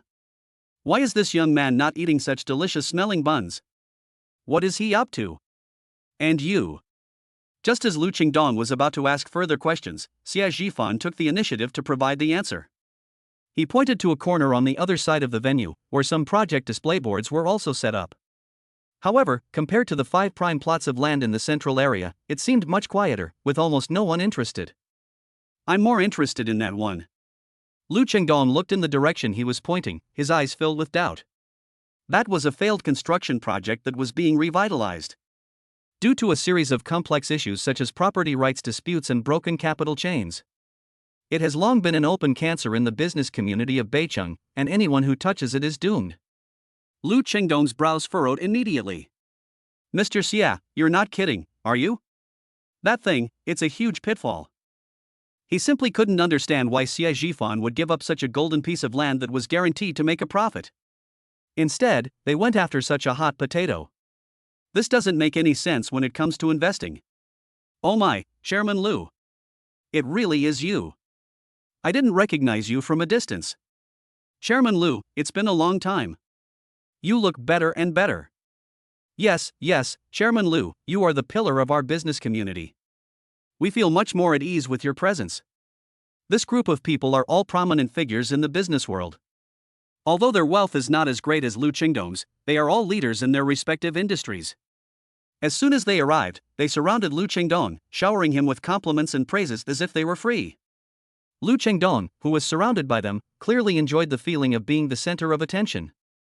He greeted everyone with a smile and handed out business cards, creating a lively scene. In the heart of this bustling scene, Xie Zhifan, standing beside Lu Qingdong, seemed to have become invisible. The business tycoons all focused their attention on Lu Qingdong, ignoring the overly young follower beside him. I just glanced at it casually and ignored it. In their view, this was probably one of Lu Qingdong's juniors. Or they might be newly promoted assistants or secretaries, who are simply not worth their time and energy to befriend. After all, being able to work alongside Chairman Lu is already a qualification in itself. From a corner not far away, Xiao Wanshu took in the whole scene. She was carrying a tray, serving freshly brewed tea to several leaders, but her eyes never left the direction of the entrance. When she saw a group of people surrounding Lu Qingdong, while Xie Zhifan was squeezed to the side like a little follower, her doubts deepened. Who exactly is this fat guy surnamed Lu? Judging by this stance, it seems quite formidable. The person whose status is so high that so many bosses are eager to curry favor with them must be someone extraordinary. She quietly moved closer to her superior, Director Shinfeng, and asked in a low voice, seemingly casually. Director, who is that gentleman surrounded in the middle? I saw a lot of bosses going to greet him. Shinfeng was holding a teacup, chatting and laughing with a district leader. Hearing Xiao Wanshu's question, he followed her gaze and then a serious expression appeared on his face. You mean Chairman Lu? Shinfeng lowered his voice, his tone filled with awe. You don't recognize him? Lu Qingdong, the chairman of Tianfeng Group. He's a real big shot here. Tianfeng Group? Xiao Wanshu searched her memory for the name, which sounded familiar, but she couldn't quite place what it referred to. Shinfeng noticed her confusion and explained further. That's the behemoth group that started with new energy and now has businesses spanning several fields, including logistics, technology, and finance. They just went public last year, and now their market capitalization. I heard it's already over 60 billion. 600 billion? Xiao Wanshu felt as if her heart was being squeezed tightly by an invisible hand. This number was astronomical to her, as distant as something from another world. Shinfeng seemed to think it wasn't shocking enough, so he added another sentence. This is just the group's market value. Chairman Lu's personal wealth, conservatively estimated, is over 10 billion. Hiss. Xiao Wanshu gasped, almost dropping the tray in her hands. A net worth of billions. Oh my god. She finally met a live billionaire today. A walking gold mine.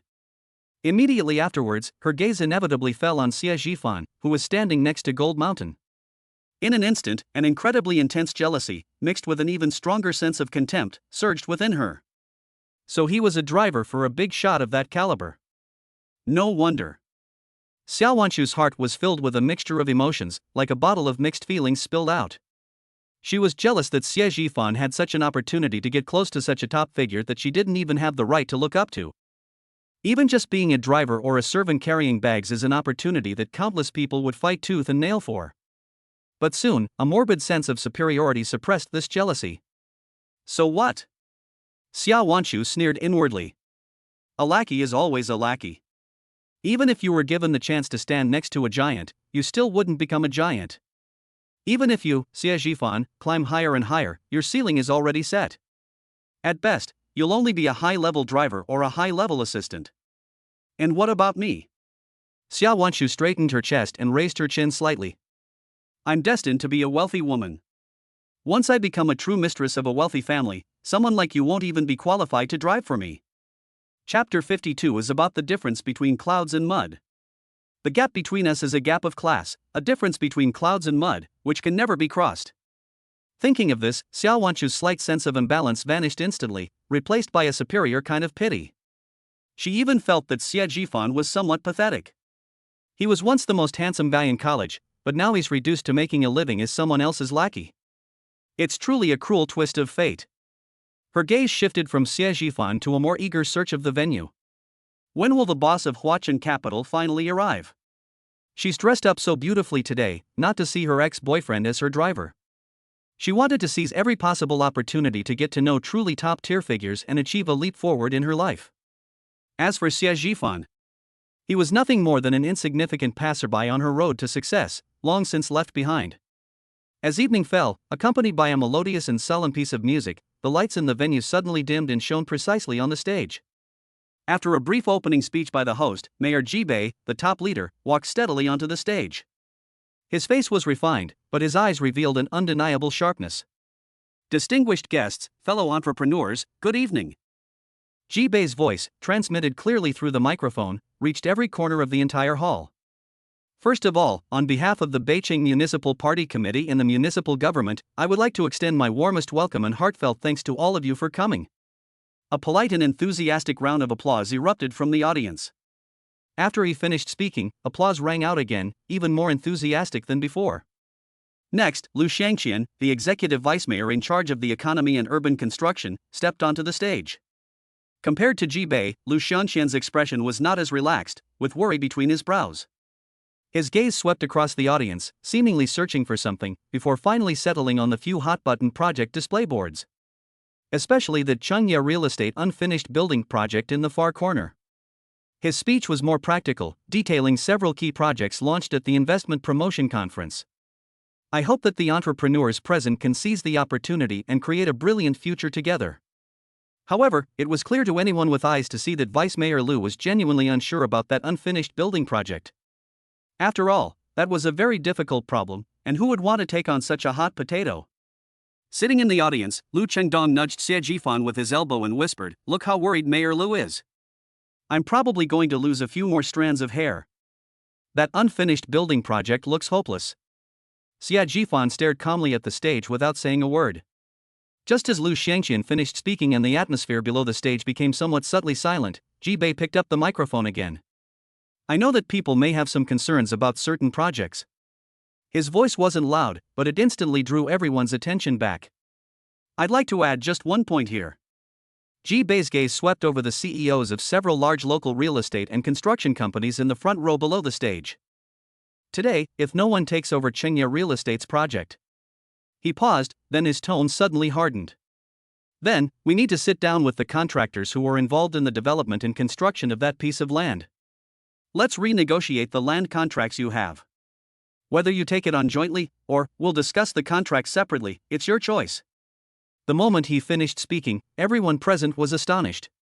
The expressions of the real estate tycoons in the front row of the audience changed instantly. "This isn't attracting investment, it's practically a trap. Mayor Ji is clearly telling them about this mess they're in today. If you don't clean this up, you can forget about ever getting land properly again."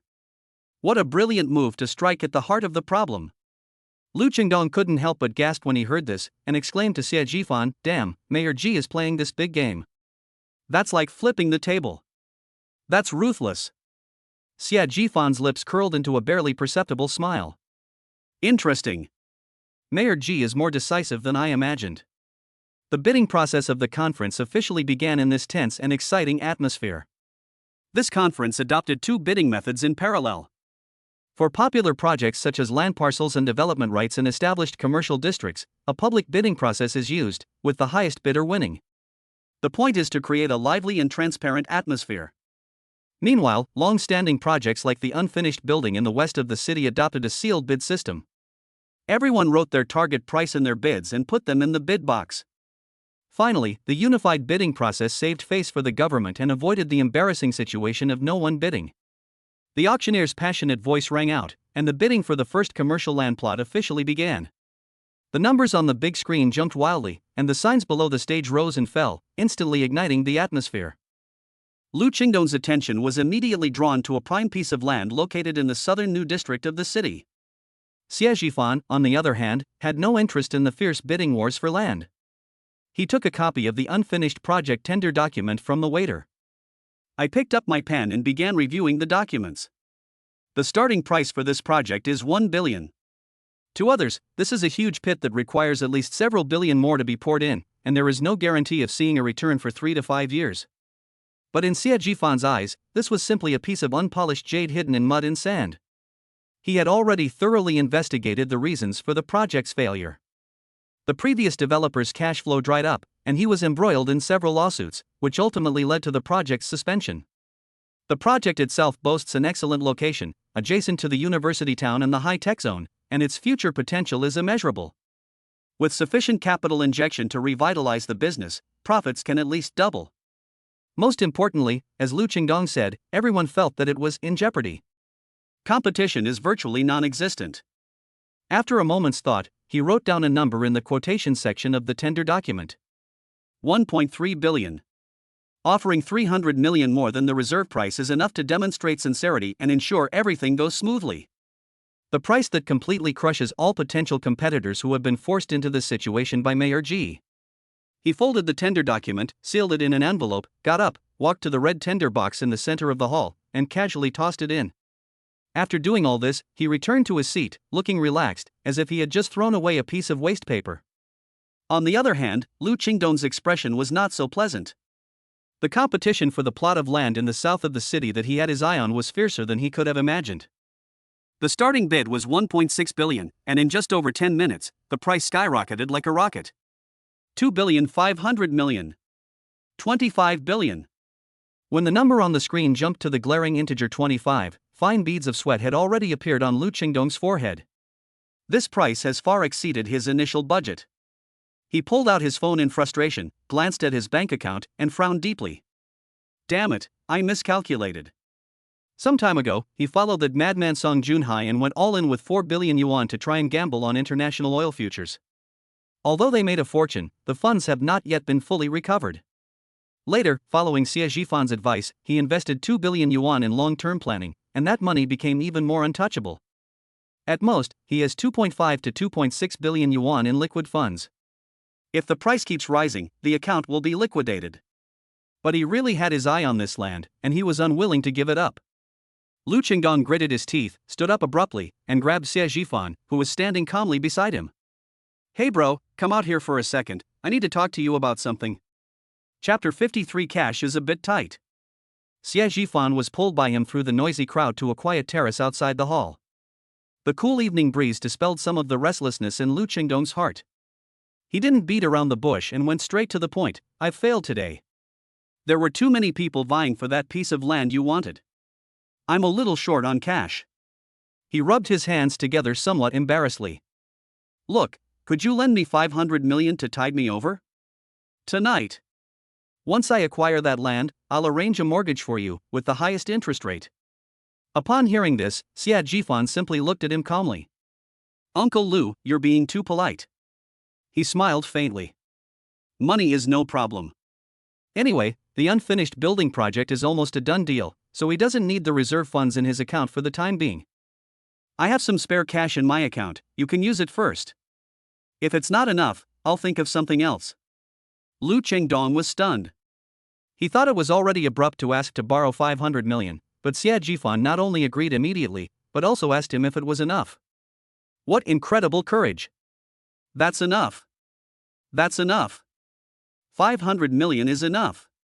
Lu Qingdong was so excited that his face turned red, and he patted Xie Zhifan's shoulder heavily. I won't say anything more. I, Lu Qingdong, will remember this favor. If you ever need anything in the future, just let me know.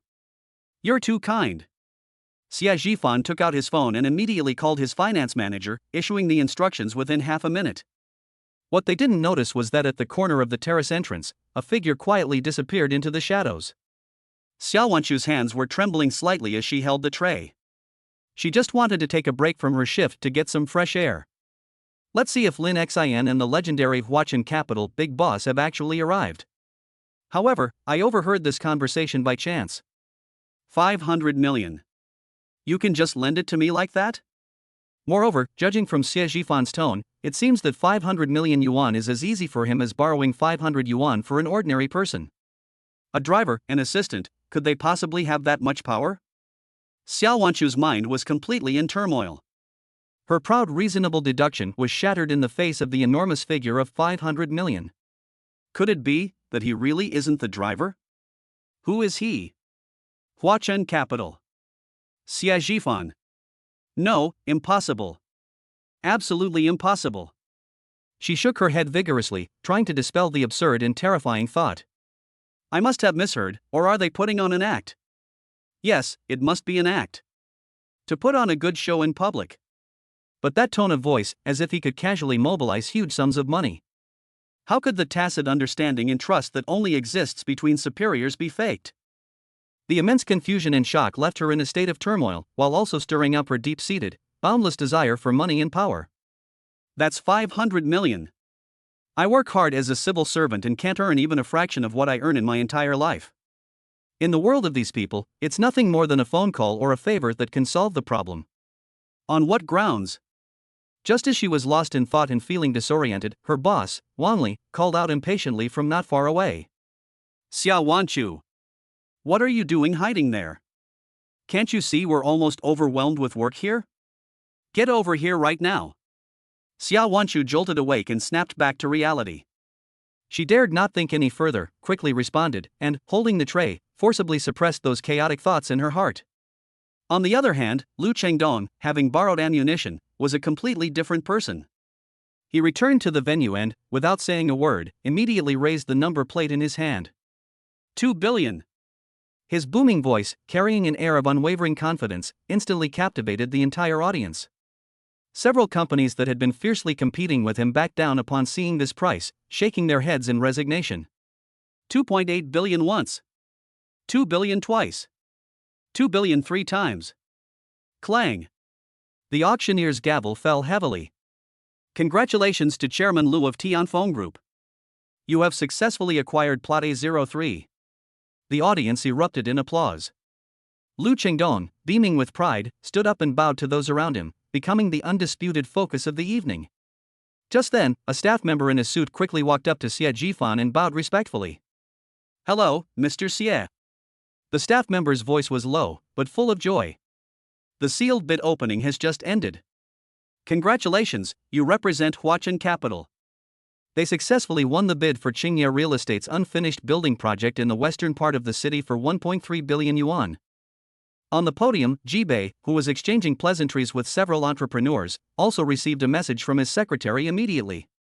When he saw the words Qingye Real Estate's unfinished building project was auctioned off by Huachen Capital for 1.3 billion yuan, he was deeply moved. His face showed obvious surprise. That mess that had been giving him headaches for months, actually someone took it on? Moreover, it was at a premium of 300 million? Huachen Capital? Jibei's gaze immediately began to search the venue, his eyes filled with intense interest. City Hall, 3rd floor, conference room number 1. The atmosphere was somewhat heavy. On either side of the long conference table sat the key figures in the development plan, each with a serious expression on their face. Regarding the unfinished building project left by Qingye Real Estate, after a public bidding process, the winning bidder was Huachen Capital. Mayor Jibei, sitting in the main seat, immediately furrowed his brows. Qingye Real Estate's project can be described as a festering sore on the face of Beicheng, which has been festering for 5 whole years.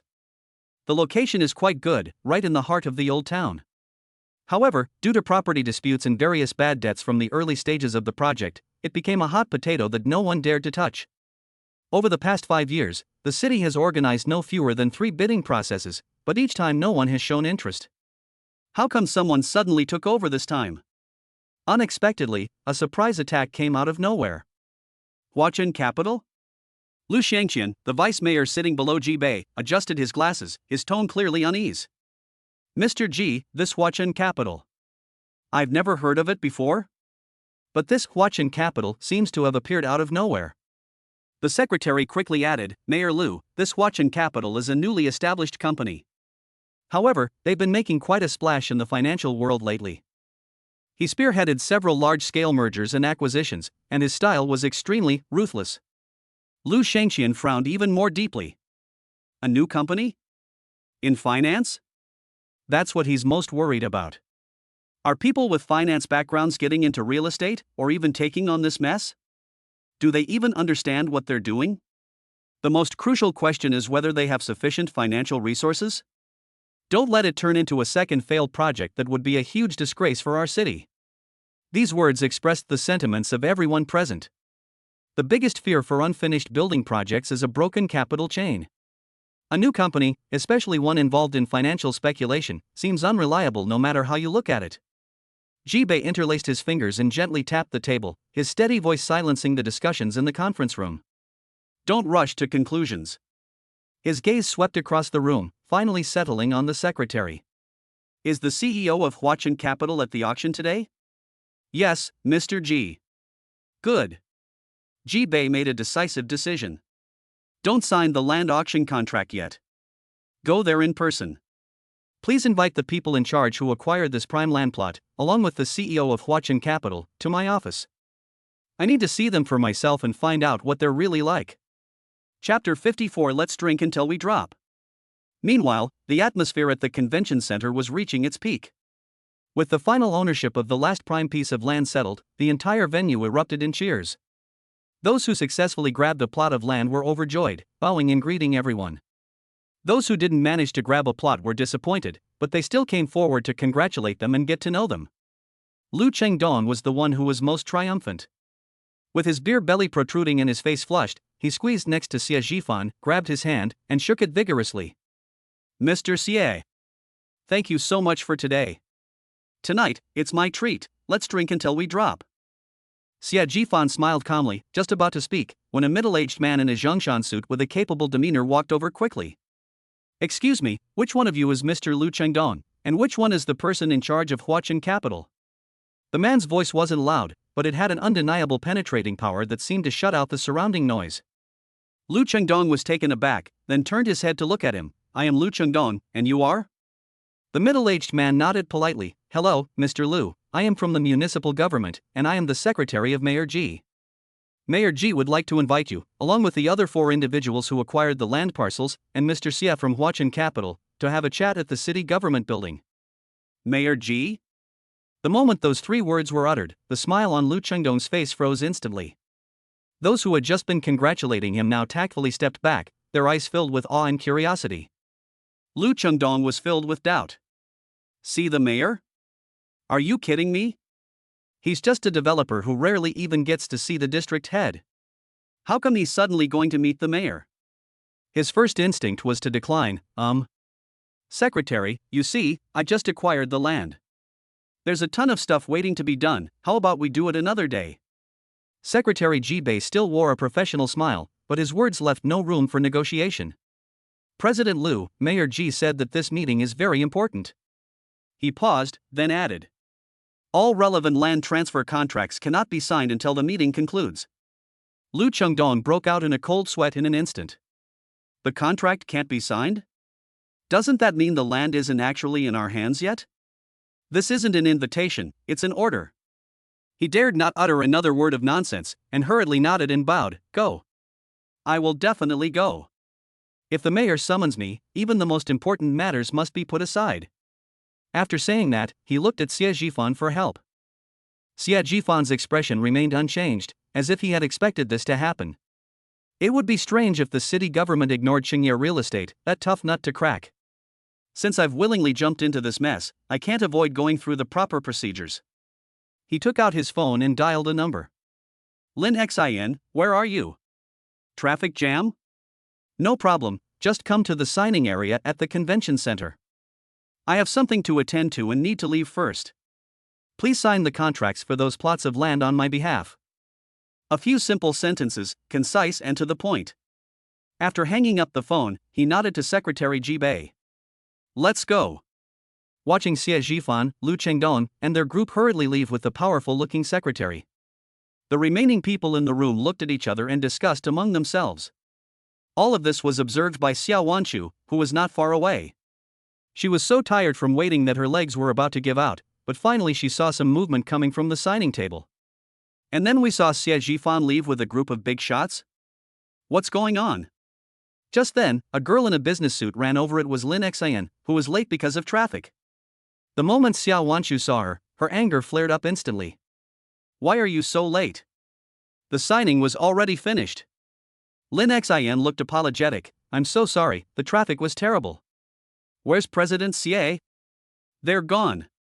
Xiao Wanchu said irritably, with some kind of secretary. And then there was Mr. Lu, the guy who bought the land at the record price. He left surrounded by a large entourage. Secretary? Mr. Lu? Lin Xin was stunned for a moment, then realized what she meant and an annoying look appeared on her face. Oh, so he must have gone to see the mayor. What? See the mayor? Xiao Wanshu felt as if her mind had been struck by lightning, and it was buzzing. She had initially thought Xie Zhifan was attending some private dinner with his 60 billion yuan fortune fat boss. So, he was asked to leave by the mayor? Are you kidding me? What right does a driver like him have to meet the mayor? Could it be? An absurd thought, so ridiculous it made her tremble, uncontrollably surfaced from the deepest recesses of her heart. Could it be that so-called 60 billion tycoon, that CEO of Huachen Capital who stirred up trouble? That top-level figure she went to great lengths to get to know. It's Xie Zhifan? No. Impossible. Absolutely impossible. Xiao Wanshu's face turned deathly pale instantly, and her body swayed uncontrollably. All the details she had deliberately ignored before, at this moment, turned into sharp knives, stabbing deeply into her heart.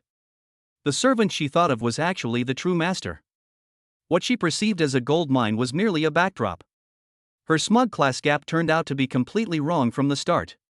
It was her who stood in the mud, without even the right to look up. A profound sense of humiliation and absurdity overwhelmed her like a tidal wave. She felt like a complete clown, having directed and starred in the biggest joke of the year. She wanted to marry into a wealthy family, but ended up pushing away the real wealthy family with her own hands. She mocked Xie Zhifan for being a driver, but it turned out he was a tycoon whom even the mayor had to personally meet. Puff. Xiao Wanshu felt a sweet taste in her throat, a metallic taste rushed up, and her vision went black. Her carefully prepared outfit today turned out to be the most shameful and tragic day of her life. Just as she was feeling lost and disoriented, as if her whole world had collapsed, her cell phone rang in an inopportune moment. She numbly pulled out her phone, and 2 words flashed on the screen: Mom. She took a deep breath, forced herself to calm down, and answered the phone. Hello, Mom, what's up? On the other end of the phone, Lu Hui's sharp and excited voice immediately came through. Wanshu. Guess where Mom is? It's where that little bastard Xie Zhifan works. Jingwei Financial? Xiao Wanshu's mind was in complete chaos, and she couldn't even hear where she was. Mom, what are you talking about? What were you doing there for no reason? What for? Of course, I'm here to get justice for you. Lu Hui's voice rose 8 octaves, filled with self-righteous arrogance. Why does Xie Zhifan think he can just dump you like that? Is our Wanshu's youth so worthless? I'm going to teach him a lesson today. I told their receptionist to bring out his boss. This isn't over until he pays 500,000 yuan in compensation for lost youth. 500,000? Xiao Wanshu felt a throbbing sensation in her temples. Before today, she might have thought that although her mother's approach was ruthless, it was good to get money from her. But now, the thought of Xie Zhifan's true identity, coupled with her mother's reckless remarks, made her feel utterly helpless. An unprecedented fear gripped her heart in an instant. She practically screamed, "Mom! You're crazy! Come back! Get out of there right now!"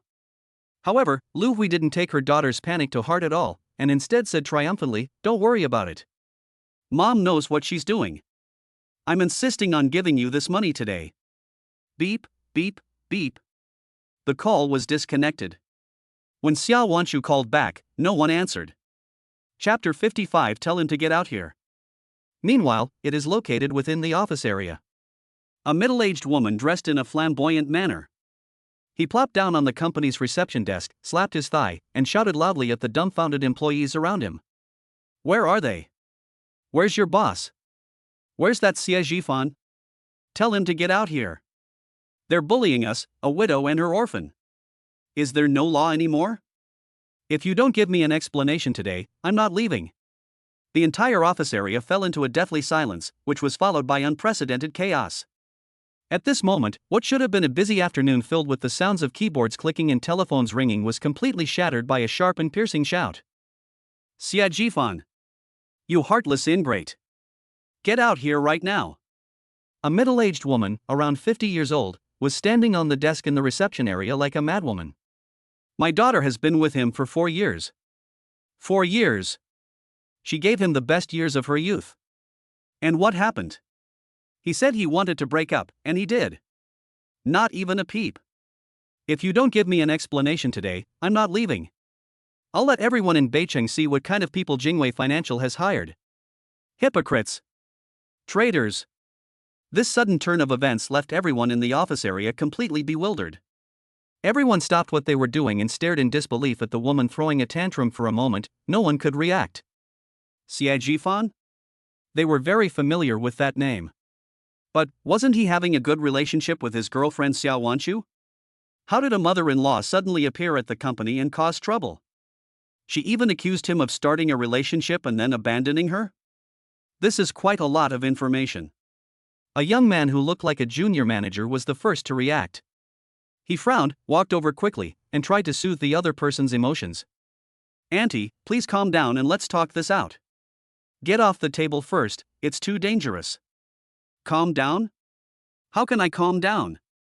Lu Hui, Xiao Wanchu's mother, did not restrain herself when she saw someone coming instead. She acted as if she were shooing away flies. Who do you think you are?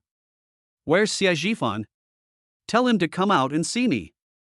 The junior manager patiently explained, Auntie, Xie Jifan, he has already resigned from our company. You resigned? Lu Hui was stunned for a moment, then became even more agitated, which was like adding fuel to the fire. Fine. You guys teamed up to cheat me. I asked him for some compensation, and he even dared to curse at me. Now you're hiding and refusing to see anyone? Let me tell you, he may have run away, but his reputation won't. Today I'm going to expose all the shameful things he's done. I'll make sure he never can hold his head up in Beijing again. Let's see how he tries to fool young girls then. Her words contained even more information. Demanding compensation for losses this morning? Were you scolded? Is that why you're causing trouble? The surrounding employees exchanged glances, their eyes filled with amusement and gossip. The junior manager frowned even more deeply. He had a vague feeling that this matter was not simple. But she still dutifully offered a defense of her former colleague. Auntie, is there some misunderstanding here? When Jifan was with our company, everyone knew his character. He's definitely not the kind of person you're describing. Pa! You guys don't know anything. She got more and more excited as she spoke, as if what she was saying was an undeniable fact. These distorted and fabricated statements were so outrageous that even some employees who knew the inside story couldn't stand them anymore. Just then, a slightly overweight young employee stood up from his workstation. He pushed up his black-rimmed glasses and said loudly, Auntie, you can eat whatever you want, but you can't say whatever you want. All eyes immediately turned to him. Lu Hui stared at her, and who are you? Trying to stand up for him? The chubby employee was not afraid at all. Instead, he puffed out his chest and said in a loud voice, I am nothing. My name is Zhou Hao. I'm a university classmate of Xie Jifan. I know him better than you do. Alumni? This is going to be interesting. Whether Xie Jifan was a troublemaker at school or not, his legend still circulates on the forums. His graduation thesis was on risk hedging models for financial derivatives.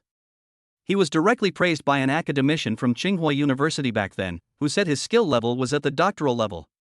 Zhou Hao became more and more excited as he spoke, as if he were recounting the glorious deeds of his idol. Several professors from Tsinghua and Peking universities almost got into a fight at our school's academic conference in order to get him to study for their graduate programs. Who didn't know about that back then? If he were really a scoundrel, would he have this kind of ability? As for what you said, he delayed your daughter's affairs.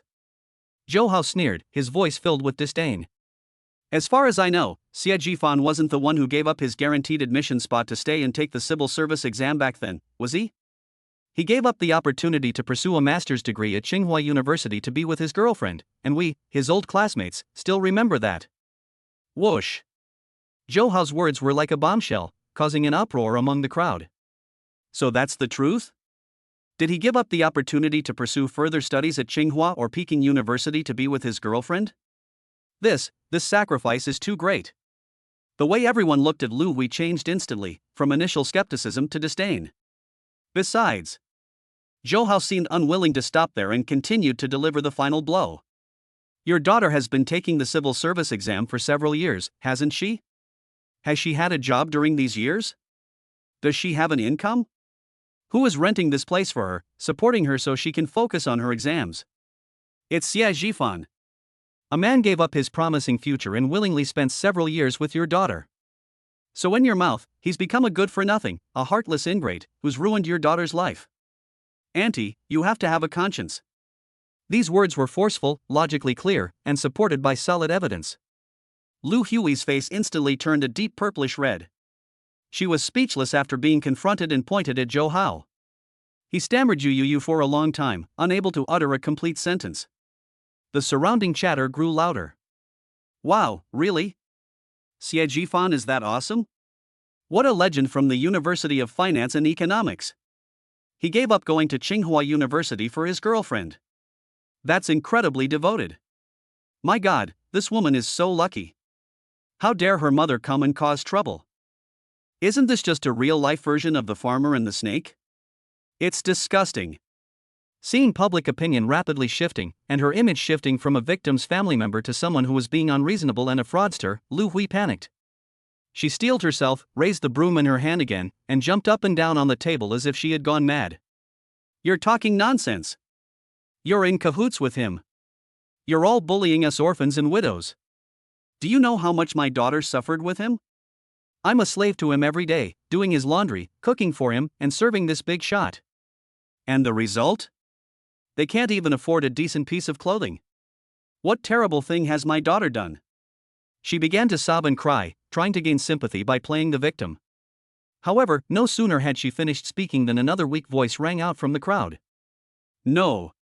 A petite girl with glasses, who looked like she had just graduated, timidly raised her hand. Lu Hui glared at her fiercely. Another one? So what?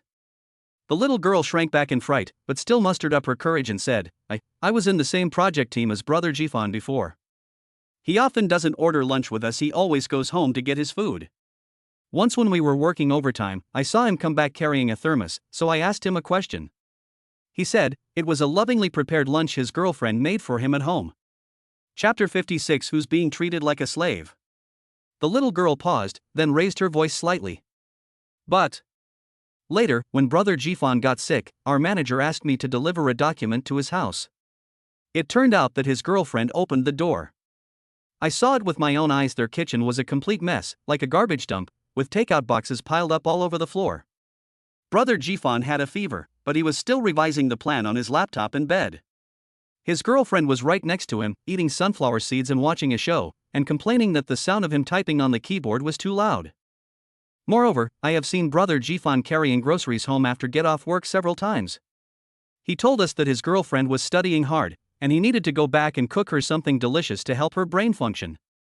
These words were more specific and relatable than Zhou Hao's earlier revelations. If Zhou Hao's revelation is about Xie Jifan's sacrifices in making major life choices, so what this little girl was talking about was meticulous care in daily life. A man works hard outside to earn money, and then comes home to buy groceries and cook. He has to take care of a girlfriend who doesn't have a job, and she doesn't even get any care when she's sick. Who exactly is being treated like a slave here? Lu Hui's lies were once again ruthlessly exposed. She was furious and pointed at the girl, yelling, "You little brat, you're all inexperienced and unreliable. You're mistaken. You must be mistaken. My daughter is the most virtuous woman ever." She even tried to jump off the table to hit someone, which scared several male colleagues who quickly stepped forward to stop her. The scene was chaotic at one point. Just then, a clear and authoritative voice resounded throughout the office area. What are you all doing? This is a company, not a vegetable market. Everyone looked in the direction of the sound and saw a woman in a business suit walking over, followed by two serious-looking security guards. He is the deputy general manager, Meng Ran. She's known as the Iron Lady in the company. Meng Ran's appearance instantly quieted down the noisy scene. She ignored the employees around her and fixed her gaze directly on Lu Hui, who was still standing on the table, her brows furrowed. Madam, please get off our company property immediately and leave this place. Her tone was flat, but carried an unquestionable command. Lu Hui was intimidated by her aura, but the thought that her 500,000 yuan was still nowhere to be found gave her confidence again. Who do you think you are? You think you're some big shot? Let me tell you, if Xie Jifan doesn't come out and give me an explanation today, nobody's going to let me leave. Meng Ran glanced at her expressionlessly, then waved to the security guard behind him. Please ask her to leave. Yes. Two security guards immediately stepped forward, ready to take action. Hey! Don't touch me. I'm getting on in years. If something were to happen to me, could your company afford to compensate me?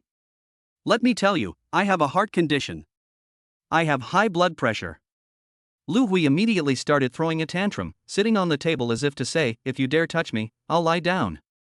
The two security guards hesitated, looking at each other in dismay, and didn't dare to forcibly pull her down.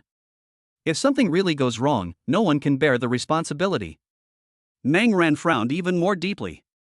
She glanced at the junior manager beside her, who was at a loss, and asked, "What's going on?" The junior manager quickly stepped forward and briefly reported the whole story. Upon hearing this, a look of disgust flashed in Meng Ran's eyes. She walked to her desk, took out her phone, and said to a man who looked like a manager next to her, "Call Xie Jifan."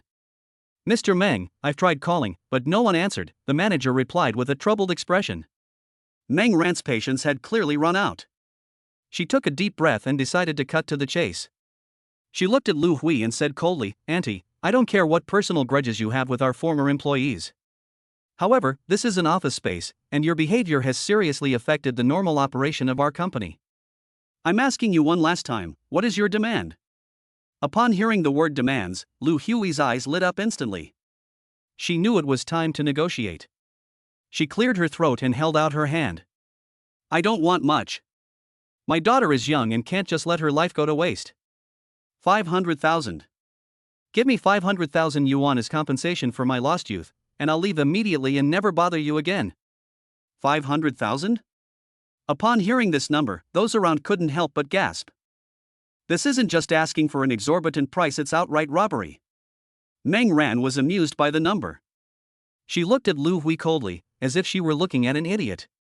First, Xie Jifan is no longer an employee of our company, and his personal debts have nothing to do with our company.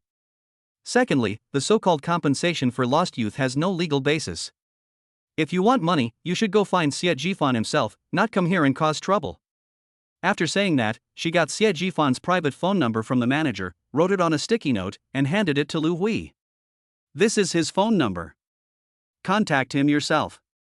If you continue to cause trouble here, we will have no choice but to call the police." Lu Hui snatched the note and looked at Meng Ran with suspicion. She took out her old-fashioned mobile phone and shakily pressed the number. "Beep, beep, the number you dialed is temporarily unavailable. Please try again later." A cold, impersonal system notification sounded. Lu Hui refused to believe it and tried again. "Beep, beep, the number you dialed is temporarily unavailable." I tried it 3 or 4 times in a row, and the result was always the same. Lu Hui's face grew increasingly grim. She glared at Meng Ran and said, "You've all teamed up to mess with me. This phone call won't go through at all." Meng Ran shrugged, looking helpless. "Whether he accepts the call or not is his business. We have already done more than enough." Good. Good. Good. Lu Hui was so angry that she laughed. She jumped off the table and pointed at everyone present. "You just wait. He thinks he can get away with hiding? Didn't he switch companies? Don't think I don't know. I'm going to his new company right now and causing a scene. I want to see just how thick-skinned he really is." After saying that, she stormed out, as if she was going to blow up the next company. In the office area, everyone looked at each other in bewilderment, no one expecting things to end this way. In the corner, a middle-aged man with a combed hair watched Lu Hui's departing figure, a gleam of schadenfreude flashing in his eyes. He was none other than Wang Meng, the idiot manager who had driven Xie Jifan away. He quietly followed her out, caught up with Lu Hui, and put on a fake smile. "Auntie, where are you going? Can't find your way?" "I know where Xie Jifan works." "Can I show you the way?" Lu Hui looked him up and down suspiciously. "Who are you? Do you know that little bastard?" "I know him, we know each other very well." Wang Meng smiled like a blooming chrysanthemum. "I used to be his boss." "That kid, he thought he could fly away once he got his wings. He's a real piece of work." His words instantly shortened the distance between him and Lu Hui. "Oh. So it's his boss." Lu Hui clapped her hands, feeling like she had found her people. "Then tell me quickly. Where the hell is he? Is he still working here, hiding and afraid to see me?" "Auntie, you've misunderstood. He really isn't here anymore." Wang Mang lowered his voice mysteriously. "He's really something now. He started his own company, something like Huachan Capital. It's really impressive. Huachan Capital? Lu Hui muttered the name, a greedy glint in her eyes. You started your own company? Doesn't that mean you'll be even richer? 500,000 might be too little. Yes. It's Huachan Capital. Wang Meng knew from her expression that the fish had taken the bait, so he continued to embellish the story. Chapter 57. The bigger the commotion, the better. Auntie, let me tell you, you can't be soft-hearted when dealing with this kind of person. Now that he's successful, he's probably surrounded by beautiful women, and he's probably completely forgotten about your daughter. If you want to get this done today, you have to make a scene. The bigger the scene, the better. Let everyone in his company know he's a heartless man who dumped his girlfriend. If he wants any face, he'll have to pay up.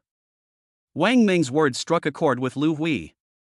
The more she listened, the more she felt it made sense, and her gaze towards Wang Meng became increasingly affectionate. Young man, you're such a good person. Unlike them, one. Lu Hui said, reaching out to take Wang Meng's hand. Wang Meng subtly dodged the question, her face still bearing a warm smile. Auntie, you see, nobody likes you. How about I take you there? That's great. Thank you so much. Downstairs from Huachan Capital. Lu Hui looked up at the towering glass curtain wall building in front of her and was momentarily stunned by its grandeur. This is even more exaggerated than she imagined. Wang Meng, who was standing next to her, noticed her hesitation and immediately stepped forward to urge her. Auntie, you see, I didn't lie to you, did I? Xia Jifan has really struck it rich now. Just think about your daughter. After being with him for so many years, why should he get to live a life of luxury while your daughter has to suffer in silence? Yes. Lu Hui's eyes instantly hardened again, and she straightened her back. You're right. I'm going to make him bleed profusely today. The two entered the magnificent hall and arrived at the front desk of Huachan Capital. As Chen Xiaoxi was organizing visitor records, she looked up and saw Wang Meng's familiar face, and her professional smile instantly froze. Manager Wang. The distance and indifference in her tone were obvious to anyone. What brings you here? Wang Meng didn't care, he was just here to watch the show anyway. He stepped aside, making way for Lu Hui behind him, with an innocent expression that said, I'm just showing you the way. This auntie is here to see Xia Jifan. She says she is one of his elders. Before Chen Xiaoxi could react, Lu Hui had already slapped the gleaming marble front desk. Stop talking nonsense. Tell Xia Jifan to get out here. Her shrewish demeanor clashed sharply with the upscale, quiet atmosphere of the office building, instantly attracting the attention of passing employees. Chen Xiaoxi frowned, but still maintained her professional demeanor. Excuse me, ma'am, Mr. Xia is not in the company today. Not here again? Lu Hui's temper flared up instantly, and her voice was so loud that the whole floor could hear it. Did you all conspire together? Did you think I was easy to fool? I'm telling you, if he doesn't come out and give me an explanation today, I'm smashing up your lousy company. The commotion quickly alerted Song Ziyang inside. As he walked out of his office, he immediately saw Lu Hui throwing a tantrum at the front desk, and Wang Meng standing to the side, gloating. Song Ziyang's face immediately darkened. He strode over and gave Wang Meng a cold glance. Manager Wang, you are not welcome in our company. Please leave. Then, he turned to Lu Hui, trying to soften his tone. Auntie, hello, I'm Xia Jifan's friend. Song Ziyang. Jifan did indeed go out today. If you need anything, you can tell me first. Or you could leave your phone number, and I'll have him contact you as soon as he gets back, okay? Lu Hui glanced at him sideways. You? Who do you think you are? Can you make decisions for him? I'm here today for money. 500,000. She held up 5 fingers and waved them in front of Song Ziyang. Song Ziyang was so angry at her shameless and self-righteous attitude that he laughed. Auntie, what you're saying doesn't make sense. Jifan and Xiao Wanshu broke up amicably. Now you're coming here asking for money, that's extortion. I'm extorting money? Lu Hui reacted like a cat whose tail had been stepped on, instantly bristling with anger. He toyed with my daughter's feelings and wasted her youth. What's wrong with me asking for compensation for the loss of my youth? It's only right and proper. She became more and more agitated as she spoke. When she saw a decorative orchid on the front desk, anger welled up inside her, and she waved her hand. Splash. The valuable porcelain vase fell to the ground and shattered into pieces. Soil and flower petals mixed with white porcelain shards were scattered all over the ground. Ah! Chen Xiaoxi exclaimed in fright. Song Ziyang's face turned completely cold. Security! Call security! 2 uniformed security guards quickly ran over from the elevator entrance. Upon seeing this, Lu Hui's eyes lit up, and she immediately put on her dramatic act. He sat down on the ground and started slapping his thighs and wailing. Ouch! Someone's hitting me! They're bullying an old person. Huachen capitalists are so powerful and influential, they're bullying us orphans and widows. Is there no law anymore? Look! Look! You even cut my hand. I'm calling the police. I'm going to sue you. The 2 security guards were dumbfounded when they saw this scene. This old lady was clearly trying to scam someone, but she is actually injured now. If they really start pulling and tugging, and something happens, who will take responsibility? For a moment, the 2 burly security guards stood frozen in place, not daring to step forward. Seeing that they were hesitant to act for fear of harming the innocent, Lu Hui felt a surge of smugness. Xia Jifan! You coward! Get out here! The entire office area fell into a deathly silence in an instant, and was then engulfed by unprecedented chaos. Lu Hui went crazy, pushing open the doors of each office one by one. Is it here? Bang! Is he hiding? Bang! Unable to find anyone, she started taking her anger out on the documents on the table. They tore up stacks of neatly arranged contracts and reports into shreds, scattering them into the air like snowflakes. I'll let you hide. I'll let you hide. Ah! My file! Stop her! The employees screamed and tried to get away. Some tried to stop her, but she grabbed and scratched them, making it impossible for them to get close. Song Ziyang's eyes reddened with anger as he directed his employees to protect the important documents. He took out his phone and dialed Xie Jifan's number with trembling fingers. No one answered. He immediately called Lin Xin. Still no answer. These 2 people, who are most capable of taking charge at this crucial moment, are both unreachable. Song Ziyang was sweating profusely with anxiety. Looking at the completely out of control scene, he felt like the sky was about to fall. Just then, Chen Xiaoxi at the front desk suddenly thought of something. She stepped aside, quickly found a number in her contacts, and dialed it. The phone was answered after ringing twice. With a sob in her voice, Chen Xiaoxi said quickly, Sister Yuma. Something terrible has happened. Something's happened at the company. A crazy woman is causing a scene at the company, and we're almost out of control. On the other end of the phone, Song Yuma's cool voice carried a calming power. Don't panic, send me the address, I'll be there right away. After hanging up the phone, Song Yuma glanced at the rapidly receding street scene outside the car window, her eyes instantly turning cold. Without the slightest hesitation, she immediately dialed another number. It's me. The person on the other end of the phone seemed to pause for a moment, then spoke with utmost respect, Young miss. What are your orders? Gather everyone in the legal department and get to Huachen Capital within 20 minutes. Put down everything you're doing, immediately, right now. Song Yuma's tone left no room for argument. Legal department, headquarters of Shanshui Group. Elite lawyers are packing up to leave work. After their director finished a phone call, he turned pale and suddenly stood up. Everyone. Urgent. Cancel all appointments and schedules. Chapter 58 Provoking that Great God. The chairman has ordered that all personnel must arrive at Huachen Capital within 20 minutes. The entire legal department erupted into chaos. Everyone scrambled to put on their coats and grab their briefcases, their faces filled with fear. The legal department of Shanshui Group is a legendary presence in the industry, handling mergers and acquisitions worth tens of billions of yuan. When has there ever been such a full mobilization? Moreover, it was an order personally given by the chairman. Who was it that was so blind as to offend that great deity? A dozen minutes later, the elevator doors of Huachen Capital opened with a ding. Song Yuma walked out amidst the mess and chaos, wearing 10-centimeter high heels. She wore a well-tailored black suit, and her powerful aura acted like an invisible barrier, instantly silencing the noisy office. Everyone's attention was involuntarily drawn to her. Her gaze swept indifferently over the mess of papers scattered on the floor and the dumbfounded employees. Finally, the arrow landed precisely on Lu Hui, who was grabbing a male colleague by the collar and throwing a tantrum. De. The crisp sound of high heels striking the ground was like a series of heavy hammer blows, striking everyone's heart. Song Yuma walked step by step to Lu Hui. Lu Hui was also stunned by the sudden appearance of this woman and subconsciously let go of her hand. Looking at Song Yuma's imposing presence and her obviously expensive clothes, she immediately assumed that she was the person in charge here. The opportunity has arrived.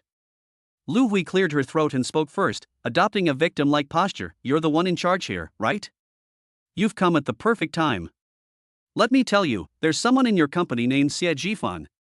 He's a modern-day Chin Shimmy, the ultimate scumbag. I don't ask for much. Lu Hui stretched out her hand, still bearing bloodstains. 500,000. Give me 500,000 as compensation for my lost youth. Furthermore, you must fire him immediately. He's a morally corrupt person. If he stays in your company, he'll be a rotten apple, spoiling the whole thing. After she finished speaking, she looked at Song Yuma expectantly, waiting for her to join her in her hatred of the enemy and then write her a check. Song Xiang and Chen Xiaoxi stood aside, watching this scene unfold. She was so angry she felt like her lungs were about to explode, but because Song Yuma was there, she didn't dare to interrupt. They finally understood what this shameless shrew's purpose was. After hearing her words, Song Yuma's face remained expressionless, but the curve of her face carried a cold mockery. Just when Lu Hui thought she was about to agree, Song Xiang, who had been suppressing his anger, finally couldn't hold back anymore. He stepped forward, his voice trembling slightly with anger. Auntie, can't you have some shame? He didn't look at Lu Hui, but instead addressed Song Yuma, and indeed everyone present, loudly proclaiming. She's lying through her teeth. Back then, Xie Jifan gave up the opportunity to be recommended for a prestigious graduate program so that he could stay in the same city as Xiao Wanshu. When Xiao Wanshu was preparing for the civil service exam, Xie Jifan worked 3 jobs to support her. They provided for her food and clothing, and he didn't even blink when she bought a 300 yuan lipstick. Jifan treated her like a treasure. And what happened? Song Xiang's voice suddenly rose, filled with endless sarcasm and anger. As soon as she got a job and passed the civil service exam, she immediately thought that Jifan was not good enough for her. It was her. It was Xiao Wanshu, who ruthlessly dumped Jifan in order to climb the social ladder. Lu Hui looked Song Yuma up and down, her eyes filled with disdain. She's another vixen. Song Yuma remained expressionless, simply asking, Who are you? I am his mother-in-law. Lu Hui declared confidently. Several employees of Huacheng Capital nearby couldn't help but burst out laughing. When did Xie Jifan get a mother-in-law? His girlfriend is? Everyone's gaze unconsciously drifted towards Song Yuma. Song Yuma's expression remained unchanged. She seemed not to have heard the word mother-in-law and simply nodded. Oh. The single word oh completely stumped Lu Hui. This reaction is wrong. Shouldn't she panic or come up and argue with him? What are you owing about? What kind of attitude is that? Lu Hui felt slighted, and her temper flared up instantly. I'm telling you, if you don't hand over Xie Jifan today and fire him, I'm not leaving. As she spoke, she tried to imitate what she did in the previous game and lay down on the sofa next to her. Song Yuma spoke first, her voice not loud, but very clear. Expel him? Yes. He must be fired. This kind of morally corrupt person doesn't deserve to work in a big company like yours. If your company keeps him around, it's like harboring filth. Lu Hui got more and more excited as she spoke. We also need to blacklist him in the industry so that he can never work in the financial sector again. Song Yuma seemed to have heard something funny, and the corners of her mouth curled up slightly. I'm not the boss, I can't fire him. Lu Hui was stunned for a moment, then jumped up in anger. You're not the boss? Then what are you doing out here? Get your boss out here. Get the person in charge out here to see me. I'm telling you, if you don't give me a satisfactory explanation today, none of you will have any peace. She plopped down on the ground, looking like she was preparing for a long-term battle. Our company isn't a vegetable market, it's not a place where anyone can throw a tantrum. Song Yuma's voice turned cold. Just then, Chen Xiaoxi quickly walked to Song Yuma's side and whispered, President Song, the police are here. Police? Song Yuma raised an eyebrow. Lu Hui has sharp ears. As soon as she heard the word police, she was not afraid at all. Instead, her eyes lit up. They're here. Our backer has arrived. She instantly transformed into a drama queen. Oh no. I can't live anymore. They're ganging up on us because there are so many of us. As Lu Hui howled, she rolled up her sleeves, revealing the red marks she had just pinched herself. Officers, you must help me. I'm just an old woman, and I've come to them to seek justice. This is how they treated me. They pushed and shoved me, and even threatened me. She pointed at Song Yuma and Chen Xiaoxi, accusing the guilty party of making the first accusation. Several uniformed police officers walked in, led by a middle-aged man who exuded an air of authority. He glanced at Lu Hui on the ground, his brows furrowed deeply. What happened? Before anyone else could speak, Song Yuma laughed first. She walked toward the lead policeman, her tone carrying a hint of familiarity and closeness. Uncle Li, why did you come in person? This is such a small matter, someone from the staff could have easily handled it. The police officer in the lead was none other than Li Dahong, the director of the new district police station. His serious expression softened considerably when he saw Song Yuma. UMO?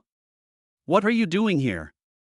Song Yuma gave a brief explanation, then pointed to Lu Hui on the ground. This auntie is causing trouble at the company. Li Dahong was Song Yuma's father's old comrade in arms and had watched Song Yuma grow up, so he naturally believed her. Uncle Li, we have surveillance cameras. Song Yuma winked at Chen Xiaoxi. Chen Xiaoxi immediately understood and pulled up the company's surveillance footage, connecting it to the display screen in the lobby on the first floor. The high-definition surveillance footage clearly showed Lu Hui throwing a tantrum, pinching herself, and shoving company property. Her self-directed and self-acted victim drama appeared utterly ridiculous and laughable in the face of irrefutable evidence. Li Dahong's face immediately darkened. Lu Hui was also dumbfounded. She hadn't expected that the company was riddled with cameras, both inside and out, some even equipped with audio recording. Seeing how familiar Li Dahong and Song Yuma were, her heart sank, and she knew she had bitten off more than she could chew. Chapter 59: Assaulting a Police Officer. But she was still not satisfied. You're all in cahoots. She scrambled to her feet and pointed at Li Dahong's nose. Don't think I don't know. You think you're so great just because you're a cop? Let me tell you, my daughter works for the government. If you dare to bend the law for personal gain and protect them today, I'll report you to the disciplinary committee. I'll expose you. She thought that bringing up her daughter's workplace would scare the other party away. To everyone's surprise, Li Dahong just sneered when he heard this. Madam, first of all, we are handling the case in accordance with the law, and there is a body camera recording the entire process. Secondly, your actions just now constitute obstruction of official duties, and now you are openly threatening law enforcement officers. Li Dahong's eyes sharpened. I'm warning you, if you continue to cause trouble, we can take coercive measures against you in accordance with the law. The charge is obstructing official duties if the circumstances are serious. There's also assaulting a police officer. Want to try it? Assaulting a police officer? Lu Hui shuddered at the mention of those two words. She's just a shrewish woman from the streets. She doesn't know anything about the law, but she does know how serious the words assaulting a police officer are. She immediately wilted, opened her mouth, but couldn't utter a single word. The Huachan employees around were stunned. This reversal happened way too fast. The shrew who was so arrogant just a moment ago has turned into a quail in a second. Seeing that she had become obedient, Li Dahong didn't want to pester her any further and prepared to leave. All right, since it's a misunderstanding, let's clear it up. Uncle Li, wait a moment. Song Yuma suddenly called out to him. All eyes were on her. Song Yuma walked up to Lu Hui, looking down at her with a calm tone, yet with an undeniable sense of pressure. It was Huachan Capital that called the police. This lady caused trouble in our company, vandalized company property, and seriously disrupted our normal office order. We demand that this be handled in accordance with the law. Li Dahong understood what Song Yuma meant. That means you will not only have to compensate for all the losses, but you will also be detained for at least 7 days. Detention? We still have to pay compensation? Lu Hui panicked completely. Why? I didn't break anything. You're extorting me, she started to act shamelessly. I'm here to see Xie Jifan. He's the one who wronged my daughter first. Why is your company protecting him? Song Yuma finally showed her patience. Let me introduce myself. My name is Song Yuma, and I am the president of Future Biotechnology. Lu Hui was stunned. Future Biotechnology? Never heard of it. Mr. Song is the largest creditor of Huachun Capital. The largest creditor? That means, a creditor? A sugar daddy? Lu Hui was a little confused. What Song Yuma said next was like a thunderclap, exploding in her mind. In addition, I have another identity. Looking at Lu Hui's wide, panicked eyes, Song Yuma said clearly, word by word. I am Xie Jifan's current girlfriend. The entire room fell silent. Everyone was stunned by this bombshell. Xie Jifan's girlfriend, is she the president of Future Biotechnology?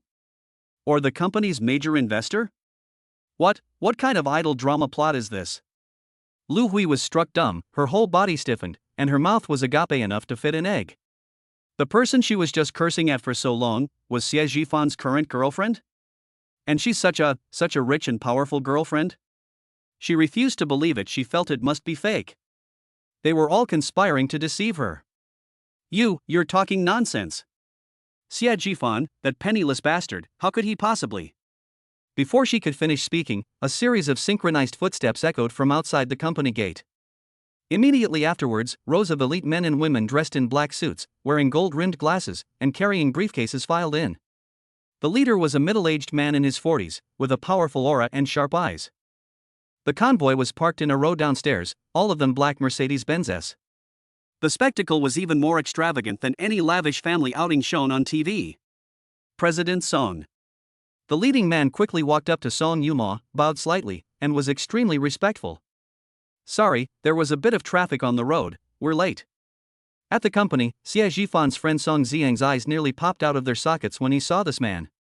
He rubbed his eyes hard, leaned close to his colleague's ear, and whispered, I didn't see wrong, did I? That's Lu Bin, the head of the legal department at Shanshui Group? The Lu lawyer known as the #1 lawyer in the Southern Territory? Is that the legal legend who won the Tianhuan acquisition case and saved Shanshui Group tens of billions? Lu Bin is a godlike figure in the legal profession, especially in the field of commercial law. And now, this legendary figure stands respectfully before Song Yuma, like a subordinate at her beck and call. Song Yuma nodded, stepped aside to make way, and pointed to Lu Hui, who was still in a daze. Director Lu, this lady has caused some, losses at Huachun Capital. Please verify this. Yes, Mr. Song. With a wave of his hand, Lu Bin's legal team immediately dispersed. Like the most sophisticated instruments, they began to survey, photograph, and record the scene. Some people were measuring the scratches on the floor tiles, while others were inspecting the fallen plants. Some people retrieved the company's recent business transaction records, while others simply opened their laptops. He started typing on the keyboard, searching for something. The entire process was quiet, efficient, and filled with an almost breathtaking sense of professionalism. Lu Hui was so frightened by the scene that her legs went weak. She felt like she wasn't in a company, but at the scene of a major crime. And she was that criminal. In less than 10 minutes, Lu Bin's team completed the preliminary verification. He walked up to Song Yuma and Li Dahong with a printed document in his hand. General Manager Song, Director Li. Lu Bin pushed up his glasses and began his statement in a completely emotionless tone. According to the preliminary calculations of our legal team, Ms. Lu Hui's actions today, the direct and indirect economic losses suffered by Huachun Capital totaled approximately 123 million renminbi. What? 100 million? Not to mention Lu Hui, even Li Dahong and all the employees present were stunned. Even robbing a bank wouldn't be this fast. Lu Bin continued without changing his expression. Specifically, this includes, first, damage to the company's front desk and fixed assets, valued at approximately 370,000 yuan. Second, due to his provocative behavior, an important online asset transaction that Huachun Capital was in the process of completing was forced to be interrupted. This directly resulted in a penalty loss of 84 million yuan. Third, its actions have damaged the company's reputation and affected the cooperation intentions of 3 potential investment institutions. Preliminary estimates suggest potential losses of approximately 38 million yuan. Fourth, the work of all employees will be delayed for 2 hours. Calculated on an hourly basis, the loss of labor costs is about 230,000 yuan. With each statement he made, Lu Hui's face paled a little more. By the end, Lu Hui's face was completely pale, and her lips were trembling. In conclusion, Lu Bin closed the document and looked at Li Dahong. We believe that Ms. Lu Hui's behavior is not merely a matter of provoking trouble. He is also suspected of multiple criminal charges, including intentional damage to property and damage to business reputation and product reputation. He paused, then looked at Son Yuma and gave her professional advice. General Manager Son, Director Lee, we suggest that we immediately file a public prosecution. Lee Dahong gasped as he listened to the string of numbers and charges. He glanced at Lu Hui with sympathy, then nodded to Son Yuma and Lu Bin. Given the enormous losses and the suspected criminal activity, I suggest that Huachin Capital compile all the evidence as soon as possible and file a lawsuit in court. Our police will fully cooperate. Chapter 60. Why don't you just rob a bank? He'll also have to go to jail. The man with the gold-rimmed glasses immediately understood. He stepped forward and his gaze fell on Lu Hui, who was still shouting to herself. Hello, Ms. Lu Hui. Lu Bin pushed up his glasses and took a document from his assistant behind him. Ms. Lu Hui, we really need to have a serious talk about the issue of compensation. He opened the document, his tone remaining calm. Based on our preliminary calculations by our legal and asset appraisal departments, your actions today. The total direct and indirect economic losses suffered by Huachin Capital amounted to 123 million renminbi. What? Lu Hui's scream instantly pierced everyone's eardrums. 100 million, how much is that? She suspected there was something wrong with her ears. The surrounding employees all gasped in shock, their eyes nearly popping out of their sockets. 100 million? Did this old lady blow up the company? Are you fucking obsessed with money? Lu Hui finally realized what was happening and pointed at Lu Bin's nose, cursing him loudly. You're trying to extort me. This is blatant extortion. All I did was tear up a few pieces of paper and overturn a few broken tables. You're telling me it's over 100 million? Why don't you just rob a bank? She thought it was the funniest joke in the world. These people are definitely trying to scare her away with a big number. No way. Lu Bin's expression remained unchanged, as if Lu Hui's insults were nothing more than a passing breeze. Ms. Lu Hui, please watch your words. He calmly corrected him, what you damaged was not a few pieces of torn paper. Every word Lu Bin spoke was like a small hammer, gently yet clearly striking Lu Hui's heart. She didn't understand what due diligence or merger and acquisition plan meant, but she did understand that those papers were very valuable. It is extremely valuable. Her arrogance unconsciously diminished. I don't care. I have no money. Lu Hui started acting like a rogue, saying, I don't have a single penny anyway. Do whatever you want. Of course we'll do whatever. A cold smile curled at the corner of Lu Bin's lips, his eyes looking at prey that had already fallen into a trap. In addition to civil damages, let's talk about the criminal liability you may be facing. Criminal responsibility? Lu Hui's heart skipped a beat. Based on your request, you are demanding 500,000 renminbi from my client as compensation for lost youth. This constitutes suspected extortion. Lu Bin's voice wasn't loud, but it instantly lowered the air pressure in the entire space. According to Article 274 of the Criminal Law of the People's Republic of China, this constitutes extortion of public or private property.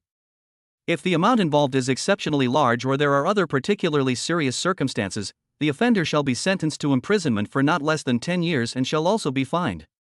500,000 falls right into the category of an exceptionally large amount. 10 years or more. Lu Hui's lips began to tremble, and the color drained from her face at a visible speed.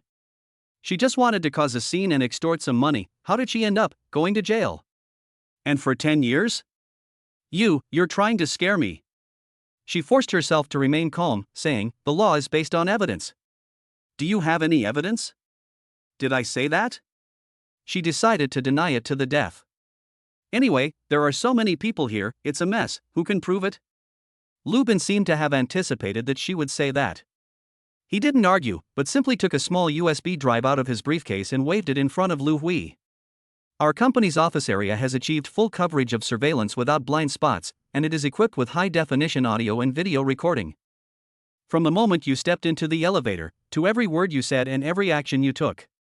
Everything is recorded clearly here. The USB flash drive reflected a cold light under the lamp. That light, like a sharp sword, instantly pierced through all of Lu Hui's hopes. It's over. Only those two words remained in her mind. However, this is just the beginning. Furthermore, Lu Bin's voice rang out again, like a death knell, "You openly fabricated facts in public. They spread rumors and insulted and defamed Mr. Xie Zhifan. The situation is serious and has caused significant negative impact on our company's reputation. According to Article 246 of the criminal law, this constitutes the crimes of defamation and insult. According to the law, this can be punished with imprisonment of up to 3 years, detention, public surveillance, or deprivation of political rights." Another less than 3 years sentence has been imposed. Lu Hui's legs were starting to weaken, and she could barely stand. Looking at her swaying figure, Lu Bin's gaze behind his glasses showed no sympathy.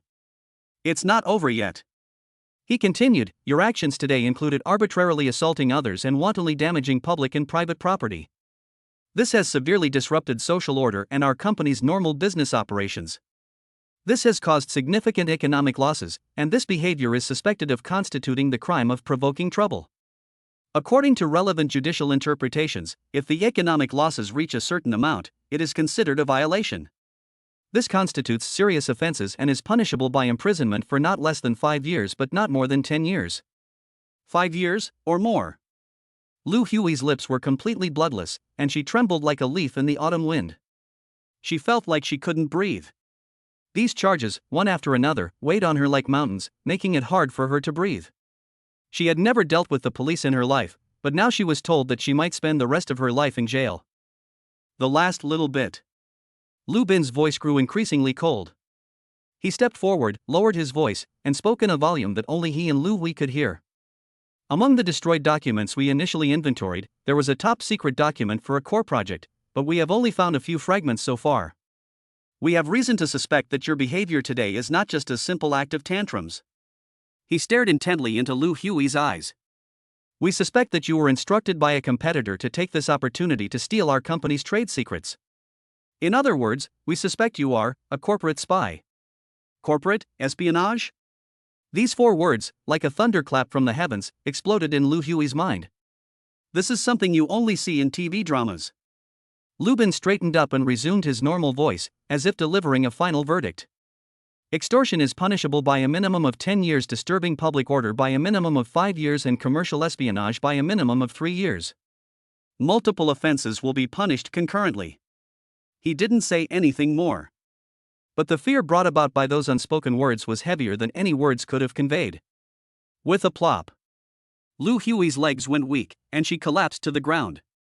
Her face was ashen, her eyes were vacant, her mouth was open, and she was breathing heavily, but no sound came out. Fear, like an invisible hand, gripped her throat tightly, crushing all her arrogance and barbarity. "It's over. My life is completely over." The entire office was so quiet you could hear a pin drop.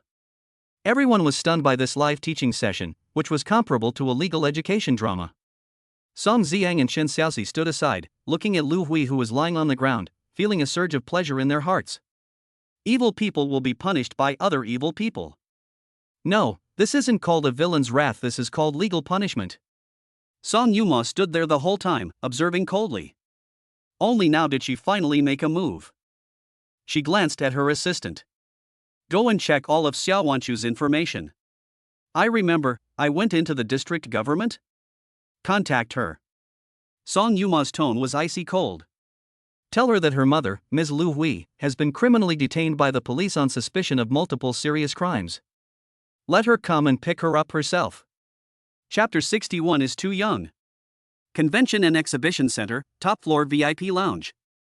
Those who can enter this place are all figures of great importance. Ji Bei, the mayor and the organizer of today's real estate industry summit, is sitting in the main seat with a warm smile on his face. To his left is Lu Xiangqian, the executive vice mayor. On the right, at the head of the guest seats, sat an excessively young man. The man was wearing a well-tailored custom-made suit, with a calm demeanor and handsome features. He simply sat there quietly, holding a cup of tea. He was Xie Zhifan, the founder of Huachen Capital. Lu Xiangqian silently observed Xie Zhifan, his mind in turmoil. Is this the president of Huachen Capital who's been stirring things up lately? They're so young. He subconsciously thought of his nephew, Shen Mu. Shen Mu is already considered a top young talent among his peers, but compared to Xie Zhifan in front of him, Lu Xiangqian sighed inwardly. It's far from perfect. Not only Lu Xiangqian, but also the other business tycoons present were secretly observing Xie Zhifan. They are all giants in the Beijing real estate industry, and Mayor Ji invited them here today. I thought they were going to discuss how to divide up the mess of the real estate business, but who knew that a surprise guest would appear out of nowhere? What made them even more uncomfortable was that this Cheng Yaojin, a mere young man, was actually seated in the first guest seat. This position is usually reserved for Lu Qingdong, the most senior and powerful among them, who is also the chairman of Tianfeng Group. Mayor Ji, you haven't formally introduced this young talent to us yet. One of the big shots spoke first, his tone carrying an undisguised probing tone. Although the others didn't speak, their eyes conveyed the same meaning. What makes a young man think he can? Ji Bei put down his teacup, smiled, pointed at Xie Zhifan, and said loudly, "This is the person I'm going to introduce to you all today. Xie Zhifan, president of Huachen Capital." Shenyang Real Estate's project was acquired by Mr. Xie's Huachen Capital. This introduction, instead of dispelling everyone's doubts, only intensified the atmosphere of skepticism. Him? He landed a project that even the combined efforts of several companies considered too risky? Are you kidding me? Ji Bei took in everyone's expressions but didn't rush to explain. Instead, he looked at Xie Zhifan with great interest. "Xiao Xie, I feel like I've seen you somewhere before." He spoke in a relaxed tone, as if he were chatting casually. "Which school did you graduate from?" Xie Zhifan looked up and calmly replied, "Finance University, Department of Finance." Finance University. Ji Bei muttered to himself, as if recalling something. Suddenly, his eyes lit up, and he slapped his thigh. "I remember now." His sudden outburst startled everyone. Ji Bei pointed at Xie Zhifan, his expression showing a hint of realization. "So it was you, kid. I remember where I've seen you before." Ji Bei became interested and, ignoring the reactions of others, began to tell his story. "A few years ago, I was in charge of education in the city. One day, the president of the university called me in a panic, saying that something terrible had happened at the school. I asked him what was going on, and he said that 2 national treasure-level academicians had arrived. At our school, a fight almost broke out over a single student." What? The bigwigs present were all stunned. An academician? Or a national treasure? They almost fought over a student? What movie plot is this? Ji Bei was clearly pleased with everyone's shocked reaction. He took a sip of tea to moisten his throat and continued speaking. "At the time, I also thought it was outrageous, but the principal was almost crying on the phone, so I had to rush to the school. When I got to the principal's office, wow! What a scene!" Ji Bei vividly described 2 elderly academicians with white hair. One is academician Song Kongjin, a towering figure in our country's biological sciences. The other is academician Du Ming, the director of the Institute of Economic Development." Song Kongjin. Du Ming. When those 2 names were mentioned, everyone present held their breath for a moment. This is no ordinary scholar, this is a person truly at the very top of the pyramid. Their names frequently appear in national-level financial and technological news, and they are influential figures who can affect the direction of national policies. Lu Xiangqian was deeply shaken. Of course he knew who these 2 were. They were figures even he had to look up to.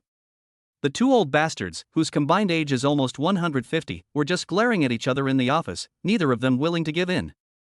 Ji Bei continued, "Academician Song said that the student's talent in the field of biological genes is a once-in-a-century phenomenon. We must go back with him and get into the Academy of Sciences." Academician Du said, "Bullshit.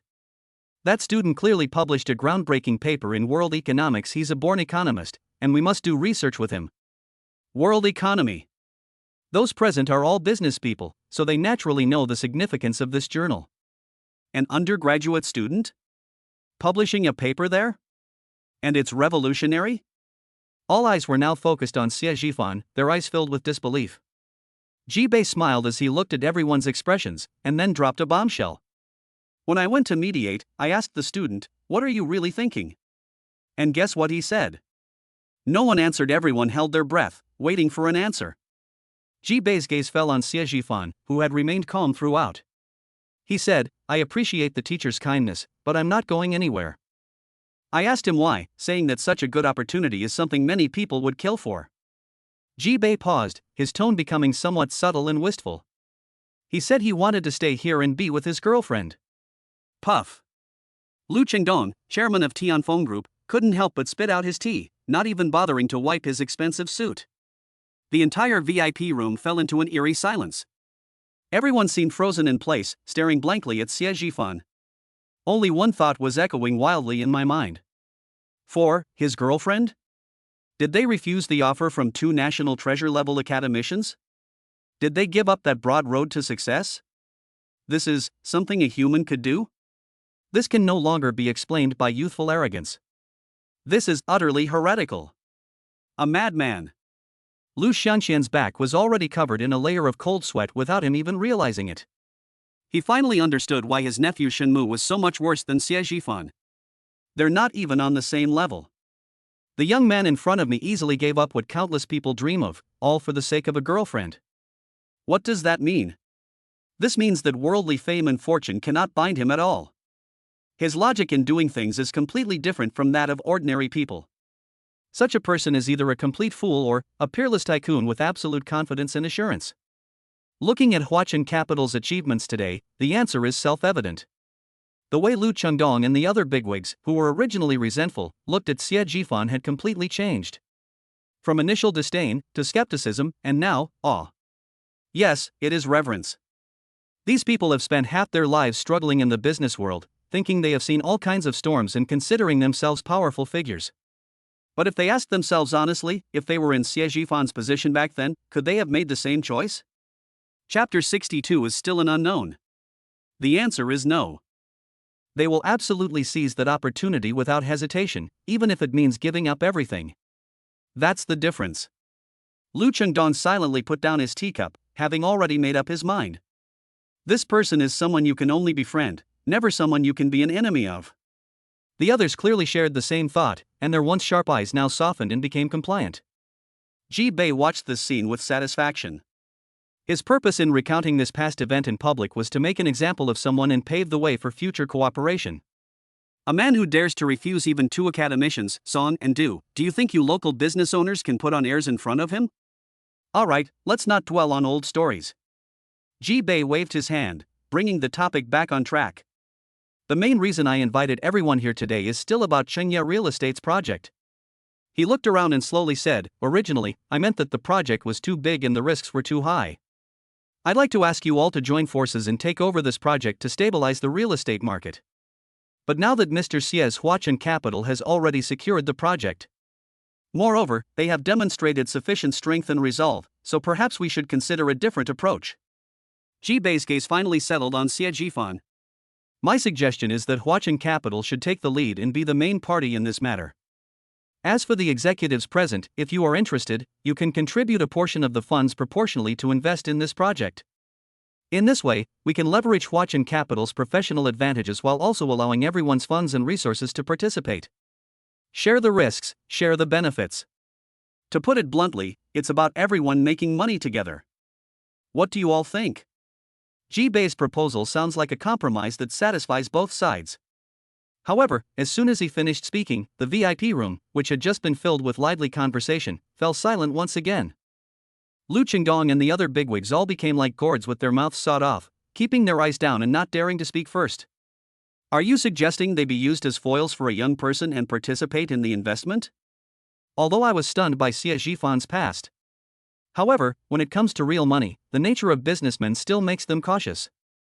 Huachen Capital is powerful, but they know how big the hole in Chengya real estate is. Whether this money will make a profit or a loss is still unknown. Everyone's eyes, whether intentionally or unintentionally, were drawn to Xie Zhifan. Everyone is waiting for him to make a statement. Xie Zhifan remained calm and composed, as if none of this concerned him. He picked up his teacup, about to say something. Squeak! Just then, the heavy solid wood door of the VIP room was gently pushed open a crack. A woman in a business suit carefully walked in, carrying a tray with several new teacups on it. Distinguished leaders, Secretary Su asked me to bring you some water. The woman lowered her head, her voice gentle. What gives a newly established company the right to take the lead? If the funding chain breaks and the project collapses, wouldn't those who invested along with it be dragged down and lose everything? These seasoned business-shrewd individuals, who have navigated the business world for decades, are all incredibly shrewd in their calculations. The atmosphere became somewhat awkward for a moment. Mayor Ji Bei's smile also began to take on an imperceptible stiffness. Just then, a clear and calm voice broke the silence. "Thank you for your kindness, Mayor G." Xia Jifan gently put down the teacup in his hand, making a soft tap sound, not loud, but clearly striking everyone's heart. "However, a joint venture is unnecessary." He raised his eyes, his gaze calmly sweeping over everyone present, a faint smile playing on his lips. "For the Chanya real estate project, Huachan alone is more than capable of handling it." "What?" One stone stirs up 1,000 waves. The four CEOs, who were still trying to appear profound, almost choked on their tea. She suddenly raised her head and looked at Xie Jifan with the eyes of someone looking at a madman.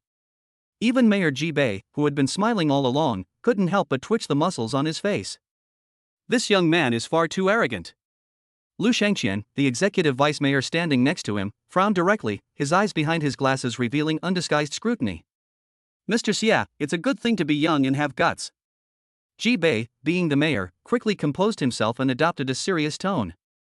But Chengya real estate project involves a wide range of issues, and the amount of capital required is a bottomless pit. Huachan Capital is just starting out, and our city is mainly worried about the consequences if funding problems arise midway through the project. He didn't finish his sentence, but the meaning was already quite clear. If the project collapses, it will not only result in huge economic losses, but also deal a heavy blow to the credibility of the municipal government. He cannot bear this responsibility. Mayor Ji's concerns are valid. Lu Shangqian adjusted his glasses and took over the conversation, but his tone was far less polite. "Mr. Xia, we acknowledge your business acumen, but the business world isn't just about having guts. You say Huachan can handle this on its own, so you need to show us something real to convince us you're not just making empty promises, right?" This is already blatant questioning. The pressure of the entire conference room instantly fell on Xie Jifan alone. Everyone's eyes were fixed on him like searchlights, eager to see how he would handle the situation. However, Xie Jifan didn't even raise an eyebrow. He didn't even utter a rebuttal, but simply turned his head and gave Lu Chengdong, the chairman of Tianfeng Group, who was sitting next to him, a look. Lu Chengdong chuckled and put down his teacup. As a veteran entrepreneur in Beicheng and a good friend of Song Junhai, no one present dared to disrespect him. "Mayor Shangqian, Mayor Ji, I understand your concerns." Lu Chengdong spoke slowly, his voice loud and clear. "However, you may still have some misunderstandings about this child, Jifan." He cleared his throat, as if to tell a story. "You've probably all heard about the recent plunge in the international oil futures market, right? Countless international hot money funds are trapped, and countless financial giants have lost everything." Everyone nodded. This was big news that everyone in the financial circles knew about. Lu Chengdong changed the subject and pointed to Xie Jifan beside him. Our CEO Xie had already made precise arrangements and shorted the market long before the crash. His voice paused, each word like a heavy hammer blow.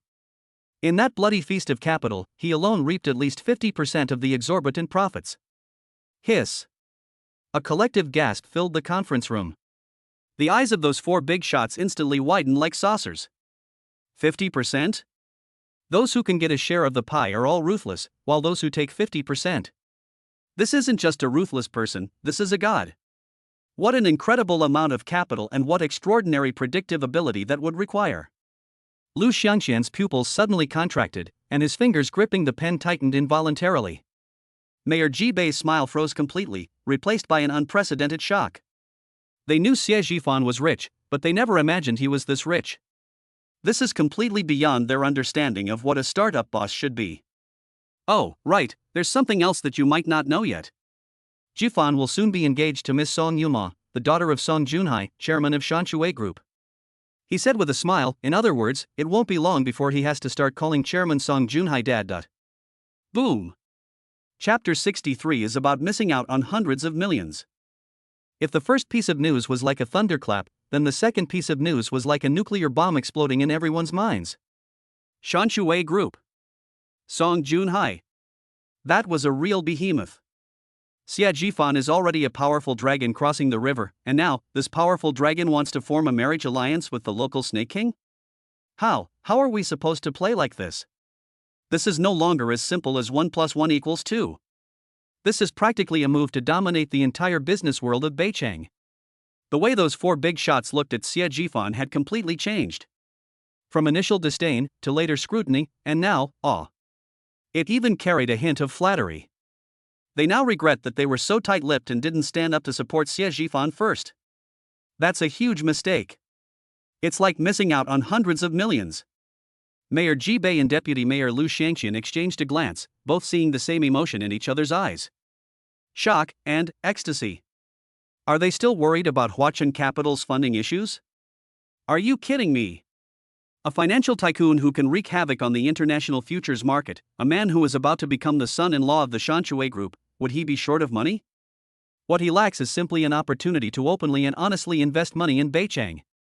Shengya real estate is the best opportunity.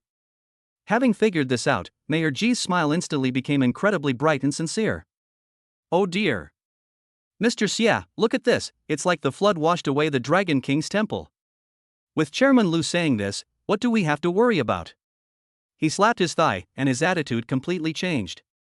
I hereby announce that Huachen Capital will independently undertake the development project of Chengya Real Estate. Lu Shangqian immediately echoed, yes. Our municipal government fully supports it.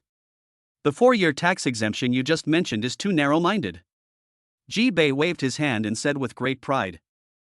I'll make the decision, 5 years. A full 5 years of tax exemption. Not only that. Starting today, the Beicheng municipal government will sign a long-term strategic cooperation agreement with Huachen Capital. From now on, any high-quality projects in the city will be given priority to Huachen. He stood up, walked to Xie Zhifan's side, and warmly extended his hand. In addition, to facilitate communication between Mr. Xie and us at any time, my mayor's hotline is open for Mr. Xie 24 hours a day. These terms were so generous that the 4 big shots next to them were green with envy. 5-year tax exemption. Strategic cooperation. Mayor's hotline. This isn't attracting investment, it's practically treating Xie Zhifan like a god of wealth. Xie Zhifan stood up, shook hands with Ji Bei, and maintained his calm and composed demeanor. Then, thank you very much, Mayor Ji. Of course, of course. We should be thanking you for your trust and support of Beicheng. Ji Bei held Xie Zhifan's hand with great enthusiasm.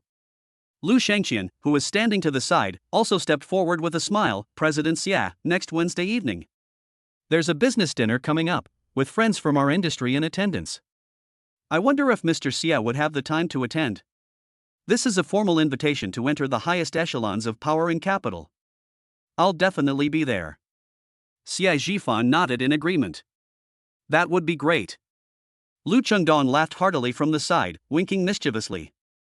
Then, Zhifan, could you bring Yuma along too? Everyone should get to know her beforehand.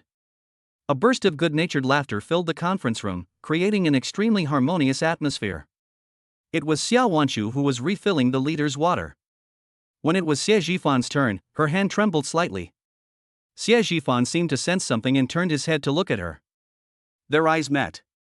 Xie Zhifan's gaze was calm and indifferent, as if he were looking at a complete stranger. This ordinariness, however, was like a needle, piercing Xiao Wanshu's pride. She poured the tea almost as if she were fleeing, then turned and quickly walked out of the conference room. No! She can't just let it go like this. Xiao Wanshu leaned against the cold wall, her chest heaving violently. She insisted on asking him directly to get to the bottom of it. She wanted to ask Xie Zhifan in person what underhanded methods he had used to climb to his current position. She wanted to tear off his hypocritical mask. Having made up her mind, Xiao Wanshu did not leave, but walked to the end of the corridor. The decision is made here, we'll wait for Xie Zhifan to come out and confront him face to face. The harmonious atmosphere in the meeting room continued. Lu Shangqian deliberately stayed behind and took the initiative to walk to Xie Zhifan's side. With a look of earnest apology on his face, he extended his hand. Zhifan, there are some different opinions on my end, don't take them to heart. The main reason is that this project is of great importance and involves too many issues related to people's livelihoods. As the leader in charge, I must be extremely cautious. Lu Shangqian adopted a humble attitude and spoke earnestly, taking the initiative to explain his previous opposition.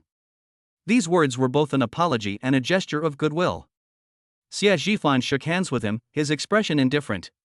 Mayor Lu, you're too kind. You're acting in the people's best interests, and I completely understand. That's good, that's good. Lu Shangqian breathed a sigh of relief, and the smile on his face became much more genuine. You absolutely have to come to the business dinner next Wednesday night. We're all family members in the industry, so if anything happens in the future, we can look out for each other. This clearly categorizes him as one of our own people. I'll definitely be there. Xie Jifan nodded. Then we'll be waiting for you. Lu Chengdong also walked over and patted Xie Jifan on the shoulder heavily, looking very familiar. Do as you please. After saying that, he and Lu Shangqian walked out of the conference room together, chatting and laughing. The others also left one after another, and the once lively conference room was soon left with only Xie Jifan. He straightened his suit cuffs, picked up his phone from the table, and prepared to turn and leave. However, when he opened the heavy wooden door of the conference room and stepped into the empty and quiet corridor, suddenly, a figure flashed out from the corner and blocked his way. It was Xiao Wanshu. She stood there stiffly, her eyes fixed on Xie Jifan, bloodshot and bulging as if they were about to burst into flames. She clenched her fists, her nails digging deep into her palms, causing a sharp pain, but this pain only made her more alert. Xie Jifan stopped in his tracks. He looked at the woman in front of him, his gaze completely unwavering, as if he were looking at a complete stranger. This complete disregard made Xiao Wanshu feel as if all her dignity had been trampled underfoot. Xie Jifan. She finally couldn't hold back and spoke in a sharp voice. You're really something. I really underestimated you. Xiao Wanshu's chest heaved violently as she took a step forward, almost pointing her finger at Xie Jifan's nose. Does it feel really good to sneak into a place like this thanks to Song Yuma's connections? You penniless pauper, a gigolo who climbed the social ladder by relying on women, what right do you have to sit here? Do you deserve it? Her words were like poison knives, pouring out with intense jealousy. She attributed all her resentment and grievances to the man in front of her who had taken a shortcut. And he, the man she abandoned, rose to the top in one step, becoming someone she could only look up to. That's not fair. Xiao Wanshu's voice echoed in the empty corridor, sounding particularly jarring. Xie Jifan listened quietly, his expression unchanged. He looked down at her with an almost cruel detachment in his eyes. Chapter 64. He just pushed her away like that. It was as if her vehement accusations were nothing more than a clumsy performance unrelated to him. He only moved when Xiao Wanshu was so excited that she couldn't breathe and her voice became hoarse. He didn't refute, nor did he even have the desire to explain. He simply raised his hand and gently pushed away Xiao Wanshu, who was blocking his way. The movement was very light, yet it carried the utmost contempt. Get out of the way. He parted his thin lips slightly and uttered only these two words. The voice was soft, yet it made Xiao Wanshu feel more embarrassed than any humiliating words. Xiao Wanshu was pushed so hard that she stumbled back 2 steps, staring at him in disbelief. He actually just pushed her away like that? I can't even be bothered to say a word to her? Xie Jifan didn't even glance at her again, and strode straight toward the elevator. His back was straight and resolute, and every step he took was steady and powerful. Xie Jifan! She screamed at his retreating figure with all her might. Stop right there! You coward! You dare to do it but not admit it? Her curses echoed hysterically down the hallway. However, the tall figure did not pause at all and quickly disappeared around the corner at the end of the corridor. It was as if all her voices were nothing but annoying noise, not worth his attention at all. Ring ring. Just then, Xiao Wanshu's cell phone rang at an inopportune moment. The shrill ringing of the bell was like a bucket of cold water, abruptly waking her from her frenzied state. She shuddered and, somewhat bewildered, pulled out her phone. An unfamiliar landline number was displayed on the screen. Xiao Wanshu's heart skipped a beat, and an ominous premonition arose within her. With trembling fingers, she swiped to answer the call.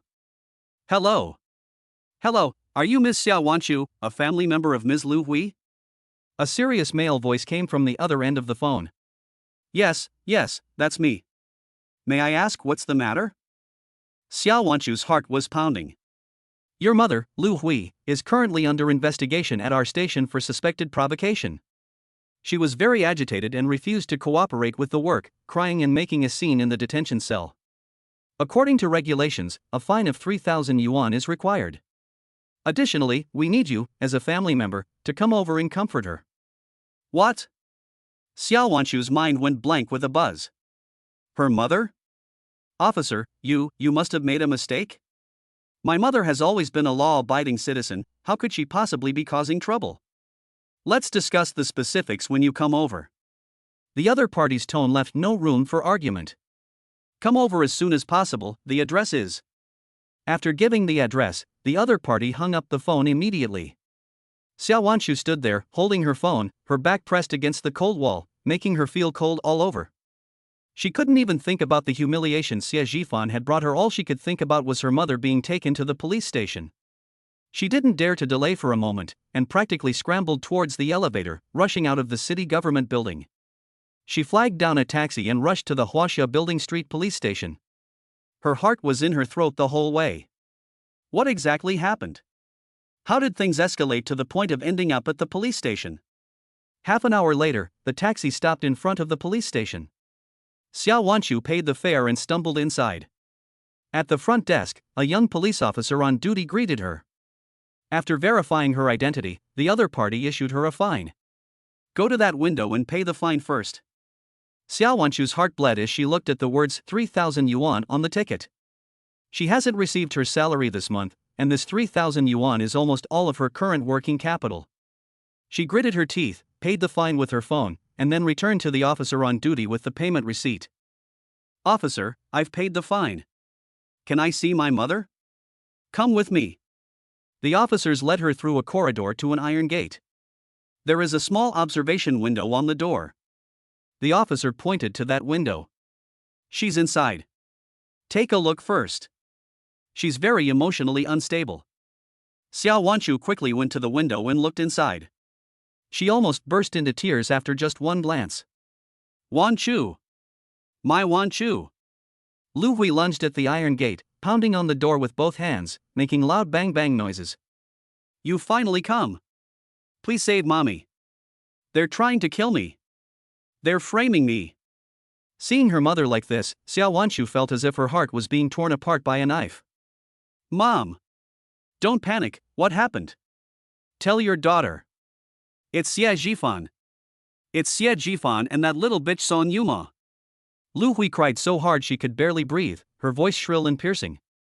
They conspired to frame me. I was just angry, so I smashed a broken vase in their company and tore up a few useless pieces of paper, wasn't I?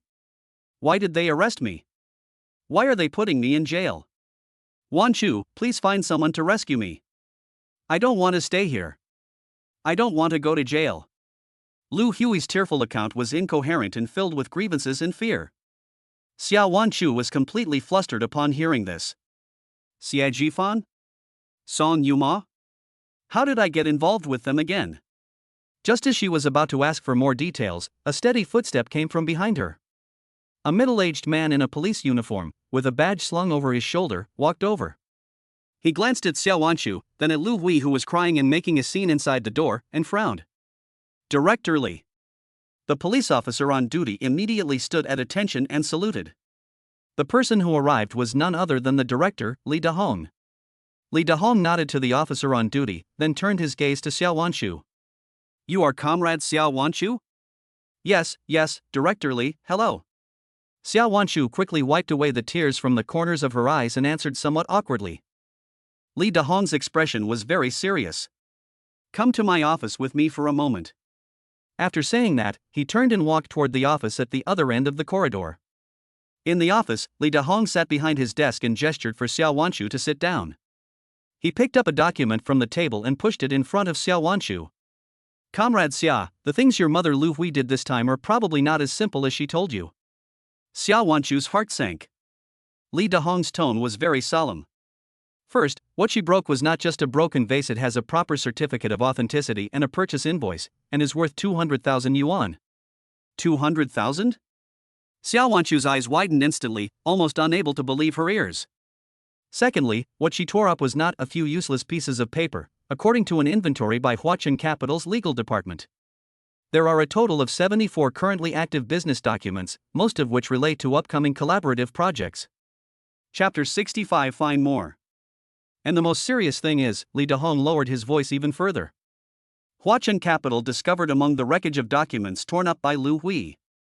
A crucial confidential document concerning the South City Development Project has gone missing.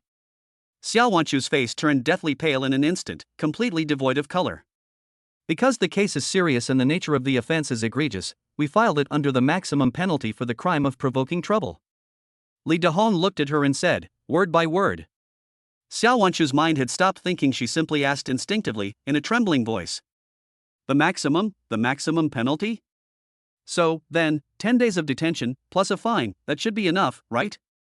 In her limited understanding, this seemed to be the most serious consequence of provoking trouble. However, Li Dahong slowly shook his head. His eyes held sympathy, but even more so, a serious, businesslike demeanor. Comrade Xia, you're thinking too simply. This matter is far more serious than you imagine. Looking at the young girl who was on the verge of collapse, Li Dahong uttered the final verdict. If all the charges are upheld, your mother could face life imprisonment. That. Then go find Xie Jifan? The moment the name was mentioned, Xiao Wanchu felt as if she had been pricked by a needle, and her whole body trembled. Go beg him? No. She can't do it. Xiao Wanchu's mind raced, like a drowning person desperately trying to grasp at any straw that might save her life. Suddenly, another name, like a ray of light, pierced the darkness in her mind. Shen Mu. Yes. And Shen Mu too. Xiao Wanchu sat up abruptly, as if she had found a savior.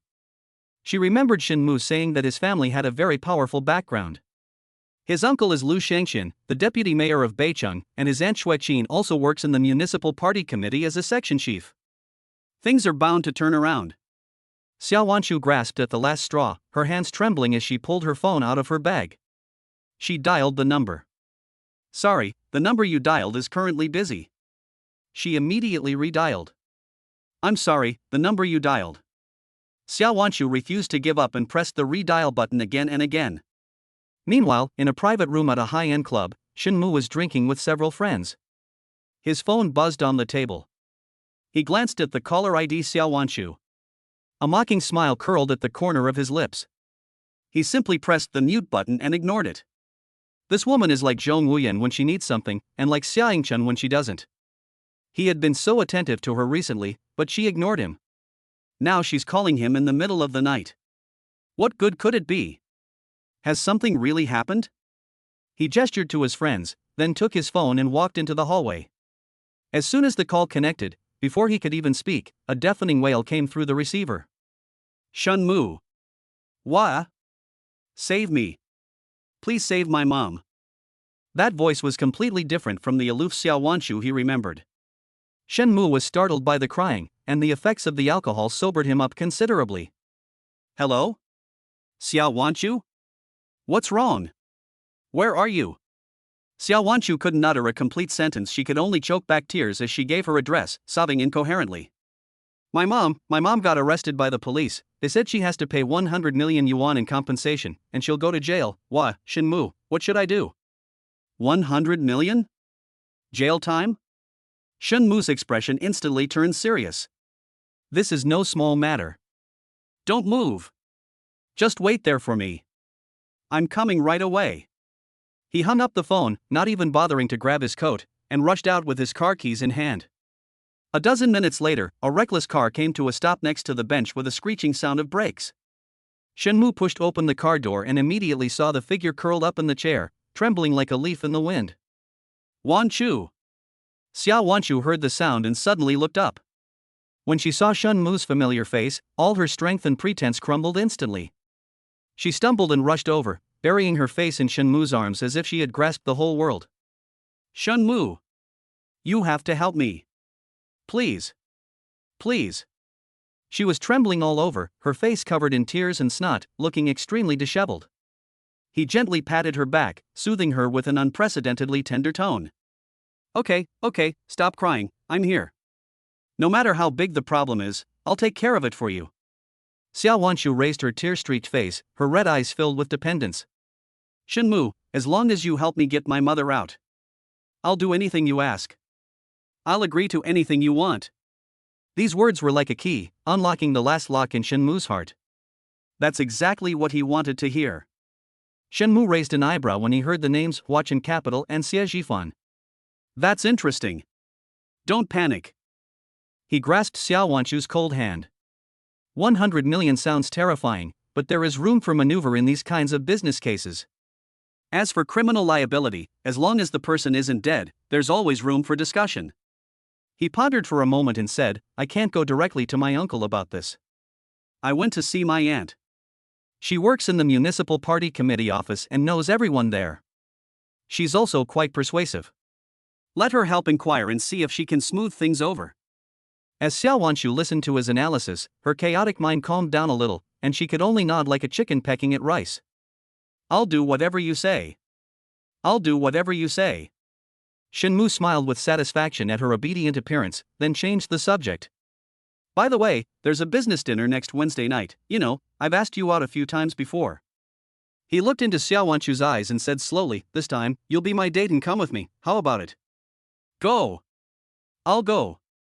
Xiao Wanshu agreed without even thinking. Let alone just accompanying him to a banquet, even if Shenmu asked her to die now, she probably wouldn't hesitate. I'll go if you help me. Good.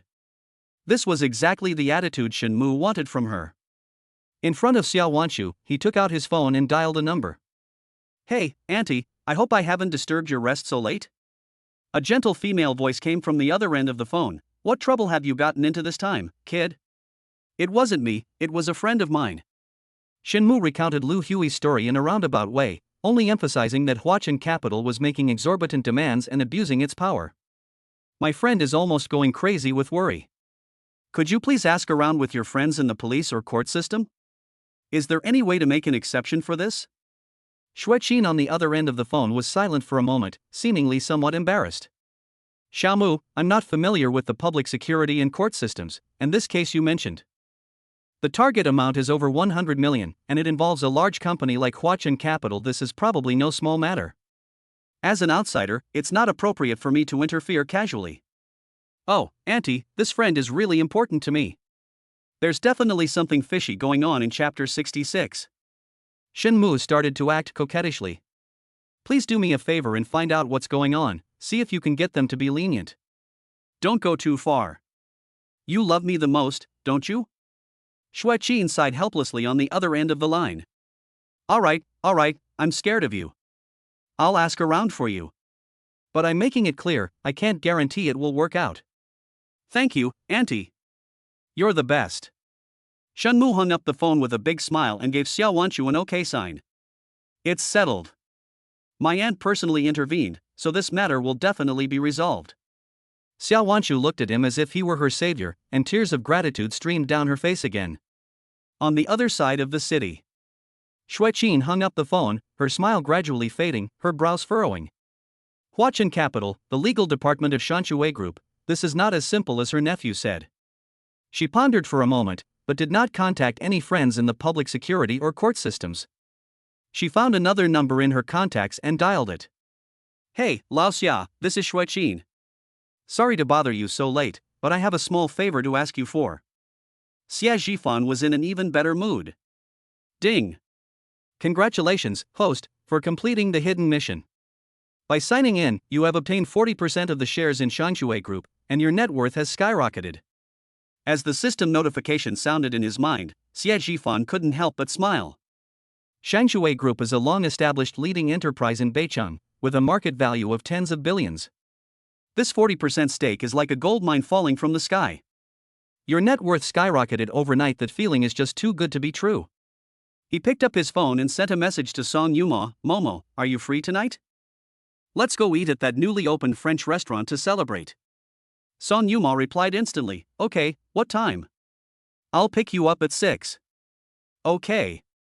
Putting down his phone, Xie Zhifan leaned back in his executive chair, imagining tonight's date, his mood becoming increasingly cheerful. As evening approached, he appeared right on time downstairs at Song Yuma's company. Not long after, a beautiful figure walked out of the building. Xie Zhifan opened the passenger door and politely gestured for the passenger to enter. Mr. Xie looks so handsome today, is there some great news? Song Yuma asked teasingly as she got into the car, blinking her eyes. That's wonderful news. Xie Zhifan smiled as he closed the car door and walked back to the driver's seat. You'll see in a moment. He had just fastened his seatbelt and was about to start the car when his phone rang at an inopportune moment. The caller ID showed Lin Xin. Xie Zhifan frowned almost imperceptibly. At this time, Lin Xin's phone call usually meant trouble. He pressed the answer button. Hello? Mr. Xie, something terrible has happened. Lin Xin's anxious voice came through the receiver. We just received a call from the Industry and Commerce Bureau saying that our company is suspected of monopolistic practices and they require you to come over immediately to cooperate with the investigation. Monopoly? Xia Jifan's eyes turned cold. Although Huachin Capital has a wide range of businesses, it strictly abides by laws and regulations in every aspect. How could it possibly be associated with monopoly? This is clearly someone pulling the strings behind the scenes. I understand, I'll be right there. He hung up the phone, turned to look at Song Yuma, and looked apologetic. Mo, I'm sorry, something urgent came up at the company, so our date tonight might have to be cancelled. Song Yuma smiled understandingly. It's alright, work is important, you should go ahead. I'll make it up to you later. Xia Jifan leaned down and kissed her forehead, then quickly got out of the car and headed straight for the Industry and Commerce Bureau. Half an hour later, Xia Jifan arrived at the Beijing City Administration for Industry and Commerce. A round-faced woman greeted him, her attitude indifferent. Are you the person in charge of Huachin Capital? I am the president, Xia Jifan. The round-faced woman quickly put on a smile. Oh, it's President Xia. Please wait a moment, I'll go and inform Director Xia right away. After saying that, she turned and quickly walked into the office inside. A short while later, she came running out, her attitude completely different. President Xia, Director Xia invites you in. Xia Jifan followed her into a spacious office. A middle-aged man immediately stood up from behind his desk and greeted him warmly. Oh dear, Mr. Xia, it's such a pleasure to have you here.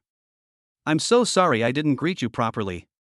He reached out and grasped Xia Jifan's hands tightly, shaking them vigorously. This man is Xia Dong, the director of the Industry and Commerce Bureau. Director Xia, you're too kind. Xia Jifan calmly withdrew his hand. Xia Jifan picked up his teacup, gently blew on the steam, and said nothing. Xia Dong's acting was quite convincing. If it's truly a case of subordinates being incompetent, a simple phone call would suffice to explain it all. Why make him come in person? There's definitely something fishy going on here. Seeing that Xia Jifan didn't respond, Xia Dong couldn't continue with his polite words. He chuckled twice, and seeing Xia Jifan preparing to get up, he quickly said to stop him, Mr. Xia, don't be in such a hurry to leave. Xia Dong rubbed his hands together, a tentative smile on his face. President Xia, actually, the main reason I invited you here today is for a private matter. Oh? It's about Ms. Lu Hui's case. Xia Dong carefully observed Xia Jifan's expression. You see, Lu Hui was just confused for a moment. She's old and willing to compensate your company for its losses. Xia Jifan almost laughed out of anger. Lu Hui stormed into Huachin Capital, vandalized the reception desk, and verbally abused employees, causing damage to the company's reputation that amounted to more than $1 million. Director Xia Jifan put down his teacup, his voice revealing neither joy nor anger. Huachin Capital is a company with a market value of over 100 billion. This wasn't a farmer's market. What losses did she cause, and what impact did it have on our company's reputation? Xia Dong's smile froze. He didn't expect Xia Jifan to be so disrespectful. His tone turned cold. Mr. Xia, leave yourself a way out, so you can meet again in the future. Lu Hui is just an ordinary citizen. You're a big CEO, why bother arguing with her? I just follow the rules, Xia Jifan replied calmly. Rules? Xia Dong sneered, leaning back on the sofa with an air of authority. President Xia. If you really don't want to give me that face, then we'll just have to follow the rules. This is a blatant threat. Once the Industry and Commerce authorities move in, even if they can't find any problems, they can still turn the company's normal operations upside down. However, Xia Jifan showed no fear. Great. He even smiled. I welcome Director Xia to send someone to supervise at any time. Xia Dong's face darkened completely. He hadn't expected this young man to be so tough, not even afraid of vertical supervision. He suddenly stood up, blocking Xia Jifan's path, and said in a low voice, Xia Jifan, let me give you another hint. This matter was personally assigned by the Municipal Party Committee Director. Are you sure you want to offend Director Xue for the sake of an old woman? Unexpectedly, Xia Jifan merely raised an eyebrow. Director Xue? I don't know him. All I know is that even a prince is subject to the same laws as a commoner. Xia Dong was completely enraged, his fingers trembling with anger. He pointed at Xia Jifan's nose and said harshly, word by word, fine. Fine, Xia Jifan. You really won't listen to reason, so you'll have to suffer the consequences. Faced with this almost frantic roar, Xia Jifan sneered, his eyes full of mockery. Overestimating one's abilities. He didn't even bother to look at Xia Dong again, pushed open the office door, and strode away. Chapter 67 Yu, Xia Jifan. Xia Dong stared intently at the tightly closed office door. His chest heaved violently, and the anger that had been suppressed just now erupted all at once. A businessman dared to tell him to his face that he was overestimating himself.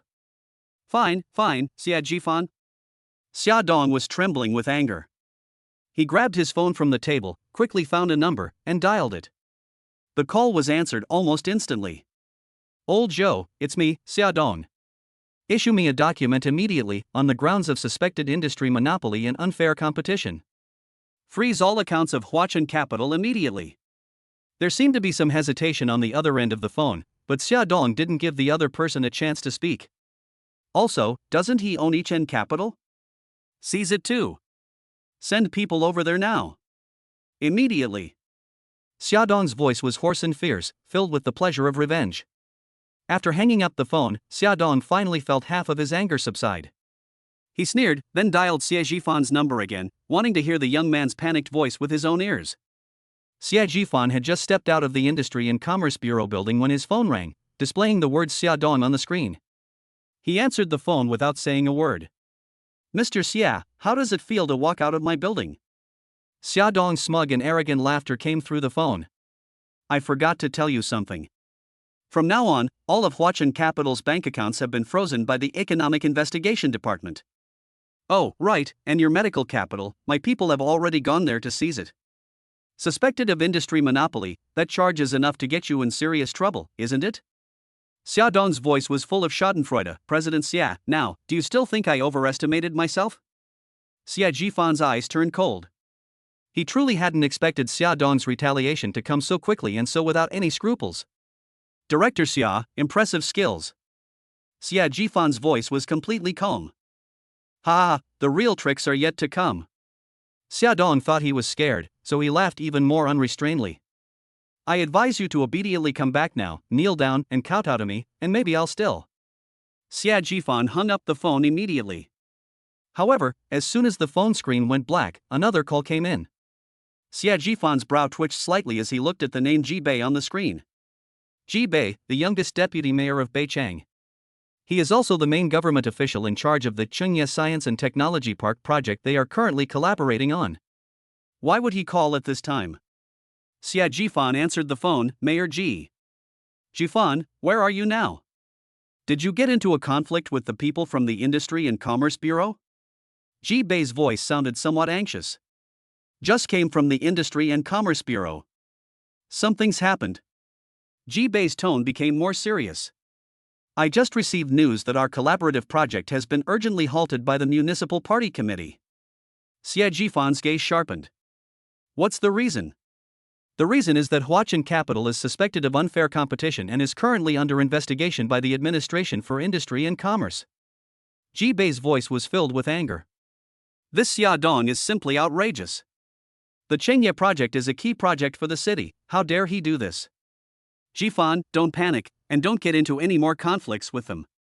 I'm going to the Industry and Commerce Bureau right away. I want to see what Xia Dong is up to.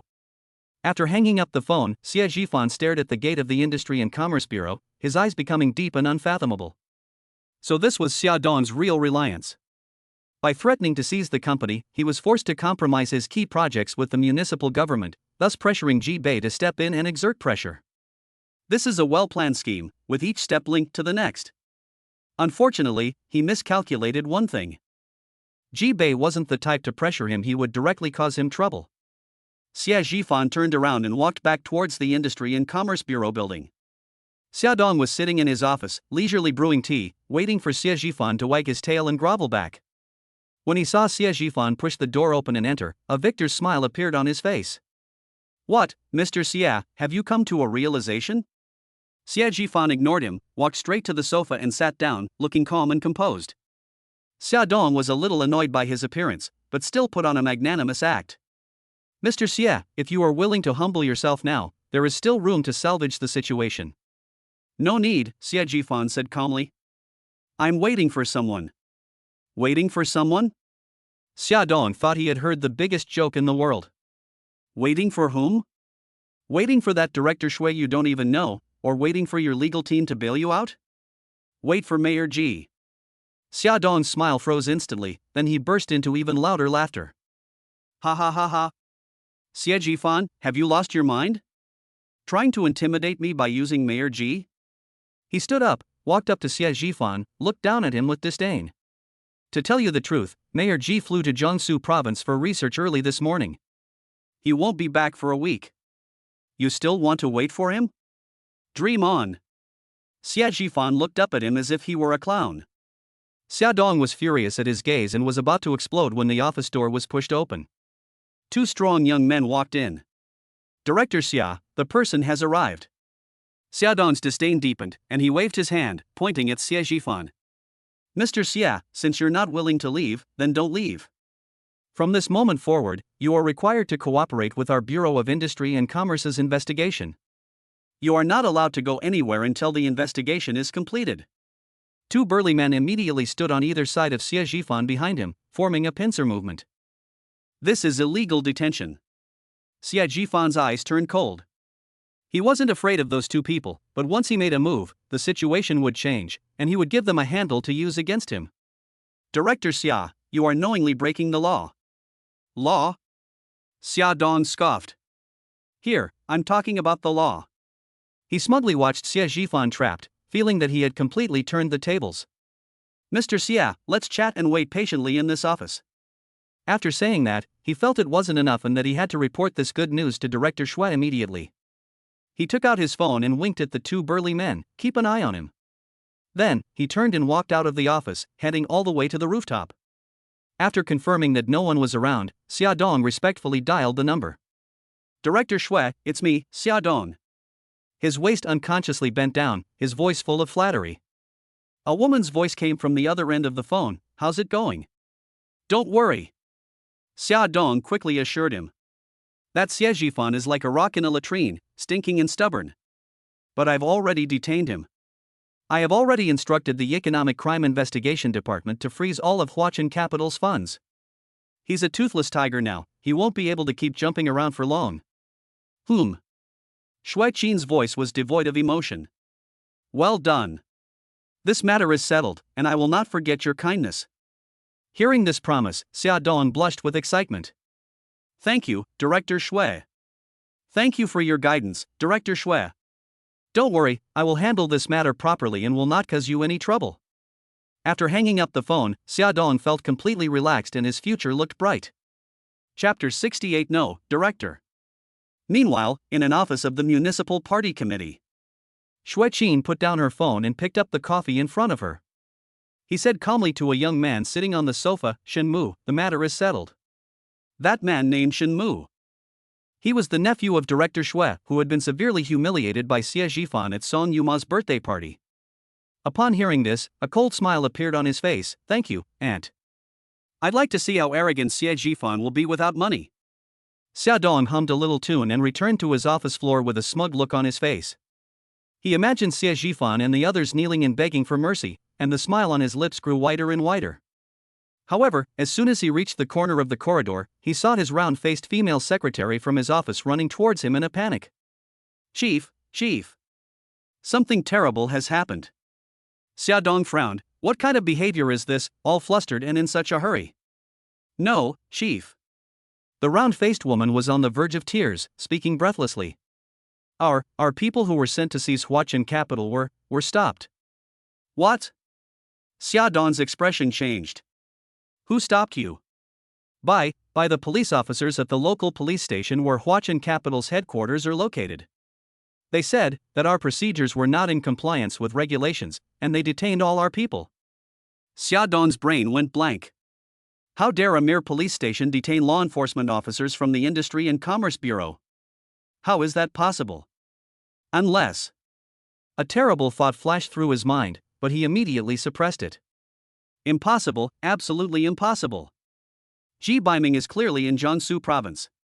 He was about to reprimand his secretary for talking nonsense when a voice suddenly rang out from behind him. Xia Dong, you have quite the airs of an official. Xia Dong froze, as if struck by lightning. He turned around mechanically, inch by inch. Ji Bei was standing behind him, his face ashen, as if he wanted to torture him to death. Mayor Ji.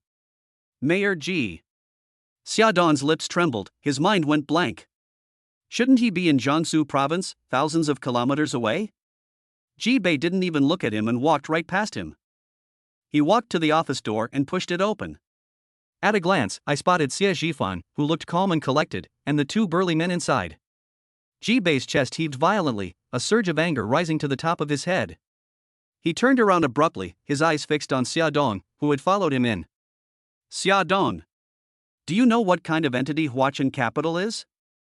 Xia Dong's mind went blank, and he could only subconsciously shake his head. The mess left by Qingye Real Estate is one of the city's most important projects this year.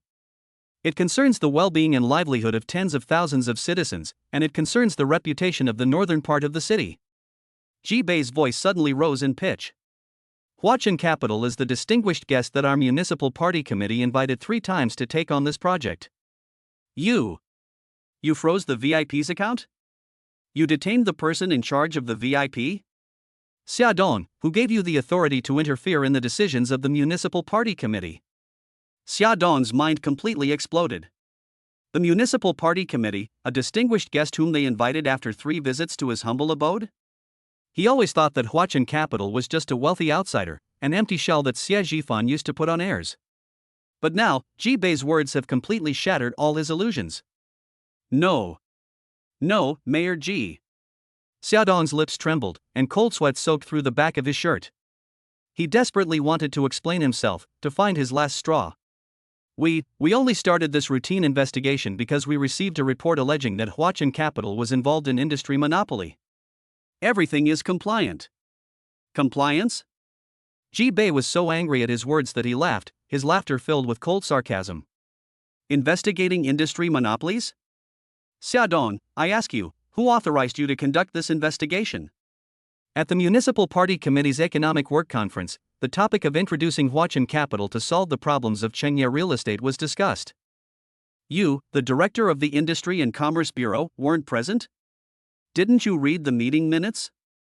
Or is it that in your eyes, Director Xia, your own judgment has superseded the collective decision-making of the entire Beicheng Municipal Party Committee? A barrage of questions, like heavy hammer blows, shattered Xia Dong's last psychological defenses. He finally realized that the program he had been using as an excuse was how ridiculous it is in the face of absolute power and facts. I was wrong, Mayor Ji, I was really wrong. Xia Dong could no longer withstand the pressure, his legs buckled, and he almost knelt down. He turned to Xie Zhifan in a panic, forcing a smile that looked more like a grimace, his voice pleading. Mr. Xie, I'm so sorry. I was blind to your greatness and I was out of my mind. You are a magnanimous person, please don't hold it against me. I'll call right away. I'll call them right now and have them unfreeze all the company's accounts. In 1 minute. No, in 30 seconds. As Xia Dong spoke, he frantically reached for his phone. However, Xie Zhifan didn't even lift his eyelids once throughout the entire process. This utter disregard made Xia Dong feel more desperate than any angry rebuke.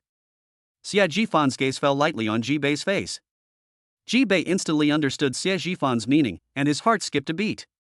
He knew that if he couldn't give Xie Zhifan a satisfactory explanation today, so the hard-won cooperation is probably going to fall through. Ji Bei's face darkened. Without even glancing at Xia Dong, he shouted directly towards the office entrance, "Someone come here." The city government's secretary and staff immediately entered the room in response.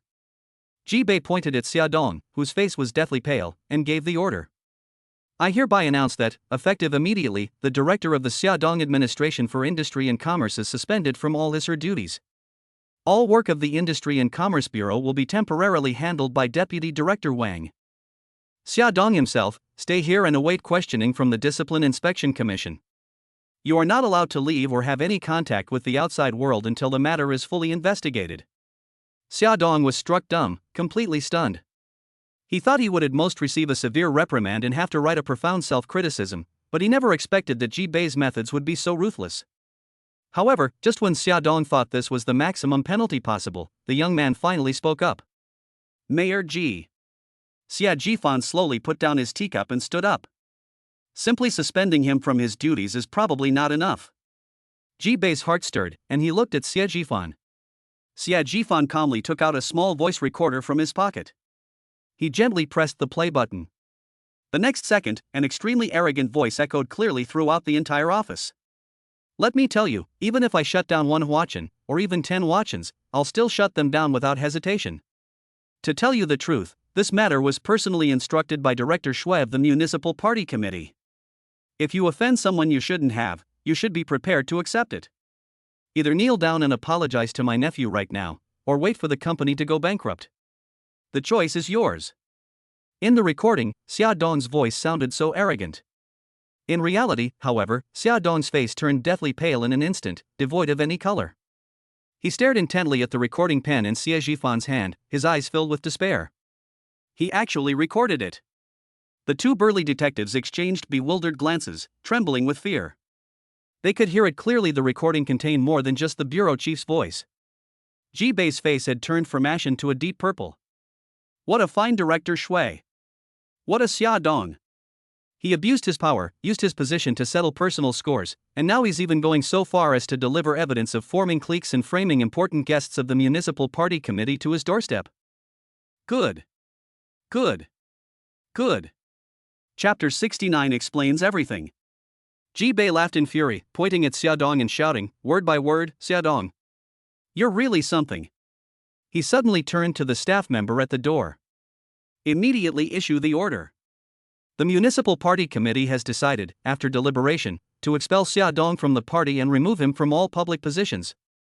This person. Take him to the Municipal Procuratorate right now. Have the comrades from the Duty Crime Investigation Division thoroughly investigate how many other illegal and disorderly acts he has committed over the years. And you two too. Ji-Bei pointed at the two young detectives who were already terrified. Take them all with you. Send them all to the Discipline Inspection Commission and make them confess everything they know. Upon hearing this, Xia Dong's last psychological defense completely collapsed. His vision went black, his legs could no longer support his weight, and he collapsed to the ground, whimpering. This time, it's truly all over. Soon, several uniformed personnel rushed in and, ignoring Xia Dong's struggles and cries, dragged him out. Silence finally returned to the office. Ji-Bei let out a long breath, turned to face Xie Jifan, his face showing lingering fear. Jifan, this was my oversight, and you've been wronged. Are you satisfied with how this has been handled? Xie Jifan put away the recorder, his expression indifferent. This pen was given to me by UMO before. He explained it casually. I originally wanted to record the details of the cooperation with Shanshui Group to make it easier for the legal department to organize the contract later. I didn't expect Director Xia to be so frank, which saved me a lot of trouble. This kind of person doesn't deserve to sit in that position. A simple comment, however, sealed Xia Dong's political career. Ji-Bei immediately understood and nodded solemnly. Don't worry, I will definitely investigate this matter thoroughly. Not only Xia Dong, but that Director Shui is definitely not going to escape either. I guarantee I'll give you the most satisfactory explanation. Xie Jifan hummed in agreement, said nothing more, and turned to walk outside. Meanwhile, inside a high-end Western restaurant in the northern part of the city. Amidst the melodious sound of a violin, Shenmu and Xiao Wanchu raised their glasses in celebration. Wanchu, did you see that? Shenmu swirled the red wine in his glass, his face beaming with undisguised smugness. My aunt works in the Municipal Party Committee. What kind of influence does that have? With just one word from her, that damn Huachin capital will collapse. I'd like to see what Xie Jifan will use to be arrogant in front of me now that he's out of money. Xiao Wanchu also had a smile on her face, but a complex emotion flashed deep in her eyes. Young Master Shen, your aunt is so capable, could you help me find out who the real boss behind Huachin capital is? Investigate him? Shenmu scoffed, his face full of disdain. What's the point of investigating a guy who's about to go bankrupt? Let's see if he can still be as arrogant as before after his company goes bankrupt. He was now filled with the pleasure of revenge, fantasizing about Xie Jifan's pathetic appearance as he knelt down and begged for mercy. Although Xiao Wanchu was dependent on Shenmu, she had her own ulterior motives. If she could connect with someone like the boss of Huachin, it would be far more valuable to her than Shenmu. Just as Shenmu was in high spirits and preparing to boast to Xiao Wanchu about his aunt's extraordinary abilities, his cell phone suddenly vibrated in his pocket. Shenmu took it out and saw that the caller ID showed Auntie. His smile widened, and with a boastful tone, he pressed the answer button. Hey, Auntie? Is everything settled? Is Xie Jifan already crying and begging for mercy? On the other end of the phone came a rapid roar.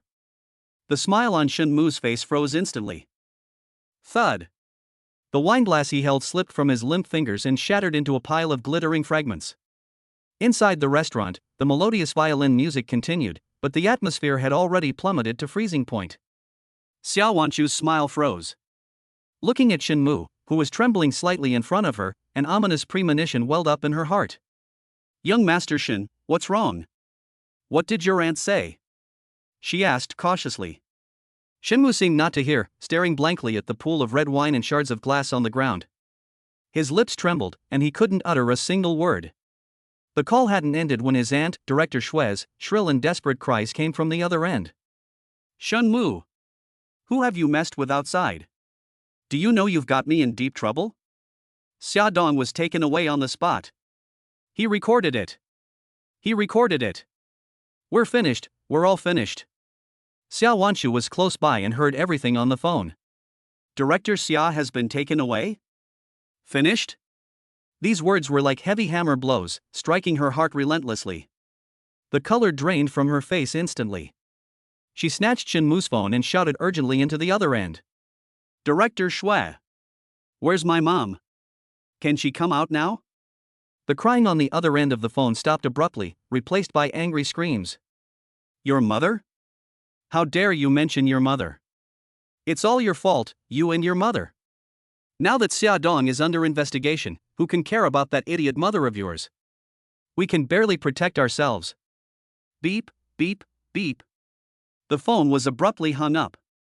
Xiao Wanshu stood frozen in place, holding her phone, as if struck by lightning. It's over. Only those two words remained in her mind. What was once thought to be a powerful backer has now become a death curse. How so? Xiao Wanshu murmured to herself, tears welling up instantly. She turned sharply to Shen Mu, completely losing control of her emotions. Shen Mu, didn't you say your aunt has a lot of influence? Didn't you say you could bring down Huachen capital with just a word? What's going on now? What am I going to do about my mom?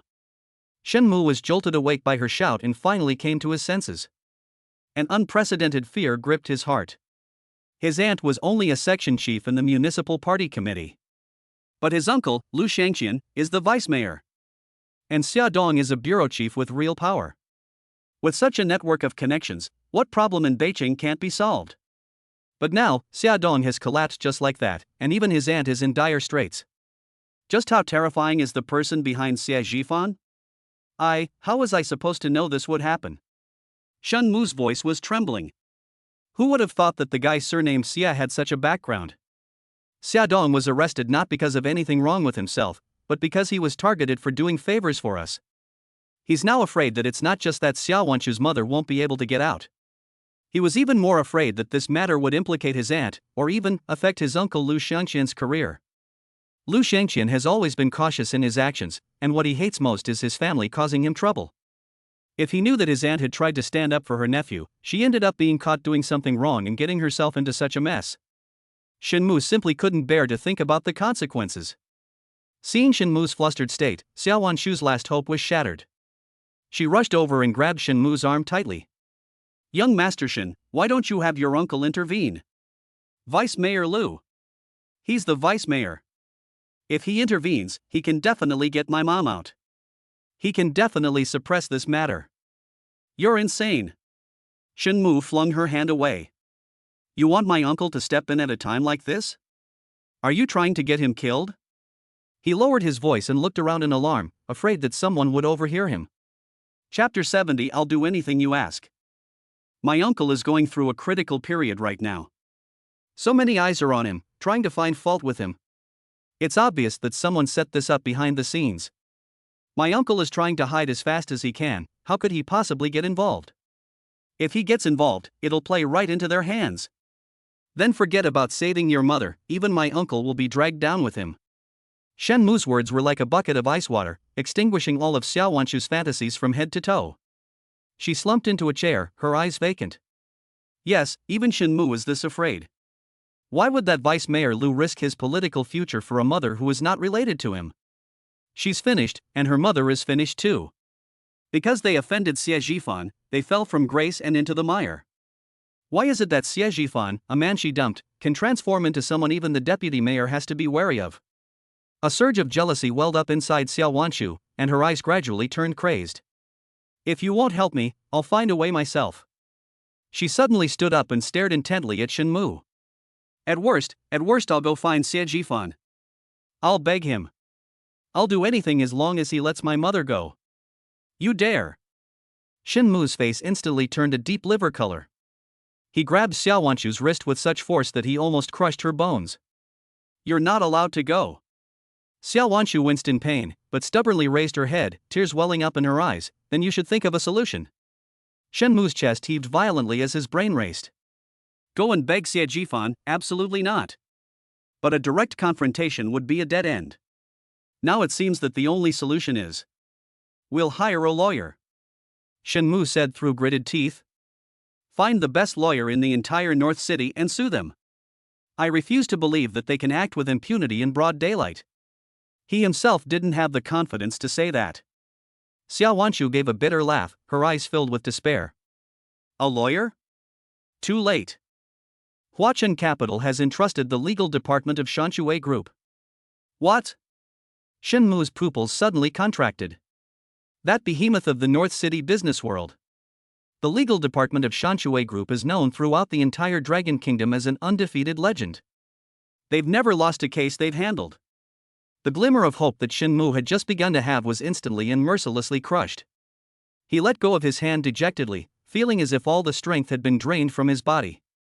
The restaurant fell into a deathly silence. The two remained silent, their faces filled with despair. After a long while, Shen Mu seemed to have thought of something, and his eyes suddenly lit up. Wait. There's another way. Your cousin, Lin Xin. Isn't she a senior executive at Huachen Capital? Xiao Wanshu was stunned for a moment, then realized what was happening. Yes, her cousin Lin Xin does work at Huachen Capital, and in a fairly high position. You mean, have her plead with Xie Zhifan? Shen Mu spoke rapidly. No, not plead, but mediate. Settle things. She works for Huachen Capital and is Xie Zhifan's colleague. Her words definitely carry more weight than ours. As long as she's willing to help, she can put in a good word for Xie Zhifan and say that it's all a misunderstanding. Please ask him to be lenient, maybe things will turn around. The more Shen Mu talked about it, the more feasible the idea seemed. This is their only way out. A look of unease flashed across Xiao Wanshu's face. Her relationship with this cousin was actually quite ordinary. She was able to get an internship at the TV station back then thanks to Lin Xin's connections. Later, she got involved with Shen Mu and felt that her job at the TV station had no future, so she resigned. Lin Xin even said a few words to her about it. She always felt that Lin Xin was just jealous that she had found a rich husband like Shen Mu. She simply couldn't bring herself to beg Lin Xin for help now. Hurry up and attack. Seeing her hesitate, Shen Mu stamped his feet in frustration. What time is it now? Who cares about saving face? Your mother is still locked up inside. If this drags on any longer, once she's formally charged, there'll be no hope left. Xiao Wanshu trembled all over from his shout. She took a deep breath, no longer hesitated, and with trembling hands, found Lin Xin's number in her contacts and dialed it. Shen Mu watched her nervously from the side, muttering to himself. Be nicer, cry as hard as you can. Don't tell anyone we've spoken to Director Xia. Just say your mother was being unreasonable and acted impulsively. Xiao Wanshu ignored him and just gripped her phone tightly. Finally, the call went through. Hello? Wanshu? A clear and capable female voice came from the other end of the phone. It was Lin Xin. Cousin. As soon as Xiao Wanshu opened her mouth, her voice trembled with tears, and they flowed down her cheeks at just the right moment. It's my cousin. Can you help me? What happened? Tell me slowly. Lin Xin's voice remained calm. Xiao Wanshu sobbed as she began her performance, following the instructions Shen Mu had given her. She deliberately concealed the fact that it was from Huachen Capital and Xie Zhifan. She only mentioned that her mother had a conflict with her ex-boyfriend's company over a trivial matter. My mom, she just felt sorry for me, and on a whim, she went to my ex-boyfriend's company and caused a scene. As a result, her company called the police and she was arrested. She's still in custody, and they say they're going to sue her. Cousin, I really don't know what to do. My mother is old and in poor health. If anything were to happen to her, I wouldn't want to live either. Xiao Wanshu cried so hard that tears streamed down her face, a sight that saddened all who heard it. There was a moment of silence on the other end of the phone. Xiao Wanshu and Shen Mu were both on tenterhooks. Just when they thought Lin Xin would be moved, that cold voice rang out again. Your ex-boyfriend's company? What's your name? Xiao Wanshu on the other end of the phone paused noticeably, her voice betraying her guilt. It's just a small company, you probably haven't heard of it, cousin. Lin Xin sneered inwardly. Still trying to lie? She was almost certain that the ex-boyfriend's company that Xiao Wanshu mentioned was Huachin Capital. And the ex-boyfriend who sent her mother to jail was Xie Zhifan. Her cousin is such a fool, she was sold out and she's still helping to count the money. Cousin, my mom is also your aunt. When Xiao Wan first saw Lin Xin remain silent, she quickly tried to appeal to his emotions. When you were little, your aunt treated you so well, have you forgotten? Every time she comes, she brings you lots of delicious food and buys you new clothes. Now that she's in trouble, you can't just stand by and watch her die. Lin Xin's heart softened when her mother was mentioned. Although her aunt was snobbish and prone to causing trouble, she was actually quite good to her when she was a child. She sighed, her tone softening somewhat. I didn't say I wouldn't save them. But you have to tell me what kind of company it is so I can assess the seriousness of the situation and help you mediate. Xiao Wanshu bit her lip and stammered for a long time, but still dared not say the words Huachin Capital. She was afraid that if she spoke up, Lin Xin would refuse outright because of her job responsibilities. Cousin, don't ask anymore. If you just step in, they'll definitely give you face. Please help me this once, okay? I'm begging you. Xiao Wanshu began to sob again. Lin Xin's patience was almost exhausted. She didn't want to waste any more words on her clueless cousin. Chapter 71. She agreed. How about this? Lin Xin made a decision. You should arrange a time and place for the negotiation with the other party first, and I will go with you then. But Wanshu, let me make this clear first, I am only responsible for mediating and doing my best to facilitate a reconciliation. As for the final outcome, I can't guarantee it. Upon hearing Lin Xin agree, Xiao Wanshu was overjoyed and couldn't hear anything more. Okay. Thank you, cousin. Thank you. I'll schedule a time right away and let you know as soon as it's set. After saying that, Xiao Wanshu hung up the phone quickly, as if afraid that she would change her mind. Hearing the busy tone on her phone, Lin Xin shook her head helplessly.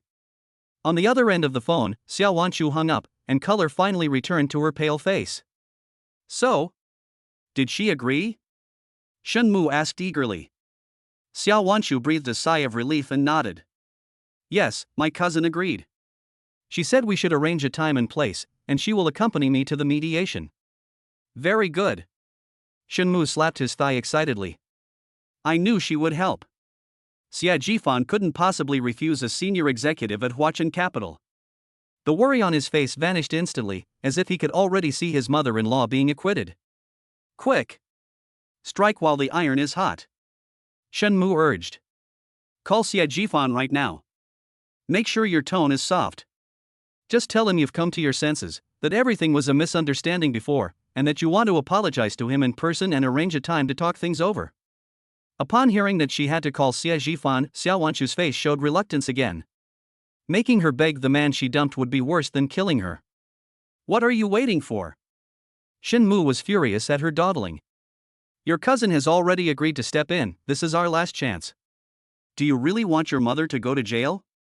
She trembled all over, no longer daring to hesitate, gritted her teeth, found Xie Zhifan's number, and dialed it. The phone emitted a beep, beep. Waiting tone. However, the phone rang for a long time until it automatically disconnected, and no one answered. He didn't answer. Xiao Wanshu's voice trembled slightly. Attack again. Shen Mu commanded. Xiao Wanshu had no choice but to dial again. The result was the same. He definitely did it on purpose. Xiao Wanshu finally snapped and angrily threw her phone onto the sofa. He just wants to see us make a fool of ourselves. That bastard. Shin Mu's expression was also extremely unpleasant, but he forced himself to calm down. I'll fight. He took out his phone and dialed Xie Jifan's number. As a result, no one answered the phone. Shin Mu clenched his fists tightly, and the veins on the back of his hands bulged. When has young Master Shin ever been ignored like this? Don't worry, don't worry. He took a deep breath and comforted Xiao Wanshu instead. Xie Jifan is probably in a meeting, or he didn't see it. We'll call back later. Anyway, your cousin has already agreed, so the initiative is in our hands. There's no rush. Despite this, the unease in their hearts grew wildly like vines. At that moment, Xie Jifan was indeed too busy to answer the phone. He was holding Song Yuma's hand, taking a leisurely stroll. His phone vibrated in his pocket, and he took it out to look at it. Caller ID, Xiao Wanshu. Xie Jifan casually pressed the mute button and put the phone back in his pocket. Immediately afterwards, the phone vibrated again. This time it's Shin Mu. He chose to ignore it again. Whose phone is it? It keeps ringing, Song Yuma asked curiously. I'm selling insurance, Xie Jifan lied without batting an eye. Song Yuma blinked. Then why don't you turn off your phone or block it? Doesn't it get annoying to keep it vibrating like this? Xie Jifan turned his head to look into her pure eyes and suddenly chuckled softly. He leaned close to her ear and spoke in a voice only the two of them could hear. If they turn off their phones, how can they understand the agony of wanting something but not being able to have it? The warm breath brushed past her ear, and Song Yuma's cheeks instantly turned red. She knew he was referring to Xiao Wanshu and Shin Mu. This man, when he turns bad, is really kind of captivating. She didn't ask any more questions, but silently tightened her grip on his hand. The two walked side by side, passing a photography studio called Lanshin Pavilion. A set of couple photos was displayed in the shop window. The couple in the photos smiled sweetly and happily, which was very infectious. Xie Jifan stopped in his tracks. Let us go and film a set too, he suggested. Song Yuma was stunned for a moment, caught off guard. Huh? Now? We haven't prepared anything, she said softly, her face full of shyness. Xie Jifan pulled her inside without saying a word. The best preparation is now. A young woman greeted them warmly, and her eyes lit up when she saw the handsome couple. Are you two planning to take couple photos? We have many different styles here, including traditional Chinese style, Republic of China style, modern minimalist style. With your good looks and charisma, you two look good in any photo. On the recommendation of the round-faced girl, they chose the most popular modern minimalist style and a beautiful set of ancient Chinese hanfu. Filming begins. Sir, your hand is around the lady's waist. Yes, a little closer. Don't be shy. Miss, gently rest your head on your husband's shoulder, imagine your sweetest moments together, and smile. The photographer kept giving instructions. This was Song Yuma's first time taking this kind of photo. Her body was as stiff as a piece of wood, and her face was so red that it looked like it was about to bleed. Xie Jifan noticed her nervousness and whispered in her ear, "Relax, just pretend it's just the two of us here." Song Yuma's heart skipped a beat, and her body miraculously relaxed. From initial shyness to later natural sweetness. The photographer's shutter clicked continuously, capturing these beautiful moments forever. It was already late when the photo shoot was finished. Both of them were a little tired, but in an exceptionally good mood. Let's go see a movie, Xie Jifan suggested, the kind with a private cinema where we can lie down and watch it. Song Yuma naturally had no objections. In the dimly lit private room, an art film was playing on a huge screen, with the male and female leads exchanging tender lines. But clearly, neither of them had their minds on the movie. Xie Jifan lay on his side, one hand under his head, the other gently playing with Song Yuma's soft hair. He gazed at the girl's peaceful and beautiful sleeping face, his heart softening.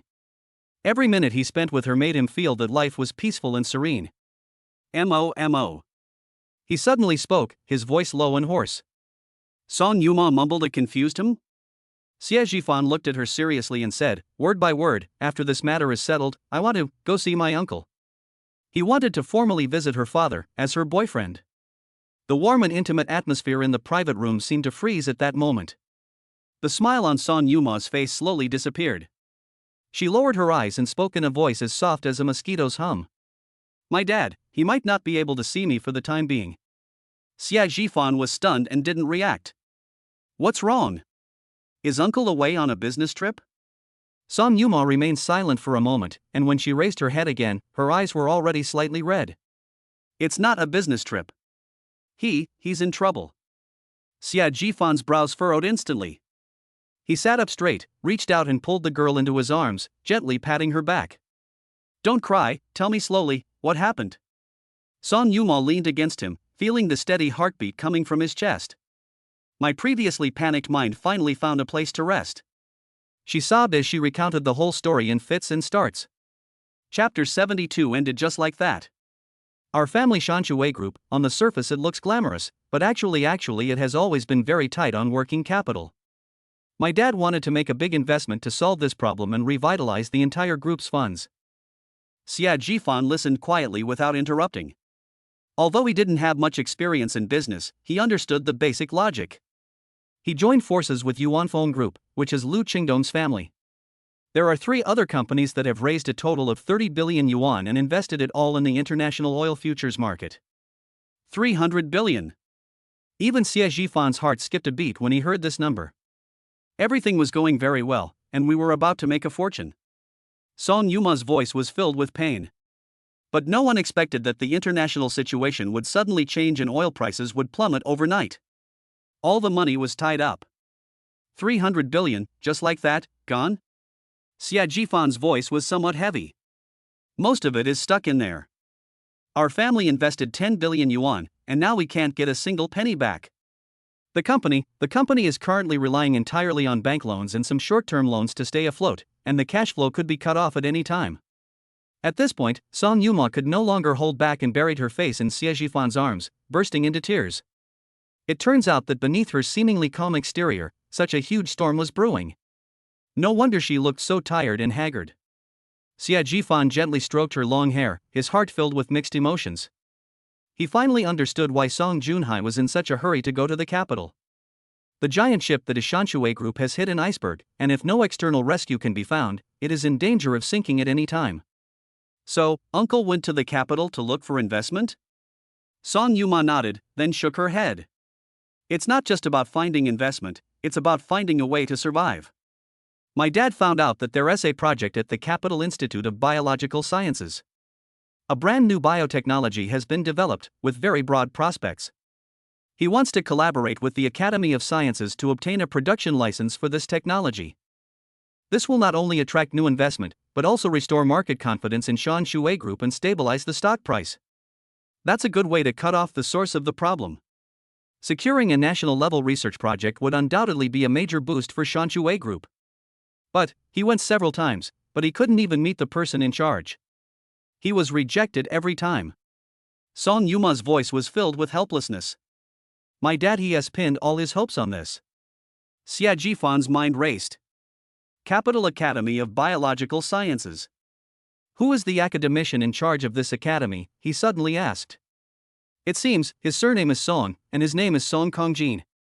Song Yuma tried hard to recall. Song Kongjin.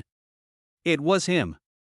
That old man who almost got into a fight with another academician, Du Ming, from the Chinese Academy of Sciences, overtaking him away. Xia Jifan's thoughts drifted back to his university days. At that time, he demonstrated amazing talent in the field of biological sciences. A paper on beta-cytokine active base fluid shocked the entire academic community.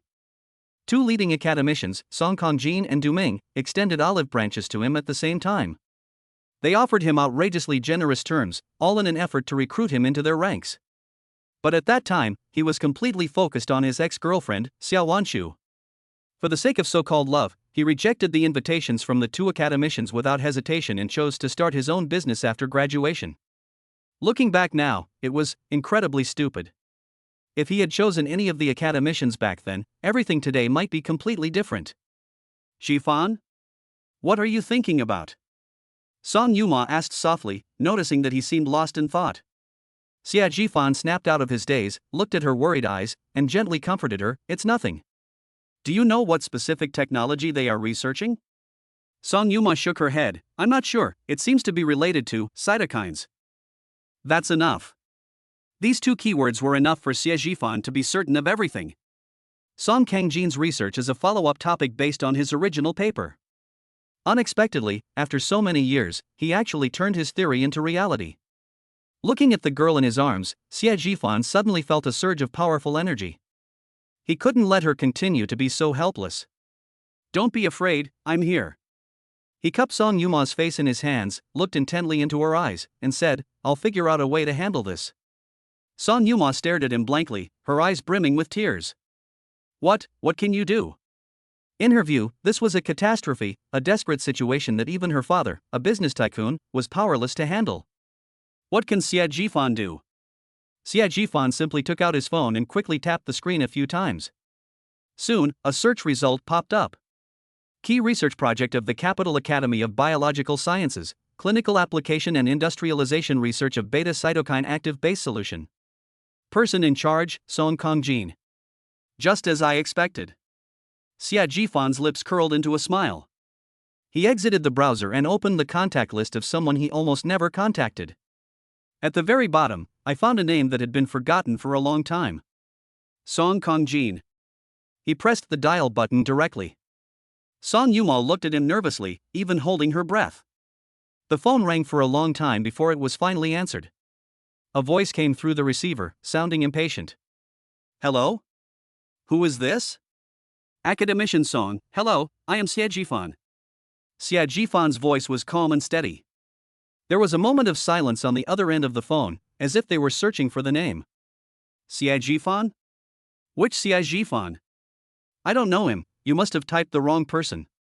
As they spoke, the other party seemed about to hang up. "Tsinghua University." Xie Jifan slowly uttered 4 words. "Beta cytokine active base solution." He added another sentence. There was an instant silence on the other end of the phone. After a full 5 seconds, a violent coughing fit and the sound of tables and chairs colliding rang out. Immediately following was an excited roar that cracked his voice. "Xie Jifan! It's you! You brat! You still know how to call me?" Song Kangjin's voice was filled with anger. "Do you know how many years I've been looking for you? You vanished into thin air after graduation. You." The old academician was clearly furious, and a barrage of questions came at him like a machine gun. Xie Jifan listened silently, and only spoke slowly after he had calmed down a bit. "Academician Song, I'm very sorry." "Sorry? Is one sorry all it takes?" Song Kongjin snorted irritably, but her tone softened noticeably. "Where are you now? What are you doing?" "I run a small company in the northern part of the city." "Nonsense." Song Kongjin was furious as soon as he heard that. "Your talent is meant for starting a small company? That's a waste of national resources. Get back to the capital right now. I've already approved the National Key Laboratory for you. No budget limit.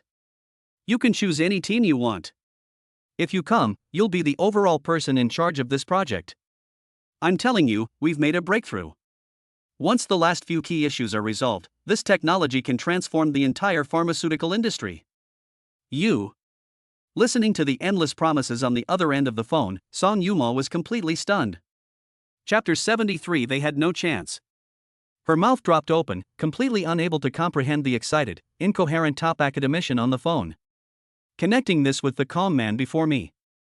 Xie Jifan waited patiently for Song Kongjin to finish speaking before speaking slowly and deliberately. "Academician Song, thank you for your kindness, but I didn't call about this." The voice on the other end of the phone abruptly stopped. "Then why are you calling me in the middle of the night? Are you playing a trick on this old man?" "Of course not." Xie Jifan smiled. "I wanted to discuss a collaboration with you." "Cooperation?" Song Kongjin was taken aback. "I represent the Shanshui Group." Xie Jifan stated his purpose directly. "I heard that your project is looking for partners to industrialize it. I wonder if Shanshui Group would be honored to have that opportunity?" There was silence on the other end of the phone once again. After a long while, Song Kongjin spoke again, his tone now calm and even distant. "I know Shanshui Group. I've seen their application materials. Among the dozen or so candidate companies, they ranked very low. In principle, they have no chance." Song Yuma's heart sank to the bottom in an instant. Xie Jifan, however, seemed not to hear the refusal in his words and calmly asked again. "What about non-principals?" Song Kongjin seemed amused by his words and let out a soft hum. Non-principal is not non-existent. Unless you come here. Xie Jifan raised an eyebrow. You will lead the research, and I, along with the entire Academy of Sciences, will assist you. As long as you nod your head, the partner will immediately become Shanshui Group. The private room was deathly silent. Song Yuma's mouth was agape enough to fit an egg. Her brain had completely shut down. An academician is working as an assistant to a young man? If he nods, the partner will immediately be Shanshui Group? Is this a movie shoot? She stared blankly at Xie Jifan. This man seemed shrouded in a thick fog, making him completely unfathomable to her. Song Kongjin on the other end of the phone seemed to have used up all his strength, as heavy breathing could be heard through the receiver. He's gambling. Betting on Xie Jifan's passion for this project, betting on his ambition to be extraordinary. After a long silence, Xie Jifan finally broke it. Academician Song, I cannot fully agree to your conditions. Song Yuma's heart clenched suddenly. Why? This is like a pie falling from the sky. Song Kongjin on the other end of the phone also grew anxious, his voice rising again. Don't be ungrateful, kid. This kind of opportunity. I can't stay in the capital forever. Xie Jifan calmly interrupted him. I have my own things to do here. Song Kongjin was stunned. He almost forgot that this kid is now a small boss who owns a company. And you? I can promise you that I will go to the capital for 2 months this year. Xie Jifan offered his terms. Focus your efforts on helping your team solve the final core problem. 2 months? Song Kongjin's tone was full of doubt. What can you do in 2 months? That's enough. There was silence on the other end of the phone once again. Song Kongjin was weighing the options rapidly. 2 months may be short, but with Xie Jifan's talent, he might actually be able to create a miracle. Most importantly, as long as he's willing to come, this project can get back on track. Okay. Song Kongjin gritted his teeth and made the decision. Just 2 months. If you dare stand me up, I'll chase you to the ends of the earth and find you. Deal. A smile finally appeared on Xie Jifan's lips. I will have the Research Institute send the cooperation agreement directly to Shanshui Group tomorrow. Song Kongjin's tone was swift and decisive. When are you coming? Next month. Okay. I'll wait for you. After hanging up the phone, Song Kongjin let out a long sigh of relief, feeling completely drenched in sweat. Mrs. Yuan, his wife, who was pouring him water, looked at him with concern. Old Song, what's wrong with you? Who are you talking to on the phone that makes you so agitated? A little rascal who can change the world. Song Kongjin wiped the sweat from his forehead, but his eyes shone with light. He picked up his water glass and drank it all in one gulp, then, as if remembering something, solemnly gave some instructions. By the way, you must not tell anyone that Jifan is coming to the capital. Especially Du Ming, not a single word can be revealed. Mrs. Yuan was taken aback. Du Ming? Why can't he know? Isn't he your most prized student? A complex look flashed in Song Kongjin's eyes, but in the end he simply waved his hand. Don't ask questions you shouldn't ask. Just remember my words. Meanwhile, in the capital, inside an executive suite. Song Junhai slumped onto the sofa, the cigar between his fingers now covered in a long layer of ash. It's been 7 days. He and his team spent 7 days traveling through the capital, meeting with countless people. Despite saying countless kind words, I was repeatedly turned away. We didn't even get to meet with one of the people in charge at the School of Biological Sciences. Assistant Xiaolu cautiously approached. Chairman Song, the plane tickets back to Beicheng have been booked, for 9 a.m. tomorrow. Song Junhai responded wearily, stubbing out his cigar in the ashtray. Alright, let's go back. Shanshui Group may really be coming to an end. Just as he was feeling utterly hopeless, the cell phone on the table suddenly rang. It's an unfamiliar number from the capital city. Song Junhai didn't want to answer, but somehow he swiped to answer anyway. Hello, is this Chairman Song Junhai of Shanshui Group? A polite young female voice came from the other end of the phone. I am, and who are you? Hello, I am Lu Qingwu from the Institute of Biotechnology. Song Junhai's mind went blank for a moment, and he instantly sprang up from the sofa. Lu Qingwu. One of academician Song Kongjin's most trusted disciples. Researcher Lu. Hello. Song Junhai's voice trembled slightly with excitement. May I ask what you need me for? Lu Qingwu's tone remained calm. It's like this, academician Song Kongjin would like to make an appointment with you at 10 a.m. tomorrow. Let's discuss the collaboration on the beta cell active base fluid project at the Research Institute. Happiness came so suddenly that Song Junhai could hardly believe his ears. You mean academician Song is willing to see me? To discuss cooperation? Yes, Chairman Song. Great. I have time. I'll definitely be there on time tomorrow. Song Junhai was so excited he was almost incoherent. After hanging up the phone, he clenched his fist and paced excitedly back and forth in the room. Xiao Lu. Quick. Cancel the tickets. No. Cancel all the tickets. We're not going back. Assistant Xiao Lu looked at the chairman, who seemed to have gone mad, completely bewildered. Just now, he was acting like he was dying. How come you get all excited after just one phone call? Before Song Junhai could recover from his immense elation, his other cell phone, his private number, rang again. It was his secretary, Secretary Du. Song Junhai frowned. This number was only known to his closest relatives, and Secretary Du would not call it easily. Hey, Xiao Du, what's the rush? Chairman.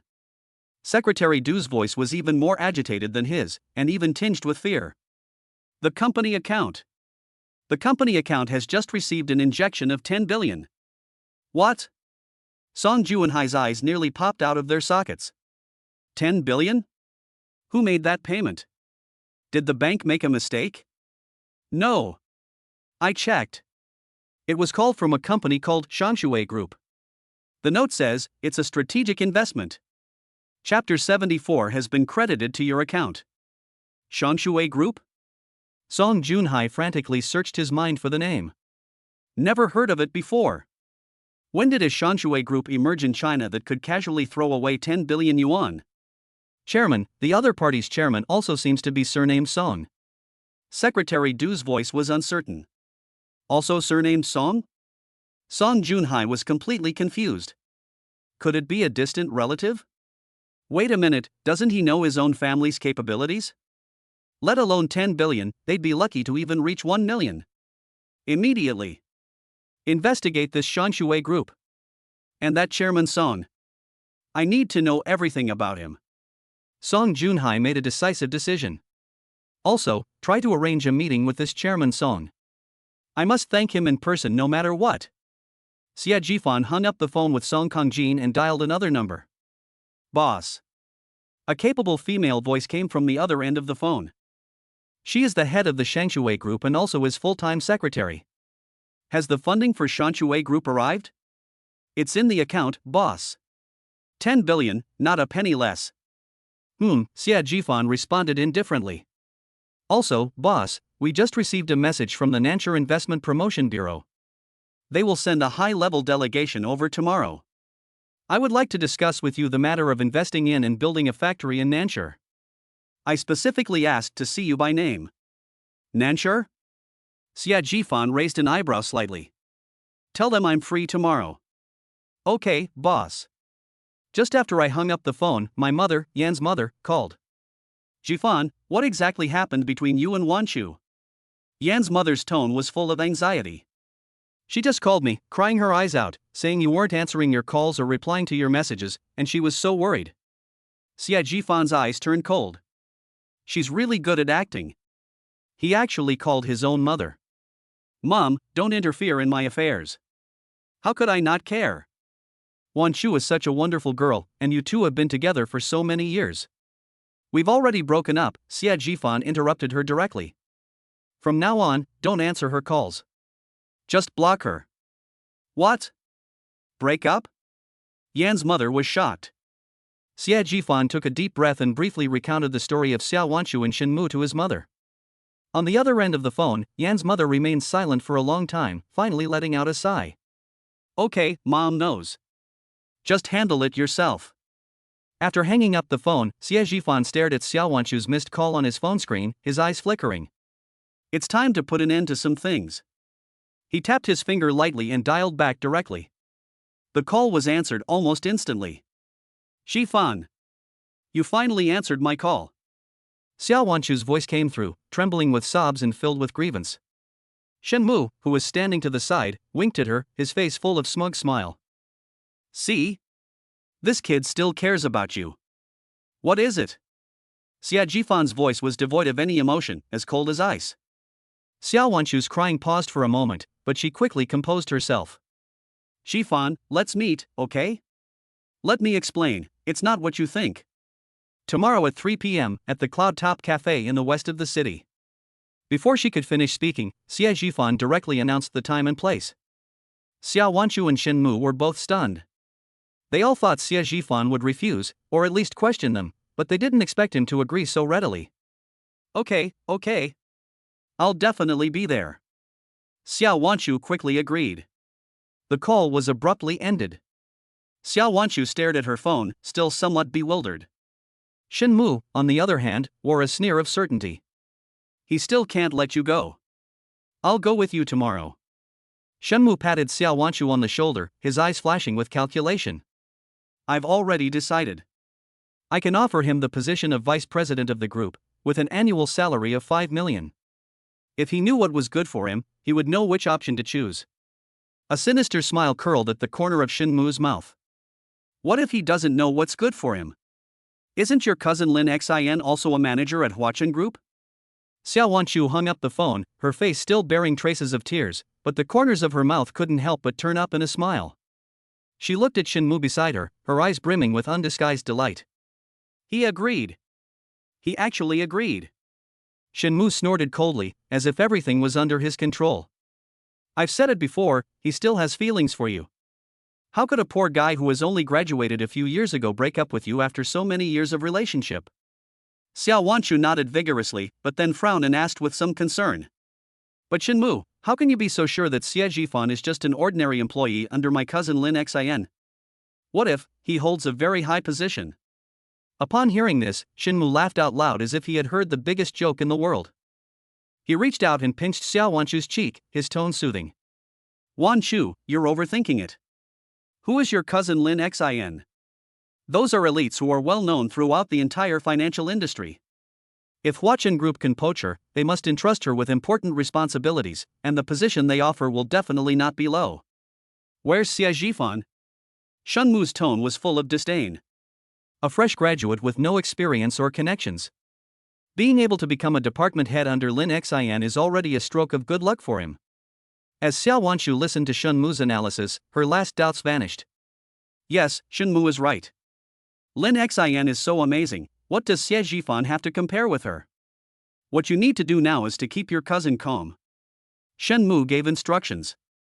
Remember, whatever you do, don't tell her that the company we met with Xie Jifan to discuss is Huachin Group. Just say it's my friend's company. I understand. Xiao Wanchu nodded obediently immediately. After the two had made their decision, they set off to visit Lu Hui at the detention center. Behind the cold iron gate, Lu Hui's emotions instantly surged when she saw her daughter in Shen Mu. Wanchu. Shen Mu. You two need to find a way to get me out of here. I don't want to stay here for another minute. She gripped the iron bars tightly with both hands, shaking them violently, her whole demeanor like that of a madwoman. Upon seeing this, a policeman frowned and walked over. Visiting time is over, you may leave. Do not disturb the suspect's peace of mind. Seeing her mother's disheveled appearance, Xiao Wanchu's eyes welled up with tears again. She gritted her teeth and blamed everything on Xie Jifan. It's all his fault. If he hadn't been so heartless, Mom wouldn't have had to suffer like this. Shen Mu pulled Xiao Wanchu into his arms, gently patted her back, and whispered words of comfort. Don't worry, Auntie will only be locked up for 48 hours at most. I've already found a lawyer, everything will be fine. The real show will begin once Auntie comes out. Tomorrow, I'll give him a way out by offering him the position of vice president and a 5 million annual salary. If he knows what's good for him, he'd better accept it obediently. Once he joins the company, we'll find an opportunity to frame him for embezzling public funds or leaking trade secrets. A cruel smile curled at the corners of Shen Mu's lips. At that time, with witnesses and physical evidence, we will not only make him vomit up everything he ate. We also want to ruin his reputation so that he can't work in the entire industry. Either you lose everything, or you get out of North City. Xiao Wanchu's eyes grew brighter as she listened, her heart filled with a mixture of hatred and excitement, causing her to tremble slightly. This plan is perfect. Chapter 75. Aren't you going to the company today? She looked up at Shinmu with admiration. Shinmu, you're so kind. Shinmu smiled smugly. For you, anything is worth it. Tonight, shall I stay at your place? Xiao Wanshu's voice was alluring. Okay. Shinmu understood, put his arm around her, and turned to leave the police station. The next day. Ding. Congratulations, host, for completing the random check-in and obtaining the beta cell active base fluid synthesis formula. Xia Jifan opened his eyes on the soft bed and heard the crisp notification sound of the system. Beta cell active base fluid? This is one of the key technologies for managing diabetes. With this formula, Shanshui Group no longer needs him to personally make a trip to Beichang. Simply break the recipe down into a few parts. They were respectively handed over to several core research teams under Song Kongjin. Let them synthesize separately, and then you can integrate them yourself at the end. This way, we can ensure that we have absolute control over the technology and greatly accelerate the research and development process. Xia Jifan stretched, showing no sign of nervousness about the upcoming feast at Hongmen. He picked up his phone and glanced at the time. 1:30 p.m. There was still an hour and a half until the agreed time with Xiao Wanshu at 3 o'clock. No rush. He slowly got up, washed up, and changed into casual clothes. Then, he clicked on Song Yuma's WeChat profile picture and sent her a message. Are you awake, you sleepyhead? He replied almost instantly. Song Yuma, I've been awake for a while. Don't you have to go to the company today? Xia Jifan, I have some personal business to attend to this afternoon. Song Yuma sent a go for it emoji. You go ahead and get busy, let's have dinner together tonight? I found a really delicious barbecue restaurant. A smile unconsciously crept onto Xia Jifan's lips. Good. After chatting with Song Yuma for a while, Xia Jifan leisurely went out and drove to the Cloud Top Cafe in the west of the city. When he arrived at the coffee shop, it was already 2:50 p.m. He pushed open the door and immediately saw Xiao Wanshu and Shinmu sitting by the window. Their faces were as black as the bottom of a pot. Xiao Wanshu and Shinmu Chang suppressed their anger, but still managed to force a smile when they saw Xia Jifan. Jifan, you're here. Please have a seat. Xia Jifan didn't stand on ceremony and sat down opposite them with an air of authority, his gaze sweeping over the two of them. He seemed to suddenly remember something, a slight smile playing on his lips, and he spoke slowly. Speaking of which, didn't we meet at the Hermes store a few days ago? As soon as the words were spoken, the smiles on Xiao Wanshu and Shinmu's faces froze instantly, their expressions turning so dark they could almost drip water. Hermes. It's Hermes again. This man did it on purpose. Shinmu clenched his fist under the table, the veins on the back of his hand bulging. That day at the Hermes store, he wanted to buy the limited edition bag to please Xiao Wanshu, but he didn't have enough money in his card. Even more embarrassingly, when he called his uncle, Director Shui, for help, he was publicly reprimanded and had no choice but to slink away. That incident was the most shameful thing that he and Xiao Wanshu had been reluctant to mention recently. But now, Xia Jifan has so casually, right in front of them, reopened this wound. Xia Jifan looked at the two men's faces, which were as black as the bottom of a pot, but he felt nothing. He even felt a little amused. He arrived at the exact time. We're going to leave them hanging, we're going to make them impatient and restless. The point is to let them know who holds the initiative now. Cough. Shinmu coughed heavily, forcibly steered the conversation back on track. If Xie Jifan continued talking, he was afraid he would flip the table on the spot. He took a document out of his briefcase and pushed it in front of Xie Jifan. Jifan, let bygones be bygones. Shinmu's tone was stiff, as if he were reciting a text. We called you here today because of Lu Hui's matter. Xiao Wanshu quickly adjusted her expression, forcing an apologetic look, and spoke in a soft, gentle voice. Jifan, I'm sorry. I apologize to you on behalf of my mother. She was confused that day and went to Huacheng capital to cause trouble.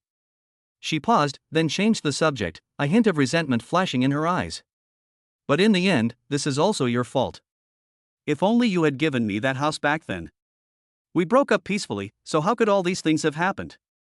My mom was just worried about me, which is why she acted so impulsively. Goodness. Xia Jifan mentally applauded her. This ability to distort the truth and shift blame has truly reached a level of unparalleled skill. After going around in circles, I still feel that the fault lies with myself. Xia Jifan didn't even bother to lift his eyelids, his fingers tapping lightly on the table, making a soft knock-knock sound. First, Lu Hui vandalized the reception area of Huachin Capital, not my home. Secondly, the target of her defamation and blackmail is Huachin Capital, not me personally.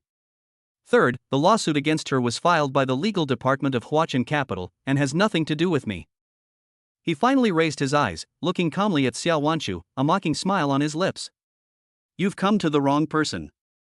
You should talk to the person in charge at Huachin Capital. Xiao Wanshu was speechless, her face turning pale and then red, unable to utter a single word for a long time. Shen Mu's expression also darkened. He didn't expect Xie Jifan to be so stubborn and unyielding. Xie Jifan, leave a way out for others, so you can meet again in the future. Shen Mu's voice turned colder. We're all in the same business in Beicheng, we'll run into each other all the time, why make things so extreme? Xie Jifan smiled.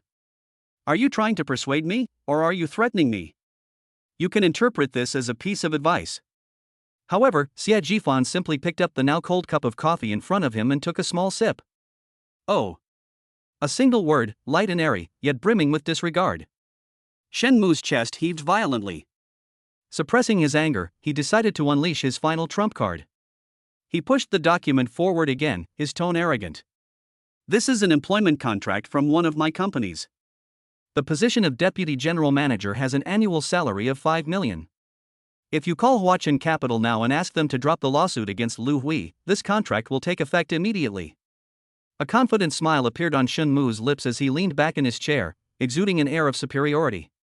He looked at Xie Jifan with a mocking gaze. At Huachin Capital, you'd be at most a department head, right?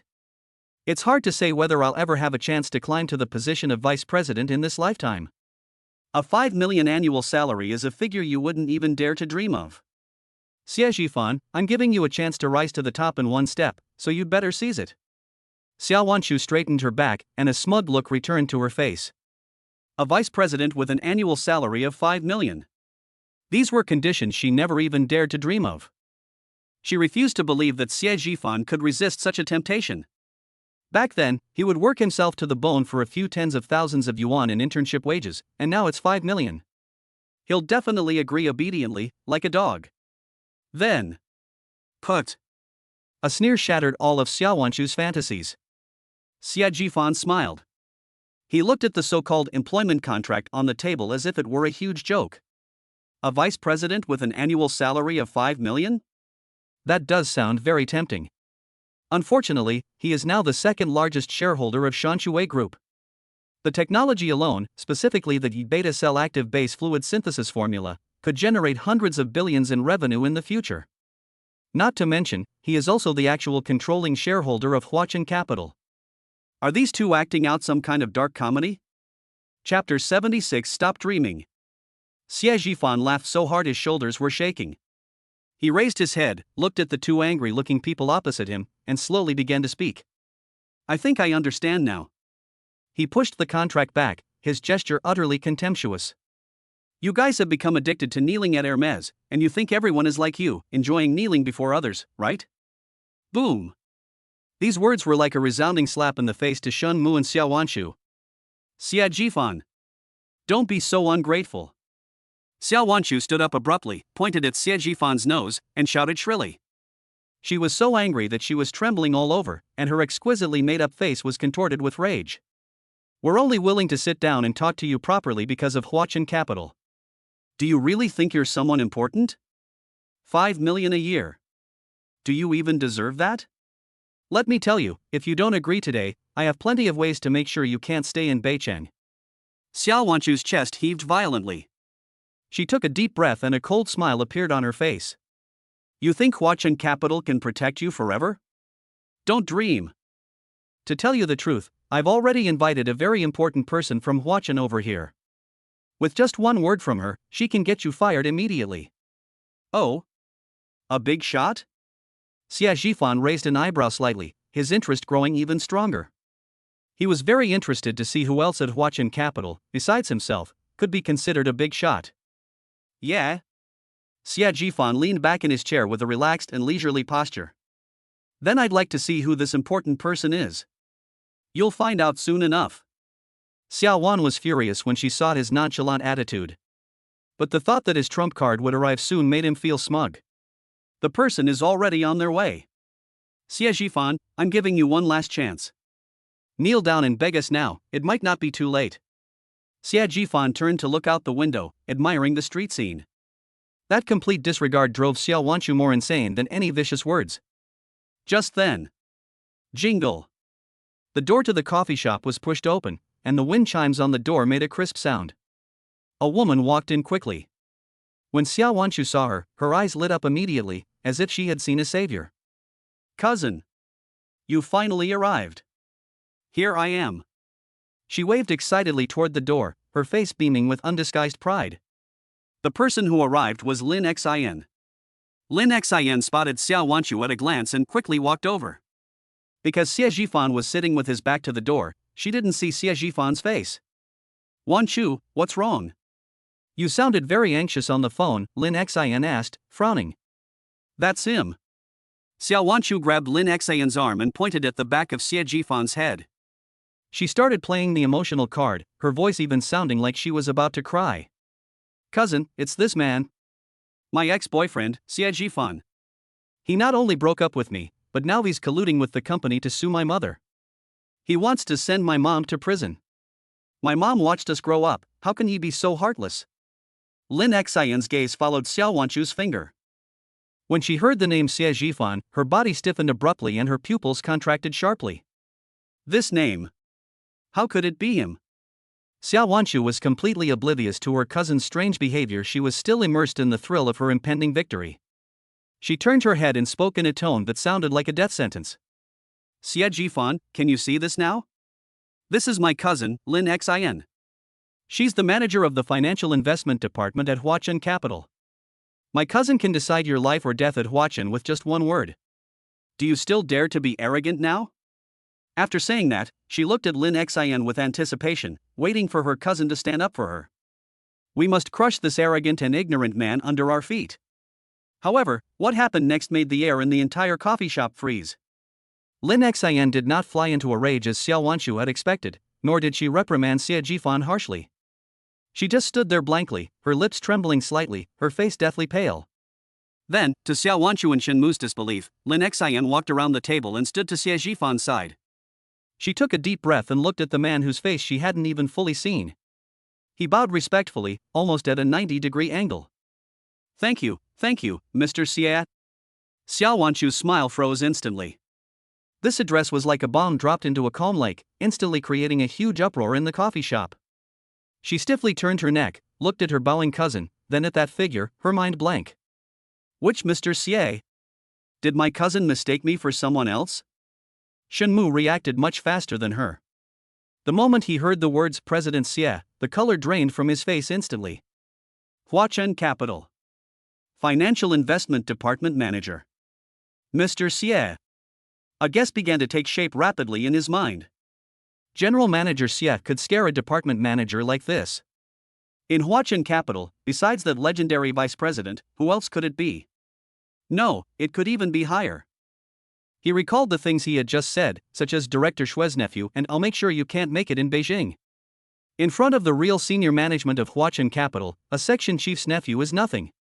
Shenmu felt his throat was dry and his legs were weak, he could barely stand. He's finished. Cousin, what are you doing? Xiao Wanchu finally regained her voice. She reached out and grabbed Lin Xin's arm, her voice trembling with tears. You've mistaken him for someone else. He's my ex-boyfriend, a penniless guy. His name is Xie Jifan. Lin Xin's body remained stiffly bent over, and she didn't even dare to lift her head. Hearing Xiao Wanchu's words, she felt like cursing. Pauper?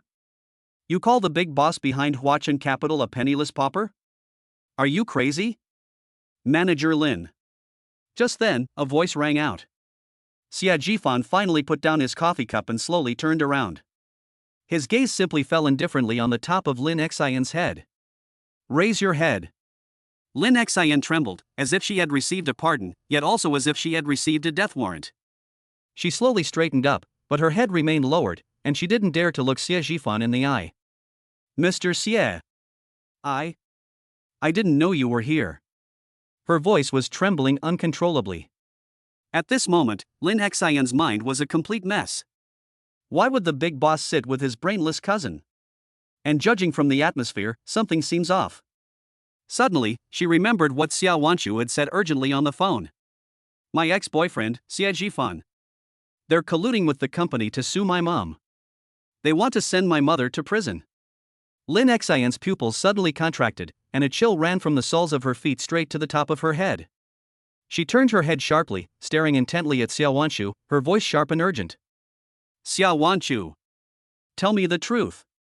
The company Lu Hui is involved with, is it Huachan? Xiao Wanchu was taken aback by her question, her eyes began to dart around, and she stammered. I don't know, my mom just said. Seeing her like this, Lin Xian understood everything. She got screwed over by that idiot cousin. She was used as a pawn to support her boss's family affairs and even tried to kick him while he was down. Thinking of this, Lin Xian felt dizzy and almost fainted. Her future, her career, everything she has fought for over the years. It's all over. Chapter 77. I don't want to hear explanations. Her survival instinct brought her back to her senses instantly. She almost knelt down before Xie Jifan with a plop, but reason made her stand still. She turned around and faced Xie Jifan again, her face completely pale, her voice trembling with tears. President Xie. I really didn't know it was you. I'm not familiar with Xiao Wanchu at all, we're just distant relatives. She tricked me into coming here today. I had no idea what was going on. Mr. Xie, please believe me. If I had known it was related to you, I wouldn't have dared to come even if you gave me 100 lives. She was eager to distance herself from Xiao Weizui, wishing she could immediately sever all ties with him. Xie Jifan's expression didn't change at all. He simply picked up his coffee and took another sip.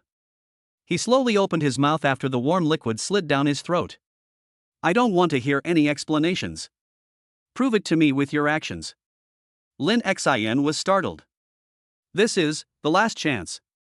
She understood. Lin Xian took a deep breath, turned around abruptly, and looked at Xiao Wanchu, who still looked bewildered. In that instant, the terror on her face vanished without a trace. Xiao Wanchu. I can't and will never get involved in Lu Hui's affairs. Xiao Wanchu was stunned. Cousin, you. Lin Xian interrupted her without hesitation, her voice suddenly rising. Her debts are enormous. This is a criminal offense. It's only right for the company to file a lawsuit in accordance with the law. What makes you think the company will give up the investigation just because of a few words you said? She deserves to go to jail and pay compensation. This is her own fault, she has no one to blame but herself. Xiao Wanchu was completely stunned. She looked at her cousin, who seemed like a completely different person, in disbelief. Is this still the same cousin who doted on her since childhood and always granted her every wish? Lin Xian. Once she realized what was happening, Xiao Wanchu finally exploded, pointing her finger at Lin Xian's nose and screaming. You bitch! Are you even human? My mother watched you grow up. You're now disowning your relatives just to please this man? You're nothing but a lapdog. A dog that only knows how to wag its tail and beg for mercy. She then pointed at Xie Jifan, cursing him with a ferocious expression. And you, Xie Jifan. You despicable man. Don't be so smug. You think you're so great just because you have a little money? You just wait. I won't let you get away with this. Faced with Xiao Wanchu's frantic cursing, Lin Xian smiled. Instead of getting angry, her smile was full of pity. Shut up, Xiao Wanchu. Don't you understand yet? Lin Xian stepped forward, looked down at her, and said, word by word. What do you mean by watching me grow up? Do you really think this is still a feudal society where there's still a distinction between masters and servants? Your mind is completely rotten. A civil servant? You're just a feudal remnant with a head full of class consciousness. You don't deserve to sit in that position at all. You're tarnishing the reputation of the word civil servant. Besides relying on your family connections and other people's power to bully others, what else can you do? When have you ever relied on yourself? You're just a giant baby who will never grow up and only knows how to depend on others. Xiao Wanchu stood there dumbfounded by the scolding, her mouth agape, but she couldn't utter a single word. Everyone was stunned by this dramatic reversal, which was comparable to a TV drama. Xie Jifan watched the farce unfold before him, a look of disgust flashing in his eyes.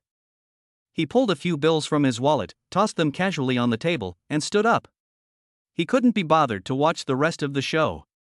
Seeing Xie Jifan get up, Lin Xin immediately shut her mouth. He didn't even bother to look at Xiao Wanchu's reaction, and nervously grabbed his bag. Like a primary school student who has made a mistake, she followed closely behind Xie Jifan. The two walked silently toward the door, one after the other. Lin Xin. You stop right there. You ingrate. Come back here. Xiao Wanchu snapped out of her daze, screamed hysterically, and turned to chase after him. Wanchu! Stop chasing. Forget it. Shenmu finally reacted and grabbed her arm tightly. Get out of here. Get out of here. Xiao Wanchu acted as if she had gone mad, forcefully shaking off Shenmu's hand, but Xie Jifan and Lin Xian had already disappeared outside the door. He had nowhere to vent his anger. Her gaze suddenly fell on a young waiter next to her who was carrying a tray and was cautiously watching them. What are you looking at? You bastard, how dare you laugh at me? She screamed in anger, grabbed a glass of water from the table, and threw it at the waiter with all her might. Bang! Ah! The glass struck the waiter squarely on the forehead with a dull thud, then shattered on the floor. The waiter screamed, clutched his forehead, and squatted down, blood gushing out between his fingers. Murder! People are being assaulted. The coffee shop owner was terrified when he saw this. While screaming, she frantically pulled out her phone to call the police. Don't move! Police! Fortunately, there were patrol officers nearby, and they arrived at the scene in less than 2 minutes after receiving the report. 2 policemen rushed into the coffee shop and immediately saw the waiter lying in a pool of blood and Xiao Wanchu, who seemed to have gone mad. Hands up! Stand against the wall! Xiao Wanchu had completely lost her mind at this point. She looked at the police, but instead of being afraid, she screamed even more frantically. How dare you? Do you know who I am? My father is Xia Jiangwo. You dare to lay a finger on me?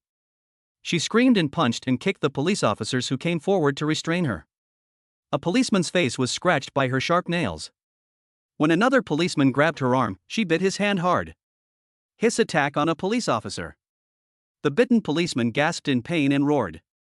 Seeing this, his companion no longer hesitated and decisively pulled out a stun gun from his waist. Sizzle! A blue arc of electricity flickered in the air. Xiao Wanchu's body suddenly stiffened and she began to convulse violently. His eyes rolled back, and he collapsed to the ground, completely lifeless. Shenmu stood aside and witnessed the whole thing, completely stunned. They wanted to stop it, but couldn't even take a single step. A policeman walked up to the terrified cafe owner and the injured waiter and said in a deep voice, "You two, come with us to the station to give your statements."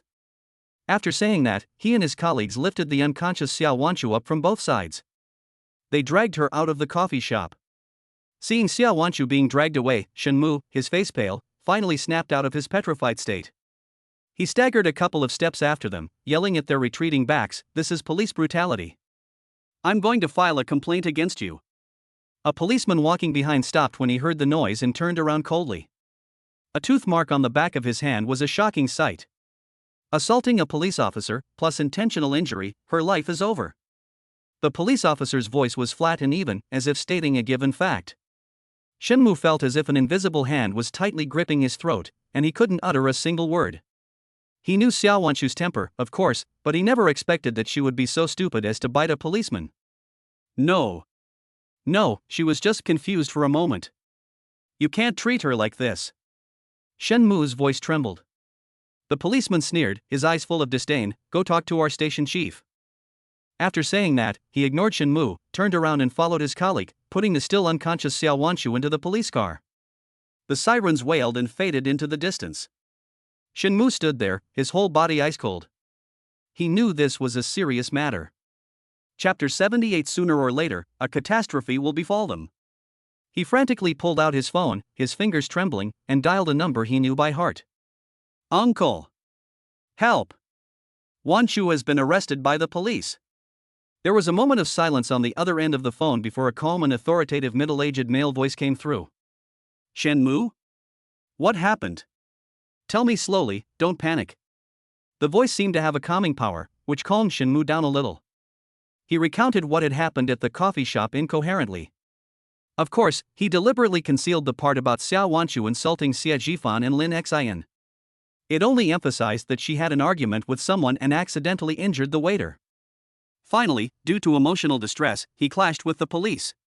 Lu Shangqian listened quietly on the other end of the phone until Shen Mu finished speaking. He slowly opened his mouth, his tone filled with disappointment. Shen Mu, how many times have I told you to stay away from Xiao Wanchu? You just won't listen. With her personality, she's bound to cause a huge disaster sooner or later. Uncle, now is not the time to talk about this. Shen Mu was so anxious she was about to cry. Wanchu, she was electrocuted and bit a policeman. They said they'd put her in jail. Uncle, you have to save her. Lu Shangqian sighed heavily. How can I save you? Assaulting a police officer is a serious crime. I don't know, Uncle. You have so many connections, you must have a way. I can't just stand by and watch Wanchu be ruined. Shen Mu's voice was trembling with sobs. There was another long silence on the other end of the phone. Shen Mu's heart sank to the bottom with the silence. Just when he was about to despair, Lu Shangqian's voice rang out again. Go to the police station first and see what's going on. Don't act impulsively. I'll figure something out. Thank you, Uncle. Thank you, Uncle. Shen Mu felt as if he had been granted a pardon. Bring her to see me tonight, Lu Shangqian added, his tone leaving no room for argument. Okay. Shen Mu agreed repeatedly, hung up the phone, and immediately drove to the police station. In the cold detention cell, a bucket of cold water was poured over her head, and Xiao Wanchu shivered, suddenly waking up. She opened her eyes blankly, the glaring light making it difficult for her to adjust at first. Awake, a voice rang in my ears. Xiao Wanchu turned her head and saw her mother, Lu Hui. Mom? How did I get here? Where is this? Xiao Wanchu's memory was still stuck at the moment she was electrocuted, and her mind was in complete chaos. Detention cell. Lu Hui sighed, looking at her daughter with a complicated expression. You beat a waiter so badly that he bled from the head, and you also assaulted a police officer. You've been arrested. What? Xiao Wanchu screamed, all her memories instantly flooding back. Xie Jifan's indifference, Lin Xian's betrayal, the police's stun gun. Scenes flashed through her mind, and humiliation overwhelmed her once again. Xie Jifan. Lin Xian. I will not let you get away with this. I absolutely will not. She roared with a ferocious expression. Lu Hui felt heartbroken and helpless as she watched her daughter's frantic state. Wanchu, let it go. She took Xiao Wanchu's hand, her voice hoarse. We can't beat him. Your father has fallen, and our Xia family is finished. No. I refuse to believe it. Xiao Wanchu shook off her mother's hand, her eyes bloodshot. I still have Shen Mu. I still have his uncle. I will make Xie Jifan and that bitch pay the price. As they were talking, Shen Mu's anxious face peered out from the iron window outside the detention room. Wanchu. Mom. How are you? Upon seeing Shen Mu, Xiao Wanchu felt as if she had found a lifeline and immediately rushed over, grabbing the iron railing and asking anxiously. Shen Mu. How is it? When can I leave? Shen Mu quickly reassured him. Don't worry. I've already spoken to that waiter, given him 200,000 yuan, and he signed a settlement agreement. He won't pursue the matter any further. Hearing this, Xiao Wanchu and Lu Hui both breathed a sigh of relief. As for the police station, Shen Mu paused, then lowered his voice. I've already called my uncle, he'll put in a good word for you. You definitely won't be detained, don't worry. Xiao Wanchu's heart was finally at ease, but she immediately thought of an even more serious problem. Will this leave a criminal record? I'm a civil servant. If this is in my file, my life will be ruined. This is what she cares about most. Shen Mu's expression stiffened slightly, and he said with some difficulty. This is a bit troublesome. The head of that police station. That guy named Li Dehong is a tough nut to crack, he won't listen to reason. They insisted on handling the matter impartially and refused to give you a demerit, saying it would be recorded in your file. Xiao Wanchu's face turned pale instantly. But don't be afraid. Shen Mu quickly added. My uncle has already sent Director Chen from the Municipal Public Security Bureau over in person. Director Chen and my uncle have a long-standing friendship. With him personally intervening, that lowly station chief wouldn't dare to disrespect him. Hearing the words director of the municipal bureau, Xiao Wanchu finally felt at ease. At the same time, the atmosphere in the director's office was extremely tense. A middle-aged man was pointing his finger at a man with a stern face behind a desk and cursing loudly. Li Dahong. Are you crazy? You dare to disrespect Vice Mayor Liu? The middle-aged man was Chen Shan, the director of the Beijing City Public Security Bureau. The person he was scolding was Li Dahong, the director of the police station. Li Dahong remained expressionless and spoke in a deep voice. Director Chen, I was just following the rules. Xiao Wanchu committed a public attack and violently assaulted a police officer. The evidence is conclusive, and the impact is extremely negative. If people like this can escape punishment simply because they have connections, where is the dignity of the law? Bullshit legal dignity. Chen Shan slammed his fist on the table in anger. You want to talk to me about law? I want to talk to you about human relationships and social interactions. It's politics. Vice Mayor Liu made the call himself. How can he save face? How can I save face? Li Dahong's gaze remained unwavering. A person who can't even control his own emotions, who is prone to violence against innocent people, and who even dares to attack law enforcement officers. She is completely unfit for the civil service. This is not only irresponsible to herself, but also to the people. If I let her go today, I'll be neglecting my duty. These words were spoken with great conviction. Chen Shan was so angry that he was trembling all over. He pointed at Li Dahong, and his fingers were shaking. Good, good, good. Li Dahong, you're so arrogant. You're amazing. He gasped for breath, his face so dark it looked like it could drip water. I'm giving you one last chance. Will you write this down or not? Li Dahong met his gaze without hesitation and spoke slowly and deliberately. I will remember. You've gone too far. Chen Shan was furious. He slammed his fist on the table, making a loud noise. Li Dahong. Effective immediately, you are dismissed. Get out of here right now. The office fell into a deathly silence. Li Dahong's body trembled slightly, but his face remained expressionless. He silently stood up, quietly took off the police uniform he had worn for 20 years, folded it neatly, and placed it on his desk.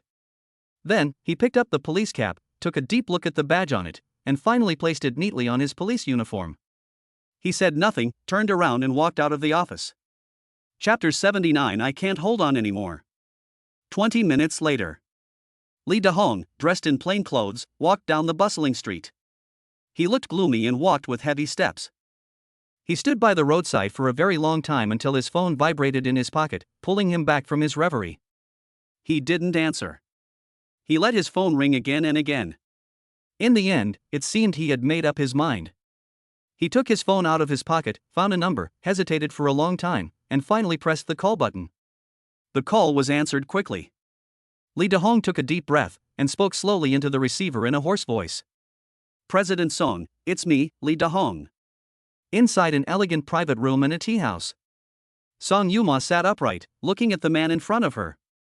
Li Dahong looked even more tired than he did on the phone, with deep wrinkles around his eyes, as if he had aged 10 years overnight.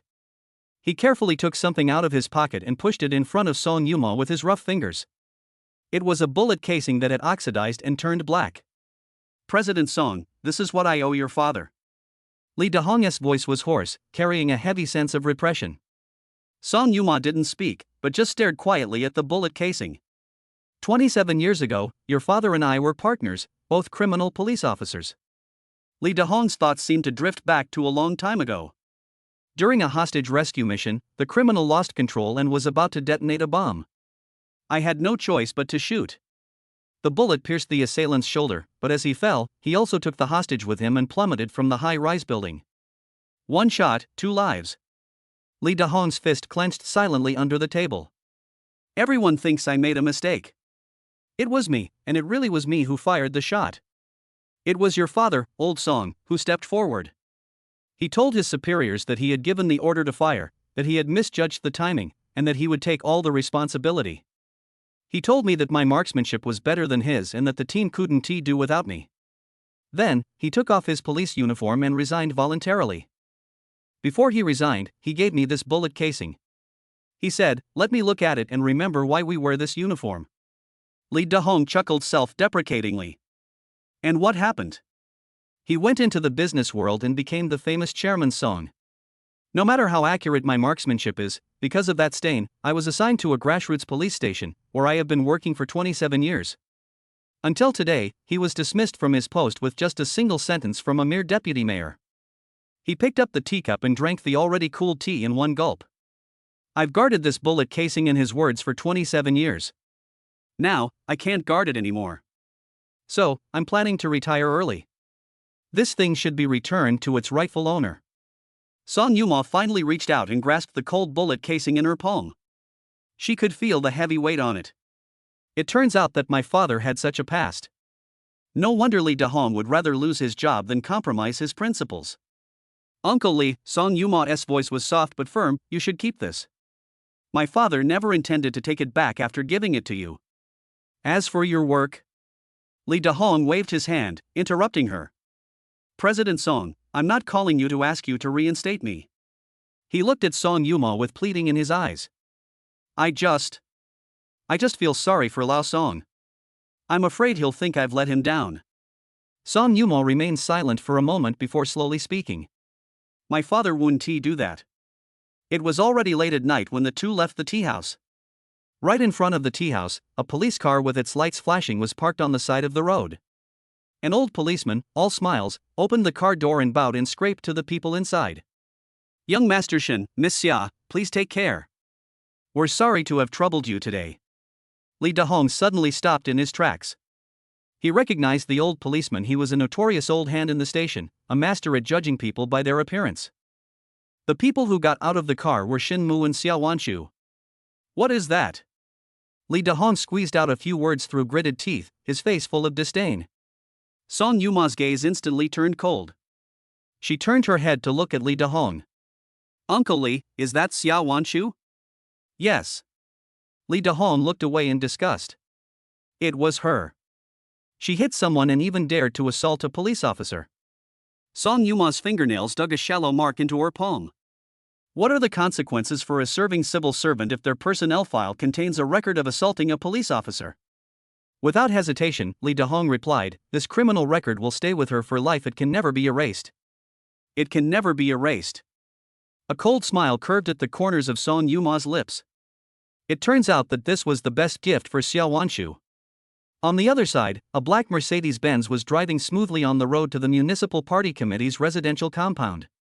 Xiao Wanshu sat in the passenger seat, her hands nervously gripping the hem of her clothes, her heart pounding. "Shen Mu, Uncle Lu, why does he suddenly want to see me?" Her voice trembled. "Don't be nervous." Shen Mu gripped the steering wheel, looking straight ahead, his tone relaxed. "My uncle just wants to meet you and ask about the situation." "That guy named Lee Da-hong doesn't know what's good for him." "My uncle will help you get revenge." Xiao Wanshu breathed a slight sigh of relief, but soon became worried again. "Will my mother's situation cause trouble for Uncle Lu?" Upon hearing this, Shen Mu turned his head to look at her, a smile playing on his lips. "Don't worry, I mentioned it to my uncle again. He said he'll take care of this little thing." Xiao Wanshu was completely relieved. The flame of hope was rekindled in her heart. With Vice Mayor Lu personally taking charge, her mother will definitely be able to get out. That damned Lee Da-hong has been dismissed, and her file will definitely be erased too. She even started to pretend to be understanding. "Shen Mu, thank you so much. But, won't this affect Uncle Lu's future?" "He's the vice mayor, and he's doing this for our family's little problem." Shen Mu chuckled lightly, with a hint of arrogance in his voice. "You're overthinking it. My uncle has been running his business in Beijing for many years. This little storm won't affect him. Besides, helping you is also helping me.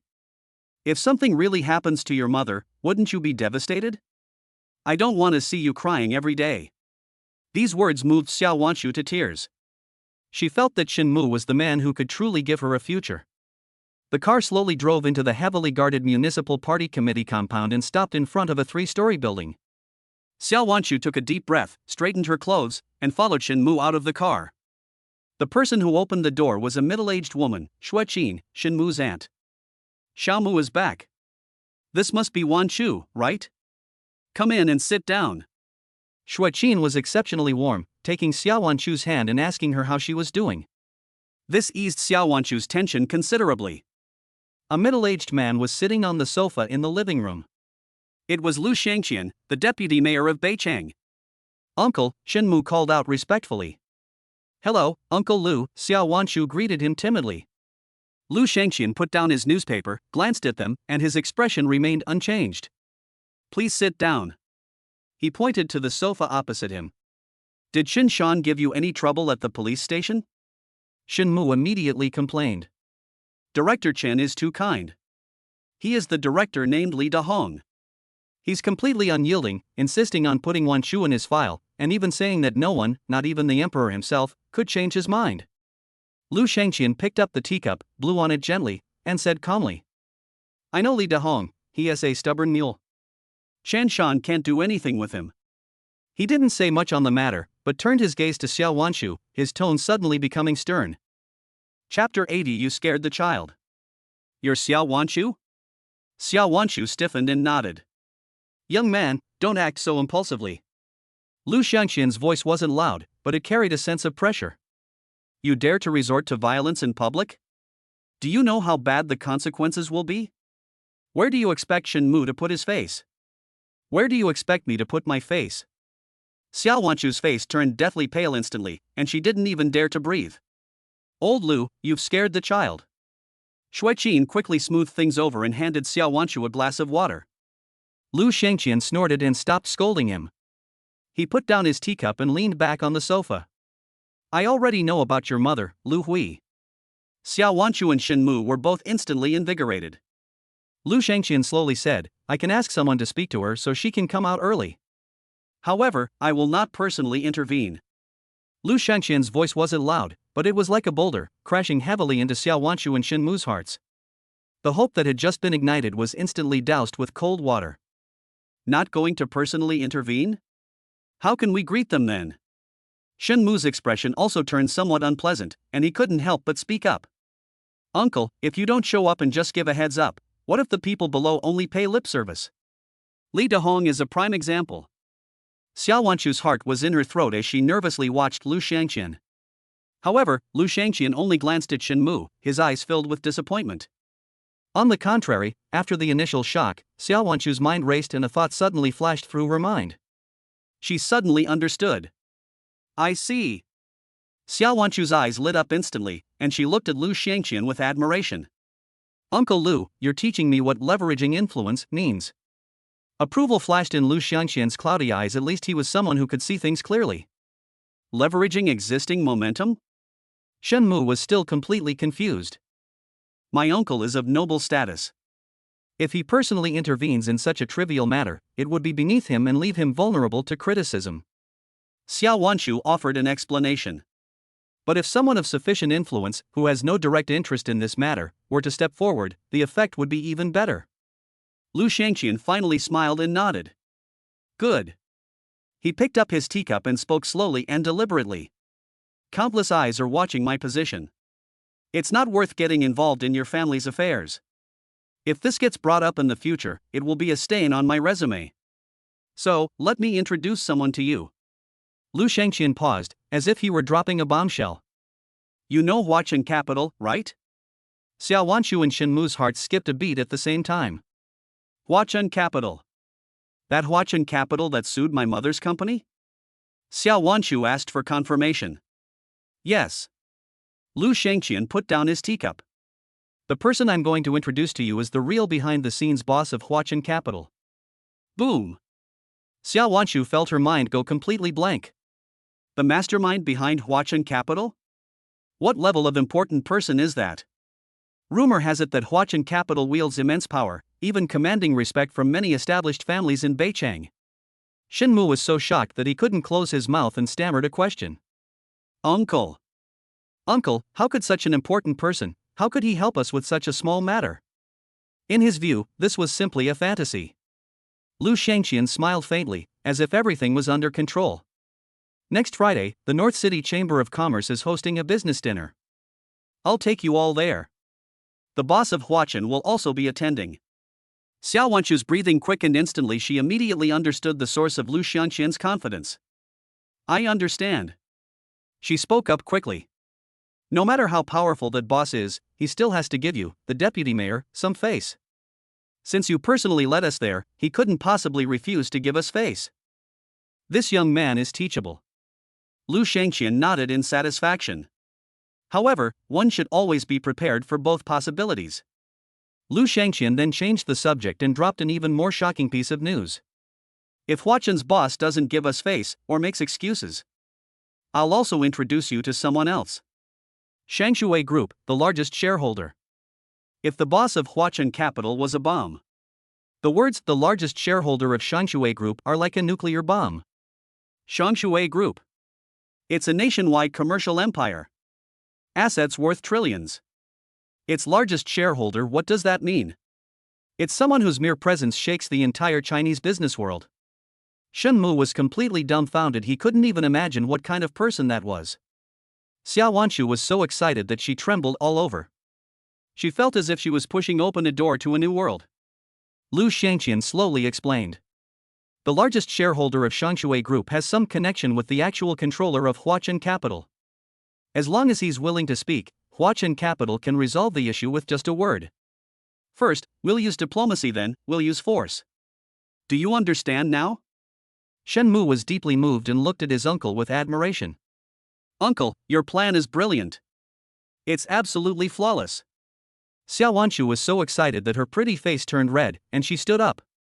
He bowed deeply to Lu Xianqian, his voice trembling, and changed his form of address accordingly. Thank you, uncle. The way he called out uncle was so natural and full of respect. Lu Xianqian accepted it calmly, a genuine smile appearing on his face. This nephew's wife, although from a humble background, is intelligent and has potential. Please sit down. We're family, no need to be so polite. He gestured for Xiao Wanchu to sit down, and his tone became much gentler. Wanchu, you're a smart girl. Now that you're getting engaged to Shen Mu, your family. Lu Xianqian changed the subject and looked at her. I've looked at your resume. You're just a junior clerk. That's a waste of your talent. In a while, a large-scale real estate complex project will be launched in the city. I will arrange for you to join the project team and serve as our main contact person. Xiao Wanchu's heart started pounding. Large-scale real estate complex project. Key contact person. This is an incredible opportunity. Do a good job. Lu Xianqian looked at her and made a promise that almost made her faint. Within 3 years, I guarantee you a position at the level of a full-fledged department head. 3 years? At the level of a full-fledged department head. Xiao Wanchu's mind was buzzing, and a feeling of happiness overwhelmed her like a tidal wave. She could almost see herself in a business suit, wielding power and commanding the world. All of this was brought to her by Shen Mu.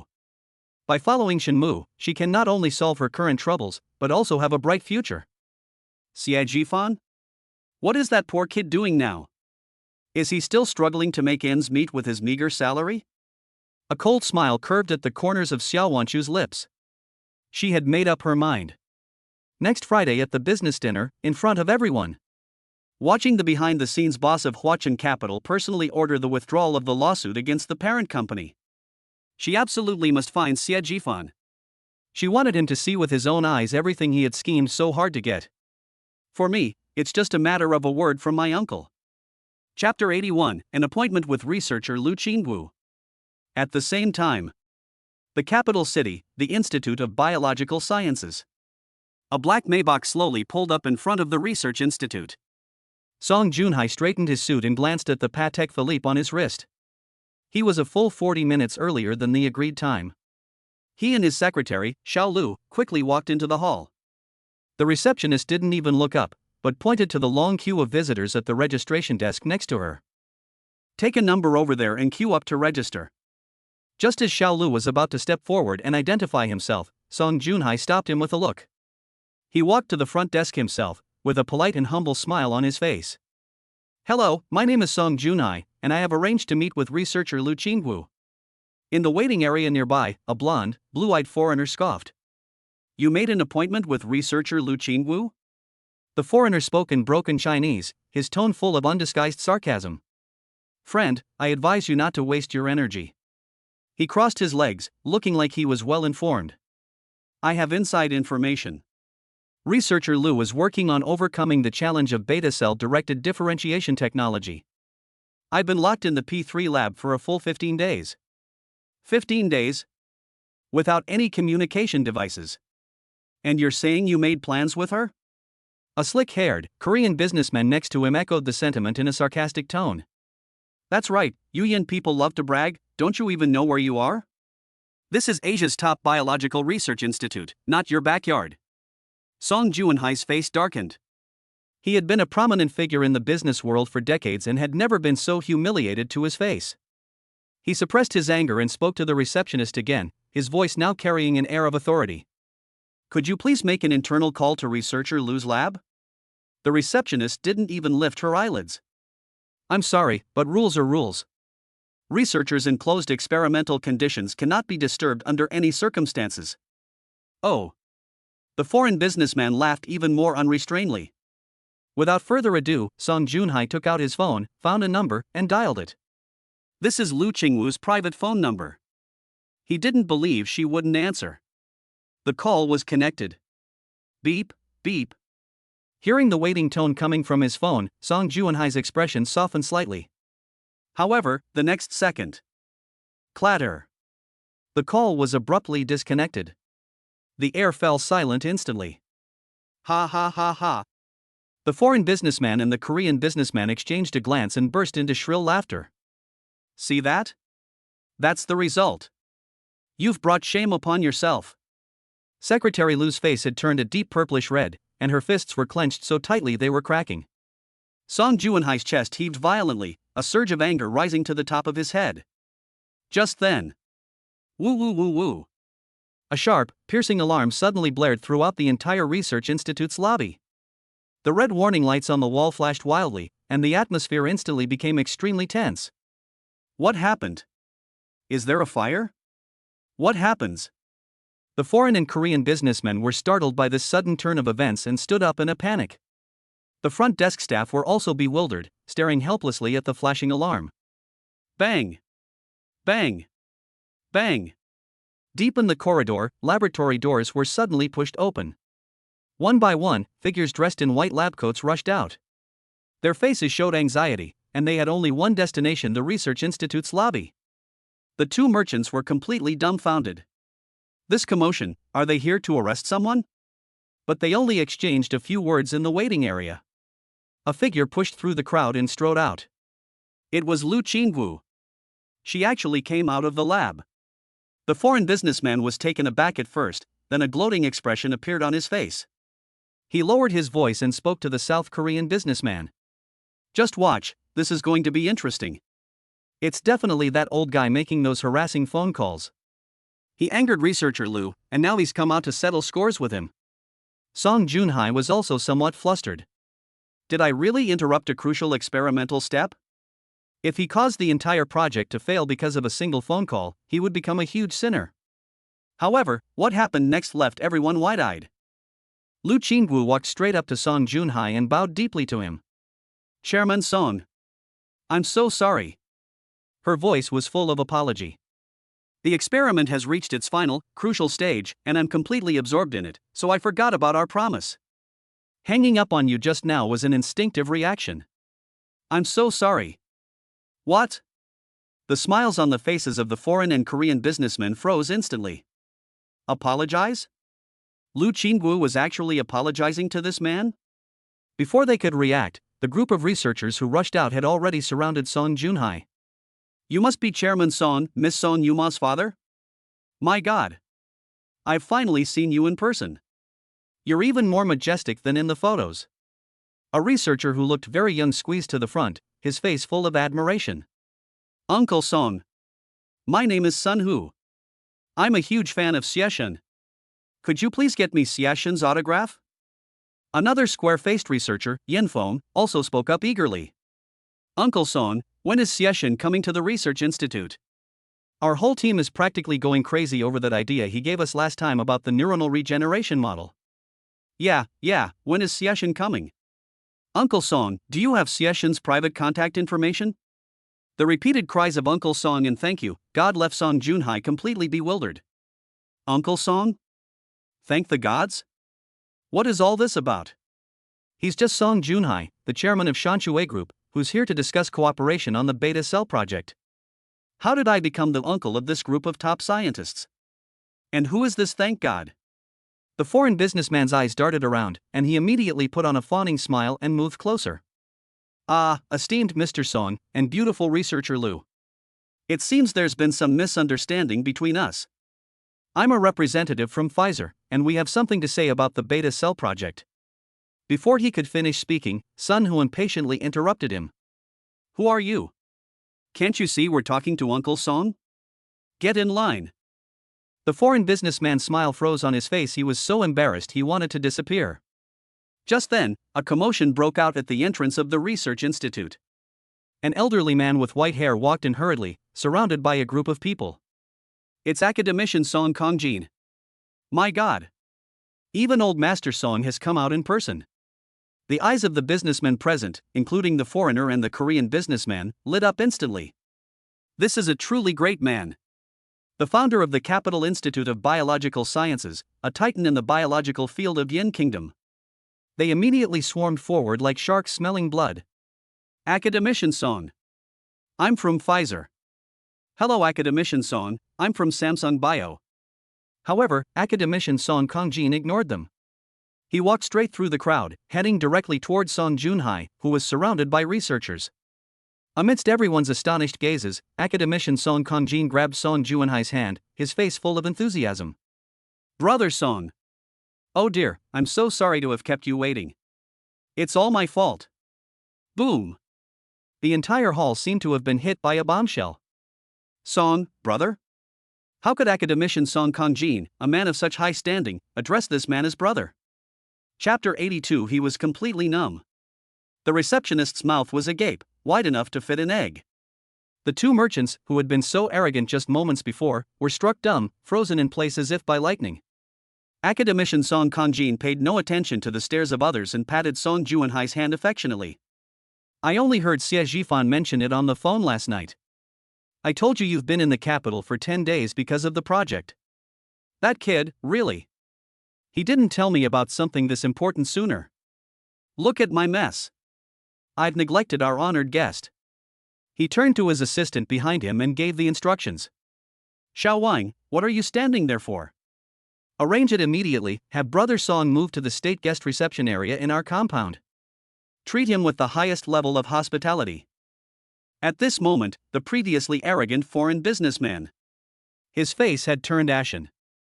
Looking at Song Junhai, who was being treated as an honored guest by Academician Song Kongjin, his legs went weak and he almost couldn't stand up.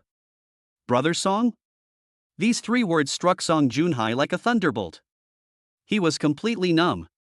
When did I, a businessman, become sworn brothers with a titan in the biological world? And that's Xie Zhifan. He kept chewing on the name, and a vague yet unbelievable thought grew wildly in his mind. Really? Could it really be my daughter's mysterious boyfriend? But isn't he just an ordinary office worker? How could he possibly command a national treasure-level academician like Song Kongjin? Song Junhai's mind was in turmoil, but he dared not show it on his face. He knew that this was a critical moment, and the more he said, the more mistakes he would make. If the truth comes out, forget about cooperation, we might not even be able to leave this door. So he could only force a smile that looked worse than a grimace and continue speaking in accordance with Song Kongjin's words. Brother Song. Brother Song, you're too kind. I just arrived too. His calling him brother gave him goosebumps. Song Kongjin, however, seemed to hear heavenly music, and smiled even more brightly, holding his hand tightly and refusing to let go. Hey, what do you mean just arrived? I heard from Xiao Wang that you've been waiting outside for almost an hour. These kids are so inconsiderate. He turned around and glared at the researchers, feigning anger. The researchers, led by Lu Qingwu, immediately lowered their heads even further, all of them silent and trembling with fear. Little did they know that this seemingly ordinary middle-aged man was actually their academician's younger brother. Meanwhile, the businessmen who were just waiting to see a good show were now completely dumbfounded. Especially the Pfizer representative and the South Korean businessman. The expressions on their faces were more fascinating than a color palette. They never dreamed that they could never get a meeting with academician Song Kongjin, no matter how much they tried to please him. They were surprisingly enthusiastic towards someone they considered a country bumpkin. This world is crazy. The foreign businessman was filled with remorse and wished he could slap himself twice on the spot. He actually mocked them just now? And even had security kick them out? This is it, everything is ruined. The beta cell project is Pfizer's most important strategic goal this year. If he offends this brother Song and the cooperation falls through, he'll be skinned alive by the board of directors when he returns to China.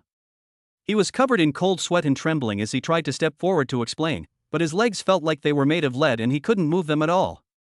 Song Junhai had no interest in paying attention to these clowns.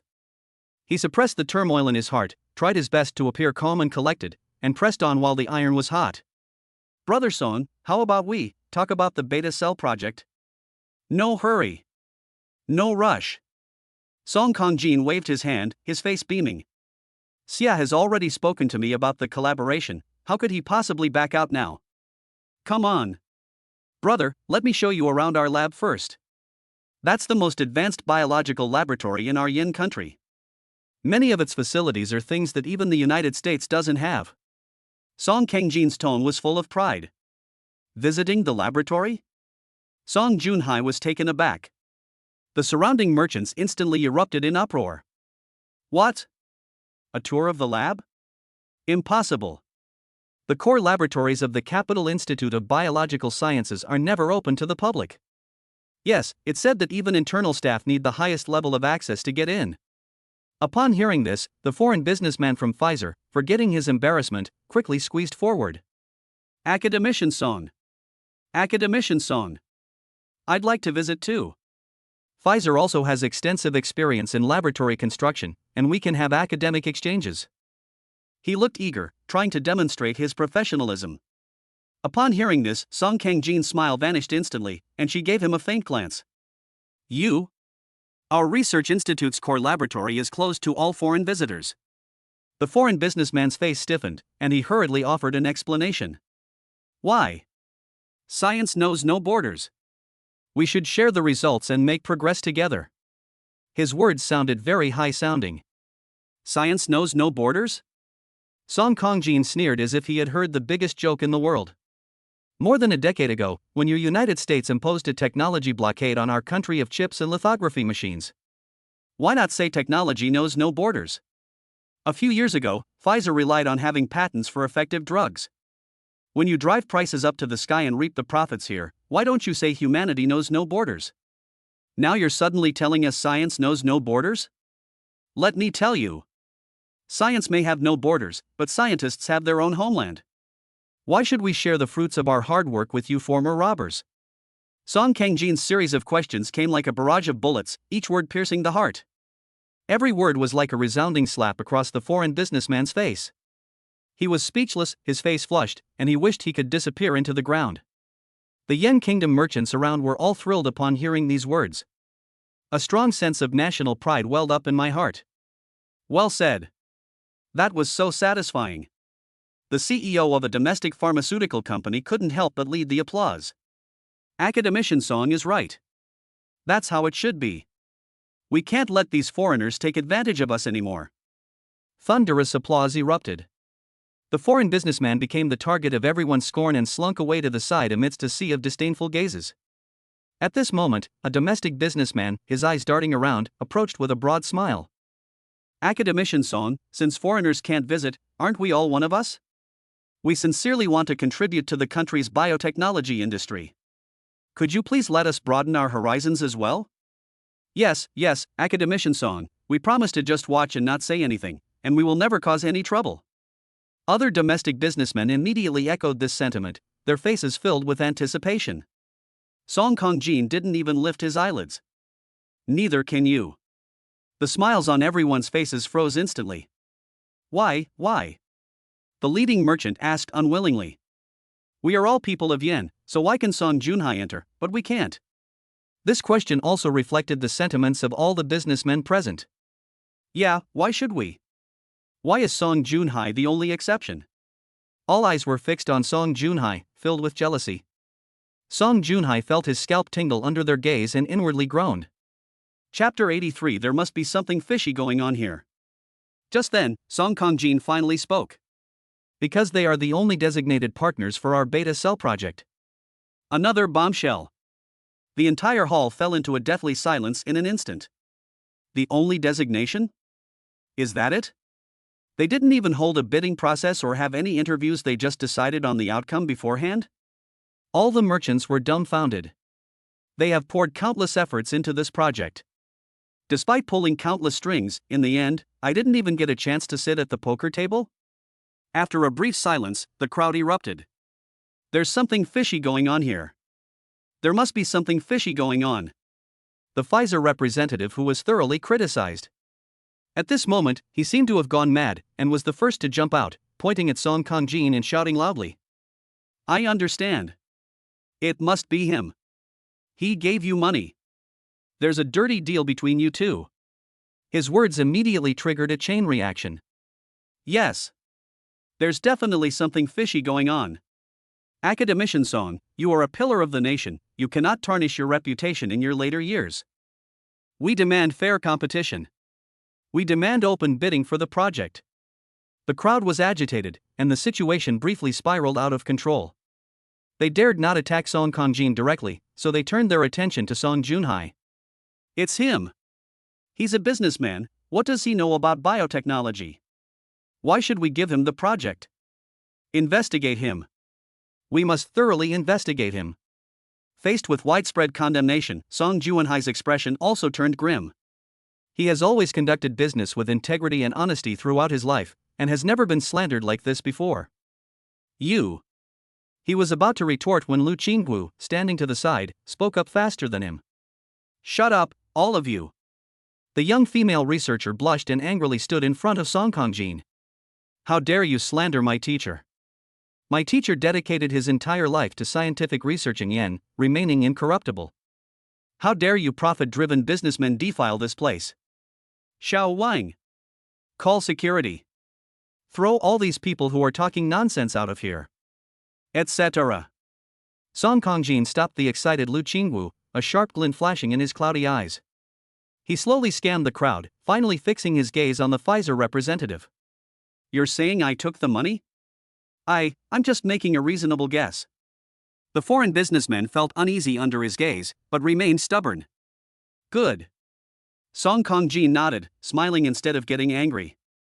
Since you all feel it's unfair, then today, I'll let you die knowing why. He cleared his throat and spoke slowly and deliberately. First, choosing them as partners was not my decision. It was a specific requirement from Mr. Xie Zhifan, the founder of the Beta Cell project. Secondly, I must clarify a fact for everyone. Song Kong-jin's gaze became extremely solemn. I, Song Kong-jin, and our entire research institute are just participants and implementers of this project. This groundbreaking beta cell project, from theoretical construction to technological development.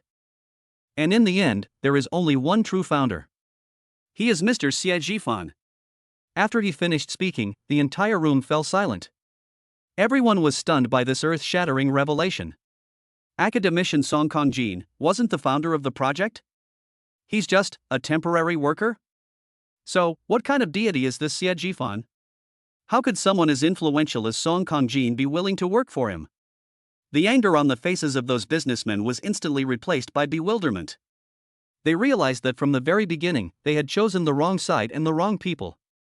The Pfizer representative turned ashen-faced and collapsed completely.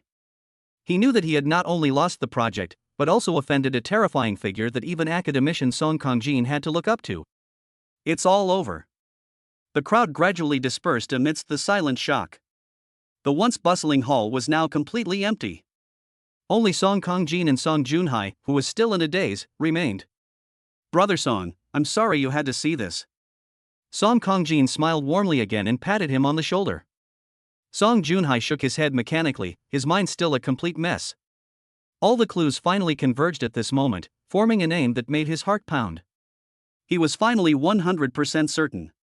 That mysterious big shot who stirred up the entire scientific and business circles of the capital was none other than his future son-in-law. Song Kong-jin gave him a few more warm instructions and personally escorted him to the entrance of the research institute. Even after getting into the car that took him back to the hotel, Song Juinhai's body was still trembling slightly. He has only one thought in mind right now. We must return to Beicheng immediately. He wanted to see that kid with his own eyes and get to the bottom of things. At the same time, Beicheng, the headquarters of Future Biotechnology Company.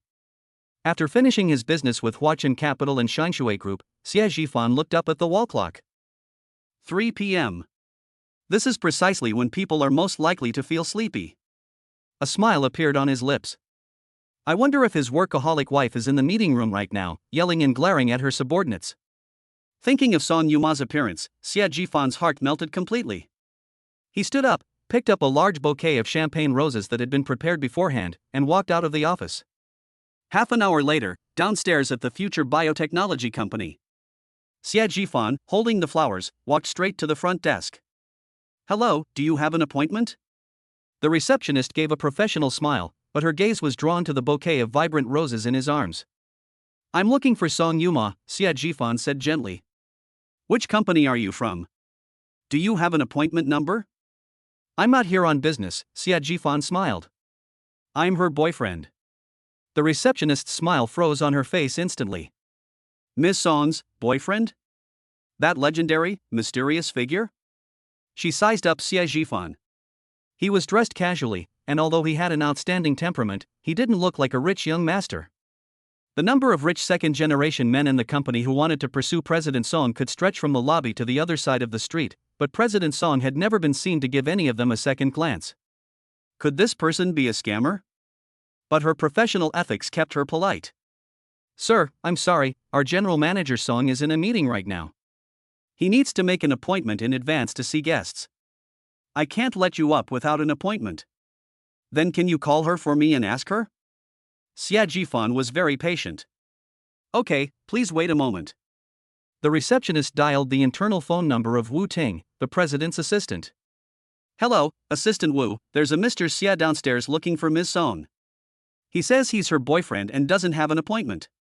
Before he could finish speaking, Wu Ting shouted at him from the other end of the phone. What boyfriend? President Song is in an important strategic meeting. Why are you even calling me to ask about this kind of person? Just tell him to get lost. You have absolutely no sense of propriety. How did you become a receptionist? With a click, the phone was hung up. The receptionist stood there, holding the receiver, stunned, her eyes instantly welling up with tears. She took a deep breath, put down the phone, and forced a smile that looked worse than a grimace at Xie Zhifan. I'm sorry, sir, Assistant Wu said that President Song is in a meeting and cannot receive guests. He asked you to leave. She simply couldn't bring herself to say the word get lost. Xie Zhifan's brows furrowed slightly. He wasn't angry at the receptionist, but he had a terrible impression of Assistant Wu, whom he had never met before. How about this? Xie Zhifan took out his wallet from his pocket, pulled out a business card, and handed it over. Could you make an appointment for me?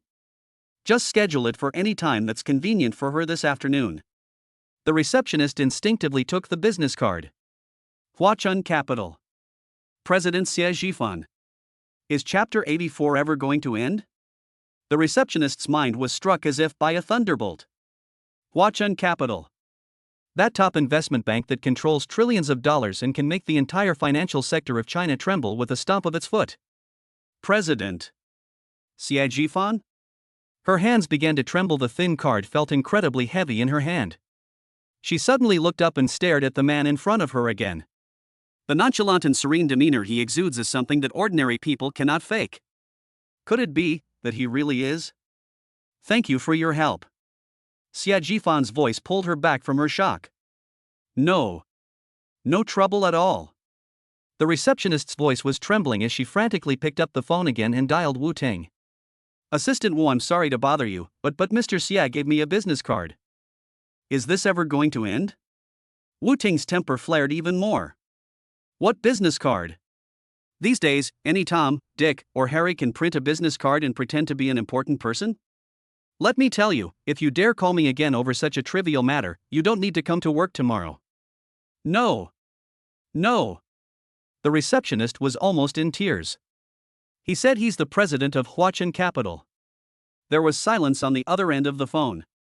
5 seconds passed before Wu Ting spoke in an extremely skeptical tone. Are you sure? Huachen Capital? Confirmed. That's exactly what it says on the business card. Humph, what an arrogant fool, daring to impersonate even the president of Huachen Capital. Wu Ting sneered, "Give me your business card, I want to see which conman has the guts." After hanging up the phone, the receptionist looked at Xie Zhifan with a troubled expression. Sir, Assistant Wu, she doesn't believe me and asked me to take her business card up to her. Okay, then you go ahead, I'll wait here. Xie Zhifan remained calm. The receptionist, feeling like she'd been granted a pardon, grabbed the business card and ran towards the elevator. The CEO's office area. Wu Ting stood with her arms crossed, looking disdainful, waiting at the elevator entrance. A colleague next to her whispered some advice to her. Sister Ting, what if it's true? Huachen Capital, that's no joke. Should we tell President Song? What do you know? Wu Ting rolled her eyes at her. President Song hates being interrupted during meetings the most. Besides, what does the president of Huachen Capital look like? Financial magazines publish it every day. Do you think I haven't seen him? That one downstairs, who knows where she came from, trying to climb the social ladder. As soon as he finished speaking, the elevator doors opened with a ding. The receptionist came running out breathlessly and handed over her business card. Assistant Wu, business card. Wu Ting snatched it away and looked down. Huachen Capital, President Xie Zhifan. Her pupils suddenly contracted. This business card seems to be genuine. But how is that possible? Why would such a legendary big shot come downstairs in person and be stopped? Sister Ting, how is it? A colleague leaned over. Wu Ting's expression changed several times, and she hesitated. If this person is fake, she should go down and expose him now. That would be a great achievement. But what if it's true? She offended not just one person, but the entire Huachen Capital. She couldn't afford the consequences. You wait here. Wu Ting gritted her teeth and finally decided to report to Song Yuma. She walked quickly to the conference room door, took a deep breath, and gently knocked. The atmosphere in the meeting room was heavy and icy. Song Yuma sat in the main seat, her pretty face frosty. Sales have declined for 3 consecutive months. Is this how your sales department is going to explain things to me? And the quality control department? Why did the customer complaint rate rise by 2 percentage points last quarter? Our products are built on the foundation of quality. I don't want to hear any explanations or excuses. Quality control department, before 10 a.m. tomorrow. I need to see a detailed rectification plan, specifying each individual and every process. If you can't do it, then your department manager should submit their resignation. The executives were all silent, not daring to even breathe loudly. Just then, there was a knock on the door. Wu Ting pushed open the door and cautiously peeked in. Song Yuma's brows furrowed even more, and her voice was so cold it could drop ice crystals. Didn't I tell you, don't bother me during meetings, no matter what happens? Wu Ting shuddered in fright, but forced herself to speak. Mr. Song. Mr. Song, there's a Mr. Xie Zhifan downstairs looking for you. He said, he works for Huachen Capital. Before she could finish speaking, she saw Song Yuma, who had just been like an ice queen, sitting in the main seat. He suddenly stood up. Who are you talking about? Song Yuma's voice was filled with ecstasy. Thank you, Zhifan. Wu Ting was stunned by her reaction. Where is he? In the lobby downstairs. Before she finished speaking, Song Yuma had already circled the conference table and rushed out like a gust of wind. 15-minute recess. Her words still echoed in the conference room. But she had already disappeared through the doorway. The room was left full of executives, who looked at each other in disbelief, their faces filled with utter shock. Huachen Capital? Xie Zhifan? Who is this person? How could someone so decisive and ruthless CEO Song turn into a little girl eager to see her lover in a second? In the lobby, Xie Zhifan was idly admiring the company culture introduction on the wall. Suddenly, he felt a burning gaze. He looked up and saw the person he had been missing all day standing at the elevator entrance, looking at him with slightly red eyes. The next second, Song Yuma lifted her skirt, stepped on her high heels, rushed over, and threw herself into his arms. Why did you come here without telling me beforehand? Her voice, thick with nasal tone, was full of surprise. Xie Zhifan smiled and handed the roses in his arms to her. I have a surprise for you. Looking at the large bouquet of vibrant roses, Song Yuma's cheeks flushed red instantly, all the way to her ears.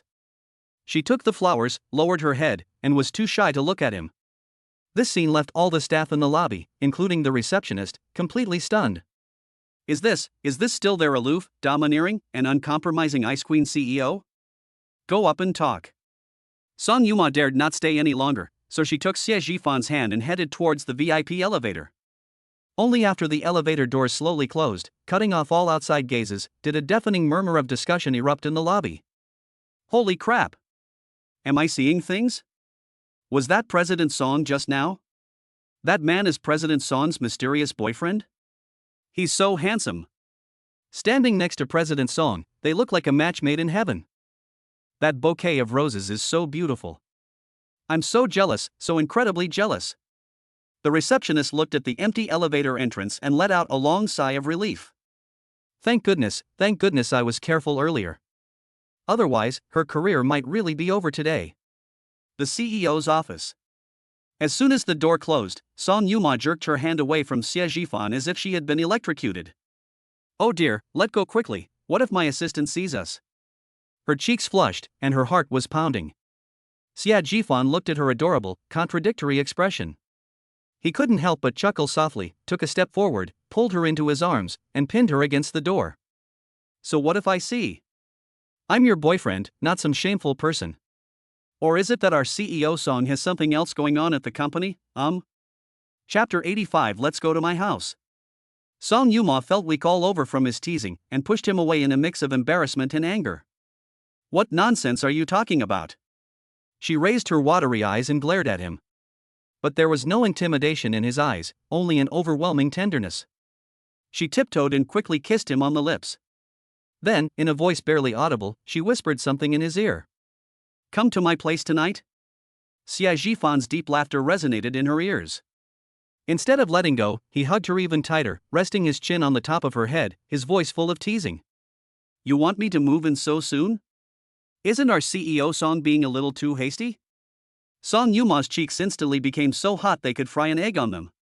What nonsense are you spouting? She was both ashamed and angry, and reached out her small hand to push hard against his chest. Let me go. This is the company. Xie Zhifan didn't budge, and instead found her flustered kitten appearance extremely cute. He teased her on purpose, leaning back slightly in response to her movement. Song Yuma did not expect him to suddenly become too fragile. She exerted too much force, her high heel twisted, and she lost her balance, letting out a cry as she fell straight backward. It's over. Xie Zhifan reacted quickly, stretching out his long arm to precisely wrap his arms around her slender waist. However, the immense force still carried the two of them, causing them to fall into the large leather sofa next to them. The soft sofa made a muffled thud. Xie Zhifan reacted extremely quickly, twisting his body the instant he fell, using himself as a cushion. Song Yuma then lay firmly on top of him. The air in the office instantly became ambiguous. Xie Zhifan's Adam's apple bobbed as he looked at the woman beneath him, her red lips slightly parted in panic, and felt his mouth go dry. He slowly lowered his head and moved closer little by little. Song Yuma's heart pounded like a drum, and she nervously closed her eyes, her long eyelashes trembling slightly. Just as their lips were about to touch. Bang! The office door was suddenly pushed open from the outside. Assistant Wu Ting rushed in, carrying a stack of documents. Mr. Song, this urgent document requires your immediate attention. Wu Ting's voice abruptly stopped when she saw the erotic scene of people stacked on top of each other on the sofa. Wu Ting's eyes widened like saucers, her mouth opened into an O shape, and the documents in her hand scattered all over the floor with a clatter. Oh my god! What did she see? The aloof and abstinent CEO Song was actually in the office with a man. I'm so sorry. I'm so sorry, Mr. Song. I didn't see anything. After realizing what was happening, Wu Ting let out a scream. He scrambled out, and very thoughtfully slammed the door shut behind him. The office was deathly silent. Song Yuma's face had turned from rosy to bright red, and she wished she could find a crack in the ground to crawl into on the spot. How embarrassing. She sprang up from Xie Zhifan, frantically straightening her disheveled dress and hair. It's all your fault. She glared angrily at the man who was still lying on the sofa with an innocent look on his face, and stomped her foot in shame and indignation. Xia Jifan. You're not allowed to come to my house tonight. After saying that, she grabbed the documents on the table and rushed out of the office without looking back. Watching her fleeing figure, Xia Jifan couldn't help but chuckle softly. They won't let me go? That's not up to her. Meeting room. The atmosphere was terribly oppressive. A dozen or so company executives sat upright, each keeping their eyes down and not daring to breathe. Song Yuma sat in the main seat with an icy expression, but her beautiful eyes could not hide her panic. The lingering blush on her cheeks only made her coldness seem more obvious. The executives were extremely frustrated. Just now, President Song and that outrageously handsome man entered the VIP elevator together. Now, President Song came out alone, her face flushed, but the man was nowhere to be seen. What exactly happened in the office? Cough. The sales manager was a middle-aged man who, relying on his status as a company veteran, boldly spoke up. Mr. Song, who was that gentleman just now? Don't ask about things that are unrelated to the meeting. Song Yuma coldly interrupted him, slamming the document in her hand onto the table with a bang. The loud noise made everyone's heart skip a beat. Anyone who's daydreaming during the meeting, go to the HR department and pick up your resignation letter. The executives immediately fell silent, each one quickly lowering their heads and pretending to be reading the documents carefully. The CEO's gossip is interesting, but his job is more important. The usual somber atmosphere finally returned to the conference room. Song Yuma took a deep breath, just about to continue the previous topic. Knock, knock, knock. The knocking sounded again. Everyone instinctively tensed up. Wu Ting cautiously pushed open the door, poked her head in, and looked somewhat strange. President Song. Before she could finish speaking, a tall figure appeared at the doorway. It was Xia Jifan. He leaned against the doorframe, a casual smile on his face, his gaze fixed on Song Yuma, who was in the main seat. The meeting is in progress? Would you mind if I listened in for a bit? All the executives' eyes darted back and forth between Song Yuma and Xia Jifan, their eyes burning with gossip. How did he get here? Song Yuma almost couldn't catch her breath. Of course she minds. I mind this very much. Before she could even refuse, the executives were already in an uproar. I don't mind. Of course I don't mind. Welcome, welcome. A warm welcome to Mr. Xia for his guidance. The sales manager was the first to stand up, beaming with smiles as he moved a chair and placed it next to Song Yuma. Mr. Xia, please have a seat. Sit next to President Song. The quality control manager was not to be outdone and immediately poured Xia Jifan a cup of hot tea. Mr. Xia, have some tea.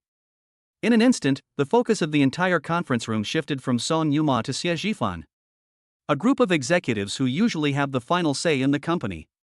At this moment, they all turned into sycophants, surrounding Xia Jifan. He addressed me as Mr. Xia repeatedly, as if he were seeing his own father.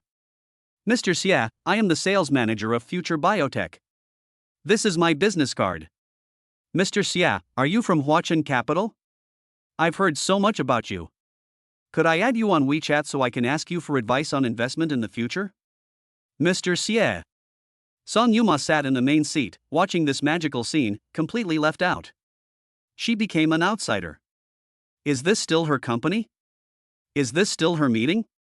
Cough. Cough, cough. Song Yuma coughed heavily a few times, her face as black as the bottom of a pot.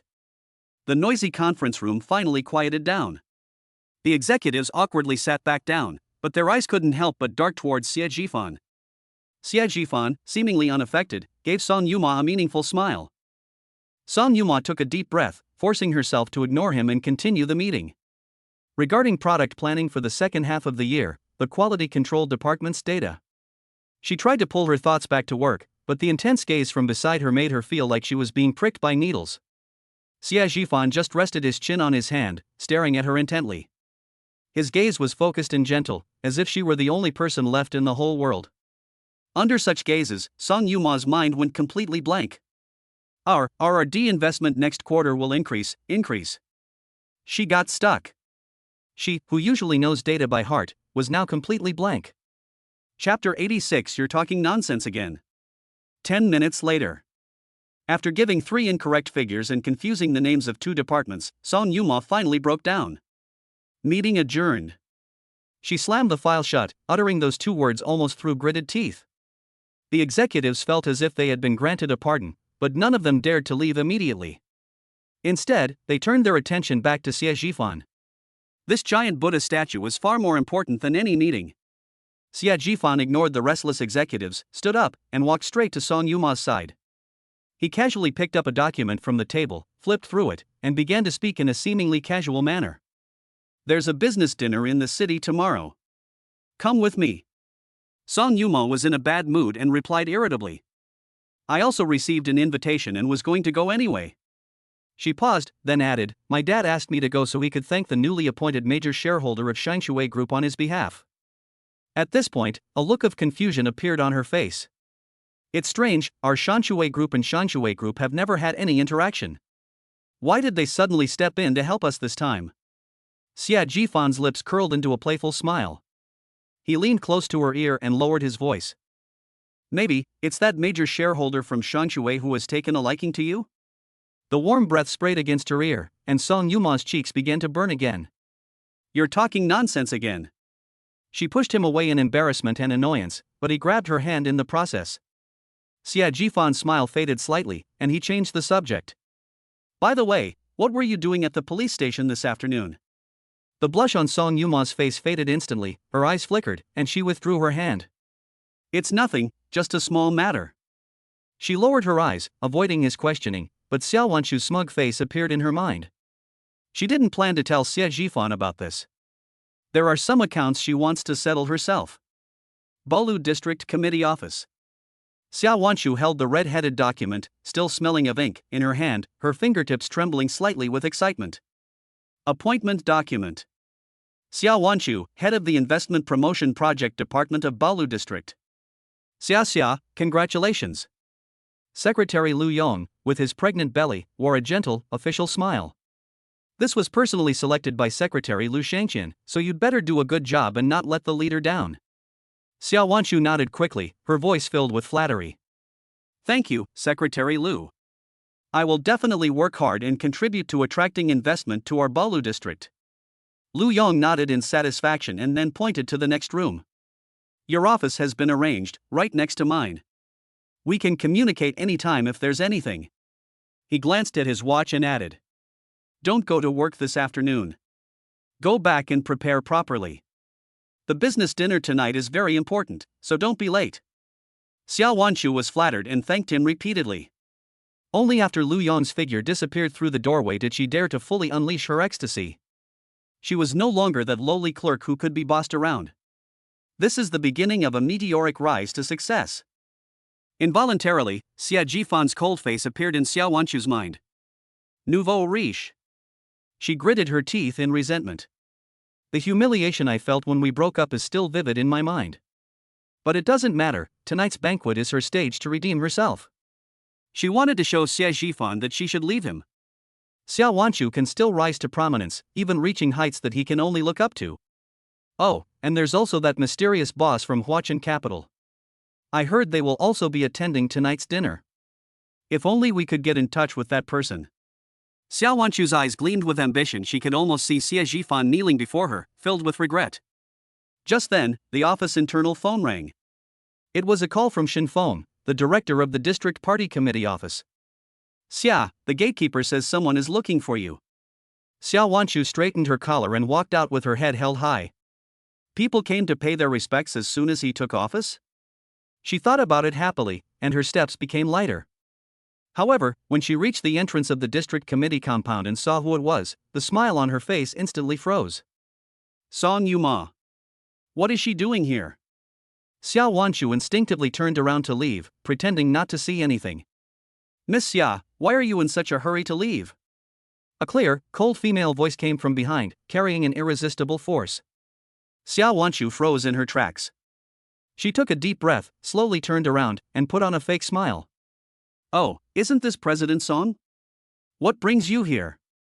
She spoke in a sarcastic tone, her eyes filled with undisguised hostility. "My mother was sent to the detention center by President Song. President Song really has some tricks up his sleeve." Using a sledgehammer to crack a nut is really overkill. Song Yuma didn't respond to her at all, just looked at her calmly with a smile on her lips. Congratulations, Ms. Xia, on your promotion to head of the investment promotion department. Xiao Wanchu's fake smile froze. She had just received her appointment document. How could Song Yuma know so quickly? An ominous premonition instantly enveloped her heart. Song Yuma took a step forward, lowering her voice slightly, but every word was as cold as ice. However, if the city finds out about the newly appointed person in charge. On the first day, he threw a tantrum in front of the police station. What would you think if you were arrested for picking quarrels and provoking trouble? With a boom, Xiao Wanchu's mind exploded. Her face turned deathly pale as she stared intently at Song Yuma. How did you know? This matter has clearly been suppressed.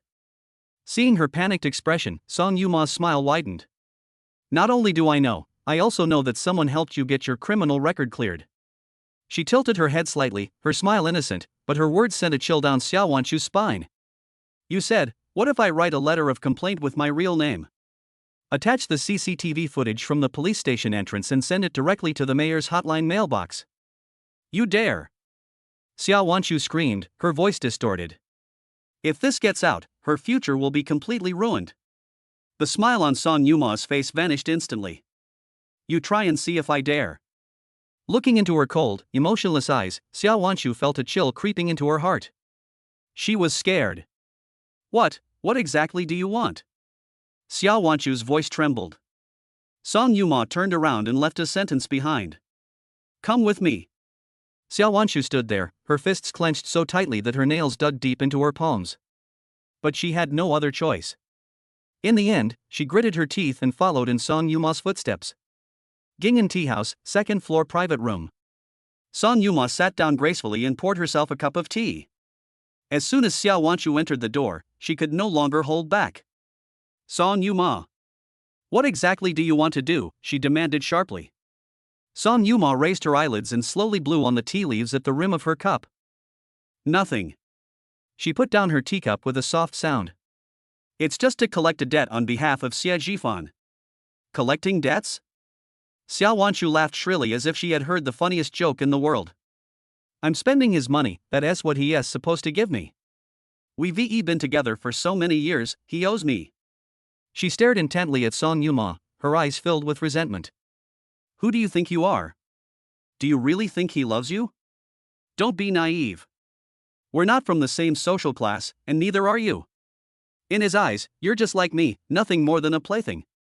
Song Yuma was not angry, and her expression did not even change. Chapter 87. Delete it for me. After Xiao Wanchu finished cursing and was panting heavily, she slowly took her phone out of her bag and placed it on the table. The phone screen lights up and starts playing a video. In the video, a woman is seen rolling on the ground with disheveled hair after being arrested for assault. She cried and cursed, like a complete shrew. Xiao Wanchu's breath caught in her throat. The color drained from her face, and her eyes were filled with terror. No. It's impossible. She lunged at him like a madwoman, trying to snatch the phone. Delete it. Delete it right now. Smack. A crisp slap echoed throughout the private room. Xiao Wanchu was knocked to the side by the blow, and 5 clear finger marks instantly appeared on her face, her ears ringing. She covered her face, looking at Song Yuma in disbelief. Song Yuma slowly withdrew her hand, her eyes as cold as ice-cold knives. She picked up the phone on the table. The video was still playing, and Xiao Wanchu's piercing wails sounded particularly ironic. Xiao Wanchu, I'm giving you 2 choices. First, cooperate with me. Song Yuma paused, a cruel smile curling at the corner of her lips. I have taken screenshots of this video, along with your appointment document. Post it online together, and you'll become famous overnight in the entire city of Jiangcheng. Xiao Wanchu was completely stunned. She stared intently at Song Yuma, as if she wanted to devour her alive. Which of these 2 choices wouldn't lead her to her death? Tell her who's behind this? Then she has betrayed Shen Mu and the Shui family, and her fate will only be worse than it is now. But if Song Yuma were to send out the video and the appointment document, her life is truly over. She has worked so hard to get to where she is today, and she is about to rise to the top. How can she ruin her reputation at this time? Song Yuma, what exactly do you want? Xiao Wanchu's voice was pleading. She was truly afraid. Song Yuma's fingertips gently swiped across the smooth screen of her phone. It's very simple. She looked up, her gaze devoid of warmth. I want you to leave this investment promotion project department. Xiao Wanchu's pupils suddenly contracted. Leaving the project team? This was her stepping stone to success. It was her greatest asset to prove herself to Xie Zhifan. Song Yuma is trying to ruin her future. Don't even think about it. Xiao Wanchu screamed. Song Yuma seemed to have anticipated her reaction, and the cruel smile on her lips deepened. It's not just about quitting. She paused, then clearly uttered the rest of her words, one word at a time. I also need you to volunteer for a transfer to the Baolu District Sub-District Office to be in charge of sanitation work. Boom. Something seemed to explode in Xiao Wanchu's mind. Why would you send an elite graduate from a prestigious university, about to enter a core department of the district committee, to manage street sweepers? This is no longer just cutting off her future, it's trampling her dignity and face underfoot and crushing them. Song Yuma. You're insulting me.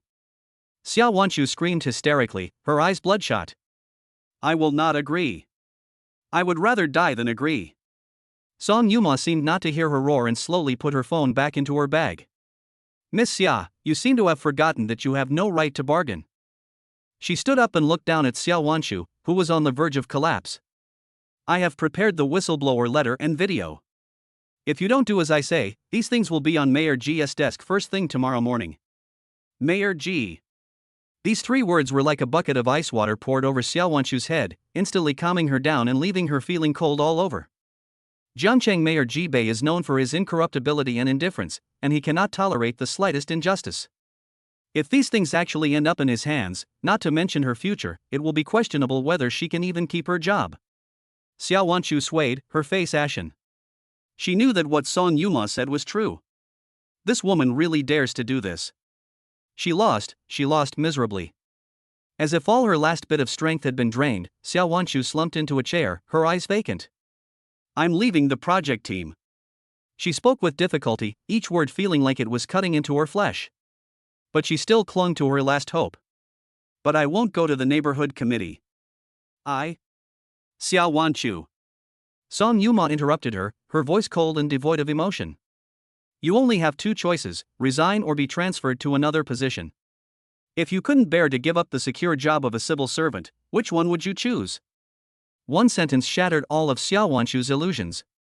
Yes, how could she possibly resign? She knows better than anyone how much effort she put in and how many connections she used to get this job. This was the foundation of her livelihood and the stepping stone for her to enter high society.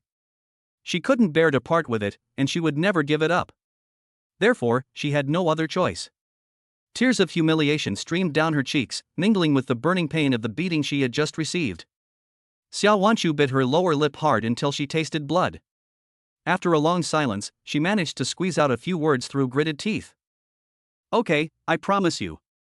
Song Yuma finally showed a satisfied smile. That's right. She walked to the door, opened it, and glanced back at Xiao Wanchu.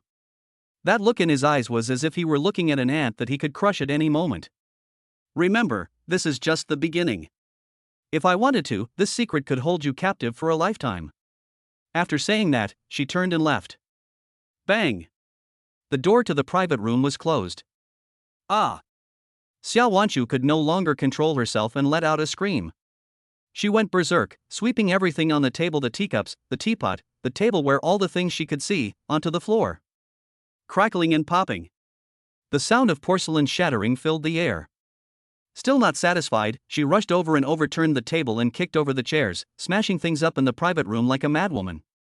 Song Yuma. I'll kill you. I'll definitely kill you. A venomous curse echoed in the empty private room. The restaurant owner outside heard the commotion and was startled. He quickly called 2 waiters who rushed in. The boss turned green when he saw the mess in the private room. Miss! What are you doing? 2 waiters, one on each side, quickly restrained Xiao Wanchu, who was still going crazy. Xiao Wanchu was disheveled, her makeup ruined by tears, and she looked utterly wretched, a far cry from her usual haughty demeanor. The shop owner looked at the broken pieces on the ground with heartache. Those were all purple clay teawares he had bought at high prices. Miss, our business is small, What do you think of this? Xiao Wanshu was panting heavily, her scarlet eyes glaring at him. How much? I'll pay. The boss held up 6 fingers, his fingers trembling. This tea set, plus the damage to the table and chairs, costs a total of 6,000. 6,000 yuan. Without a second thought, Xiao Wanshu took out her phone from her bag and scanned the QR code to transfer the money. After paying the compensation, she pushed away the waiter and walked out of the tea house, looking dejected. Balu District Committee Building. Xiao Wanshu stood expressionless in Lu Yong's office. Secretary Lu, I would like to apply to withdraw from this investment promotion project department. Lu Yong paused in his tea making, then looked up in surprise. What? Wanshu, say that again? He thought he had misheard. Everyone knows how important this project is. He had seen how much effort Xiao Wanshu had put in to squeeze in. Why are you suddenly quitting? Chapter 88 is my own problem. Secretary Lu, I am not capable enough and I am afraid I am not up to the task. Xiao Wanshu repeated, her voice flat and monotone. Nonsense. Lu Yong slammed the teacup down on the table. Your abilities are obvious to everyone, how can you belittle yourself? Has someone put pressure on you? Xiao Wanshu shook her head. It's my own problem. In addition, I would like to apply for a job transfer to the sub-district office to be in charge of sanitation work. Clang. The teacup in Lu Yong's hand was knocked over, and scalding tea splashed all over his hand, but he didn't even notice.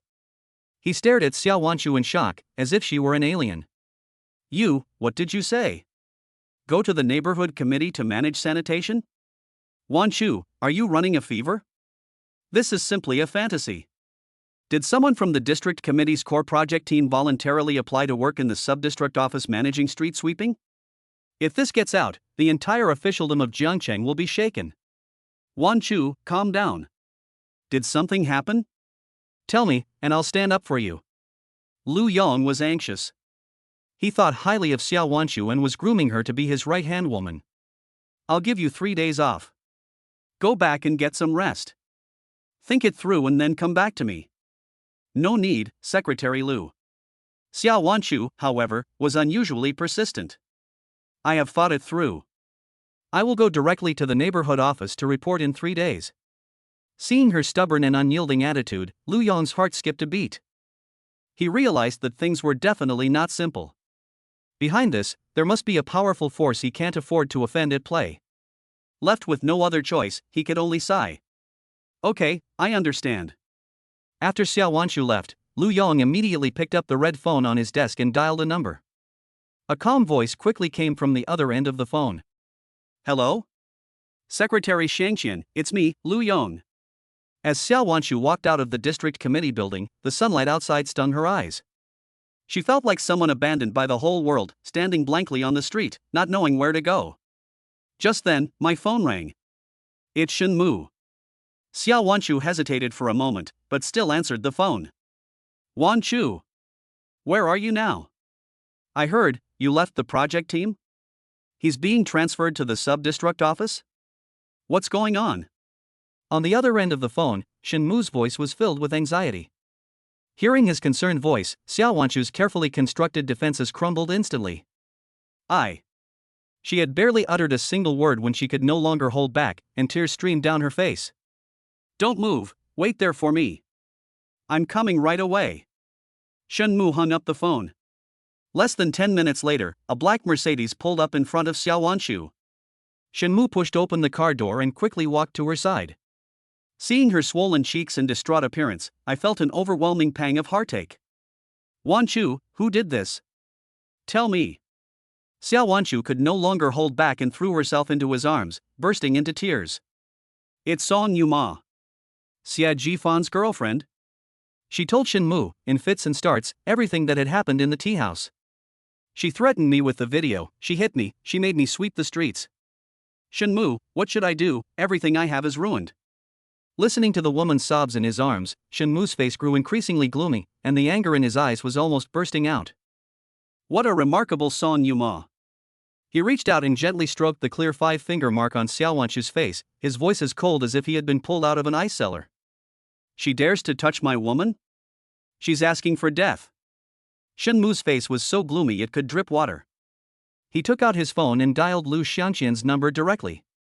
The black Mercedes smoothly drove into a villa.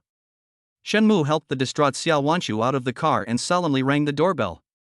The person who opened the door was Shen Mu's aunt, Xueqin, Lu Xiangqian's wife. Kogure? What happened to you?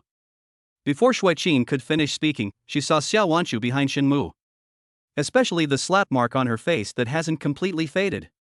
Xueqin's expression changed instantly. Ouch, this child. Who hit him? She pulled Xiao Wanchu close with concern, her voice filled with anger. Come in quickly. Tell your aunt who dared to bully you like this. Xiao Wanchu's eyes reddened again, but she held back her tears. Shen Mu's face was gloomy as he helped Xiao Wanchu into the living room. Auntie, where's uncle? He's in the study. Xueqin turned around and shouted upstairs, Xiangqian. Come down quickly. Something's happened. Soon, a middle-aged man came down from the study on the second floor. He is Lu Xiangqian. He saw Shen Mu, then glanced at the injury on Xiao Wanchu's face, his brows furrowed slightly, but he didn't make a fuss like Xueqin. Sit down and talk. Lu Xiangqian pointed to the sofa and sat down in the main seat, exuding a calm and composed aura. Shen Mu could no longer suppress his anger and recounted the events that had occurred at the tea house. The article focuses on accusing Song Yuma of being arrogant and domineering. She not only hit Wanchu, but also threatened her with the video, forcing Wanchu to transfer from the district committee's project team to the sub-district office to manage sanitation. Uncle, this is simply outrageous. What? Upon hearing this, Xueqin was so angry that she stood up abruptly. Is there no law anymore? How dare a businessman bully us public officials like this? Xiangqian, you have to do something about this. If word gets out, where will we put our family's reputation? Xiao Wanchu lowered her head, her fingers tightly gripping the hem of her clothes, her body trembling slightly. She knew this was her last chance. Lu Xiangqian did not immediately express his opinion. He picked up his teacup, gently blew away the foam, and his sharp gaze fell on Xiao Wanchu. What video? What video is it? Xiao Wanchu's body stiffened, her lips trembled, and she couldn't utter a word. Shen Mu answered for her. It's just some not-so-good scenes. Song Yuma threatened to leak the video to Secretary Ji Bei of the Discipline Inspection Commission. Ji Bei? Lu Xiangqian put down his teacup, his expression finally turning serious. He hesitated for a moment, then slowly spoke. If this matter really reaches Ji Bei, it won't be as simple as just being transferred to the sub-district office. Wanchu will be dismissed from her public office and will never be hired again. One sentence made the air in the entire living room freeze. Xueqin and Shen Mu's faces turned pale instantly. That's serious? Xueqin couldn't believe it. Xiangqian, don't you have a good relationship with Secretary Ji?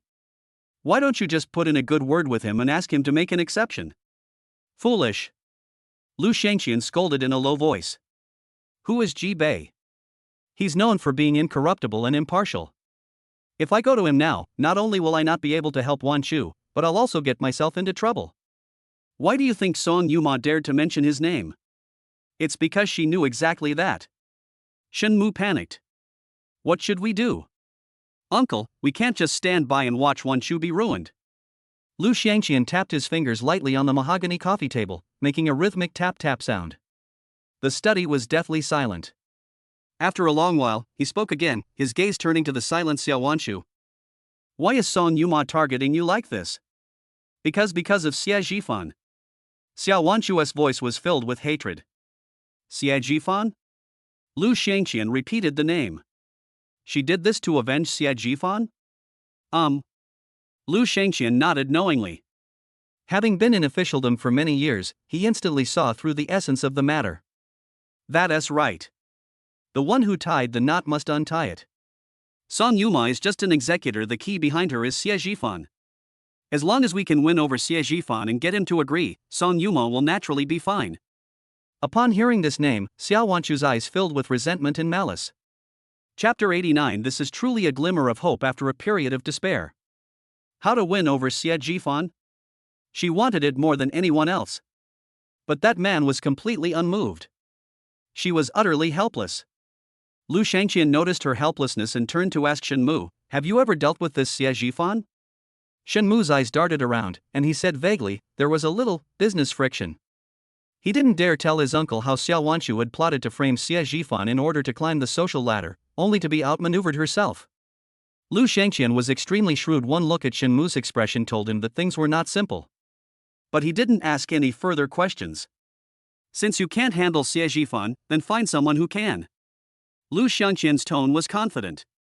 Shen Mu and Xiao Wanshu were both stunned, looking at him in confusion. The worst way to deal with this kind of person is to confront them head-on. The only way is to put pressure on them from above. He confidently presented his plan. Tonight, the Beicheng Chamber of Commerce is hosting a business dinner, and the behind-the-scenes boss of Huachen Capital will be attending. I'll take you with me. With my connections, that boss will probably give me some face. Let him give Xie Zhifan a warning, and things will be much easier. Xiao Wanshu and Shen Mu's eyes lit up instantly. This is truly a stroke of good luck. Uncle, you know the boss of Huachen? Shen Mu asked excitedly. We can't say we know each other, but we can get to know each other tonight. Lu Shangqian said calmly, even if we take a step back and the boss of Huachen doesn't give us face, we still have a backup plan. He paused for a moment, then threw out another chip. Shangshui Group. Although I don't know their mysterious major shareholder. But I'm an old friend of one of their board members. Through him, I can get in touch with the major shareholder. Moreover, I heard that Shangshui Group owes Shangshui Group a huge favor. As long as we can get the major shareholder of Shangshui to step in. Don't even mention one Song Yuma, even if there are 10 Song Yumos, they'd still have to obediently hand over the video. A tremendous hope descended from the sky.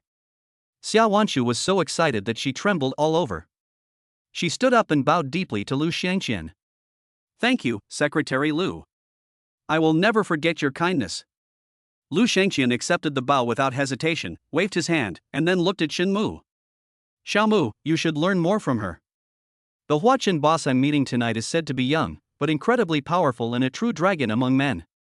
His future potential is limitless. It won't hurt you to befriend him more. He glanced meaningfully at Xiao Wanshu again. Wanshu, you need to broaden your horizons.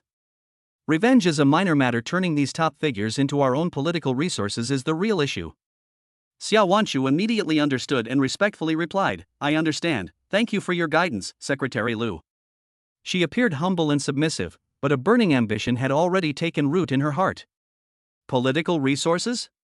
If she could get in touch with the behind-the-scenes boss of Huachen, she wouldn't just want him as a resource. She wanted him to be her devoted follower. At that time, not only Song Yuma, but also Xie Zhifan and even Shen Mu will become stepping stones for her to climb higher. All right, it's getting late. Lu Shangqian glanced at his watch. Xiao Mu, take Wanshu to pick out a decent evening gown first. I have some things to take care of, and I'll go directly to the banquet later. Okay, uncle. Shen Mu was overjoyed and immediately left with Xiao Wanshu. Half an hour later, at the most upscale luxury club in the city center. Xiao Wanshu stood in front of the mirror, looking at herself in a wine-red backless dress, her eyes gleaming with a determined light. She meticulously applied her makeup, striving for perfection in every detail. She wanted to appear before that Huachen boss in the most perfect form, leaving him with the deepest impression. Looking at her radiant appearance, Shen Mu felt a surge of excitement, thinking that she was trying to make him look good. Wanshu, you are so beautiful. Xiao Wanshu turned around and smiled at him, a smile that could captivate all. Night falls and the city lights come on. Shen Mu, arm in arm with Xiao Wanshu, walked confidently into the venue. Xiao Wanshu's eyes searched through the crowd, looking for the man who could change her fate. Just then, the smile on Shen Mu's face suddenly froze. He saw a familiar figure. Lu Hong, the eldest son of the Lu Group. Shen Mu frowned slightly. What's Lu Hong doing here? Why is this notorious playboy, a top celebrity in the circle, attending this kind of banquet? Who is he? Xiao Wanshu keenly noticed the change in Shen Mu's emotions and asked softly. Shen Mu took a deep breath, suppressing his surprise, and explained in a low voice. Lu Hong, the sole heir to the Lu Group. Among the younger generation in our northern city, they are the ones who truly stand at the top of the pyramid. Xiao Wanshu's gaze was instantly drawn to that figure. Lu Hong had a handsome face and a smile on his lips. As soon as he appeared, he was immediately surrounded by a group of equally young elites. Young Master Lu, you're finally back. When did you return to China? That's right, young Master Lu, how long are you planning to stay this time? Among the crowd were heirs of the top 10 groups in Beicheng, such as Daheng Group and Yuhong Group. At this moment, however, they all surrounded Lu Hong like stars surrounding the moon, adopting a very humble posture. Is this the power and influence of the top echelons? Xiao Wanchu's heart began to pound uncontrollably. Although Shen Mu is not bad, compared to Lu Hong, he is worlds apart. An idea began to grow wildly in her mind. If the boss of Huachen doesn't think much of me, or perhaps he's too old, then the eldest son of the Lu group is undoubtedly the best alternative.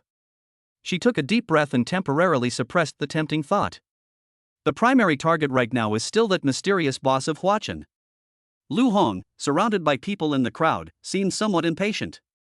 Just got off the plane, here to meet someone, he replied casually. To meet someone?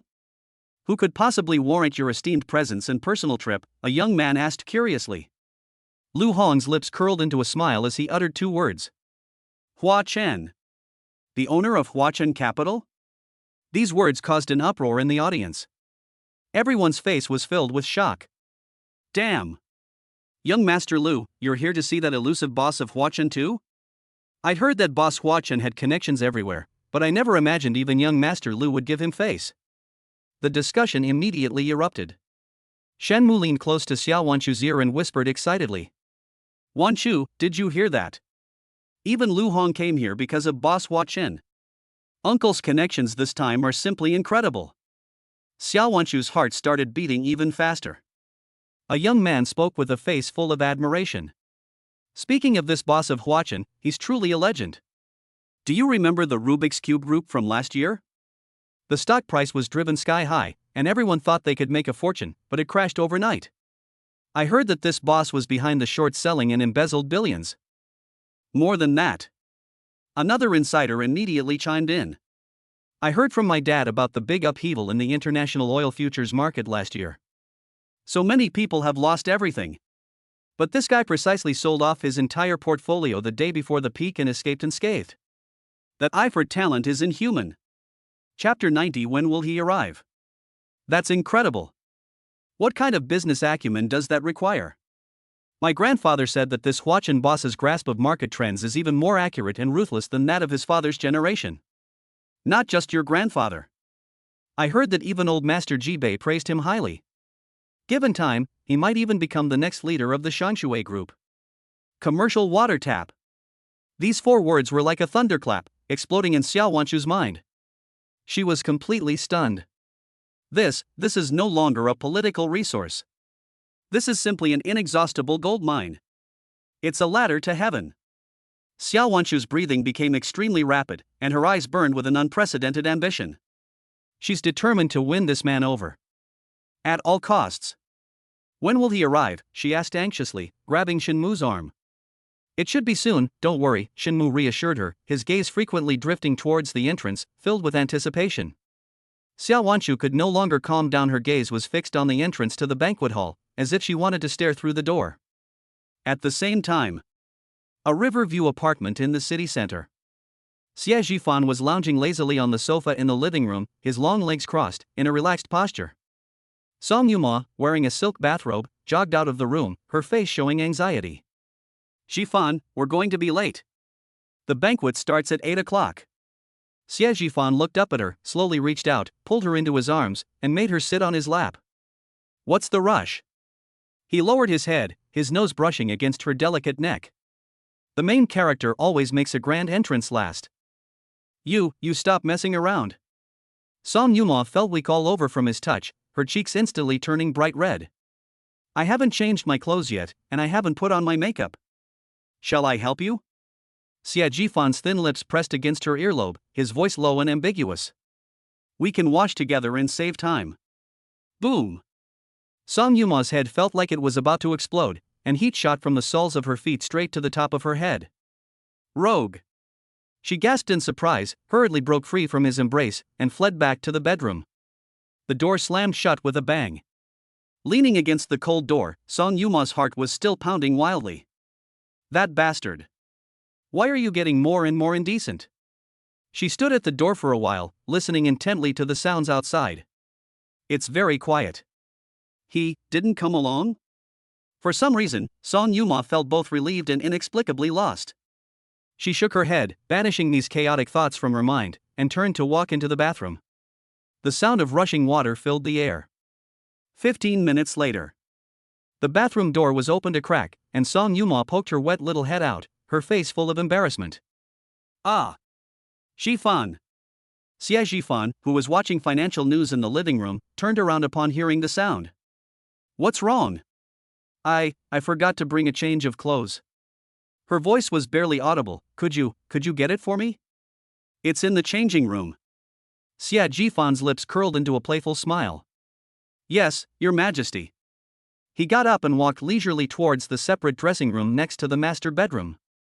Pushing open the door, a vast space unfolds before your eyes. Xia Ji-fan's gaze swept over the gorgeous dresses, finally stopping in a corner. There was a set of clothes hanging there that seemed out of place. A white sailor-style top paired with a black and white checkered pleated skirt. JK uniform. Xia Ji-fan's mind flashed back to the time he took her to take couple photos. She looked adorably shy and annoyed in that outfit. A thought quietly surfaced in his mind. He picked up the champagne-colored fishtail evening gown that had been prepared beforehand. With his other hand, however, he inexplicably brushed against the thin, pleated skirt. Xia Ji-fan, a mischievous smile playing on his lips, strolled to the bathroom door with the JK uniform in hand. Knock knock. He tapped on the frosted glass door with his finger. Your clothes, Your Majesty. There was a moment of silence inside the door, then the door was pulled open just wide enough for one hand to pass through. A delicate hand reached out from the crack in the door. Xia Ji-fan handed over the folded clothes. Just as Song Yuma was about to pull the clothes back, her index finger, seemingly unintentionally, teasingly scratched his palm. It was very light, like a feather brushing against you. But Xia Ji-fan froze, a tingling current instantly coursing through his body from his palm. That little devil. They've actually learned to fight back. His Adam's apple bobbed, his eyes suddenly became deep, and he instinctively wanted to push the door open. Click. A crisp click of the lock clicking shut came from inside the door. The door was locked from the inside. Immediately following was Song Yuma's sly laughter. That was a little reward for you. Now, Mr. Xia, please wait patiently outside. Xia Ji-fan. He leaned against the wall, smiling with a mixture of helplessness and indulgence. Okay, you've really gotten to that point. It seems I bullied her too much before now even a rabbit will scratch when cornered. However, this feeling is not bad at all. He calmly returned to the living room sofa, expecting a long wait to begin. However, less than 2 minutes later. Ah! Xia Ji-fan. You bastard! A scream came from the bathroom, followed by the sound of the door being slammed. Xia Ji-fan casually crossed his legs, asking the question knowing the answer already. What is it now, Your Majesty? What are you giving me? This isn't an evening gown. Song Yuma's voice was both ashamed and angry, filled with accusation even through the door. Really? Xia Ji-fan picked up the TV remote and slowly changed the channel. Oh dear, the light is too dim. I might have taken the wrong one. Then hurry up and help me change. It's that champagne-colored fishtail dress. No, that won't work. Xia Ji-fan lazily dragged out the melody, his voice tinged with laughter. He frowned slightly and let out an exaggerated cry of pain. Ouch. I walked too fast just now, and I think my leg cramped up. I can't move now. Song Yuma was almost laughing in exasperation at him. This man lies without even thinking. It's only a few steps from the locker room to the bathroom, how could he get a cramp? You're kidding me. But now she's under someone else's roof and has no choice but to bow her head. I can't exactly go out naked and argue with him. After a long stalemate, a struggling voice came from inside the door. Then you're cheating.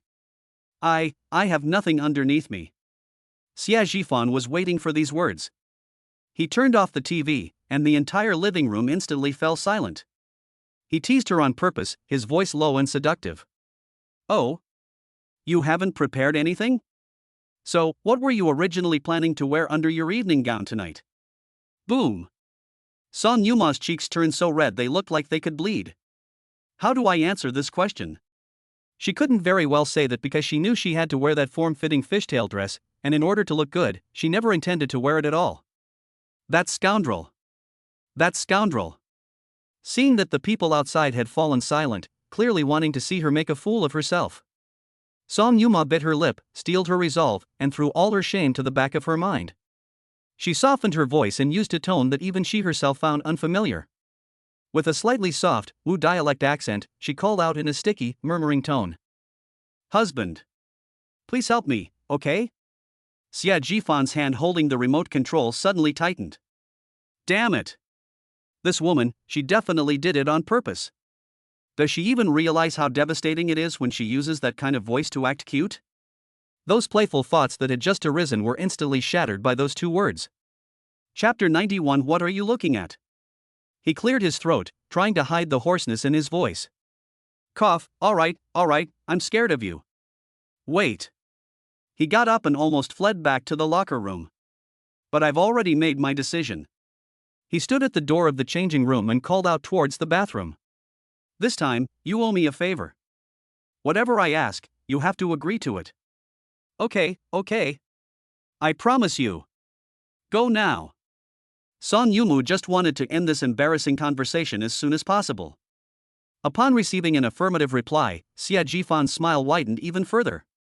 He pushed open the locker room door, but didn't take the cotton underwear that Song Yuma often wore.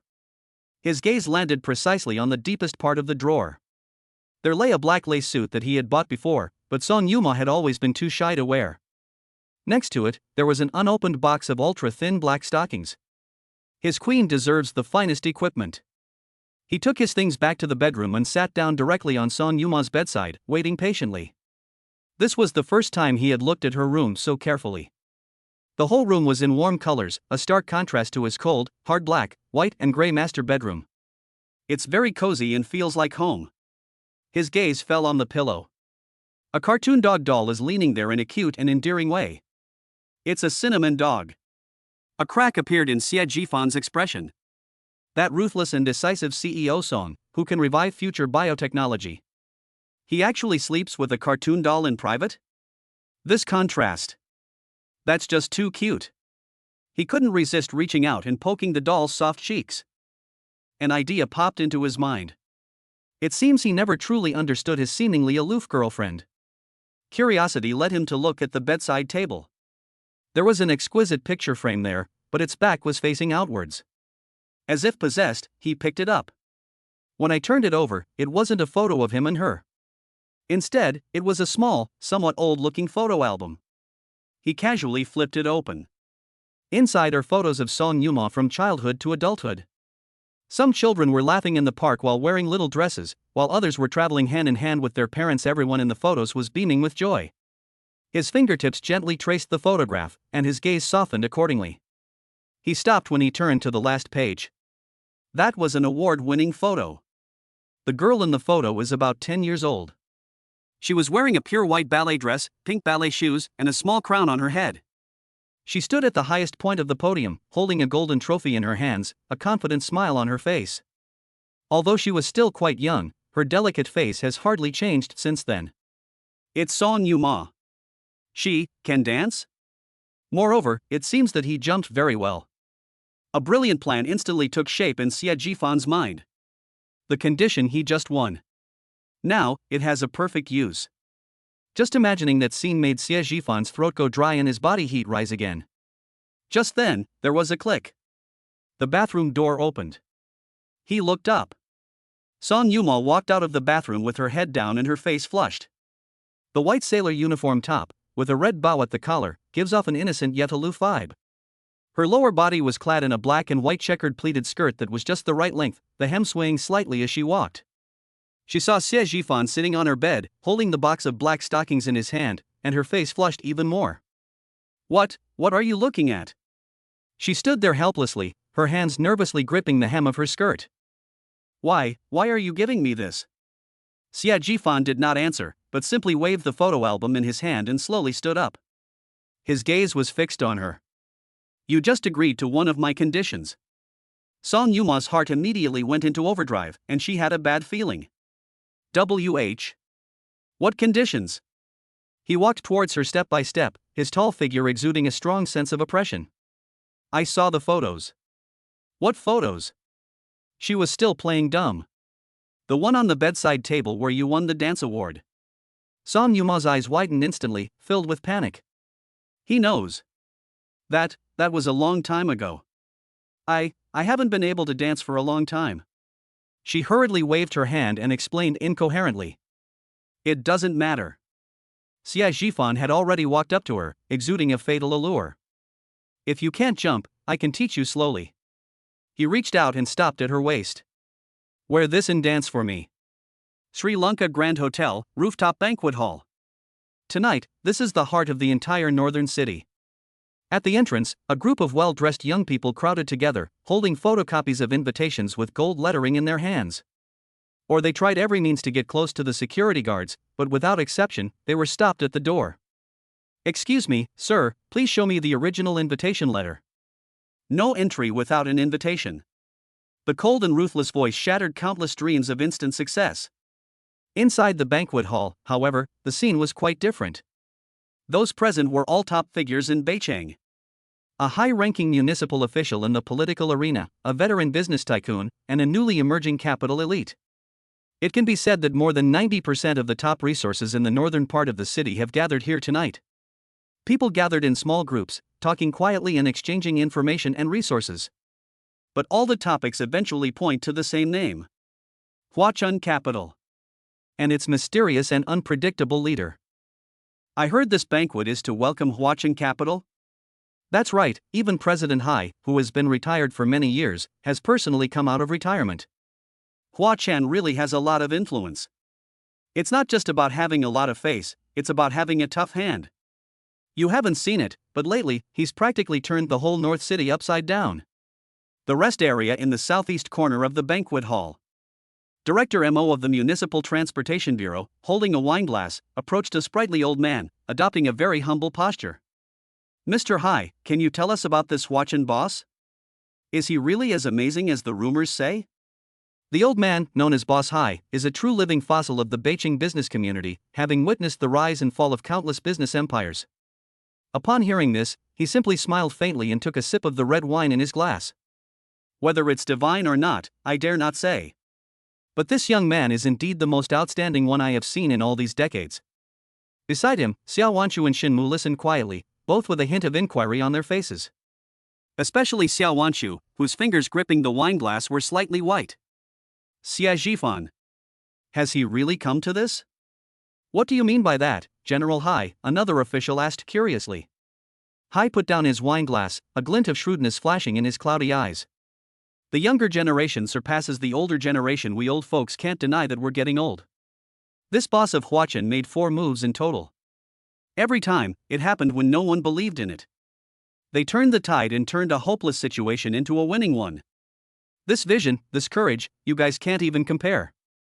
Even we old foxes who have spent most of our lives navigating the business world are ashamed of our own inferiority. Hai Zon's tone was full of admiration. Chapter 92. Isn't this insane? Take the international oil futures market a while back, for example. He paused, seemingly recalling the harrowing experience. At that time, the global oil market was in turmoil, with prices falling to a near-decade low, and everyone thought it was going to collapse. You know Song Junhai, right? The CEO of Shanshui Group has joined forces with 3 large groups to spend 30 billion yuan on short selling, hoping to make a fortune in the process. Everyone nodded in agreement. Song Junhai was a prominent figure in the Beijing business community, and his actions were once considered a bellwether for the market. And the result? Director MO asked anxiously. A meaningful smile appeared on Hai Zon's lips. As it turned out, it was the day before Song Junhai and his team entered the venue. Huachun Capital quietly poured in 3 billion yuan, and even added the maximum leverage, going all in, to go loan. Hiss. A collective gasp of astonishment rippled through the crowd. 3 billion, maximum leverage, and under what market conditions should we go long? Isn't this insane? The next day, news suddenly broke in the Middle East that several major oil-producing countries had reached a historic agreement to cut production. International oil prices surged by 300% overnight. Huachun Capital raked in 1.5 billion yuan in a week, and then, quietly withdrew at the peak. Then, what about Song Junhai and the others? Someone asked in a trembling voice. 30 billion, all of it is tied up. Mr. Hai shook his head, his tone tinged with a hint of regret. Shanshui Group almost came to a standstill, and it was only thanks to the emergency capital injection from Shanshui Group that it was able to barely catch its breath. Even so, it has been severely damaged, and it will take at least 3 to 5 years to recover. Everyone was completely speechless. What terrifying insight and skill! Xiao Wanshu's face paled even more. Shanshui Group. Isn't that Song Yuma's company? It turns out that the crisis her family had faced was actually caused by Xie Zhifan. No, to be precise, Xie Zhifan foresaw the crisis, but her father walked right into it. Mr. Hai, I've heard something else. Another official seemed to remember something and spoke up. Wasn't that unfinished housing project of Chengye Group also taken over by Huachun? That project is a bottomless pit. Whoever gets involved will die. Huachun is probably going to suffer a huge setback this time, isn't he? This statement immediately drew a chorus of agreement. Yes, that piece of land is in a bad location and the policies don't support it, so there's no possibility of revitalizing it. No matter how powerful Huachun is, he can't turn stones into gold, can he? Listening to the crowd's discussion, President Hai simply smiled enigmatically. Others may not be able to. But his specialty is PUBG. The group looked at each other, their eyes filled with profound shock. Just then, a sharp voice suddenly broke in. Speaking of Huachun, I'm reminded of something else. Everyone looked in the direction of the voice and saw that it was a deputy from the Industry and Commerce Bureau who was speaking. Didn't Xia Dong from our bureau get arrested a couple of days ago? Upon hearing the name Xia Dong, Xiao Wanshu's body stiffened abruptly, and her heart leaped into her throat. The man lowered his voice and said mysteriously, "I've heard inside information about why Xia Dong was arrested. It's because he was so arrogant and dared to try and shut down Huachun Capital." What? And guess what happened? The man was keeping everyone in suspense. The tip-off hotline was dialed less than half an hour ago. The mayor, who was on an inspection tour in another city, immediately cut short his trip and flew back overnight to handle this matter personally. The next morning, the people from the Discipline Inspection Commission took Xia Dong away. Xiao Wanshu felt a loud bang in her head, and her vision went black. It turns out that Xia Dong's arrest was actually related to Xie Zhifan. Moreover, it even alarmed the mayor. Just what kind of extraordinary power does he possess? Shen Mu, who was standing nearby, noticed that something was wrong with her and immediately supported her swaying body, asking in a low voice, "Wanshu, are you all right?" Xiao Wanshu snapped back to her senses and forced a smile that looked worse than crying. I'm fine. I'm going to the restroom." She practically fled in panic. Watching her hurried departure, a dark glint flashed in Shen Mu's eyes. It was at this moment. A slight commotion broke out outside the hotel entrance. A Rolls-Royce Silver Ghost silently glided to a stop in front of the red carpet. The car door slowly opened. One leg emerged first. Next, there was a foot wearing a silver stiletto heel. That foot, clad in a silver stiletto, had an arc as beautiful as a work of art. Following that section of calf upwards, one sees the graceful figure encased in a black silk dress, elegant and noble. However, the conversation inside the car had nothing to do with this elegance. Hiss. Song Yuma gasped, her brows furrowing slightly as she looked at the small water stain on the hem of her dress. Just now, the driver slammed on the brakes to avoid a waiter who suddenly rushed out. She didn't hold the bottle of mineral water she had placed next to her properly, and it spilled out. Although the area is not large, it stands out exceptionally on this top-quality silk fabric. What's wrong? Xie Zhifan, sitting behind the driver, turned his head and looked at her slightly damp skirt. Song Yuma shrugged helplessly. Looks like I need to deal with this little accident first. She opened the car door, and a cool evening breeze swept by. Zhifan, you go in first, don't wait for me. Song Yuma smiled at him. I'll be there soon. Xie Zhifan nodded without saying anything more. He straightened his suit sleeves, got out of the car, and handed the invitation to the greeter at the door. When the greeter saw the gold-embossed invitation, his hand trembled slightly. He then bowed almost 90 degrees and respectfully ushered him inside. Welcome, Mr. Xie. Inside the banquet hall, elegantly dressed women mingled, and glasses clinked in a lively atmosphere. Shen Mu's face was so gloomy it could drip water. He had just witnessed Xiao Wanshu running towards the restroom in a daze. He looked terrified. The person who started all of this is a man named Xie Zhifan. A man who could make the mayor rush back from out of town overnight. This realization sent a chill down Shen Mu's spine, but what followed was an even deeper sense of jealousy. What makes Xie Zhifan so special?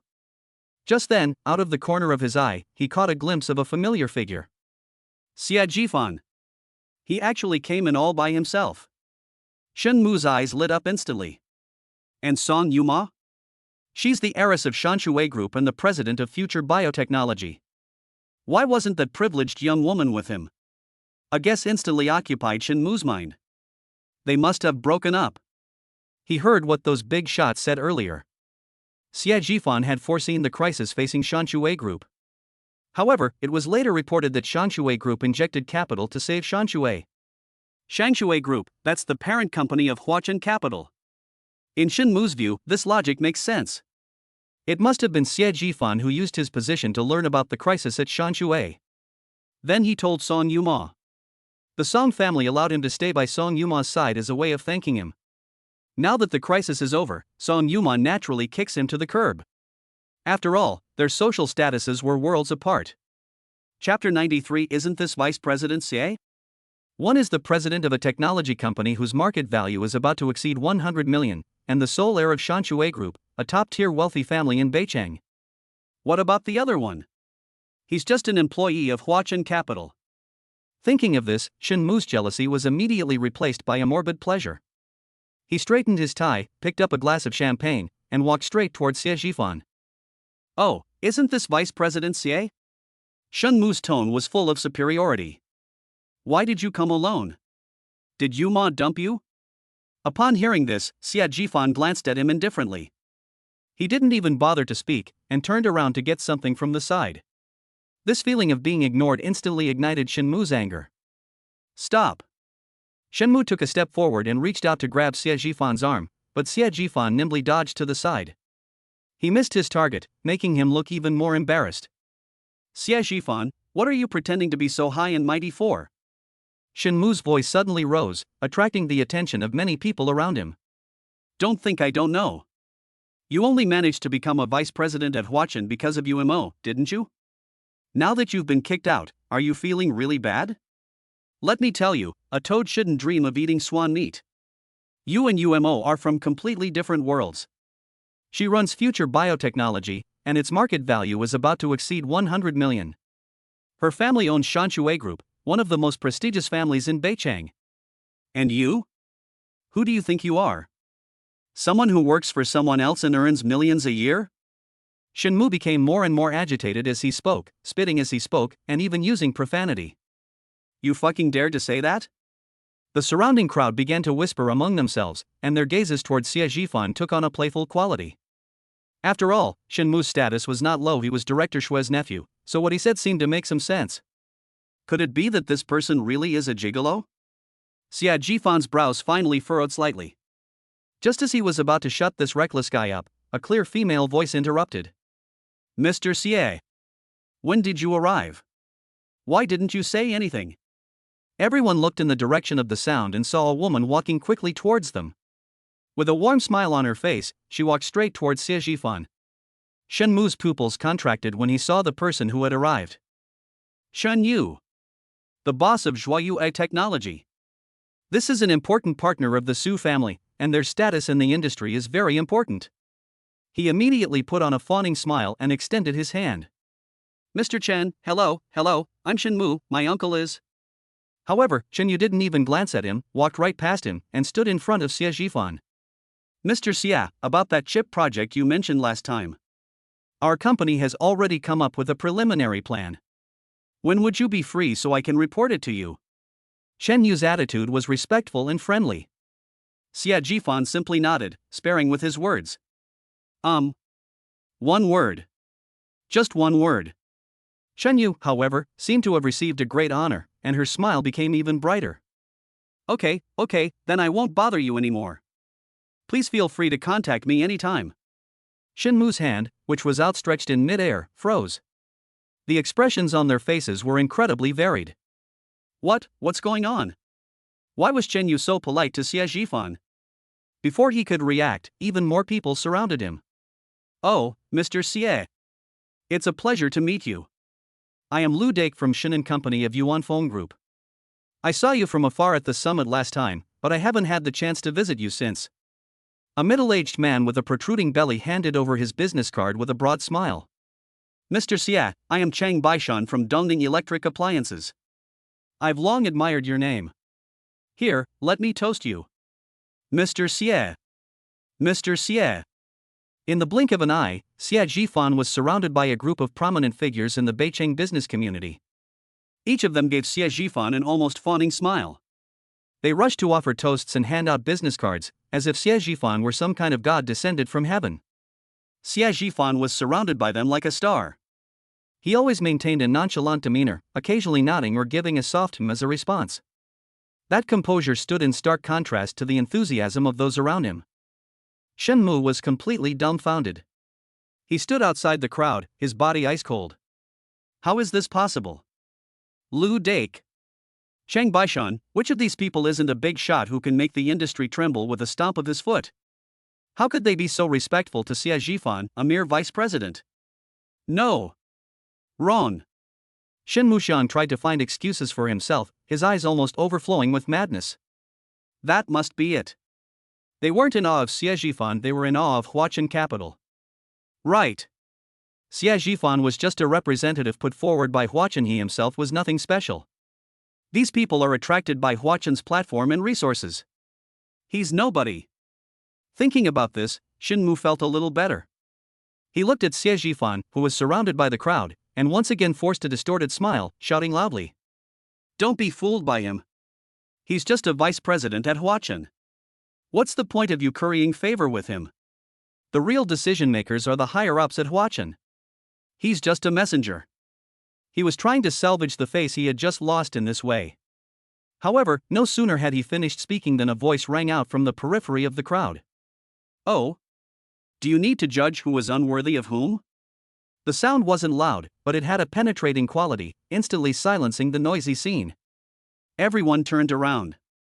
Under the lamplight, a woman was slowly walking towards them. It was Son Yuma. She's here. When Shen Mu saw Son Yuma, he was first stunned, then his face lit up with joy.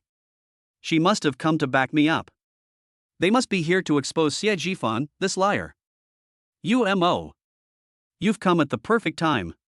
Shen Mu, as if grasping at a straw, pointed at Xie Jifan and loudly accused him. Look at this man. He's impersonating an important figure, swindling and cheating people here. Song Yuma ignored him and walked straight to Xie Jifan's side, naturally taking his arm in an intimate gesture. She raised her eyes, her cool gaze falling on Shen Mu's face, which was flushed with excitement. Shen Mu. I think I just heard you say that Jifan is not good enough for me? Shen Mu's smile froze on his face. Song Yuma's actions, her gaze, her tone, were all completely different from what he had expected. The surrounding bigwigs also noticed something was wrong, and they all fell silent, watching the scene unfold in fear. Shen Mu's mind went blank, and he could only stammer out the words. UMO, don't be fooled by him.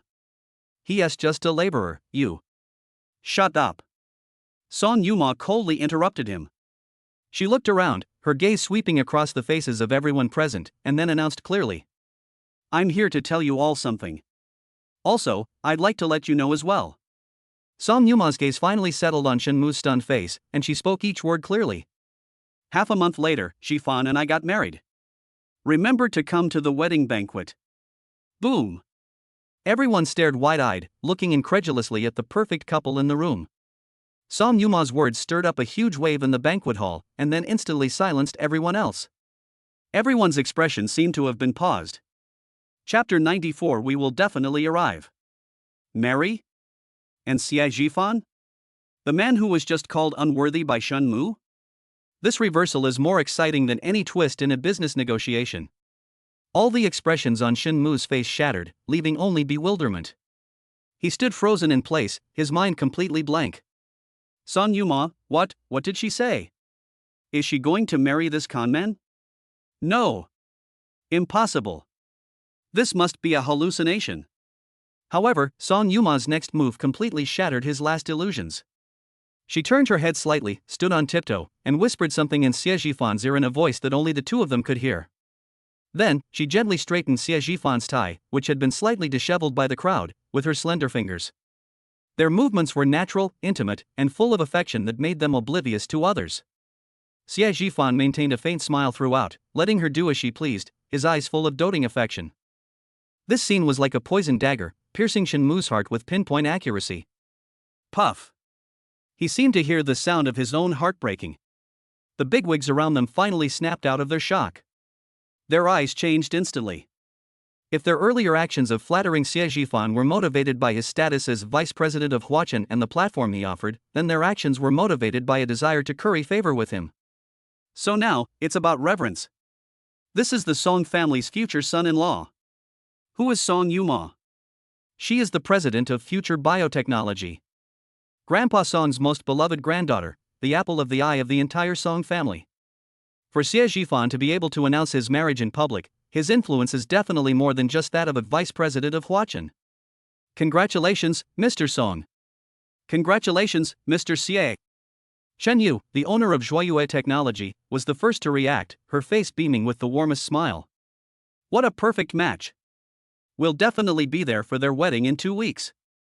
Her words were like the flip of a switch. Yes, yes, yes. Congratulations. President Xie is a young and talented man, and President Song is exceptionally elegant and charming. They are a perfect match. Lu Dake of Yuanfeng Group, Cheng Baishan of Dongning Electric Appliances, and others also gathered around, offering their congratulations incessantly. Those who had been somewhat hesitant about Xie Zhifan just moments before now had no more hesitation. Flattery poured in like a tidal wave, almost overwhelming Xie Zhifan. As Shenmu listened to these flattering words, each one felt like a resounding slap across his face. No! He can't admit defeat. A flame reignited in Shenmu's eyes. He rose to power because of women. He climbed the social ladder by relying on women. Without Song Yuma, he's nothing. This thought brought a strange balance to his twisted mind. Just then, a commotion broke out on the outskirts of the crowd. Make way, make way. A dozen or so young people were walking quickly towards them. Those present, upon seeing them, readily made way for them. Because these people are the heirs of the 10 most prestigious conglomerates in Donghai City. Lu Hong, the eldest son of the Lu Group, is a leading figure among the younger generation in Donghai. They were talking on the other side when they heard the commotion and rushed over immediately. President Xie, President Song. Lu Hong and the others walked quickly to Xie Zhifan, their faces beaming with warm smiles. Congratulations! You've given us a wonderful surprise. Exactly, exactly. They hit it so well. Another young heir smiled and winked at Song Yuma, teasing her. UMO, we thought you had high standards, but we didn't expect you to surrender so quickly? Upon hearing this, Song Yuma revealed a rare, gentle smile, exuding charm. There's nothing I can do, I've met the right person. She glanced at Xie Zhifan beside her, then looked at the heir. As for you, you should hurry up and find someone, or your old man will keep nagging you every day. Ah, definitely, definitely. A few light-hearted jokes instantly bridged the gap between everyone. The atmosphere became incredibly lively. These top-tier second-generation elites treated Xie Zhifan differently than the business tycoons from before. Their relationship was more like an equal one, even subtly respectful one. Mr. Xie, this is an invitation from our Apocalypse Private Club. You must come and visit sometime. Mr. Xie, there's a private salon for overseas investment next week. It's all family and friends here. You'd be so kind as to attend. One by one, beautifully crafted invitations were handed to Xie Zhifan. This scene deeply stung Shenmu, who was standing not far away. His eyes turned red with jealousy. That circle was a place he desperately wanted to get into, but he couldn't even get close to the threshold. But now, Xie Zhifan has easily become the center of everyone's attention. On what grounds? He clenched his fist so tightly that his nails dug into his flesh, but he felt no pain. Because the jealousy in his heart had completely overwhelmed him. What happened? A voice sounded behind Shenmu. Shenmu suddenly turned around. It was Xiao Wanshu. She had just gone to the restroom and came back to see this unbelievable scene. Xie Zhifan was surrounded by a group of top second-generation rich kids and business tycoons, who treated him like a star. Meanwhile, his ally Shenmu stood there, looking utterly dejected. How could he? Xiao Wanshu pointed at Xie Zhifan in the center of the crowd, her face full of disbelief. Upon seeing Xiao Wanshu, Shenmu seemed to have found an outlet for his emotions, and he said through gritted teeth. Song Yuma is here. She announced in public that she would marry Xie Jifan in half a month. What? Xiao Wanchu was struck dumb, her face turning deathly pale instantly. Is Xie Jifan going to marry Son Yuma? A surge of jealousy instantly welled up in my heart. The man she once abandoned is about to marry the heiress of a billionaire family? Why should I? Humph. Shenmu sneered at Xiao Wanchu's reaction, his tone full of disdain. Don't be intimidated by this show of force. He's just climbed the social ladder by marrying into the Song family. To put it bluntly, he's a gigolo. Without the Song family, he is nothing. Shenmu's words instantly provided a reasonable explanation for Xiao Wanchu's chaotic thoughts. Right. That must be it. Xie Jifan must have used some sweet talk to deceive Son Yuma. It's only because of the Song family's background that he can attract so many people. Thinking about this, Xiao Wanchu felt much more at ease. Her gaze towards Xie Jifan was filled with coldness. A man who relies on women will never amount to anything. A cold smile curved at the corners of Xiao Wanchu's lips. Just wait and see. The truly important figures haven't arrived at today's banquet yet. Her gaze slowly swept toward the entrance to the banquet hall, her eyes filled with ambition. Once the real boss of Huachen Capital and that mysterious largest shareholder of Shangshui Group arrive. Let's see how Xie Jifan can still be so arrogant. After speaking, Xiao Wanchu's gaze fell once again on the man not far away. A cold smile slowly appeared on her face. Ambitions, fueled by alcohol and jealousy, grew wildly. She has already planned a path to success for herself. The owner of Huachen Capital was her lifeline for her mother, Lu Hui. As long as she can get in touch with this person, not only will her mother's problem be solved, but she will also gain a powerful backer. As for the mysterious largest shareholder of Shangshui Group, that was her trump card to deal with Son Yuma. Chapter 95. She came. Didn't Son Yuma threaten her with that whistleblower letter and video? With just one word from that major shareholder, the incriminating evidence in Son Yuma's hands would become nothing but a pile of worthless paper. By then, she will not only be able to protect her career, but also let Son Yuma know who the truly capable person is. Xiao Wanchu grew increasingly smug. The corners of her mouth couldn't help but turn upwards. Just then, she felt a gaze fall upon her. It's Son Yuma. Instead of dodging, Xiao Wanchu met the other person's gaze and glared back defiantly. Son Yuma's eyes instantly turned cold. She didn't want to argue with an ant in this situation, but the other party's reckless provocation completely ignited her anger. Very good. Since you're so eager to die, I'll grant your wish.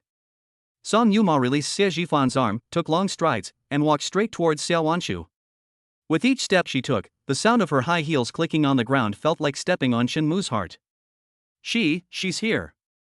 Shenmu's face turned pale instantly. Ouch, my stomach suddenly hurts so much. Shenmu clutched his stomach, bending over in pain. Wanchu, I'm going to the restroom, you hold on. After saying that, he turned and fled without looking back. Xiao Wanchu watched Shenmu's hasty retreat and was so angry she almost cursed him out loud. What a piece of trash! But at this moment, she had no time to despise Shenmu. Because Son Yuma was already standing in front of her. A powerful aura swept over her, causing Xiao Wanchu to instinctively straighten her back, clinging to her last shred of dignity. What is it? She asked coldly. Son Yuma looked down at her, her eyes devoid of warmth. Go and apologize to Jifan.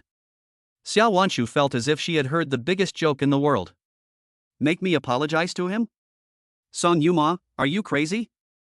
She refused sharply, her voice shrill. He's a gigolo, and he thinks he deserves my apology? He's dreaming. Son Yuma's gaze grew even colder as she looked at her unrepentant attitude. It seems the lesson I gave you this morning wasn't enough. Do you believe me or not? I'll send that whistleblower letter and video to the phones of several municipal leaders right now. Upon hearing the words whistleblower letter and video, Xiao Wanchu's pupils constricted sharply. But then, as if she had just thought of something, she instantly regained her confidence. She laughed triumphantly, with a sense of vengeful pleasure. Son Yuma, don't scare me. Your methods are no longer effective. Xiao Wanchu took a step forward, lowered her voice, and said each word carefully. I've found someone who can help me. The largest shareholder of Shangshui Group will soon step in and settle this matter for me. Your leverage is about to expire. After saying that, she looked at Son Yuma with anticipation, hoping to see a panicked expression on his face. However, Song Yuma's face was only solemn. This made Xiao Wanshu's heart skip a beat. Could it be that things have changed? Very good. Song Yuma suddenly spoke, breaking the suffocating silence. Even if what you're saying is true. But has that major shareholder arrived yet? Xiao Wanshu's expression changed slightly. A cold smile curved at the corners of Song Yuma's lips. He wasn't there, but the city leaders were all present. If I send the stuff out now, your career will be in jeopardy until your powerful backer smooths things over for you. It's all over now. You. Xiao Wanshu's face turned deathly pale instantly. She never expected Song Yuma to pull such a move. Cut off the fuel supply at the root. I'll give you 3 seconds to think about it. Song Yuma held up 3 fingers and began the countdown with a cold look in her eyes. 3. The cold, hard numbers struck Xiao Wanshu's heart like a heavy hammer. Her mind was in complete chaos. Go apologize? She's completely lost face today. No apology? Then her future might really be ruined. 2. Song Yuma's voice rang out again. Xiao Wanshu's body began to tremble uncontrollably. She could sense that quite a few people around them had noticed the commotion and were looking at them with curiosity. If Song Yuma really makes a scene in public.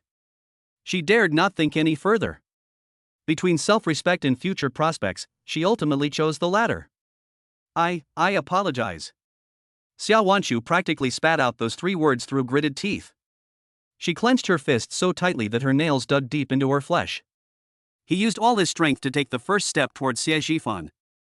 The gazes of the top second-generation rich kids and business tycoons around her were like sharp thorns, piercing her body and leaving her completely battered. She finally stood in front of Xie Zhifan.